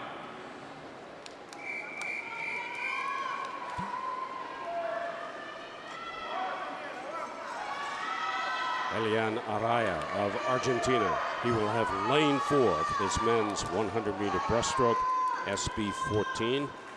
In lane 5, Maxime Roussel of Canada. 2 lengths of the pool, swimming for the medals in the men's 100 breast. The number signification, 14 is those with an intellectual impairment, and the B stands for breaststroke. At a fairly even start as they head up the pool in this men's 100-meter breast SB14. In lane 5, Elian Araya of Argentina and Maxime Roussel. Gordy Michi is in lane 3 for Canada as they touch, turn over, have less than 50 meters to go. It is Araya, Roussel, and Michi 1, 2, 3. And we mentioned before the yellow lane lines are the ones that they put lanes 4 and 5 in, the fastest 2 qualifiers. And right now Araya is starting to distance himself from the rest of the field. Very nice, concise pull. Good drive with the legs. Good breaststroke by Araya. He's really pulling away. Look at lane number 6 starting to sneak up Caltran on the Canadian Roussel.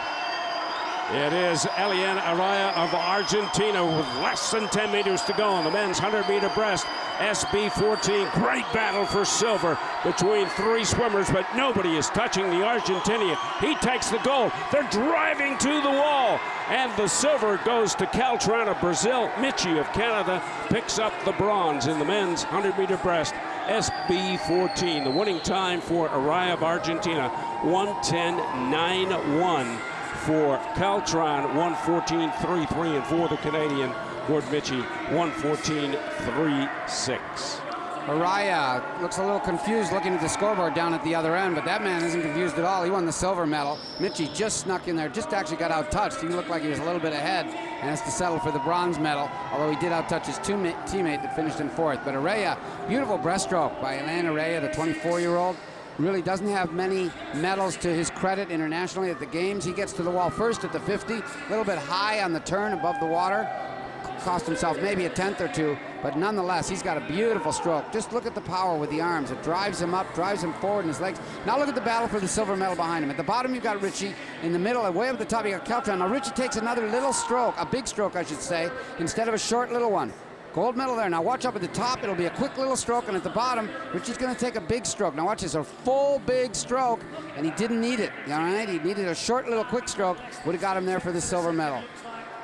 Still a body length behind those 3 guys in that real tight battle. Nobody was touching Araya for the gold.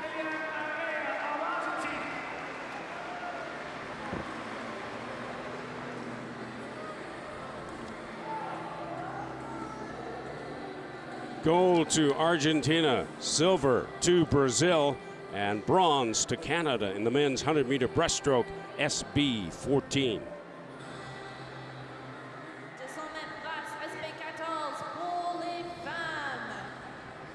Damas y caballeros, bienvenidos a la gran final.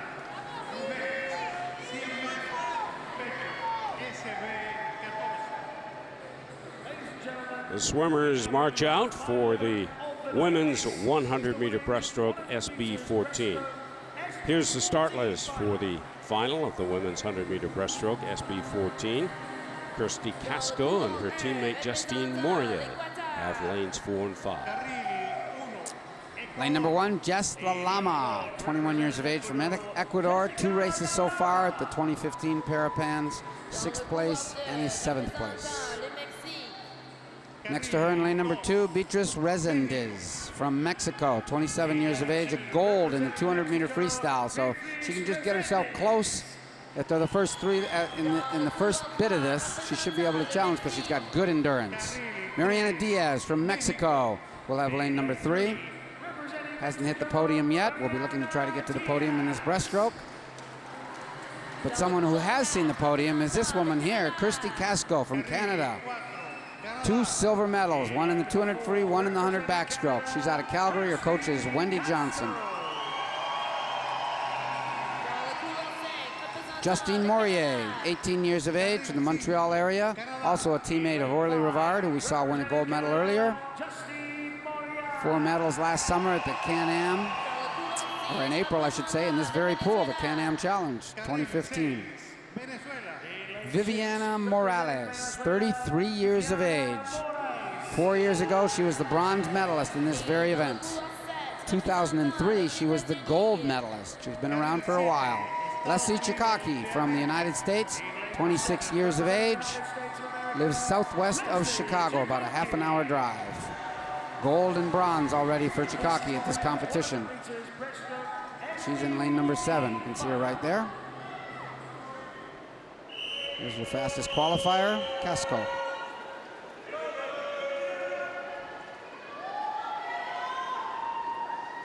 Swimmers are waiting for the officials to take their position behind the blocks. Then the head referee will blow the whistle and the swimmers will mount the block.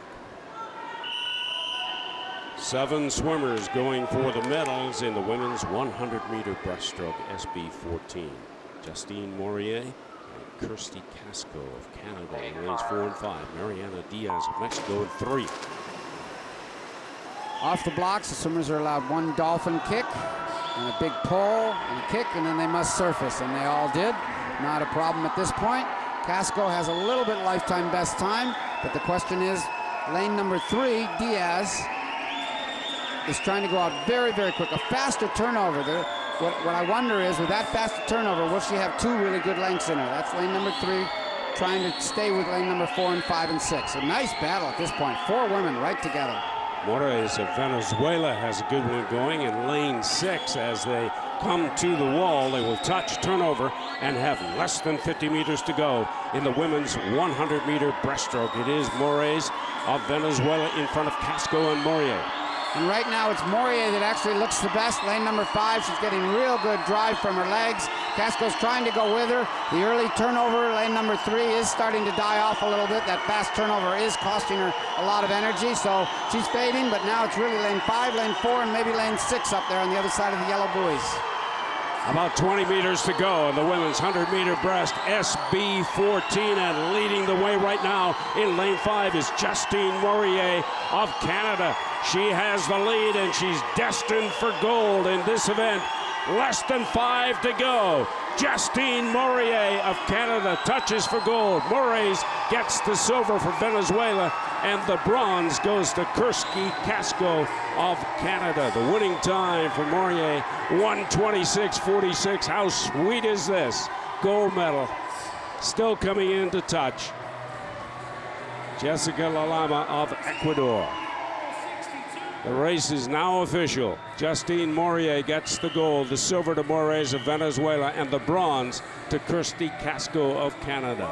The winning time, 1:26.46 for Morier.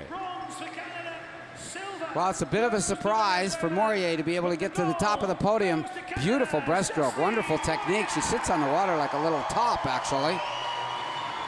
Off the blocks, everybody pretty even, although I would have to say lane number 6, Vivian Morales, was pretty slow off the blocks, reaction time, and that may have actually cost her the gold medal. She was a bit slow in getting into the water. At the turn, really nothing in it. All 4 swimmers right together. The early sprinter in lane 3 does drop off right after the turn, and then you've got a battle for the gold, silver, and bronze. Look at how high in the water she is. Morier, just like sitting there, floating there, just effortlessly. And then Morales, the past champion way back in 2003, has to settle for the silver, and Casco, the Canadian, gets the bronze. But the happiness is a gold medal. Justine Morier, 18 years of age, gets the gold medal for Canada. Beautiful stroke. We're going to see her around in the breaststroke races in the future for sure.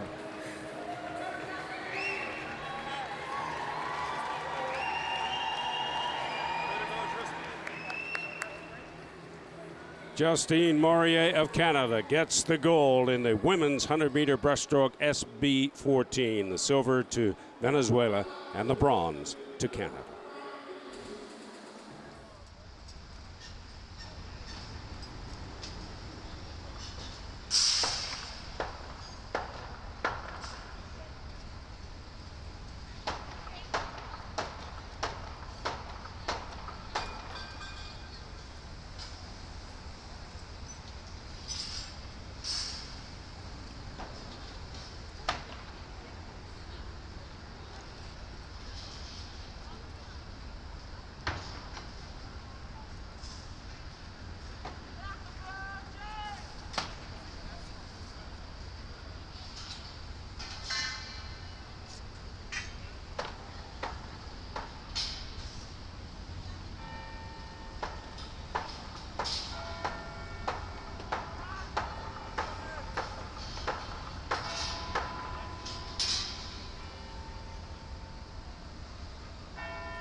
Pan American athletes were making quite a racket again on Wednesday.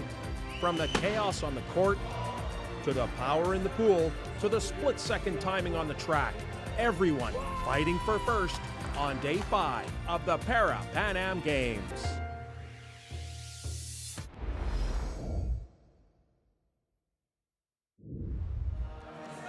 It is quarterfinal day on the men's side. We're getting set for a match between Brazil and Mexico.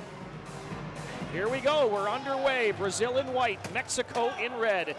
Quarterfinal action. We'll look to see Perdomo and Priete try and dominate the offense here. The veteran Zavala, and inside it goes, and Prieto converts, and it's Mexico striking first. Nascimento.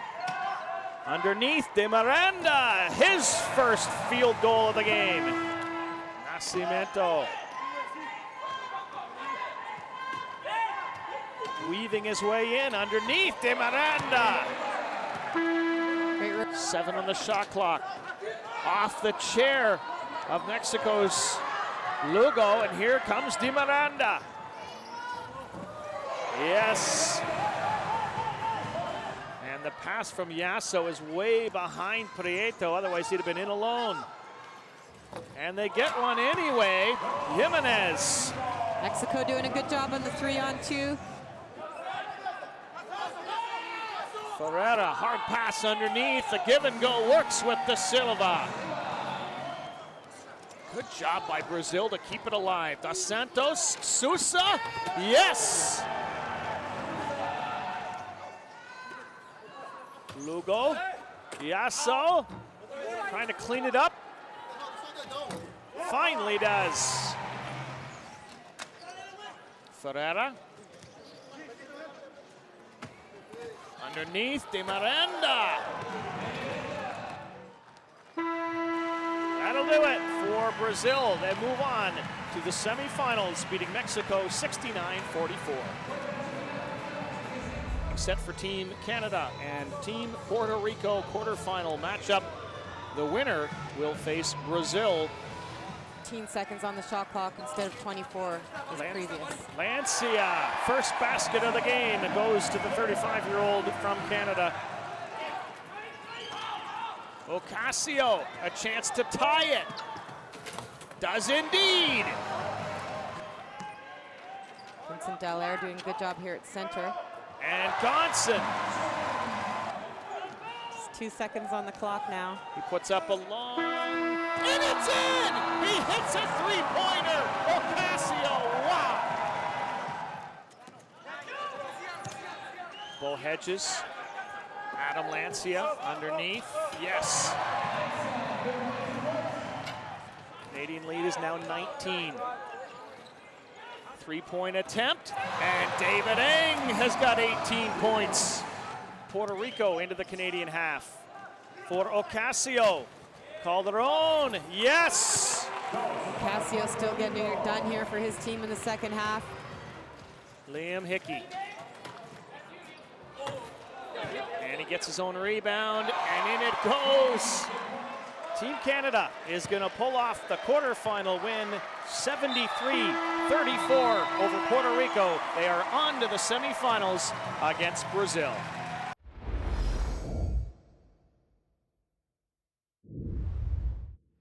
The tables were set for more medal action Wednesday thanks to another busy day of table tennis competition. The venue is the Atos Markham Parapan Am Center, which was also home to table tennis during the recent Pan Am Games in Toronto.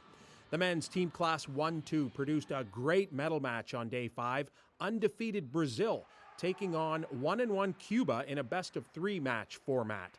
Doubles action is up first.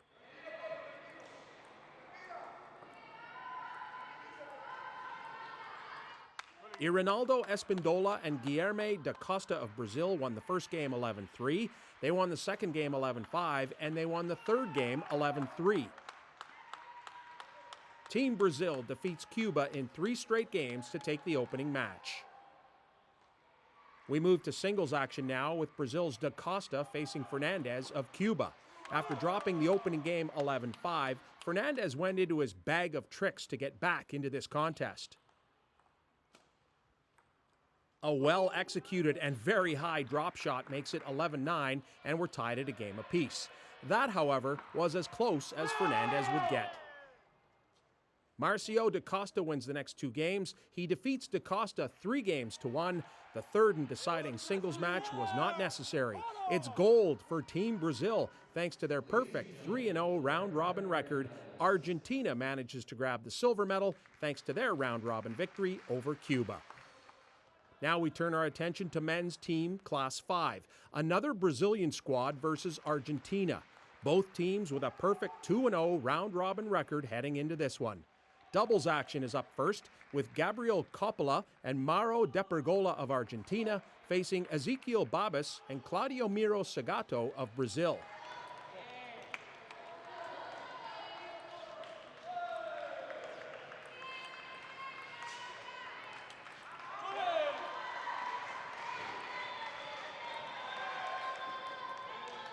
Some very entertaining table tennis in this one.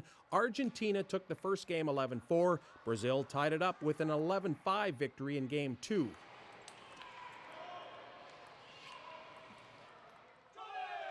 This one was eventually determined in a 5th and deciding game. This is match point with Brazil leading 10-9. Brazil takes the opener in this best-of-3 contest. The next match put Coppola of Argentina at the table against Sakato for Brazil. Sagato took game 1 11-8, putting all the pressure on the Argentinian to stay in this match.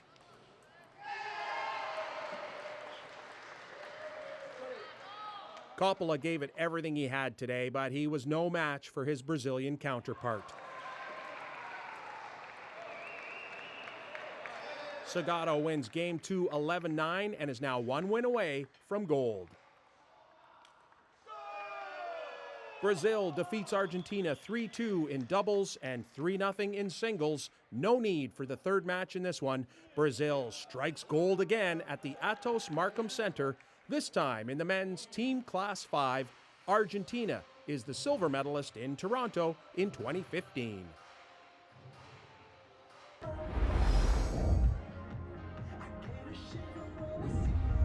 Another busy day, especially on the field, with 10 field events scheduled here today on day 3 of the athletics competition.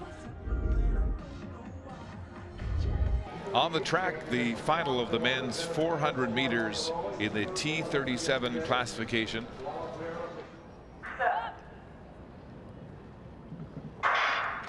And they're away. Motorola looked like he was flinching, waiting for that gun, but gets away and runs a terrific first bend as he runs up on Pereira of Brazil. Motorola going out hard now down the back straight, running right by Pereira. And Whitehead of the United States taking it out hard in the first 200 meters, especially into that strong headwind as they hit the bend with 200 meters to go. Omar Monterrola of Venezuela opening a strong lead through the bend, but coming back on him now, Pereira of Brazil. Pereira running a strong bend into the straight on the outside shoulder of the Venezuelan. Down the straight they come, a 2-man race for gold. Omar Monterrola and Paulo Pereira. Pereira pulling up, Monterrola tying up in the straight, and he's not going to hold on as the Brazilian Pereira streaks to victory. Ran so hard in the opening 200, but couldn't hold his form as Pereira tracked him down coming out of the bend and does the jig here at the finish line. These are the results here, with Pereira first at 55.46. Monterrola tying up in agony, unable to hold his lead, second at 56.07. And a seasonal best for Mariano Dominguez of Argentina. The champion from Brazil. And here he is, Paulo Pereira, the 29-year-old who made the Brazilian national team in 2010, and 5 years later, he's now poised for greatness, winning the gold here at the Parapan Am Games. Ladies and gentlemen, the Parapan American medalist. To the men's shot put, F32, 33, 34, and this is Kyle Petty of Canada with his second attempt. Petty from Brampton, Ontario, nearby here in Toronto, has overcome cerebral palsy, was a gold medalist in 2007 at the Parapan Am Games in this event. And this is going to be a tremendous throw here.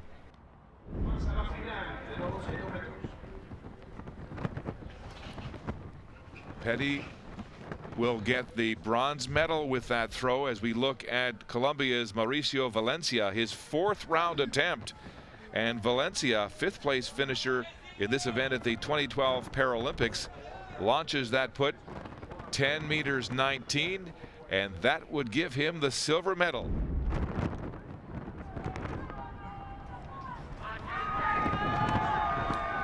Jason Roberts of Canada in the shot put F32, 33, 34, and his fourth attempt. And we can see him throwing out of his throwing chair. He's got a large grab point on the front that he's using for balance and also to generate speed and power. And he knows it's a good one. Roberts with a best of 9:43 coming in this season, a personal best, and he continues to improve on that. In the men's shot put F32, 33, and 34 competition, Jason Roberts of Canada from Toronto, the hometown boy, winning the gold medal here today at 10 meters 33. A personal best performance by Jason Roberts, who has broken the Canadian records in all three throwing disciplines in the discus, shot put, and javelin. A proud Jason Roberts from Toronto, Ontario, the 19-year-old capturing Parapan Am gold, joined by compatriot Kyle Petty and the Colombian Mauricio Valencia, the medalists here in the men's shot put.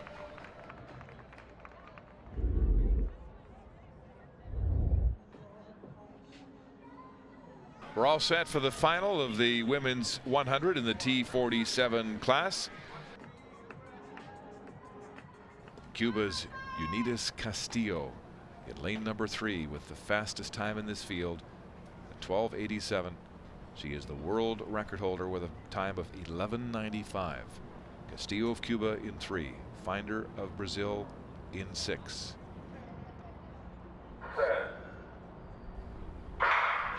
And they're away cleanly in this women's 100 T47 final. And early it's Castillo running out to a lead. Finder can't track her down. De Jesus Correa of Brazil looking very strong, but it is the Cuban Unitas Castillo, the world record holder, prevailing and defending her title here in Toronto. First in 12:49. The following wind of 2.2 meters per second, so slightly wind dated for the Cuban champion. No question about that, as the Cuban powers her way with the best start and then left the field behind, and it was really only a race for second and third here today. So these are the unofficial final results in the women's 100 T47 with Castillo first at 12:49. Gold medal champion, flanked by the two Brazilians, Dos Santos and Finder, for silver and bronze.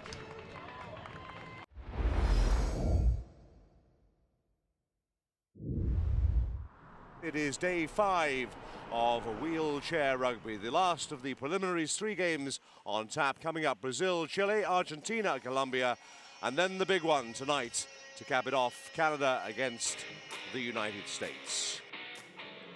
Will be Brazil in the yellow vests with the green shoulders, and the red vests of Chile. And the backwards movement from Damasceno. 40 seconds to complete the move. We're into single figures. Abreu looking to hand off to Damasceno. Now he'll have to motor to beat the clock, and hands off just in time with a second left on the shot clock.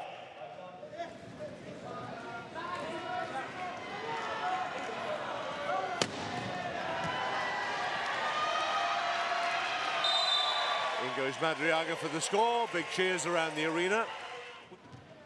Abreu pushed backwards by Novoa. And the hit from behind from Alejandro Duran.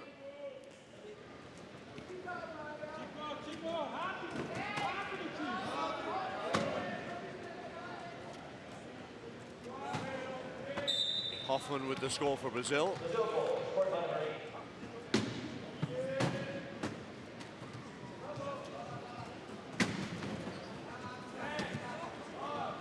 Kais will be pushed over the goal line.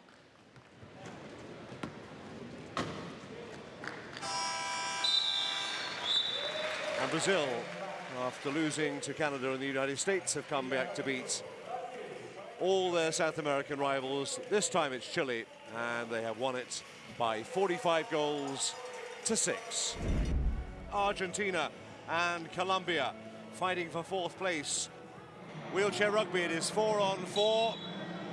Scorer of the most goals wins, and there will be goals aplenty. There will come. Finds Orozco. Cardozo trying to block his way. Orozco twists, turns, looks for the gap, will find it. Great score by Orozco. Finds Herrera. Again, little room to maneuver, but look how quickly he finds a channel, then runs into Neme. Oh, that's brilliant. That's quite brilliant. What a pass. It was a laser.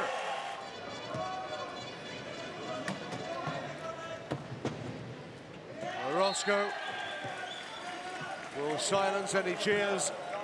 The newcomer, number 6, is Moises Alonso, who himself is a terrific competitor. We've seen that this week, and marks his appearance with an early goal for Colombia. In the end, the buzzer beats them all. It's over now, and Colombia run out comfortable winners by 51 goals to 36. The preliminary rounds almost complete, just one game to go, and it is the game that has been long anticipated between Canada, the number 2 team in the world, and the United States, number 3. Prepares to tip, Medley up, gets the first thing, and the early turnover goes the way of the United States.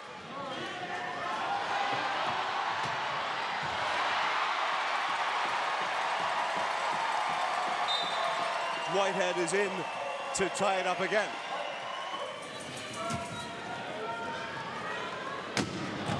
Wheeler again. Watch this hit. Wheeler! Hit coming in on Lavoie.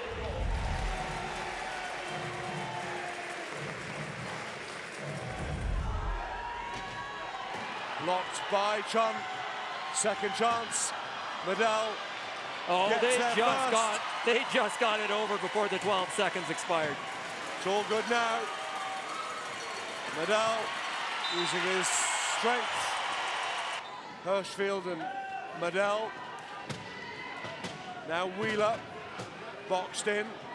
There's the dribble. Aoki again, looking to go round the back. Change of direction from Aoki. Using nice his force. Pass. Wheeler in for the score. So the turnover does benefit the US. Oh, but Wheeler went out of bounds right away. 2 crucial mistakes in this last 2 minutes. 10 seconds remaining in the game, hands it off, and over goes Whitehead. We are all tied up. It has gone to overtime. Medley and Cohn tipping off. They could win it right here against the Americans. Medley, 11 seconds, 9 remaining in the game. 6 seconds on the shot clock. Medley, oh, no! He's dropped it. No goal! The ball was tipped away by the American. What a defensive effort! What drama to end the first period. 3 more minutes upcoming.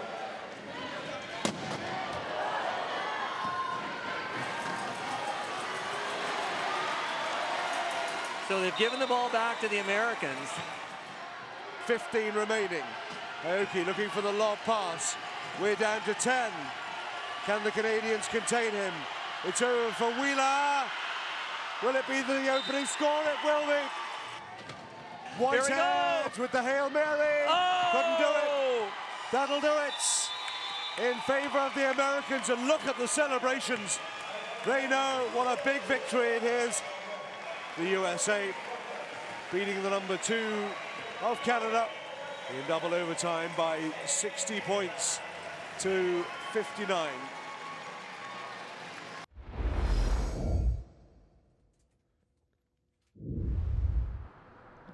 The three-day judo competition got underway at the Ability Center in Whitby, with medals being awarded in 3 weight classifications.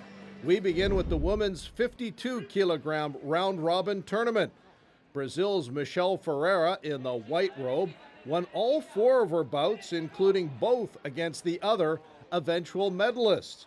She was also instrumental in dropping Rosia Ledesma of Argentina into 3rd place, with this bout that lasted all of 1 minute and 39 seconds. The ippon is judo's equivalent of a knockout pin or submission, and Ferreira achieves one here by keeping the shoulders of Ledesma on the mat for 25 seconds. And once this maximum score is awarded, the match immediately ends. After the traditional exchange of sportsmanship, it's official. Ferreira has a perfect 4-for-4 record, including a 32-second ippon. With a lone loss to Ferreira, Canada's Priscilla Gagne gets the silver, and joining them on the podium was Ledesma, who won half her matches en route to the bronze medal. The men's 60-kilogram final would produce Uruguay's first medal of these games. Henry Borges, in the white robe, got it against Argentina's Eduardo Guato. He wasted little time making an impact. Just 30 seconds in, Borges registers a yuko, which literally means effective, but basically contains 1/3 of the elements for an ippon and involves keeping an opponent in a hold for only 15 to 20 seconds. After the combatants re-engaged, Borges was back with what is known as a wazari, and it came with 40 seconds left. It's roughly 2/3 of an ippon, lacking in one element of speed, force, or landing on the back, and it needs a hold of 20 to 25 seconds. The 2 scoring moves added up to a rare golden moment for Uruguay.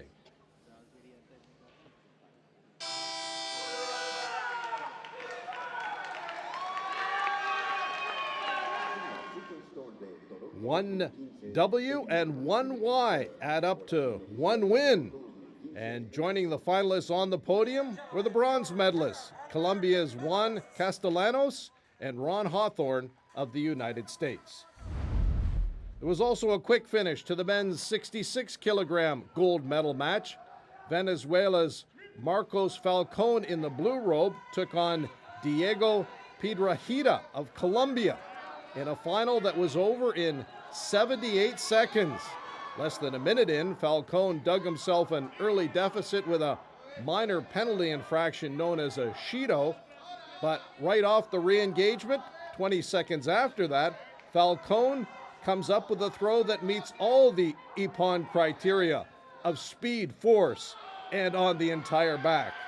This bout is stopped at the minute 18 mark. Instantly, the Venezuelan earns the gold medal. Piedrahita bows out quickly against Falcón and displays the proper respect. A 1 under the eye is the best way to get it done. Completing the podium were the bronze medalists, Cuba's Sergio Perez and Luis Diaz, who gives Puerto Rico just its 2nd medal of the Parapans.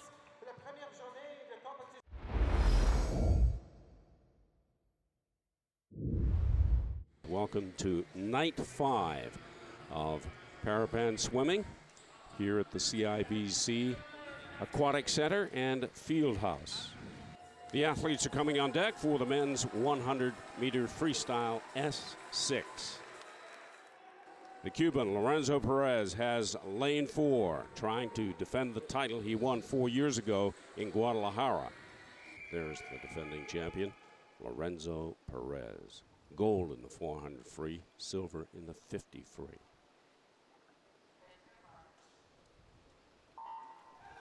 In the water they go. I'll mention that the S6 category is the one that includes swimmers with short stature, amputations of both arms, or moderate coordination problems on one side of their body.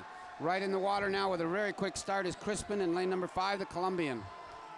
Perez, the defending champion, in lane 4, swimming for Cuba. Didn't get the great start, but he really comes on strong over the last 50 of this event. It's Crispin and Perez heading to the wall. Great battle shaping up for the finish. Perez leading the way now. Crispin in second place. Less than 10 meters to go on the men's 100 free S6. It is the defending champion, Lorenzo Perez of Cuba, retaining his title and gets the gold. The silver to Crispin. What a terrific swim. 104.60. A world record time of 104.60 gives Lorenzo Perez the gold in the men's 100-meter freestyle. He defends the title he won 4 years ago. Crispin gets the silver and Glock the bronze. The swimmers are coming on deck for the victory ceremony in the men's 100-meter freestyle S6. Lorenzo Perez. Not only is he the Parapan champion in the men's 100 free, he is the world record holder with that clocking of 104.60. Here's the start list for the women's 200 IM. 3 Canadians in this one. Orly Rivard, 3 gold medals already. Trains out of Montreal. Orly Rivard looking for gold medal number 4s in lane 4.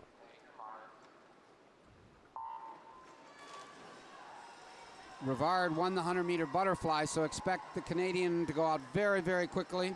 Johans was strong in the butterfly in lane number 2, so she should probably try to go out with her if she's going to challenge for a medal in this one, and that's what she's doing in lane number 2, second from the bottom.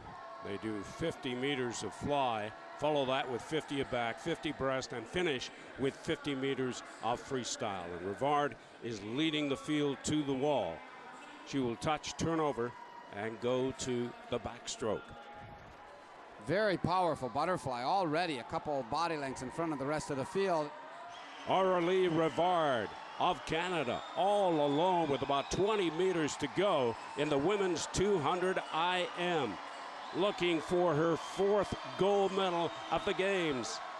And this might be far and away the easiest gold medal she's going to win. Gold for Aurélie Rivard in the women's 200 IM. Great battle for silver. Katrina Roxon of Canada still in front, but a charging Gimenez. It is Roxon touching for silver. Gimenez gets the bronze in the women's 200 IM. The gold, her 4th of the games, goes to Aurélie Rivard of Canada with a time of 2:38.9. Aurélie Rivard, the Canadian star so far at the games in Toronto, picks up gold medal number 4 with a time of 2:38.9. That's a games record in the women's 200 IM. The athletes on deck for the women's victory ceremony in the 200 IM SM 9 and 10. Gold medal number 4 for Canada's Aurélie Rivard.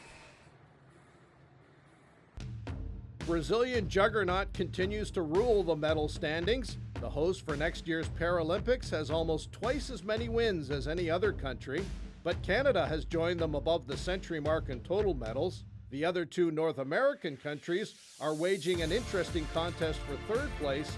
Colombia, Argentina, and Cuba all have double-digit totals in the victory column. With another spectrum of sports, from the finesse of table tennis to the combat of judo. Now, day 6 is on deck. What's in store for the stretch run? We'll find out tomorrow at Toronto 2015.